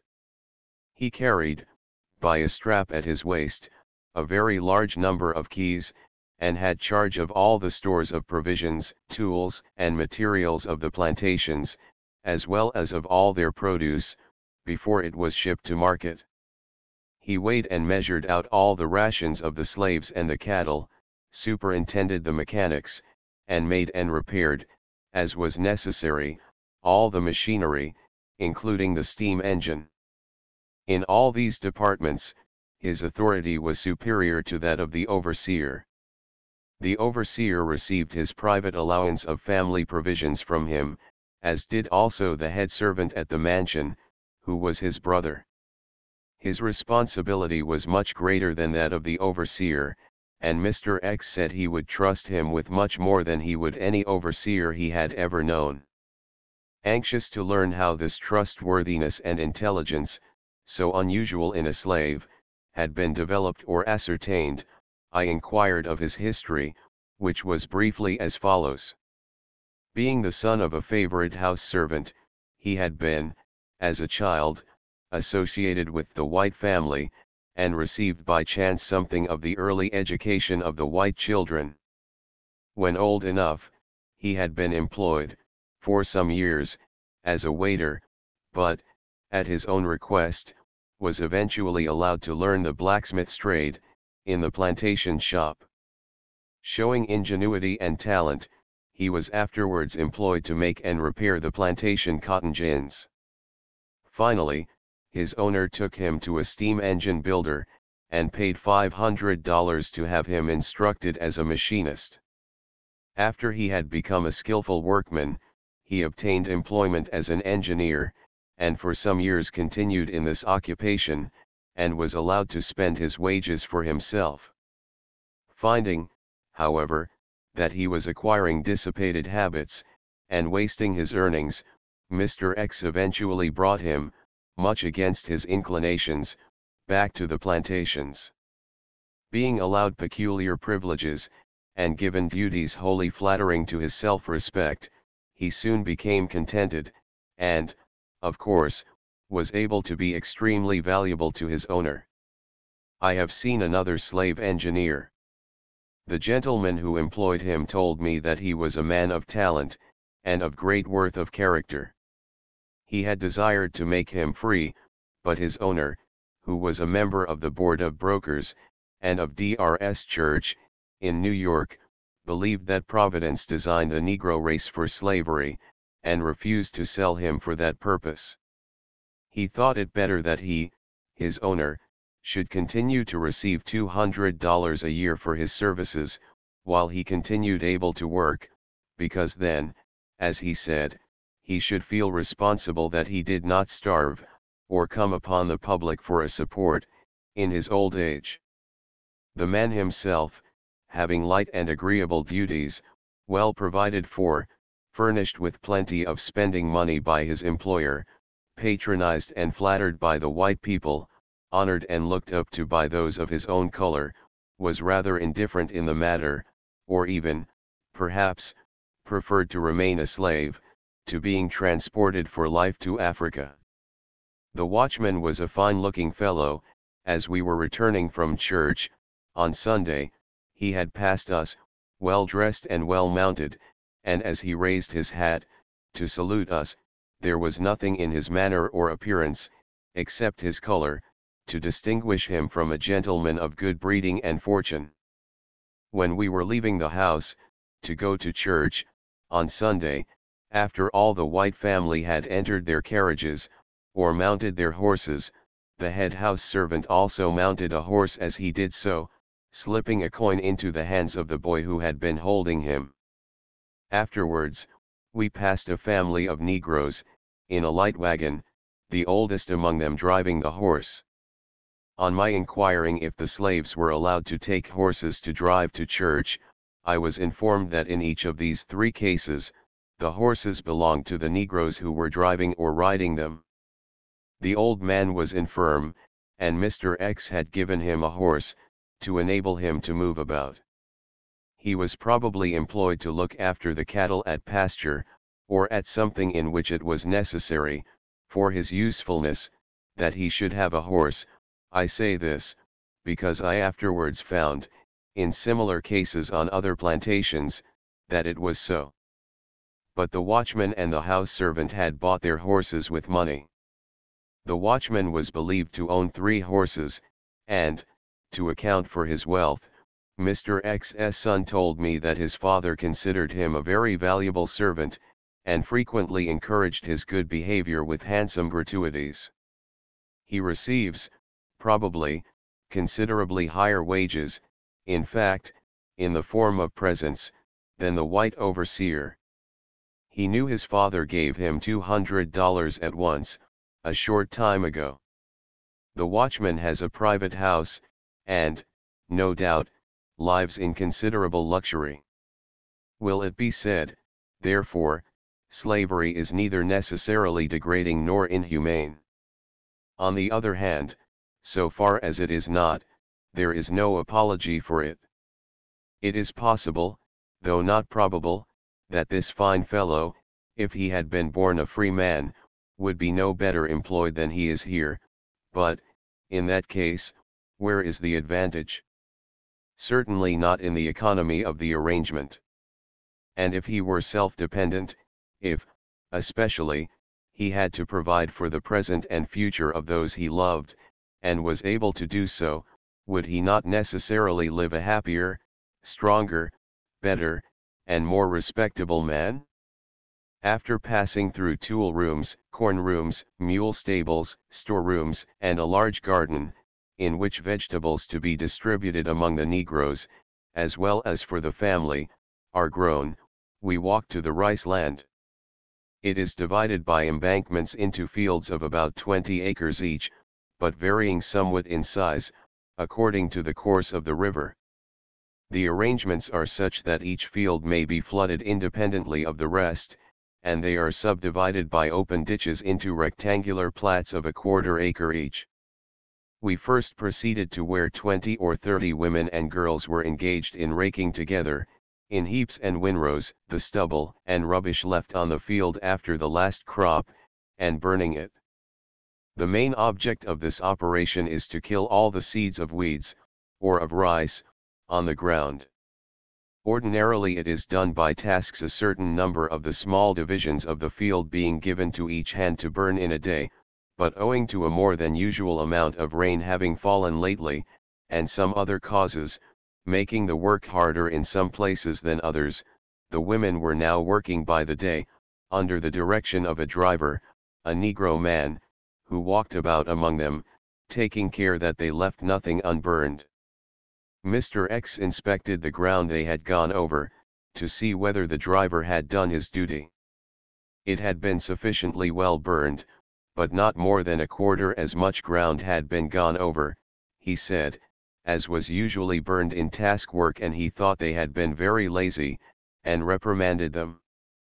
The driver made some little apology, but the women offered no reply, keeping steadily and, it seemed, sullenly, on at their work. In the next field, 20 men, or boys, for none of them looked as if they were full grown, were plowing, each with a single mule, and a light, New York-made plow. The soil was friable, the plowing easy, and the mules proceeded at a smart pace. The furrows were straight, regular, and well turned. Their task was nominally an acre and a quarter a day, somewhat less actually, as the measure includes the space occupied by the ditches, which are 2 to 3 feet wide, running around each quarter of an acre. The plowing gang was superintended by a driver, who was provided with a watch, and while we were looking at them he called out that it was 12 o'clock. The mules were immediately taken from the plows, and the plowboys mounting them, leapt the ditches, and cantered off to the stables, to feed them. 1 or 2 were ordered to take their plows to the blacksmith, for repairs. The plough men got their dinner at this time. Those not using horses do not usually dine till they have finished their tasks, but this, I believe, is optional with them. They commence work, I was told, at sunrise, and at about 8 o'clock have breakfast brought to them in the field, each hand having left a bucket with the cook for that purpose. All who are working in connection, leave their work together, and gather about a fire, where they generally spend about half an hour. The provisions furnished, consist mainly of meal, rice, and vegetables, with salt and molasses, and occasionally bacon, fish, and coffee. The allowance is a peck of meal, or an equivalent quantity of rice per week, to each working hand, old or young, besides small stores. Mr. X says that he has lately given a less amount of meat than is now usual on plantations, having observed that the general health of the Negroes is not as good as formerly, when no meat at all was customarily given them. The general impression among planters is, that the Negroes work much better for being supplied with 3 or 4 pounds of bacon a week. Leaving the rice land, we went next to some of the upland fields, where we found several other gangs of Negroes at work, one entirely of men engaged in ditching, another of women, and another of boys and girls, listing an old cornfield with hoes. All of them were working by tasks, and were overlooked by Negro drivers. They all labored with greater rapidity and cheerfulness than any slaves I have before seen, and the women struck their hoes as if they were strong, and well able to engage in muscular labor. The expression of their faces was generally repulsive, and their ensemble anything but agreeable. The dress of most was uncouth and cumbrous, dirty and ragged, reefed up, as I have once before described, at the hips, so as to show their heavy legs, wrapped round with a piece of old blanket, in lieu of leggings or stockings. Most of them worked with bare arms, but wore strong shoes on their feet, and handkerchiefs on their heads. Some of them were smoking, and each gang had a fire burning on the ground, near where they were at work, by which to light their pipes and warm their breakfast. Mr. X said this was always their custom, even in summer.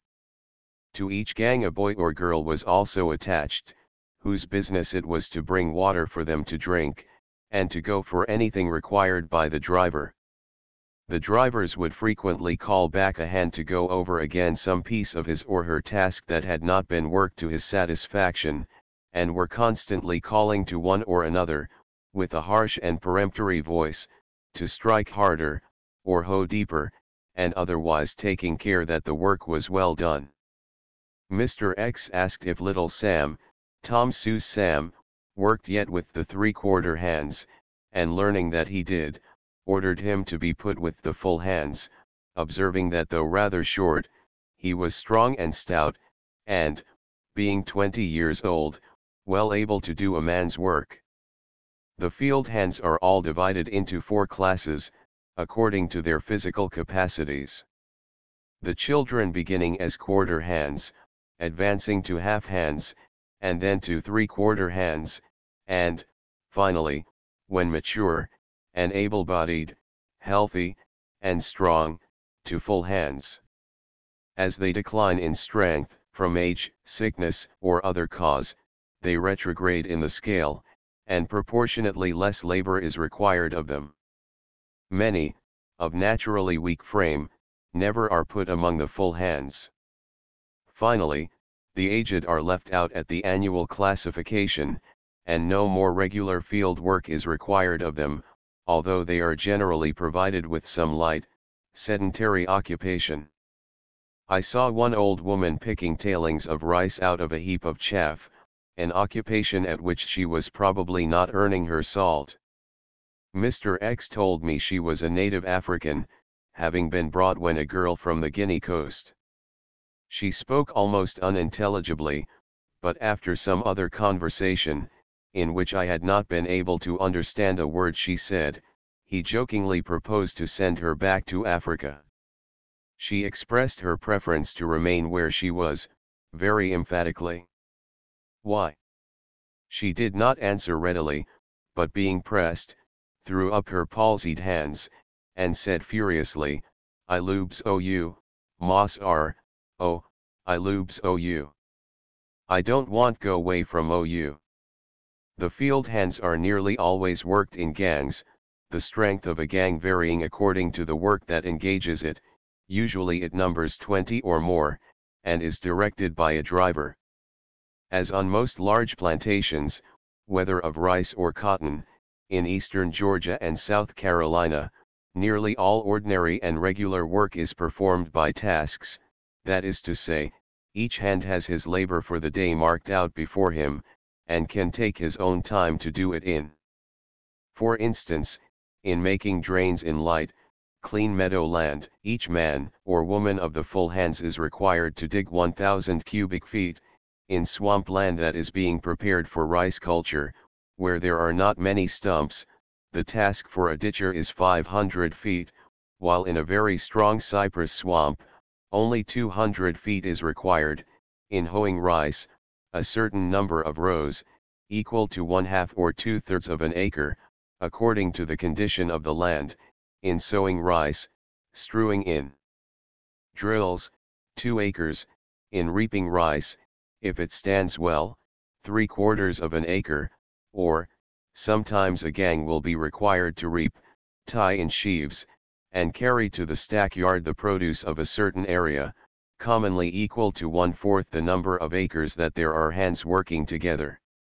Hoeing cotton, corn, or potatoes, 1/2 to 1 acre. Threshing, 5 to 600 sheaves. In plowing rice land, light, clean, mellow soil, with a yoke of oxen, 1 acre a day, including the ground lost in and near the drains, the oxen being changed at noon. A cooper, also, for instance, is required to make barrels at the rate of 18 a week. Drawing staves, 500 a day.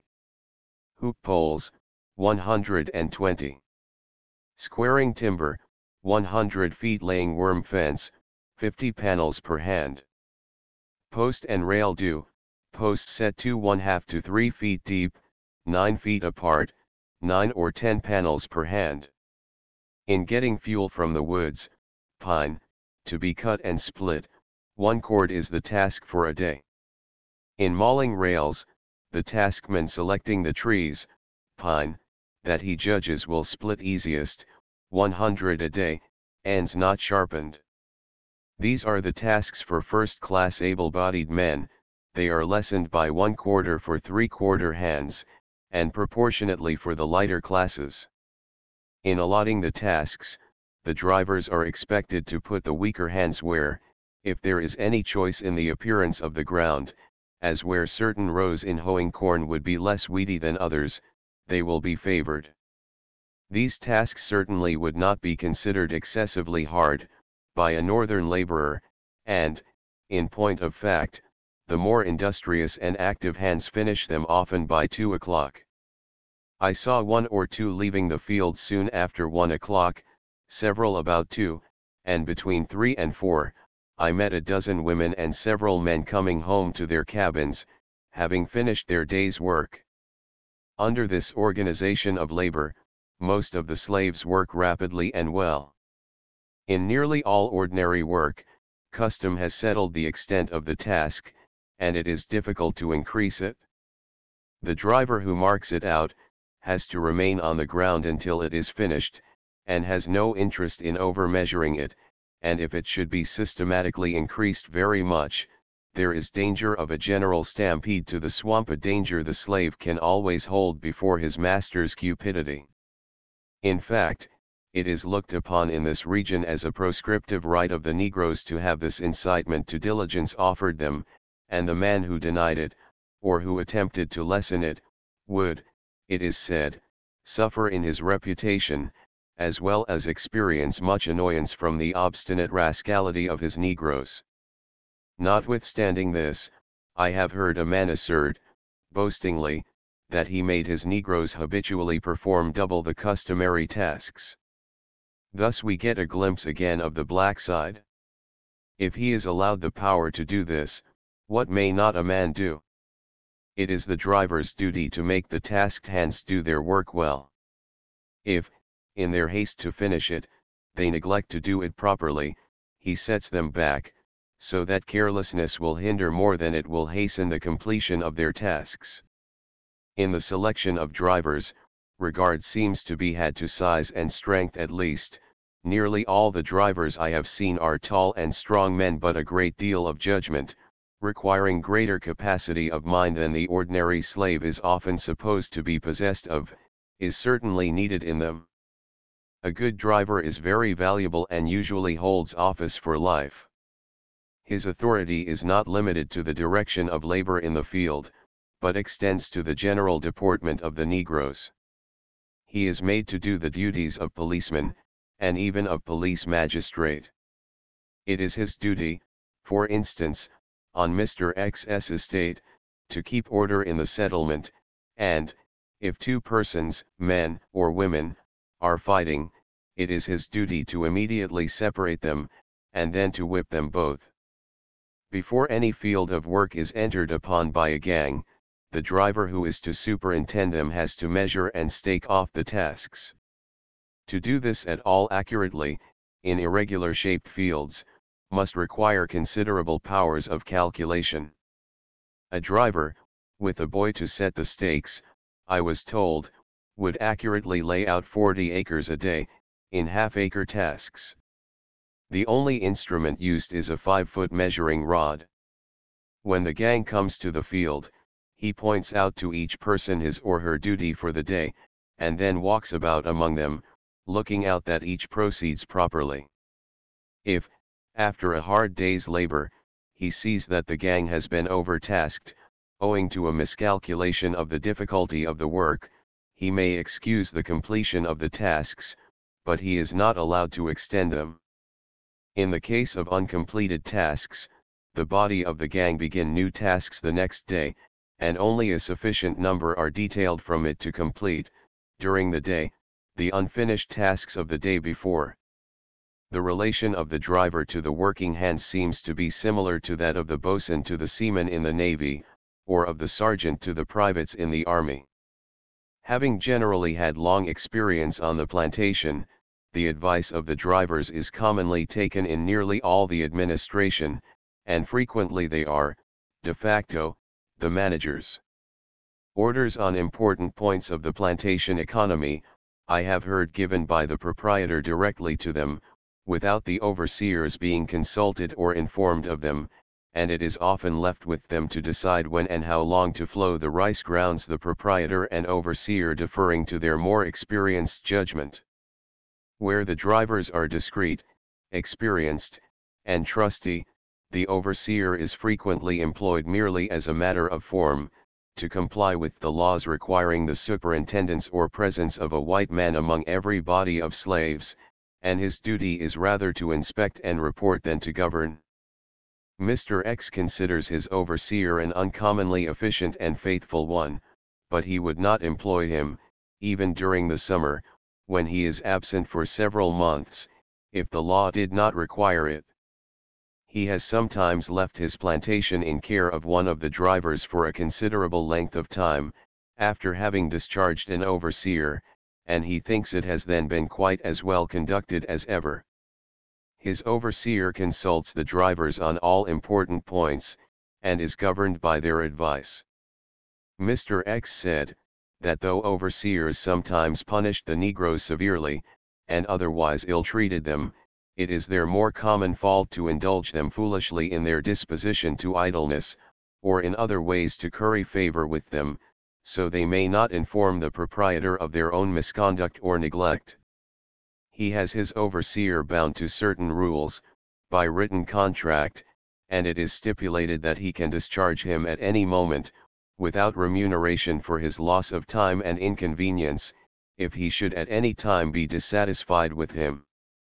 One of the rules is, that he shall never punish a Negro with his own hands, and that corporeal punishment, when necessary, shall be inflicted by the drivers. The advantage of this is, that it secures time for deliberation, and prevents punishment being made in sudden passion. His drivers are not allowed to carry their whips with them in the field, so that if the overseer wishes a hand punished, it is necessary to call a driver, and the driver has then to go to his cabin, which is, perhaps, a mile or two distant, to get his whip, before it can be applied. I asked how often the necessity of punishment occurred. Sometimes, perhaps, not once for 2 or 3 weeks, then it will seem as if the devil had got into them all, and there is a good deal of it. As the Negroes finish the labor required of them by Mr. X, at 3 or 4 o'clock in the afternoon, they can employ the remainder of the day in laboring for themselves, if they choose. Each family has a half-acre of land allotted to it, for a garden, besides which, there is a large vegetable garden, cultivated by a gardener for the plantation, from which they are supplied, to a greater or less extent. They are at liberty to sell whatever they choose from the products of their own garden, and to make what they can by keeping swine and fowls. Mr. X's family have no other supply of poultry and eggs than what is obtained by purchase from his own Negroes. They frequently, also, purchase game from them. The only restriction upon their traffic is a liquor law. They are not allowed to buy or sell ardent spirits. This prohibition, like liquor laws elsewhere, unfortunately, cannot be enforced, and, of late years, grog shops, at which stolen goods are bought from the slaves, and poisonous liquors, chiefly the worst whiskey, much watered and made stupefying by an infusion of tobacco, are clandestinely sold to them, have become an established evil, and the planters find themselves almost powerless to cope with it. They have, here, lately organized an association for this purpose, and have brought several offenders to trial, but, as it is a penitentiary offense, the culprit spares no pains or expense to avoid conviction, and it is almost impossible, in a community of which so large a proportion is poor and degraded, to have a jury sufficiently honest and intelligent to permit the law to be executed. A remarkable illustration of this evil has lately occurred.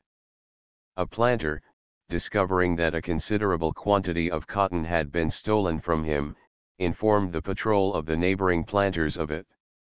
A stratagem was made use of, to detect the thief, and, what was of much more importance, there being no question but that this was a slave, to discover for whom the thief worked. A lot of cotton was prepared, by mixing hair with it, and put in a tempting place. A Negro was seen to take it, and was followed by scouts to a grog shop, several miles distant, where he sold it, its real value being nearly $10 for 10 cents, taking his pay in liquor. The man was arrested, and, the theft being made to appear, by the hair, before a justice, obtained bail in $2,000, to answer at the higher court. Some of the best legal counsel of the state has been engaged, to obtain, if possible, his conviction. This difficulty in the management of slaves is a great and very rapidly increasing one. Everywhere that I have been, I have found the planters provoked and angry about it. A swarm of Jews, within the last 10 years, has settled in nearly every southern town, many of them men of no character, opening cheap clothing and trinket shops, ruining, or driving out of business, many of the old retailers, and engaging in an unlawful trade with the simple Negroes, which is found very profitable. 30. The law which prevents the reception of the evidence of a Negro in courts, here strikes back, with a most annoying force, upon the dominant power itself. In the mischief thus arising, we see a striking illustration of the danger which stands before the South, whenever its prosperity shall invite extensive immigration, and lead what would otherwise be a healthy competition to flow through its channels of industry. This injury to slave property, from grog shops, furnishes the grand argument for the main law at the South. 31. Mr. X remarks that his arrangements allow his servants no excuse for dealing with these fellows. He has a rule to purchase everything they desire to sell, and to give them a high price for it himself. Eggs constitute a circulating medium on the plantation. Their par value is considered to be 12 for a dime, at which they may always be exchanged for cash, or left on deposit, without interest, at his kitchen. Whatever he takes of them that he cannot use in his own family, or has not occasion to give to others of his servants, is sent to town to be resold. The Negroes do not commonly take money for the articles he has of them, but the value of them is put to their credit, and a regular account kept with them. He has a store, usually well supplied with articles that they most want, which are purchased in large quantities, and sold to them at wholesale prices, thus giving them a great advantage in dealing with him rather than with the grog shops. His slaves are sometimes his creditors to large amounts. At the present time he says he owes them about $500. A woman has charge of the store, and when there is anything called for that she cannot supply, it is usually ordered, by the next conveyance, of his factors in town. The ascertained practicability of thus dealing with slaves, together with the obvious advantages of the method of working them by tasks, which I have described, seem to me to indicate that it is not so impracticable as is generally supposed, if only it was desired by those having the power, to rapidly extinguish slavery, and while doing so, to educate the Negro for taking care of himself, in freedom. Let, for instance, any slave be provided with all things he will demand, as far as practicable, and charge him for them at certain prices, honest, market prices for his necessities, higher prices for harmless luxuries, and excessive, but not absolutely prohibitory, prices for everything likely to do him harm. Credit him, at a fixed price, for every day's work he does, and for all above a certain easily accomplished task in a day, at an increased price, so that his reward will be in an increasing ratio to his perseverance.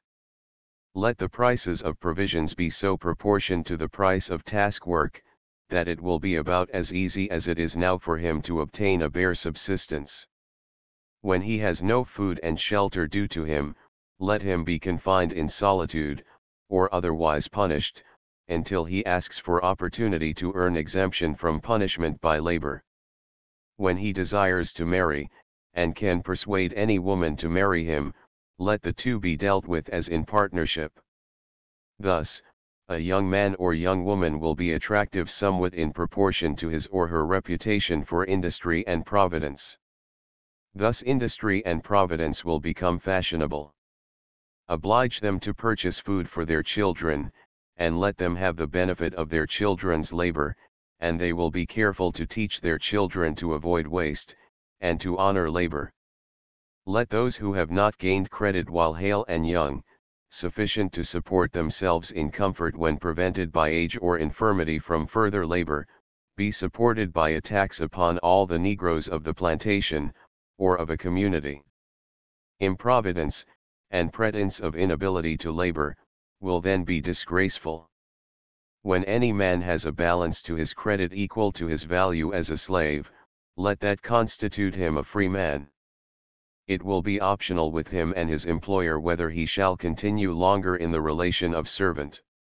If desirable for both that he should, it is probable that he will, for unless he is honest, prudent, industrious, and discreet, he will not have acquired the means of purchasing his freedom. If he is so, he will remain where he is, unless he is more wanted elsewhere, a fact that will be established by his being called away by higher wages, or the prospect of greater ease and comfort elsewhere.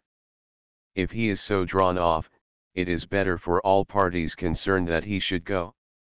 Better for his old master, for he would not refuse him sufficient wages to induce him to stay, unless he could get the work he wanted him to do done cheaper than he would justly do it. Poor wages would certainly, in the long run, buy but poor work, fair wages, fair work. Of course there will be exceptional cases, but they will always operate as cautions for the future, not only to the parties suffering, but to all who observe them. And be sure they will not be suffered, among ignorant people, to be lost. This is the beneficent function of gossip, with which wise and broad-working minds have nothing to do, such not being benefited by the iteration of the lessons of life. Married persons, of course, can only become free together.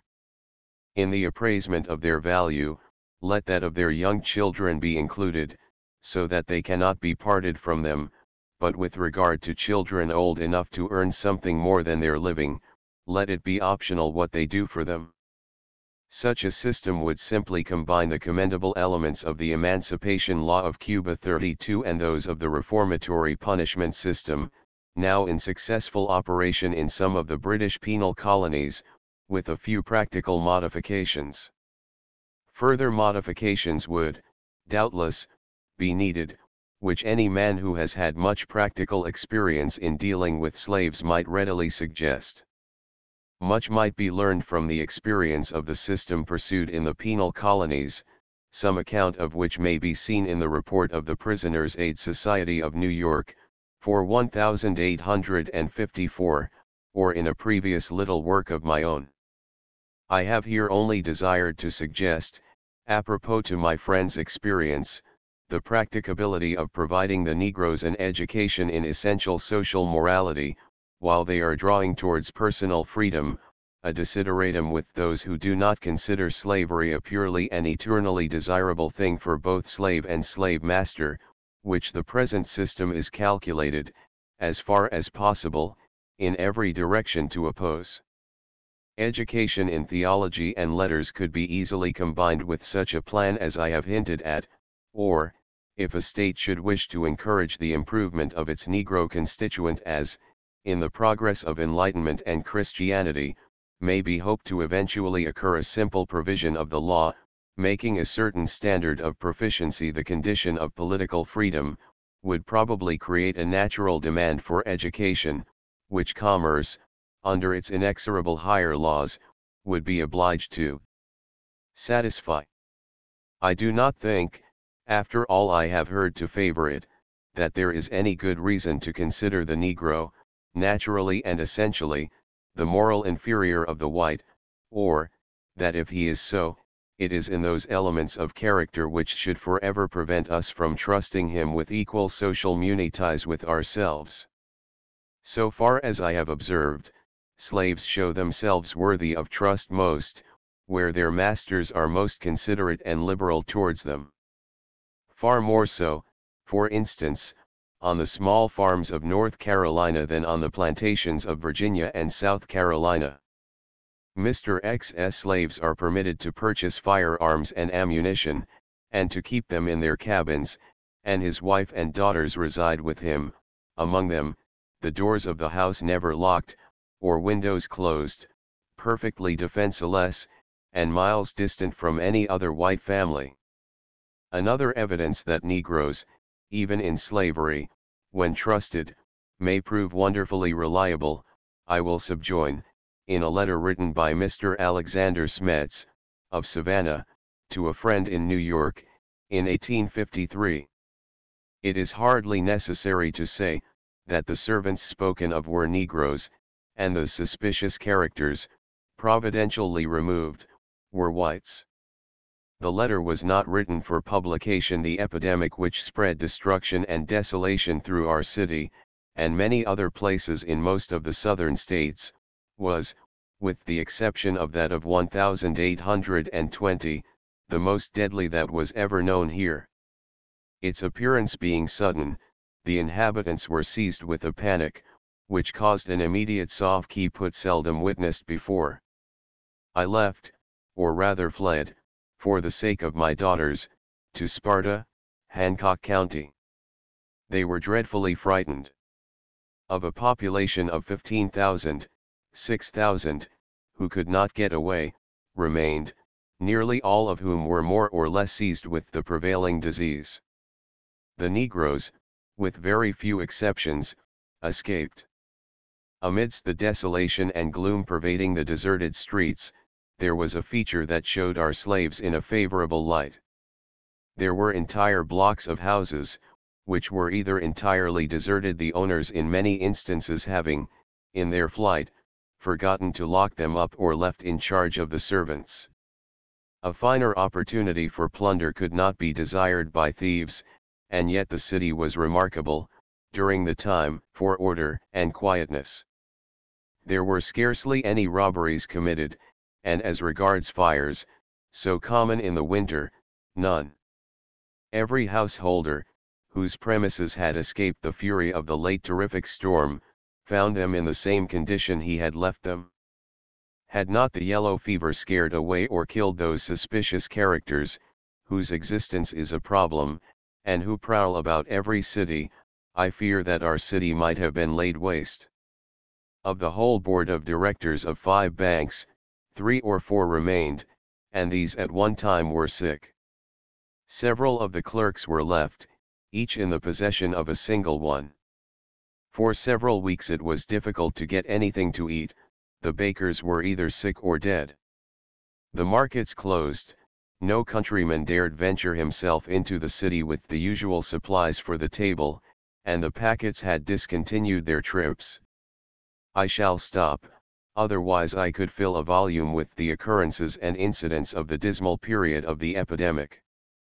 On most of the large rice plantations which I have seen in this vicinity, there is a small chapel, which the Negroes call their prayer house. The owner of one of these told me that, having furnished the prayer house with seats having a back rail, his Negroes petitioned him to remove it, because it did not leave them room enough to pray. It was explained to me that it is their custom, in social worship, to work themselves up to a great pitch of excitement, in which they yell and cry aloud, and finally, shriek and leap up, clapping their hands and dancing, as it is done at heathen festivals. the back rail they found to seriously impede this exercise.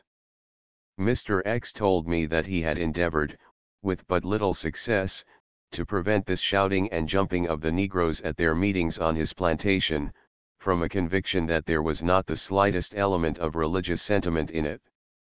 He considered it to be engaged in more as an exciting amusement than from any really religious impulse. In the town churches, except, perhaps, those managed and conducted almost exclusively by Negroes, the slaves are said to commonly engage in religious exercises in a sober and decorous manner, yet, a member of a Presbyterian church in a southern city told me, that he had seen the Negroes in his own house of worship, during a season of revival, leap from their seats, throw then arms wildly in the air, shout vehemently and unintelligibly, cry, groan, rend their clothes, and fall into cataleptic trances. On almost every large plantation, and in every neighborhood of small ones, there is one man who has come to be considered the head or pastor of the local church. The office among the Negroes, as among all other people, confers a certain importance and power.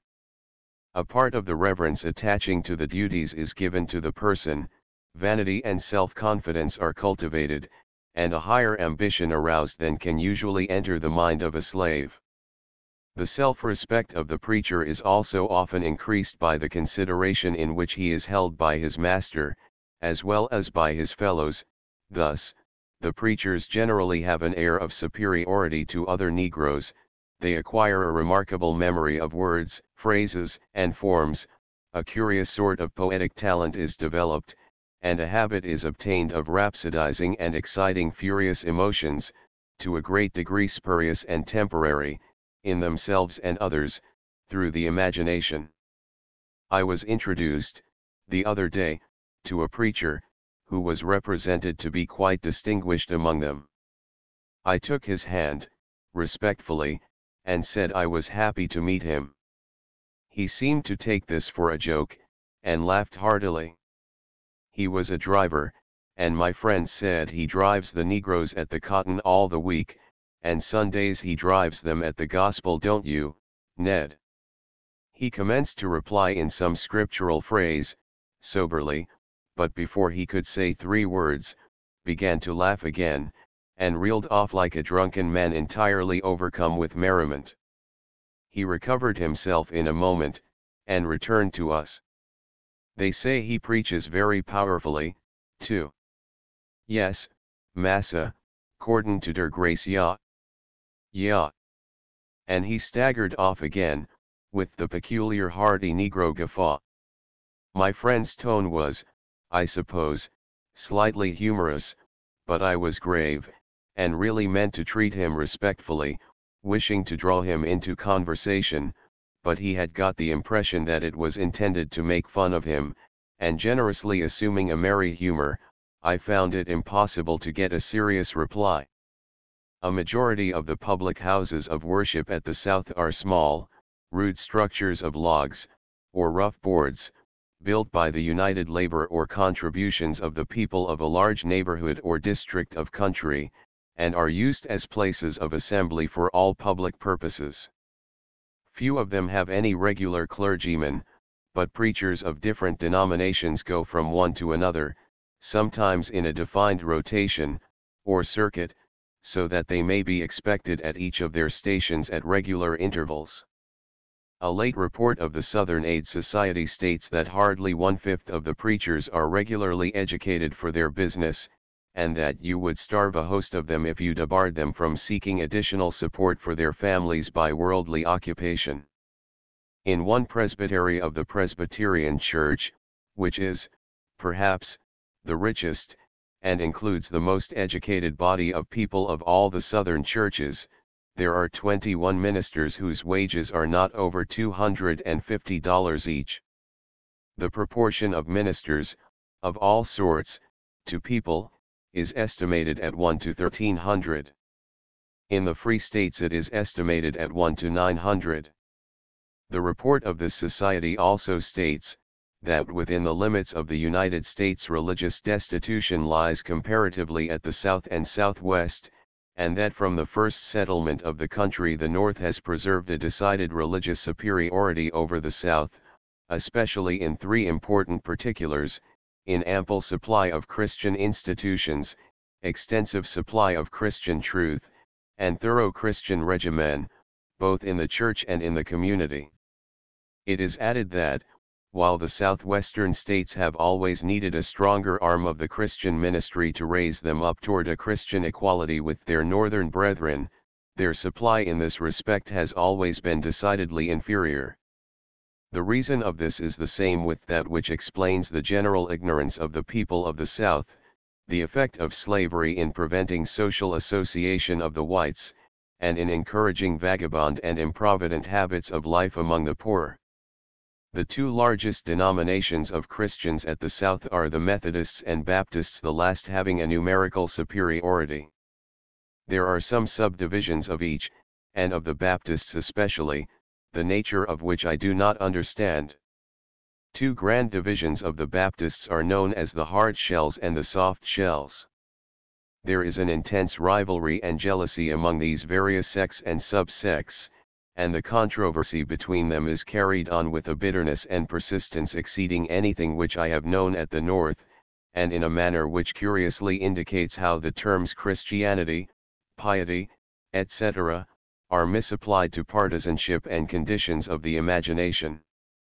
A general want of essential reverence of character seems to be evidenced in the frequent familiar and public use of expressions of rare reverence, and in high-colored descriptions of personal feelings and sentiments, which, if actual, can only be among a man's dearest, most interior and secret, stillest, and most uncommunicable experiences.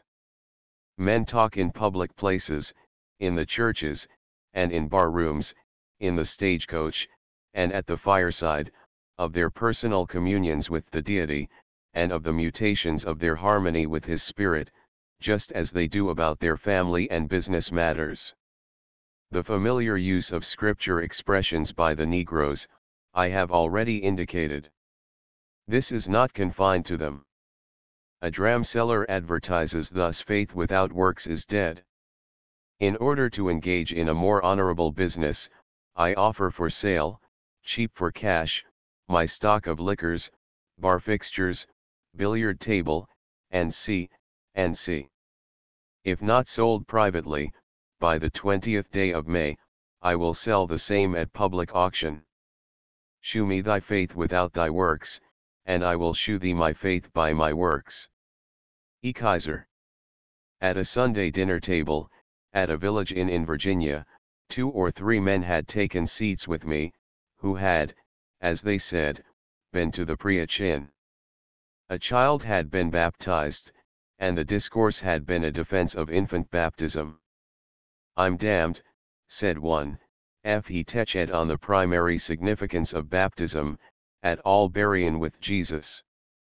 They was the weakest arguments for sprinklin' that ever I heerd, said another, a hot, red-faced, corpulent man, and his sermon was 2 hours long, for when he stopped I looked at my watch. I thought it should be a lesson to me, for I couldn't help going to sleep. Says I to Uncle John, says I, he sot next to me, and I whispered to him, says I, when he gets to Bunker Hill, you wake me up, for I see he was bound to go clean back to the beginnin' of things. Uncle John is an Episcopalian, ain't he? Yes. Well, there ain't no religion in that, no how. No, there ain't. Well now, you wouldn't think it, but I've studied into religion a heap in my life. Don't seem to have done you much good. No, it ain't, not yet, but I've studied into it, and I know what it is. There ain't but one way, Benny. I know it. Repent of your sins, and believe in Christ, and be immersed, that's all. I know it. Well, I hope the Lord'll bring you to it, for you die. Reckon he will hope so, sure. You wouldn't hardly think that fat man was a preacher himself, would you, said the landlady to me, after they left. Certainly not.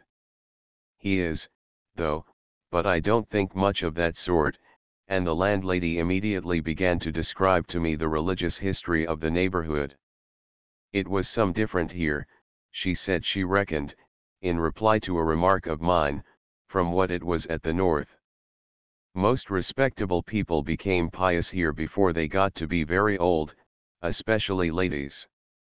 Young ladies were always gay and went to balls till they were near 20 years old, but from 18 to 25 they generally got religion, and then they stopped right short, and never danced or carried on any after that. Sometimes it wasn't till after they were married, but there weren't many ladies who had children that weren't pious. She herself was an exception, for she had 3 children and had not got religion yet. Sometimes she was frightened to think how old she was, her children growing up about her, but she did so like dancing. She hoped her turn would come, she knew it would. She had a pious and praying mother, and she reckoned her prayers must be heard, and so on. The religious service which I am about to describe, was held in a less than usually rude meeting house, the boards by which it was enclosed being planed, the windows glazed, and the seats for the white people provided with backs. It stood in a small clearing of the woods, and there was no habitation within 2 miles of it. When I reached it with my friends, the services had already commenced. Fastened to trees, in a circle about the house, there were many saddled horses and mules, and a few attached to carts or wagons. There were 2 smoldering campfires, around which sat circles of Negroes and white boys, roasting potatoes in the ashes. In the house were some 50 white people, generally dressed in homespun, and of the class called crackers, though I was told that some of them owned a good many Negroes, and were by no means so poor as their appearance indicated. About 1/3 of the house, at the end opposite the desk, was covered by a gallery or cockloft, under and in which, distinctly separated from the whites, was a dense body of Negroes, the men on one side, the women on another. The whites were seated promiscuously in the body of the house. The Negroes present outnumbered the whites, but the exercises at this time seemed to have no reference to them. There were many more waiting about the doors outside, and they were expecting to enjoy a meeting to themselves, after the whites had left the house. They were generally neatly dressed, more so than the majority of the whites present, but in a distinctly plantation or slave style. A few of them wore somewhat expensive articles, evidently of their own selection and purchase, but I observed, with some surprise, that not one of the women had a bonnet upon her head, all wearing handkerchiefs, generally of gay patterns, and becomingly arranged. I inquired if this was entirely a matter of taste, and was told that it, no doubt, was generally so, though the masters would not probably allow them to wear bonnets, if they should be disposed to, and should purchase them themselves, as it would be thought presuming. In the towns, the colored women often, but not generally, wear bonnets. During all the exercises, people of both classes were frequently going out and coming in. The women had brought their babies with them, and these made much disturbance. A Negro girl would sometimes come forward to take a child out, perhaps the child would prefer not to be taken out, and would make loud and angry objections. It would then be fed. Several were allowed to crawl about the floor, carrying handfuls of cornbread and roasted potatoes about with them. One had a fancy to enter the pulpit, which it succeeded in climbing into 3 times, and was as often taken away, in spite of loud and tearful expostulations, by its father. Dogs were not excluded, and outside, the doors and windows all being open, there was much neighing and braying, unused as were the mules and horses to see so many of their kind assembled. The preliminary devotional exercises, a scripture reading, singing, and painfully irreverential and meaningless harangues nominally addressed to the deity, but really to the audience being concluded, the sermon was commenced by reading a text, with which, however, it had, so far as I could discover, no further association. Without often being violent in his manner, the speaker nearly all the time cried aloud at the utmost stretch of his voice, as if calling to someone a long distance off. As his discourse was extemporaneous, however, he sometimes returned with curious effect to his natural conversational tone, and as he was gifted with a strong imagination, and possessed of a good deal of dramatic power, he kept the attention of the people very well. There was no argument upon any point that the congregation were likely to have much difference of opinion upon, nor any special connection between one sentence and another, yet there was a constant, sly, sectarian skirmishing, and a frequently recurring cannonade upon French infidelity and socialism, and several crushing charges upon Fourier, the Pope of Rome, Tom Paine, Voltaire, Rousseau, and Joe Smith. The audience were frequently reminded that the preacher did not want their attention for any purpose of his own, but that he demanded a respectful hearing as the ambassador of Christ. He had the habit of frequently repeating a phrase, or of bringing forward the same idea in a slightly different form, a great many times. The following passage, of which I took notes, presents an example of this, followed by one of the best instances of his dramatic talent that occurred. He was leaning far over the desk, with his arm stretched forward, gesticulating violently, yelling at the highest key, and catching breath with an effort. Why don't you come to Christ? What's the reason? Is it because he was of lowly birth? Is that it? Is it because he was born in a manger? Is it because he was of a humble origin? Is it because he was lowly born? Is it because, because he was called a Nazarene? Is it because he was born in a stable, or is it because he was of humble origin? Or is it because he drew back, and after a moment's silence put his hand to his chin, and began walking up and down the platform of the pulpit, soliloquizing? It can't be, it can't be. Then lifting his eyes and gradually turning towards the audience, while he continued to speak in a low, thoughtful tone, perhaps you don't like the messenger, is that the reason? I'm the ambassador of the great and glorious King, it's his invitation, 'tain't mine. You mustn't mind me. I ain't no account. Suppose a ragged, insignificant little boy should come running in here and tell you, Mister, your house is afire, would you mind the ragged, insignificant little boy, and refuse to listen to him, because he didn't look respectable? At the end of the sermon he stepped down from the pulpit, and, crossing the house towards the negroes, said, quietly, as he walked, I take great interest in the poor blacks, and this evening I am going to hold a meeting specially for you.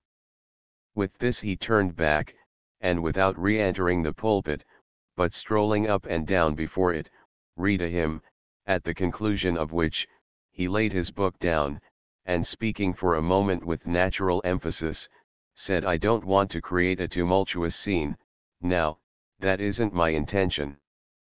I don't want to make an excitement that ain't what I want, but I feel that there's some here that I may never see again, and, as I may never have another opportunity, I feel it my duty as an ambassador of Jesus Christ, Before I go. By this time he had returned to the high key and whining yell.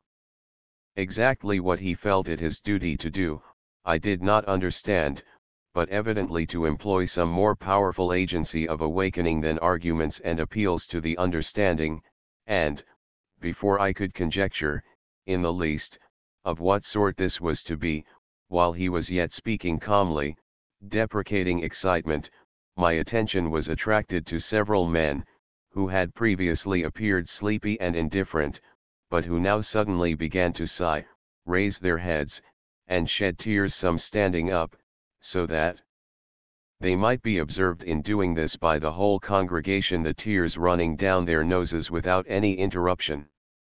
The speaker, presently, was crying aloud, with a mournful, distressed, beseeching shriek, as if he were himself suffering torture.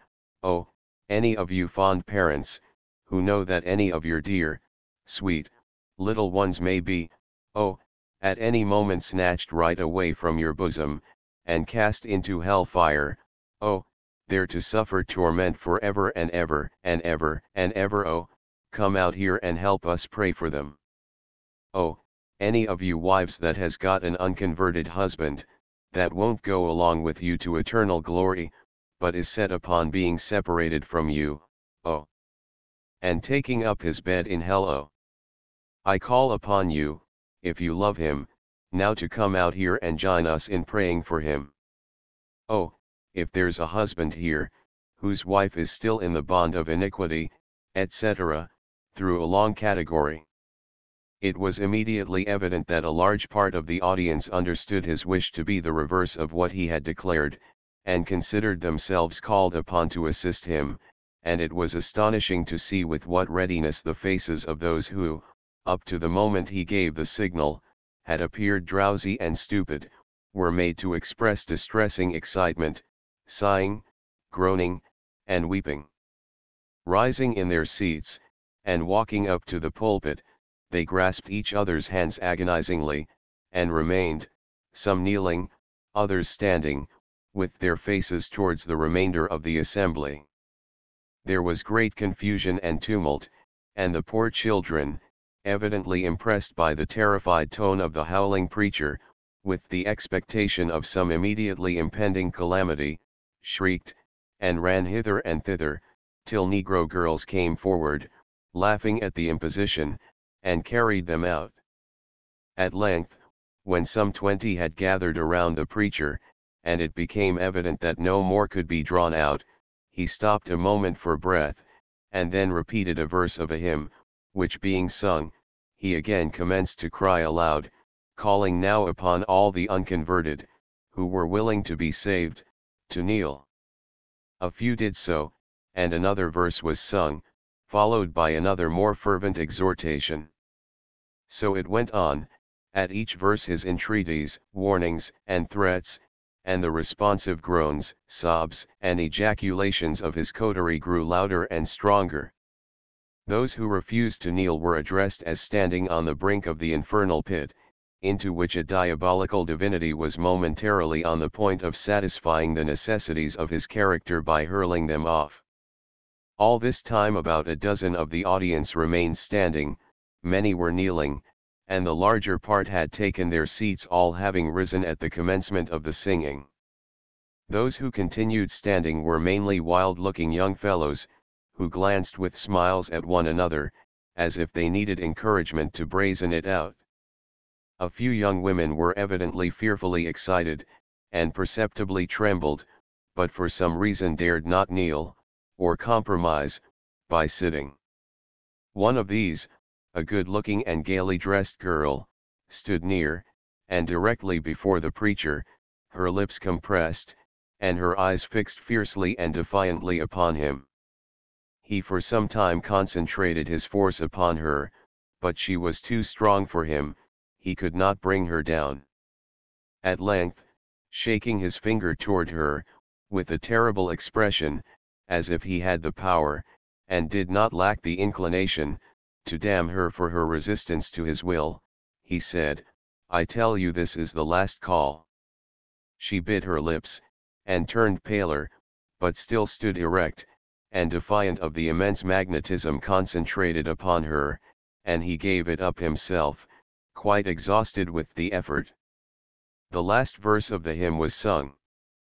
A comparatively quiet and sober repetition of scripture phrases, strung together heterogeneously and without meaning, in the form of prayer, followed, a benediction was pronounced, and in 5 minutes all the people were out of the door, with no trace of the previous excitement left, but most of the men talking eagerly of the price of cotton and negroes and other news. The negroes kept their place during all of the tumult, There may have been a sympathetic groan or exclamation uttered by one or two of them, but generally they expressed only the interest of curiosity in the proceedings, such as Europeans might at a performance of the dancing dervishes, an Indian powwow, or an exhibition of psychological or spiritual phenomena, making it very evident that the emotion of the performers was optionally engaged in, as an appropriate part of divine service. There was generally a self-satisfied smile upon their faces, and I have no doubt they felt that they could do it with a good deal more energy and abandon, if they were called upon. I did not wish to detain my companion to witness how they succeeded, when their turn came, and I can only judge from the fact, that those I saw the next morning were so hoarse that they could scarcely speak, that the religious exercises they most enjoy are rather hard upon the lungs, whatever their effect may be upon the soul. Chapter 7. The Southwest, Alabama, and Mississippi. Mobile. I left Savannah for the West, by the Macon Road. The train started punctually to a second, at its advertised time. The speed was not great, but regular, and less time was lost unnecessarily, at way stations, than usually on our northern roads. I have traveled more than 500 miles on the Georgia roads, and I am glad to say that all of them seem to be exceedingly well managed. The speed upon them is not generally more than from 15 to 20 miles an hour, but it is made, as advertised, with considerable punctuality. The roads are admirably engineered and constructed, and their equipment will compare favorably with that of any other roads on the continent. There are now upwards of 1,200 miles of railroad in the state, and more building. The Savannah and Macon line, the first built, was commenced in 1834. The increased commerce of the city of Savannah, which followed its completion, stimulated many other railroad enterprises, not only within the state, but elsewhere at the South, particularly in South Carolina. Many of these were rashly pushed forward by men of no experience, and but little commercial judgment. The roads were injudiciously laid out, and have been badly managed, and, of course, have occasioned disastrous losses. The Savannah and Macon road has, however, been very successful. The receipts are now over $1 million annually, the road is well stocked, is out of debt, and its business is constantly increasing. The stock is above par, and the stockholders are receiving 8% dividends, with a handsome surplus on hand. It has been always, in a great degree, under the management of Northern men, was engineered, and is still worked chiefly by Northern men, and a large amount of its stock is owned at the North. I am told that most of the mechanics, and of the successful merchants and tradesmen of Savannah, came originally from the North, or are the sons of Northern men. Partly by rail and partly by rapid stage coaching, the coaches, horses, and drivers again from the North, I crossed the state in about 24 hours. The railroad is since entirely completed from Savannah to Montgomery, in Alabama, and is being extended slowly towards the Mississippi, of course with the expectation that it will eventually reach the Pacific, and thus make Savannah the gate to the commerce of the world. Shipmasters will hope that, when either it or its rival in South Carolina has secured that honor, they will succeed, better than they yet have done, in removing the bars, physical and legal, by which commerce is now annoyed in its endeavors to serve them. At Columbus, I spent several days. It is the largest manufacturing town, south of Richmond, in the slave states. It is situated at the falls, and the head of steamboat navigation of the Chattahoochee, the western boundary of Georgia. The water power is sufficient to drive 200,000 spindles, with a proportionate number of looms. There are, probably, at present from 15 to 20,000 spindles running. The operatives in the cotton mills are said to be mainly cracker girls, poor whites from the country, who earn, in good times, by piecework, from $8 to $12 a month. There are, besides the cotton mills, one woolen mill, one paper mill, a foundry, a cotton gin factory, a machine shop, etc. The laborers in all these are mainly whites, and they are in such a condition that, if temporarily thrown out of employment, great numbers of them are at once reduced to a state of destitution, and are dependent upon credit or charity for their daily food. Public entertainments were being held at the time of my visit, the profits to be applied to the relief of operatives in mills which had been stopped by the effects of a late flood of the river. Yet slavery is constantly boasted to be a perfect safeguard against such distress. I had seen in no place, since I left Washington, so much gambling, intoxication, and cruel treatment of servants in public, as in Columbus. This, possibly, was accidental, but I must caution persons, traveling for health or pleasure, to avoid stopping in the town. The hotel in which I lodged was disgustingly dirty, the table revolting, the waiters stupid, inattentive, and annoying. It was the stage house, but I was informed that the other public house was no better. There are very good inns at Macon, and at Montgomery, Alabama, and it will be best for an invalid proceeding from Savannah westward, if possible, not to spend a night between these towns. A day's journey took me from Columbus, through a hilly wilderness, with a few dreary villages, and many isolated cotton farms, with comfortless habitations for black and white upon them, to Montgomery, the capital of Alabama.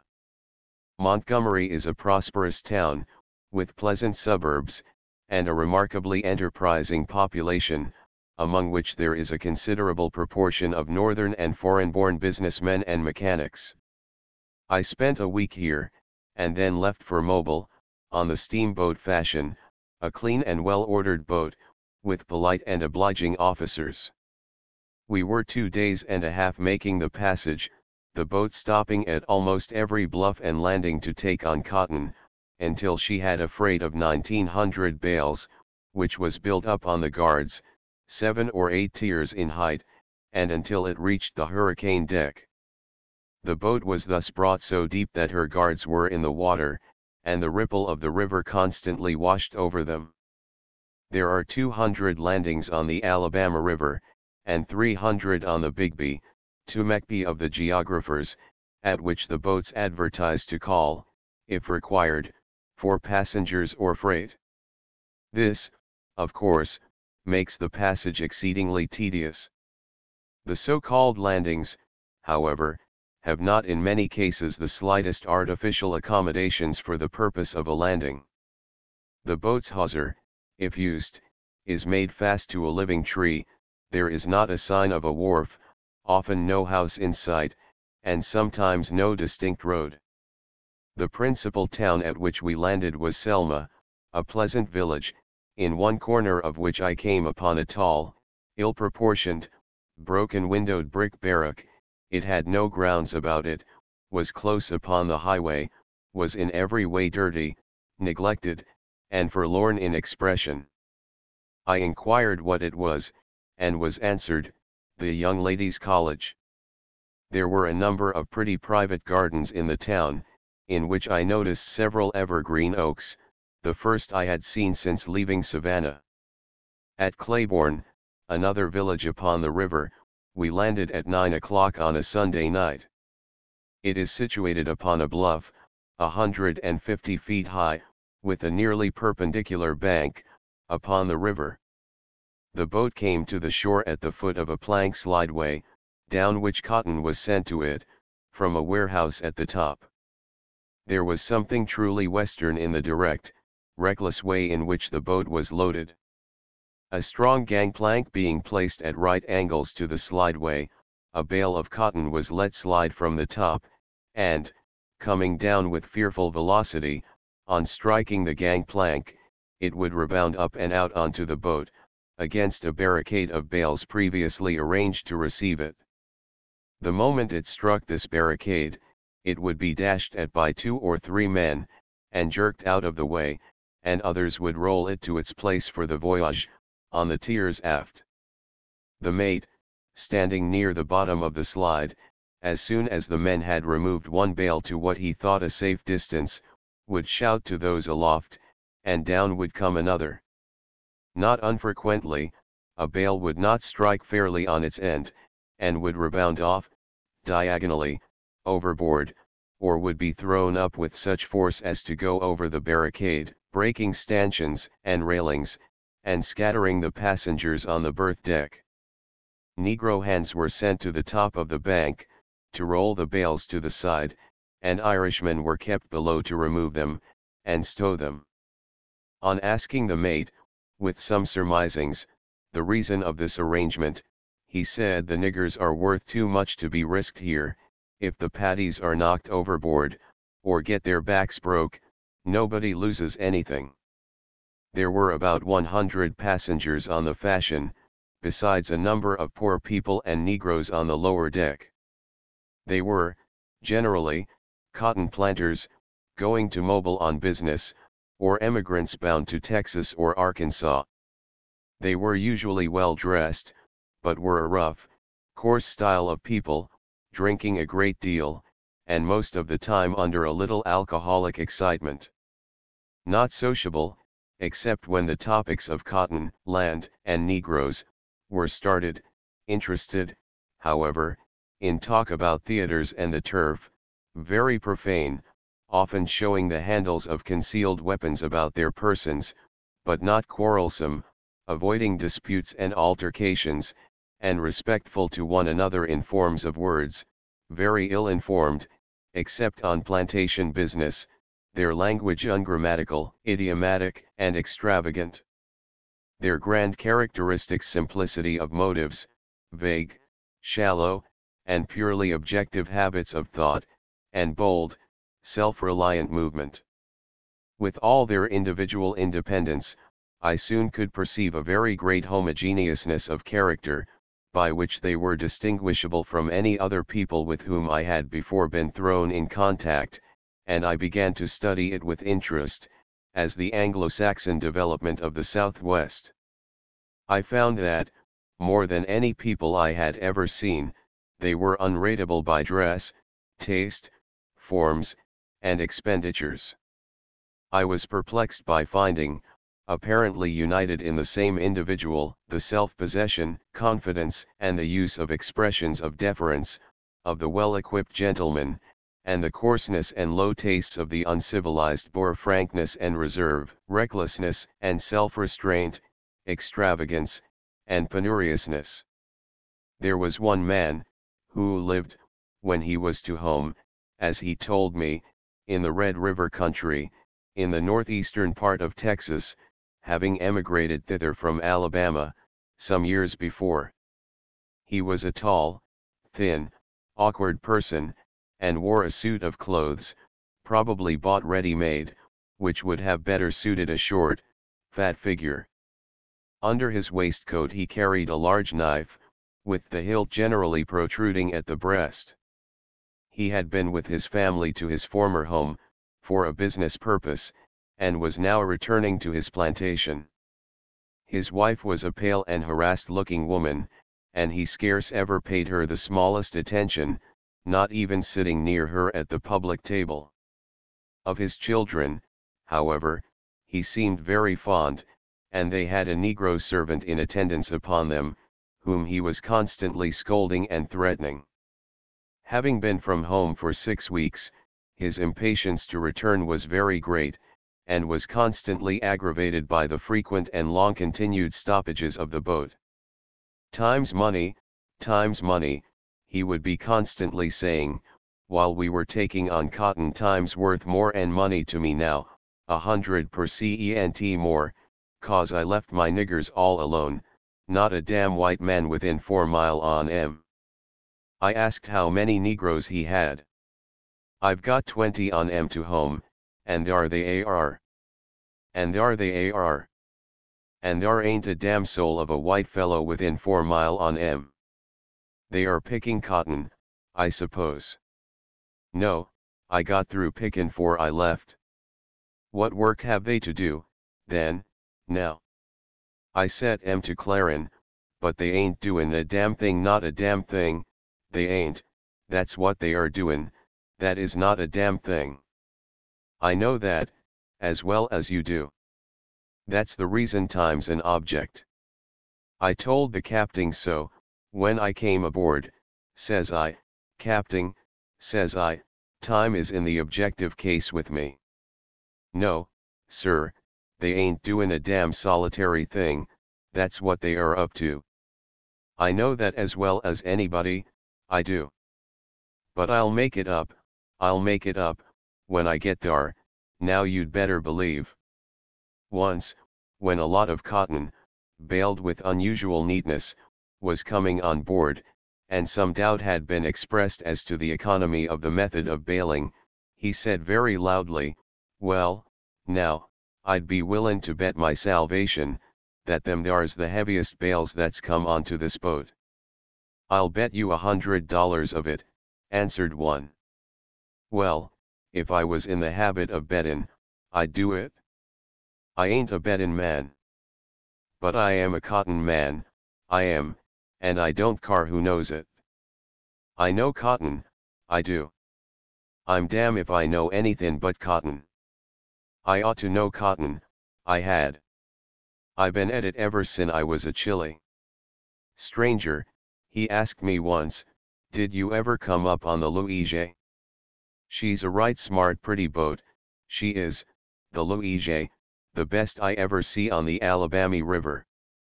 They wanted me to wait and come down on her, but I told 'em time was in the objective case to me. She is a right pretty boat, and her captain's a high-tone gentleman, hain't no objections to find with him, he's a high-tone gentleman, that's what he is. But the pilot, well, damn him. He run her right out of the river, up into the woods, didn't run her in the river, at all. When I go aboard a steamboat, I like to keep in the river, somewhere, but that pilot, he took her right up into the woods. It was just Clarin Land. Clarin Land, and playin' hell generali, all night, not following the river at all. I believe he was drunk. He must have been drunk, for I could keep a boat in the river myself. I'll never go in a boat where the pilot's drunk all the time. I take a glass too much myself, sometimes, but I don't hold 200 lives in the holler of my hand.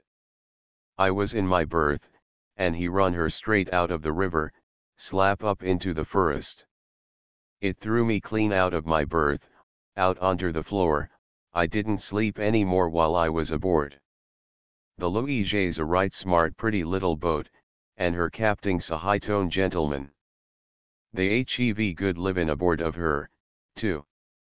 Haunty no objections on that score, weddin' fixin's all the time, but I won't go in a boat where the pilot's drunk.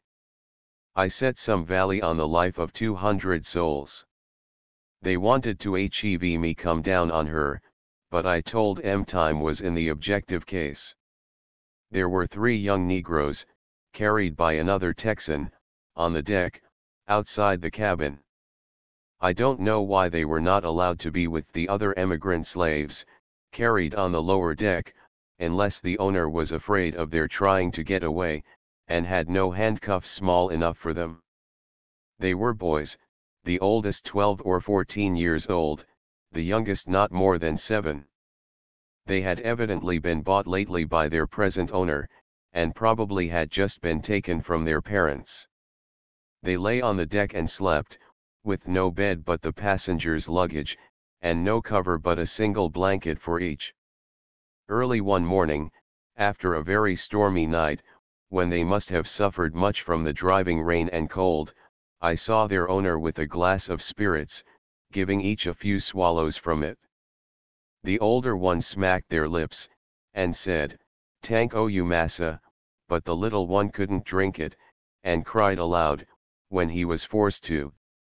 The older ones were very playful and quarrelsome, and continually teasing the younger, who seemed very sad or homesick and sulky. He would get very angry at their mischievous fun, and sometimes strike them. He would then be driven into a corner, where he would lie on his back, and kick at them in a perfect frenzy of anger and grief.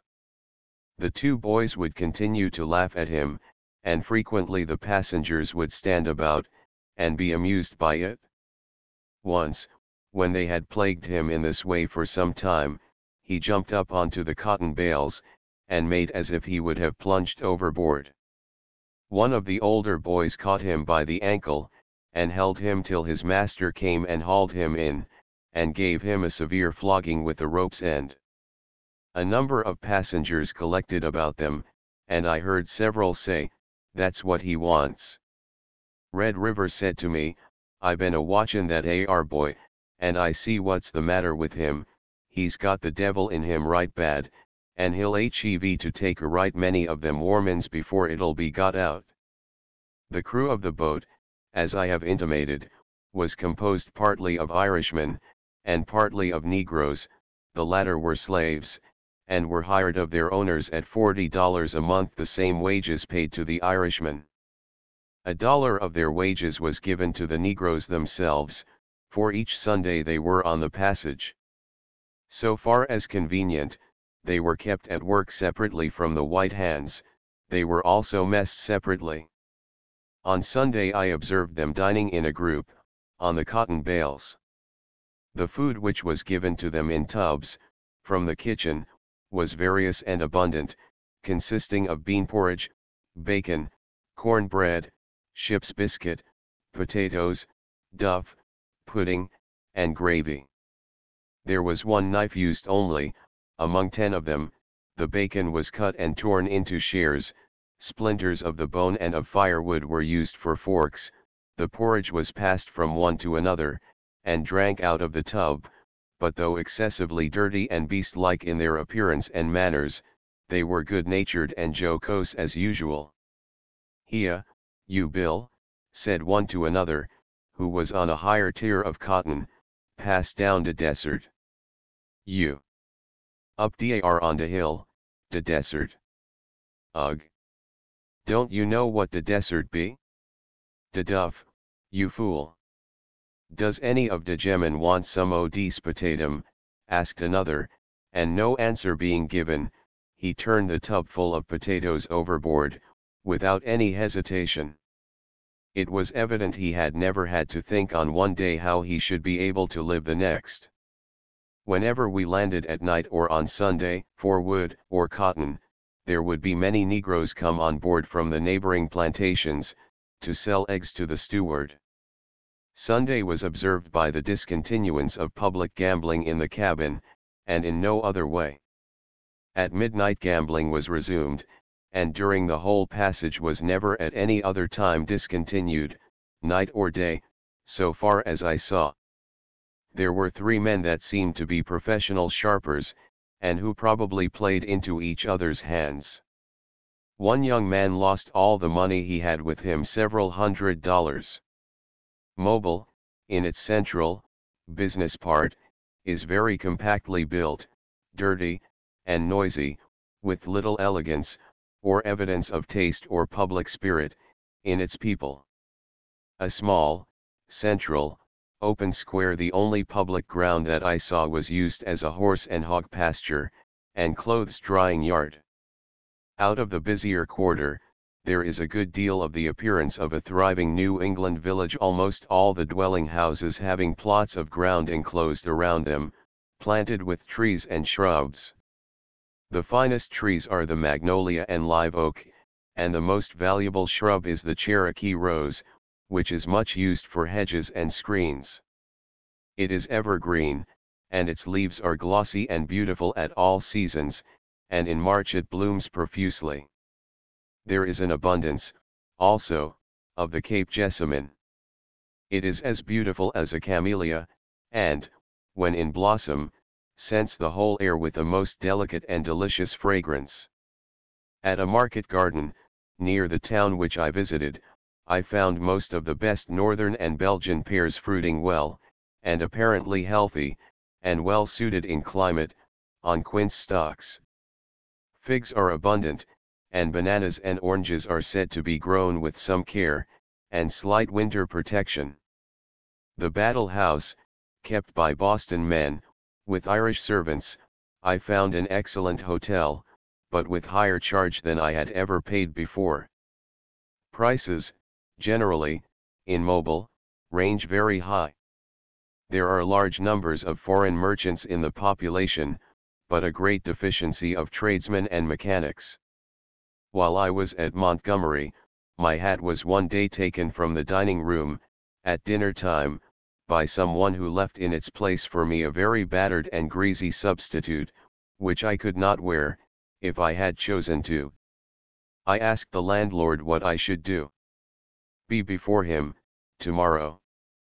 Following this cool advice, and, in the meantime, wearing a cap, I obtained my hat the next day, but so ill-used, that I should not have known it, but for the maker's name, stamped within it. Not succeeding in fitting myself with a new hat, I desired to have my old one pressed, when in Mobile, but I could not find a working hatter in the place, though it has a population of 30,000 souls. Finally, a hat dealer, a German Jew, I think he was, with whom I had left it while looking further, returned it to me, with a charge of $1, for brushing it, the benefit of which brushing I was unable, in the least, to perceive. A friend informed me that he found it cheaper to have all his furniture and clothing made for him, in New York, to order, when he needed any, and sent on by express, than to get it in Mobile. The great abundance of the best timber for the purpose, in the United States, growing in the vicinity of the town, has lately induced some persons to attempt shipbuilding at Mobile. The mechanics employed are all from the north. The great business of the town is the transfer of cotton, from the producer to the manufacturer, from the wagon and the steamboat to the sea-going ship. Like all the other cotton ports, Mobile labors under the disadvantage of a shallow harbor. At the wharves, there were only a few small craft and steamboats. All large sea-going vessels lie some 30 miles below, and their freights are transhipped in lighters. There appears to be a good deal of wealth and luxury, as well as senseless extravagance in the town. English merchants affect the character of the society, considerably, some very favorably, some, very much otherwise. Many of them own slaves, and, probably, all employ them, but slavery seems to be of more value to them from the amusement it affords, than in any other way. So and so advertises a valuable drayman, and a good blacksmith and horse-shoer, for sale, on reasonable terms, and a climated double-entry bookkeeper, kind in harness, is what I want, said one. Those Virginia patriarchs haven't any enterprise, or they'd send on a stock of such goods every spring, to be kept over through the fever, so they could warrant them.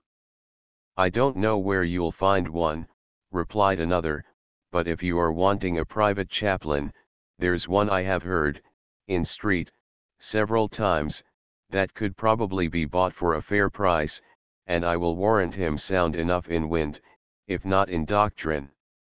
I wouldn't care for his doctrine, if I bought him.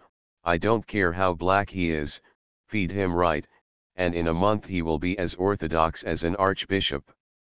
Chapter 8. Mississippi and Louisiana. New Orleans. The steamboat by which I made the passage along the north shore of the Mexican Gulf to New Orleans, was New York built, and owned by a New Yorker, and the northern usage of selling passage tickets, to be returned on leaving the boat, was retained upon it. I was sitting near a group of Texans and emigrating planters, when a waiter passed along, crying the usual request, that passengers who had not obtained tickets would call at the captain's office for that purpose. "What's that? What's that?" they shouted. "What did he mean? What is it?" "Why, it's a dun," said one. "He is dunnin' on us, sure," continued one and another, and some started from the seats, as if they thought it insulting. "Well, it's the first time I ever was dunned by a nigger, I'll swore," said one. This seemed to place it in a humorous aspect, and, After a hearty laugh, they resumed their discussion of the advantages offered to emigrants in different parts of Texas, and elsewhere. There was a young man on the boat who had been a passenger with me on the boat from Montgomery. He was bound for Texas, and while on board the Fashion I had heard him saying that he had met with a right smart bad streak of luck on his way, having lost a valuable Negro. "I thought you were going on with those men to Texas, the other day," said I. "No," he replied, "I left my sister in Mobile, when I went back after my nigger, and when I came down again, I found that she had found an old acquaintance there, and they had concluded to get married, so I stayed to see the wedding. Rather quick work." Well, I reckon they'd both thought about it when they knew each other before, but I didn't know it, and it kind o' took me by surprise. So my other sister, she concluded and had done so well stopping in Mobile, she'd stop and keep company with her a spell, and so I've got to go 'long alone. Makes me feel kind o' lonesome losing that nigger too. Did you say that you went back after the nigger? I thought he died. Well, you see I had brought him along as far as Mobile, and he got away from me there, and slipped aboard a steamboat going back, and hid himself. I found out that he was aboard of her pretty soon after she got off, and I sent telegraphic dispatches to several places along up the river, to the captain, to put him in a jail, ashore, for me. I know he got one of them at Cahaba, but he didn't mind it till he got to Montgomery. Well, the nigger didn't have any attention paid to him. They just put him in irons. Likely enough he didn't get much to eat, or have anything to cover himself, and he took cold, and got sick, got pneumonia, and when they got to Montgomery, they made him walk up to the jail, and there wa'n't no fire, and nothin' to lie on, nor nothin' for him in the jail, and it made quick work with him. Before I could get up there he was dead. I see an attorney here to Mobile, and he offered to take the case, and prosecute the captain, and he says if he don't recover every red cent the man was worth, he won't ask me for a fee. It comes kinder hard on me. I bought the nigger up, counting I should make a speculation on him, reckoned I'd take him to Texas if I couldn't turn him to good advantage at Mobile. As niggers is goin' here now, I expect 'twas a dead loss of $800, right out of pocket. There were a large number of steerage passengers occupying the main deck, forward of the shaft. Many of them were Irish, late immigrants, but the large majority were slaves, going on to New Orleans to be sold, or moving with their masters to Texas. There was a fiddle or two among them, and they were very merry, dancing and singing. A few, however, refused to join in the amusement, and looked very disconsolate. A large proportion of them were boys and girls, under 20 years of age. On the forecastle deck there was a party of emigrants, moving with wagons. There were 3 men, a father and his 2 sons, or sons-in-law, with their families, including a dozen or more women and children. They had 2 wagons, covered with calico and bed ticks, supported by hoops, in which they carried their furniture and stores, and in which they also slept at night, the women in one, and the men in the other. They had 6 horses, 2 mules, and 2 pair of cattle with them.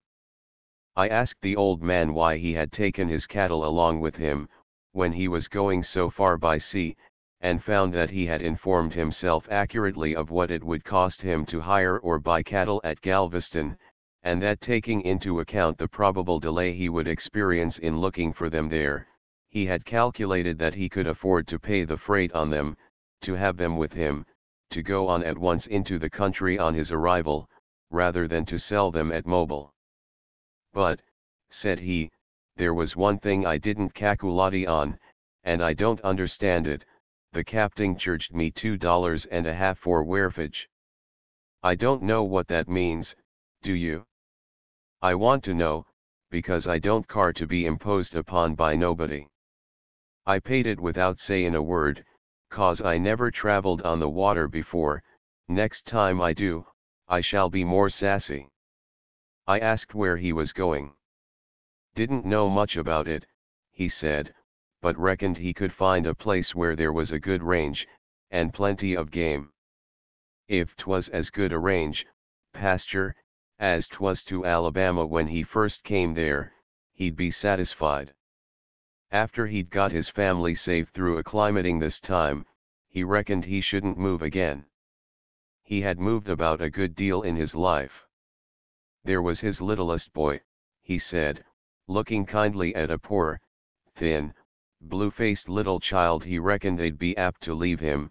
He had got trozicle, and was of mighty weak constitution, nat rally, 'twouldn't take much to carry him off, and, of course, a family must be exposed a good deal, moving so this time of year. They should try to find some heavy timbered land, good land, and go to clearing. Didn't calculate to make any crops the first year, didn't calculate on it, though perhaps they might if they had good luck. They had come from an eastern county of Alabama. Had sold out his farm for $2 an acre, best land in the district was worth $4. Land was naturally kind of thin, and now 'twas pretty much all worn out there. He had moved first from North Carolina, with his father. They never made anything to sell but cotton, made corn for their own use. Never had any Negroes, reckoned he'd done about as well as if he had had them, reckoned a little better on the whole. No, he should not work Negroes in Texas. Niggers is so curless, and want so much lookin' arter, they is so monstrous lazy, they won't do no work, you know, less you are close to 'em all the time, and I don't feel like it. I couldn't, at my time of life, begin using the lash, and you know they do have to take that, all on 'em and a heap on T, sometimes. I don't know much about it, they don't have slaves where I live. Then you come from a free state, well, they've talked some of makin' Alabama a free state. I didn't know that. Oh, yes, there was a good deal of talk one time, as if they was goin' to do it right off. Oh, yes, there was 2 or 3 of the states this way, one time, come pretty nigh free in the niggers lettin' 'em all go free. And what do you think of it? Well, I'll tell you what I think on it. I'd like it if we could get rid on 'em to yonst. I wouldn't like to hev 'em freed, if they was gwine to hang round. They ought to get some country, and put 'em where they could be by themselves. It wouldn't do no good to free 'em, and let 'em hang round, because they is so monstrous lazy. If they hadn't got nobody to take care on 'em, you see they wouldn't do nothin' but just nat rally laze round, and steal, and pilfer, and no man couldn't live. You see, war they was if they was free, no man couldn't live. And then, I've 2 objections, that's one on 'em no man couldn't live, and this 'ere's the other. Now suppose they was free, you see they'd all think themselves just as good as we, of course they would, if they was free. Now, just suppose you had a family of children, how would you like to hev a nigger feelin' just as good as a white man? How'd you like to hev a nigger steppin' up to your darter? Of course you wouldn't, and that's the reason I wouldn't like to hev 'em free, but I tell you, I don't think it's right to hev 'em slaves, so, that's the fact right to keep 'em as they is. I was awakened, in the morning, by the loud ringing of a handbell, and, turning out of my berth, dressed by dim lamplight. The waiters were serving coffee and collecting baggage, and, upon stepping out of the cabin, I found that the boat was made fast to a long wooden jetty, and the passengers were going ashore. A passage ticket for New Orleans was handed me, as I crossed the gangplank. There was a rail track and a train of cars upon the wharf, but no locomotive, and I got my baggage checked, and walked on toward the shore. It was early daylight, a fog rested on the water, and only the nearest point could be discerned. There were many small buildings near the jetty, erected on piles over the water, bathing houses, bowling alleys, and billiard rooms, with other indications of a place of holiday resort, and, on reaching the shore, I found a slumbering village. The first house from the wharf had a garden about it, with complex alleys, and tables, and arbors, and rustic seats, and cut shrubs, and shells, and statues, and vases, and a lamp was feebly burning in a large lantern over the entrance gate. I was thinking how like it was to a rural restaurant in France or Germany, when a locomotive backed, screaming hoarsely, down the jetty, and I returned to get my seat. Off we puffed, past the restaurant, into the village, the name of which I did not inquire. Everybody near me seemed so cold, and crossed through the little village of white houses, whatever it was, and away into a dense, grey cypress forest. For 3 or 4 rods, each side of the track, the trees had all been felled and removed, leaving a dreary strip of swamp, covered with stumps. This was bounded and intersected by broad ditches, or narrow and shallow canals, with a great number of very small punts in them. So it continued, for 2 or 3 miles, then the ground became drier, there was an abrupt termination of the grey wood, the fog was lifting and drifting off, in ragged, rosy clouds, disclosing a flat country, skirted still, and finally bounded, in the background, with the swamp forest. A few low houses, 1 story high, all having verandas before them, were scattered thinly over it. At length, a broad road struck in by the side of the track, the houses became more frequent, soon forming a village street, with smoke ascending from breakfast fires, windows and doors opening, made sweeping steps, bakers' wagons passing, and broad streets, little built upon, breaking off at right angles. At the corners of these streets, were high poles, connected at the top by a rope, and furnished with blocks and halyards, by which great square lanterns were slung over the middle of the carriageway. I thought again of France, à la lanterne, and turning to one of my cold and cross companions, a man wrapped in a loose coat, with a cowl over his head, I asked the name of the village, for my geography was at fault. I had expected to be landed at New Orleans by the boat, and had not been informed of the railroad arrangement, and had no idea in what part of Louisiana we might be. Note Anglisque, sir, was the gruff reply. There was a sign, Café du Faubourg, and, putting my head out of the window, I saw that we must have arrived at New Orleans. We reached the terminus, which was surrounded with fiacres, in the style of Paris. To the Hotel St. Charles, I said to a driver, confused with the loud French and quiet English of the crowd about me. Oui, your Honour, was the reply of my Irish-born fellow-citizen. Another passenger was got, and away we rattled through narrow dirty streets, among grimy old stuccoed walls, high arched windows and doors, balconies and entressols, and French noises and French smells, French signs, 10 to 1 of English, but with funny polygomatic arrangements, sometimes, from which less influential families were not excluded. The other fare, to whom I had not ventured to speak, was set down at a salle pour la vente de somethings, and soon after the fiacre turned out upon a broad place, covered with bales of cotton, and casks of sugar, and weighing scales, and disclosing an astonishing number of steamboats, lying all close together in a line, the ends of which were lost in the mist, which still hung upon the river. Now the signs became English, and the new brick buildings American. We turned into a broad street, in which shutters were being taken from great glass storefronts, and clerks were exercising their ingenuity in the display of muslin, and silks, and shawls. In the middle of the broad street there was an open space of waste ground, looking as if the corporation had not been able to pave the whole of it at once, and had left this interval to be attended to when the treasury was better filled.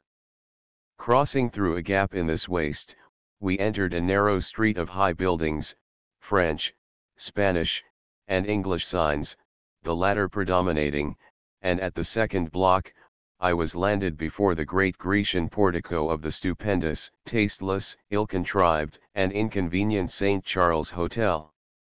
After a bath and breakfast, I returned, with great interest, to wander in the old French town, the characteristics of which I have sufficiently indicated.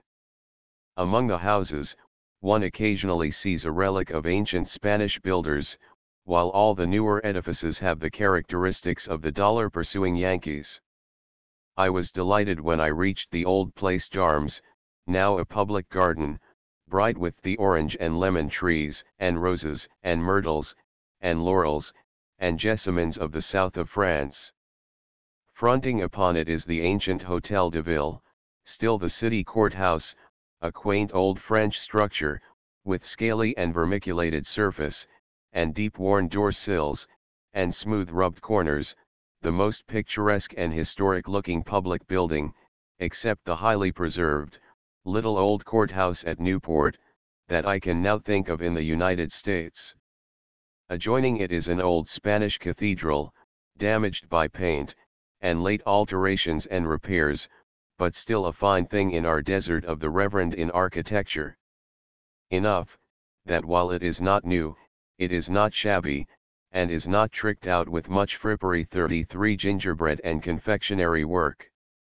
The door is open, coaches and crippled beggars are near it. A priest, with a face the expression of which first makes one think of an ape and then of an owl, is coming out. If he were not otherwise to be heartily welcome to fresh air and sunlight, he should be so, for the sake of the Sister of Charity who is following him, probably to some deathbed, with a corpse-like face herself, haggard but composed, pensive and absorbed, and with the eyes of a broken heart. I think that I may yet meet them looking down compassionately and soothingly, in some far distant pestilent or war hospital.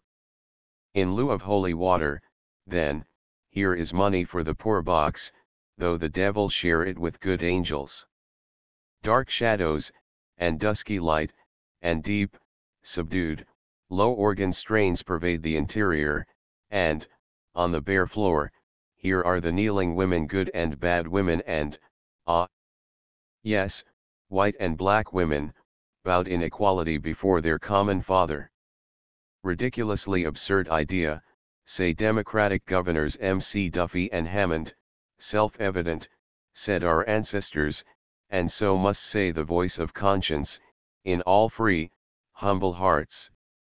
In the crowded marketplace, there were not only the pure old Indian Americans, and the Spanish, French, English, Celtic, and African, but nearly all possible mixed varieties of these, and no doubt of some other breeds of mankind. The various grades of the colored people are designated by the French as follows, according to the greater or less predominance of Negro blood: Sacatre, Grif and Negress. Grif, Negro and Mulatto. Marabin, Mulatto and Grif. Mulatto, White and Negro. Court Aron, White and Mulatto. Métif, White and Court Aron. Mimolasi, White and Métif. Court Aron, White and Mimolasi.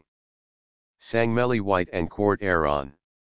And all these, with the sub-varieties of them, French, Spanish, English, and Indian, and the sub-varieties, such as Anglo-Indian mulatto, I believe experts pretend to be able to distinguish. Whether distinguishable or not, it is certain they all exist in New Orleans.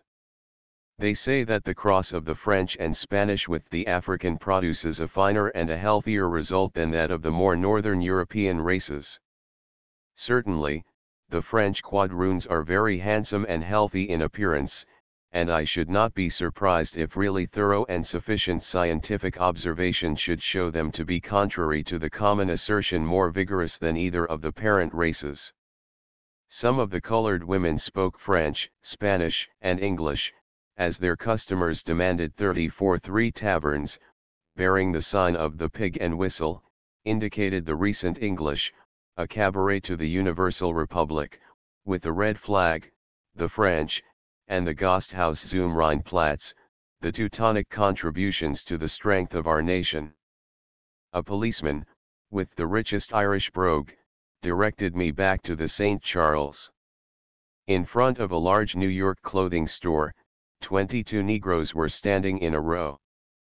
Each wore a blue suit, and a black hat, and each held a bundle of additional clothing, and a pair of shoes, in his hands. They were all, but one, who was probably a driver having charge of them, young men, not over 25, and the majority, I should think, between 18 and 22 years of age. Their owner was probably in the clothing store, settling for the outfit he had purchased for them, and they were waiting to be led to the steamboat, which should convey them to his plantation.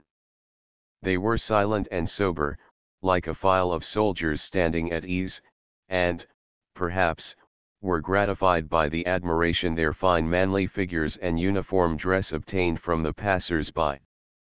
"Well, now, that ar's the likeliest lot of niggers I ever see," said one, to me. "Some fellow's been ruined, and just made his pick out o' all the jails 35 in Orleans. Must ha cost him a heap o' rocks. I don't reckon thar's a nigger in that crowd that wouldn't fetch $1,200, at a vandoo. $20,000 wouldn't be no banter for 'em.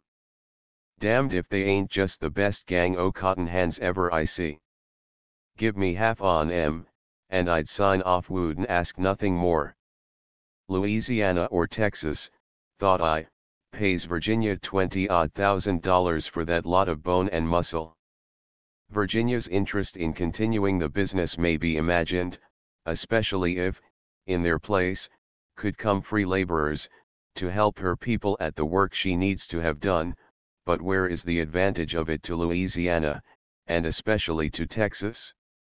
Yonder is a steamboat load of the same material, bone and muscle, which, at the same sort of valuation, is worth $200,000, and off it goes, past Texas, through Louisiana far away yet, up the river, and Wisconsin or Iowa will get it, $200,000 worth, to say nothing of the thalers and silver groschen, in those strong chests, all for nothing.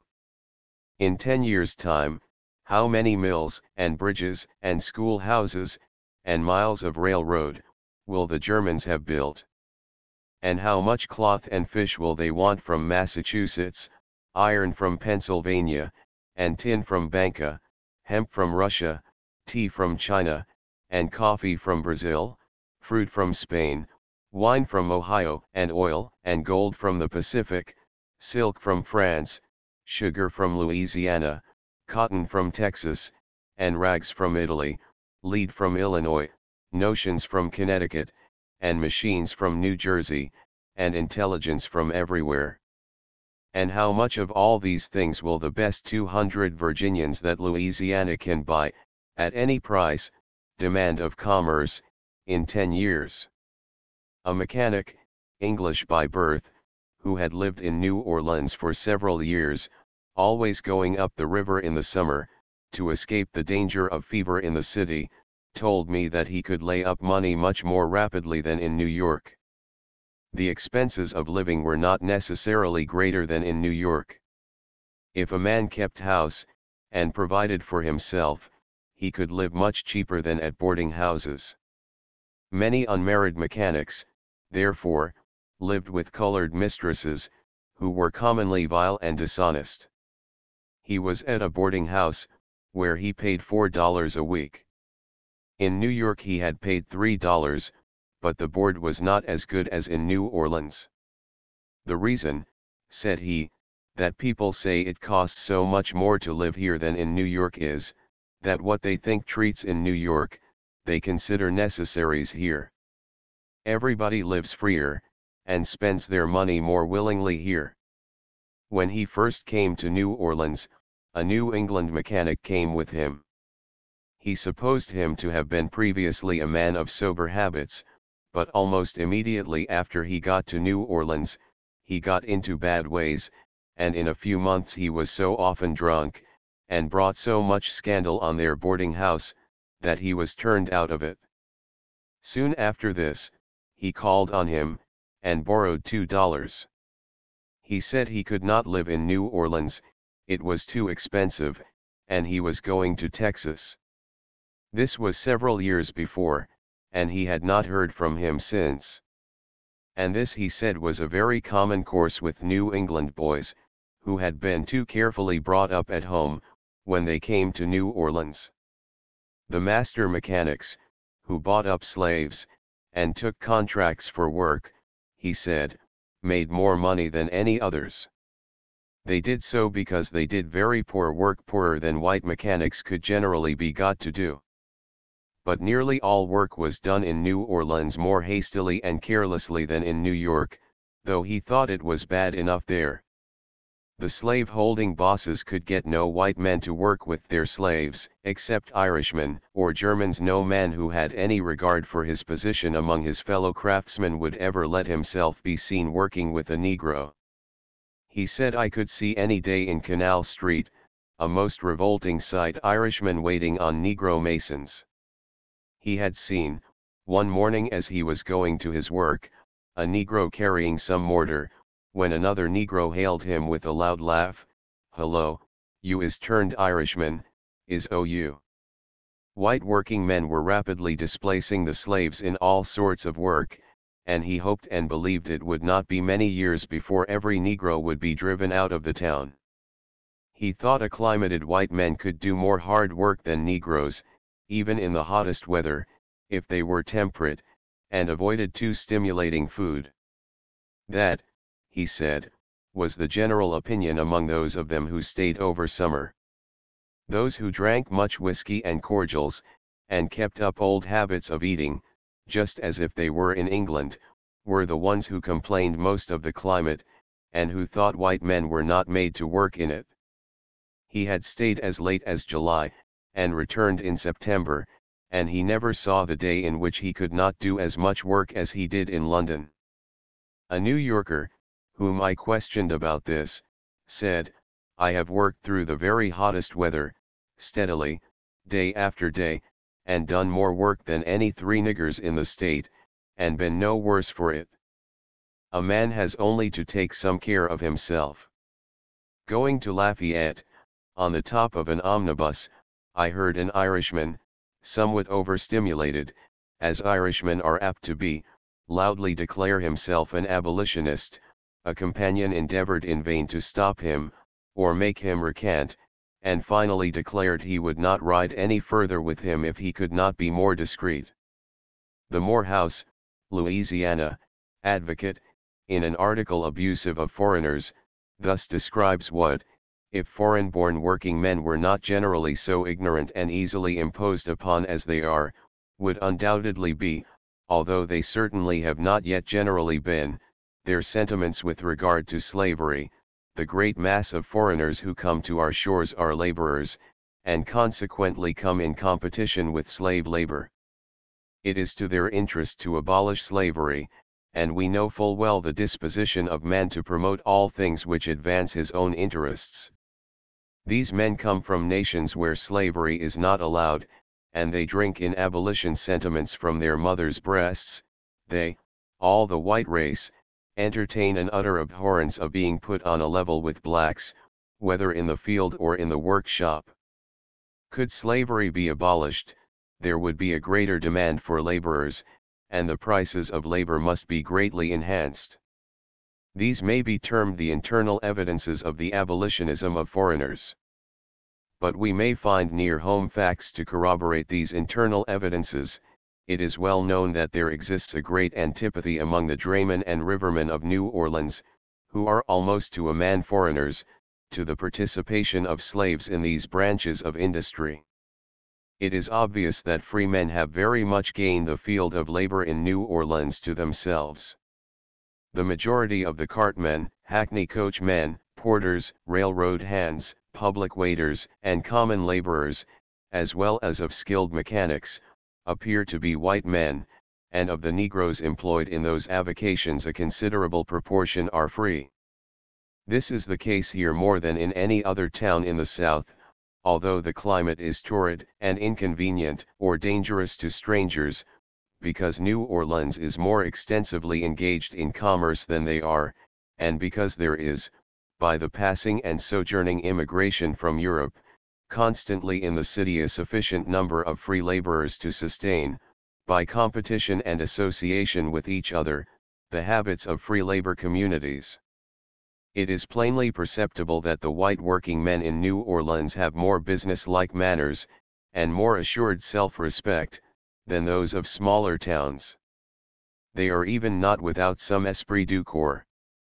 As commerce, or any high form of industry requires intelligence in its laborers, slaves can never be brought together in dense communities, but their intelligence will increase to a degree dangerous to those who enjoy the benefit of their labor. The slave must be kept dependent, day by day, upon his master for his daily bread, or he will find, and will declare his independence, in all respects, of him. This condition disqualifies the slave for any but the simplest and rudest forms of labor, and every attempt to bring his labor into competition with free labor can only be successful at the hazard of insurrection. Hundreds of slaves in New Orleans must be constantly reflecting and saying to one another, I am as capable of taking care of myself as this Irish hod carrier, or this German market gardener, why can't I have the enjoyment of my labor as well as they? I am as capable of taking care of my own family as much as they of theirs, why should I be subject to have them taken from me by those other men who call themselves our owners? Our children have as much brains as the children of these white neighbors of ours, who not long ago were cooks and waiters at the hotels, why should they be spurned from the schoolrooms? I helped to build the schoolhouse, and have not been paid for it. One thing I know, if I can't have my rights, I can have my pleasures, and if they won't give me wages I can take them.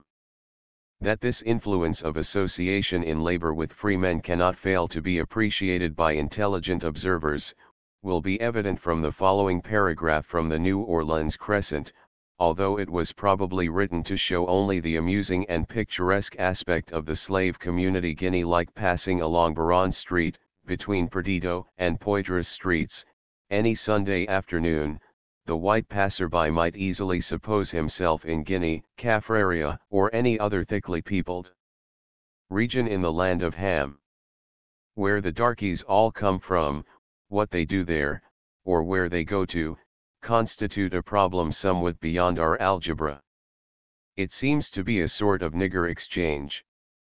We know there are in that vicinity a colored church, colored ice cream saloon, colored restaurant, colored coffee houses, and a colored barber shop, which, we have heard say, has a back communication with one of the groggeries, for the benefit of slaves, but as the police haven't found it out yet, we suppose it ain't so. However, if the ebony dandies who attend Sunday evening change, would keep within their various retreats, or leave a path about 3 feet wide on the sidewalk, for the free passage of people who are so unlucky as to be white, we wouldn't complain, but to have to elbow one's way through a crowd of woolly heads on such a day as yesterday, their natural muskiness made more villainous by the fumes of whiskey, is too much for delicate olfactories like ours. A fight, last evening, between 2 white men at one of the groggeries, afforded much edification to the darkies standing around, and seemed to confirm them in their opinion, that white folks, after all, ain't much. Similar complaints to the following, which I take from the New Orleans Crescent, I have heard, or seen in the journals, at Richmond, Savannah, Louisville, and most other large manufacturing, or commercial towns of the South. Passes to Negroes. Something must be done to regulate and prescribe the manner in which passes shall be given to slaves. This is a matter that should no longer be shirked or avoided. The Common Council should act promptly. The slave population of the city is already demoralized to a deplorable extent, all owing to the indiscriminate license and indulgence extended them by masters, mistresses, and guardians, and to the practice of forging passes, which has now become a regular business in New Orleans. The greater portion of the evil flows from forged passes. As things now stand, any Negro can obtain a pass for 4 bits or $1, from miserable wretches who obtain a living by such infamous practices. The consequence is that hundreds spend their nights drinking, carousing, gambling, and contracting the worst of habits, which not only make them useless to their owners, but dangerous pests to society. We know of many Negroes, completely ruined, morally and physically, by such causes. The inherent vice in the Negro character always comes out when unrestrained, and there is no degradation too low for him to descend. Well, for the remedy to cure this crying evil. Prosecuting the forgers is out of the question, for where one conviction could be obtained, thousands of fraudulent passes would be written. Slave evidence weighs nothing against white forgers and scoundrels. Hence the necessity of adopting some other mode of prevention. It has been suggested to us, that if the Council would adopt a form for passes, different each month, to be obtained by masters from the Chief of Police, exclusively, that a great deal of good would be at once accomplished. We have no doubt of it. Further, we believe that all owners and guardians would cheerfully submit to the inconvenience in order to obtain so desirable an end. We trust the Common Council will pay some little attention to these suggestions. How many men, accustomed to the close calculations necessary to successful enterprises, can listen to these suggestions, without asking themselves whether a system, that requires to be sustained by such inconvenient defenses, had not better be thrown up altogether. First and last, I spent some weeks in New Orleans and its vicinity. I doubt if there is a city in the world, where the resident population has been so divided in its origin, or where there is such a variety in the tastes, habits, manners, and moral codes of the citizens.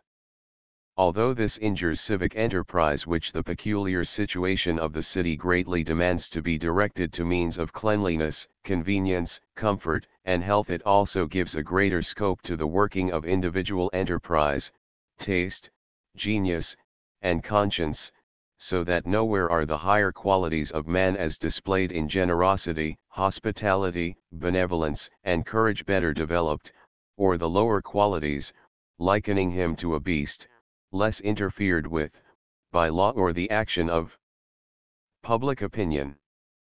There is one, among the multitudinous classifications of society in New Orleans, which is a very peculiar and characteristic result of the prejudices, vices, and customs of the various elements of color, class, and nation, which have been there brought together.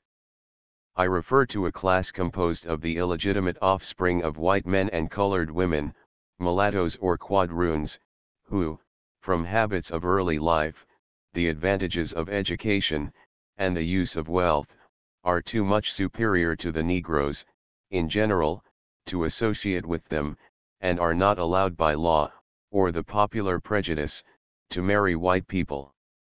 The girls are frequently sent to Paris to be educated, and are very accomplished. They are generally pretty, often handsome. I have rarely, if ever, met more beautiful women than one or two whom I saw by chance, in the streets. They are better formed, and have a more graceful and elegant carriage than Americans in general, while they seem to have commonly inherited or acquired much of the taste and skill, in the selection and arrangement, and the way of wearing dresses and ornaments, that is the especial distinction of the women of Paris. Their beauty and attractiveness being their fortune, they cultivate and cherish with diligence every charm or accomplishment they are possessed of. Of course, men are attracted by them, associate with them, are captivated, and become attached to them, and, not being able to marry them legally, and with the usual forms and securities for constancy, make such arrangements as can be agreed upon. When a man makes a declaration of love to a girl of this class, she will admit or deny, as the case may be, her happiness in receiving it, but, supposing she is favorably disposed, she will usually refer the applicant to her mother. The mother inquires, like the Countess of Q, into the circumstances of the suitor, ascertains whether he is able to maintain a family, and, if satisfied with him, in these and other respects, requires from him security that he will support her daughter in a style suitable to the habits in which she has been bred, and that, if he should ever leave her, he will give her a certain sum for her future support, and a certain additional sum for each of the children she shall then have. The wealth, thus secured, will, of course, vary as in society with higher assumptions of morality with the value of the lady in the market, that is, with her attractiveness, and the number and value of other suitors she may have, or may reasonably expect. Of course, I do not mean that love has nothing at all to do with it, but love is sedulously restrained, and held firmly in hand, until the road of competency is seen to be clear, with less humbug than our English custom requires about it. Everything being satisfactorily arranged, a tenement in a certain quarter of the town is usually taken, and the couple move into it and go to housekeeping living as if they were married. The woman is not, of course, to be wholly deprived of the society of others. Her former acquaintances are continued, and she sustains her relations as daughter, sister, and friend. Of course, too, her husband, she calls him so, will be likely to continue, also, more or less in, and form a part of, this kind of society. There are parties and balls, masks, and all the movements and customs of other fashionable society, which they can enjoy in it, if they wish. 36 The women of this sort are represented to be exceedingly affectionate in disposition, and constant beyond reproach. During all the time a man sustains this relation, he will commonly be moving, also, in reputable society on the other side of the town. Not improbably, eventually he marries, and has a family establishment elsewhere. Before doing this, he may separate from his placee, so she is termed. If so, he pays her according to agreement, and as much more, perhaps, as his affection for her, or his sense of the cruelty of the proceeding, may lead him to, and she has the world before her again, in the position of a widow. Many men continue for a long time, to support both establishments, particularly if their legal marriage is one de convenance. But many others form so strong attachments, that the relation is never discontinued, but becomes, indeed, that of marriage, except that it is not legalized or solemnized. These men leave their estate, at death, to their children, to whom they may have previously given every advantage of education they could command. What becomes of the boys, I am not informed. The girls, sometimes, are removed to other countries, where their color does not prevent their living reputable lives, but, of course, mainly continue in the same society, and are fated to a life similar to that of their mothers. I have described this custom as it was described to me, I need hardly say, in only its best aspects. The crime and heart-breaking sorrow that must frequently result from it, must be evident to every reflective reader. A gentleman, of New England education, gave me the following account of his acquaintance with the Quadroon Society. On first coming to New Orleans, he was drawn into the social circles usually frequented by New England people, and some time afterwards was introduced by a friend to a Quadroon family, in which there were 3 pretty and accomplished young women. They were intelligent and well informed, their musical taste was especially well cultivated, they were well read in the literature of the day, and their conversation upon it was characterized by good sense and refined discrimination. He never saw any indication of a want of purity of character or delicacy of feeling. He was much attracted by them, and for some time visited them very frequently. Having then discontinued his intimacy, At length one of the girls asked him why he did not come to see them as often as he had formerly done. He frankly replied, that he had found their society so fascinating, that he had thought it best to restrict himself in the enjoyment of it, lest it should become necessary to his happiness, and out of regard to his general plans of life, and the feelings of his friends, he could not permit himself to indulge the purpose to be united to one of them, according to the usual custom with their class. The young woman was evidently much pained, but not at all offended, and immediately acknowledged and commended the propriety and good sense of his resolution.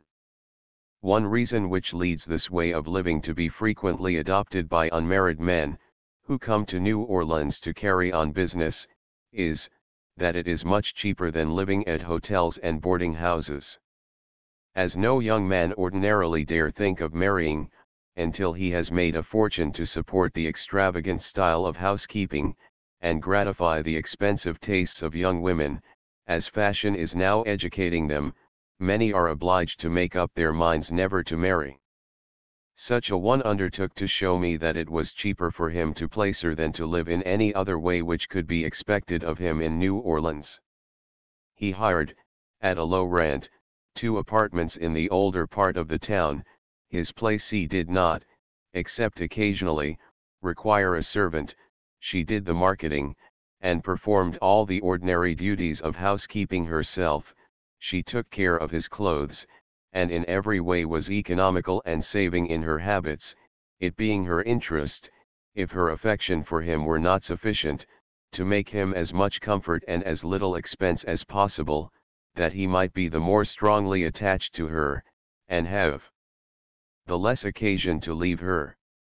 He concluded by assuring me that whatever might be said against it, it certainly was better than the way in which most young men lived who depended on salaries in New York. It is asserted by Southerners who have lived at the North, and Northerners who lived at the South, that although the facilities for licentiousness are much greater at the South, the evil of licentiousness is much greater at the North. Not because the average standard of respectable position requires a less expenditure at the South, for the contrary is the case 37, but it is said licentiousness at the North is far more captivating, irresistible, and ruinous than at the South. Its very intrigues, cloaks, hazards, and expenses, instead of repressing the passions of young men, exasperate them, and increase its degrading effect upon their character, producing hypocrisy, interfering with high ambitions, destroying self-respect, causing the worst possible results to their health, and giving them habits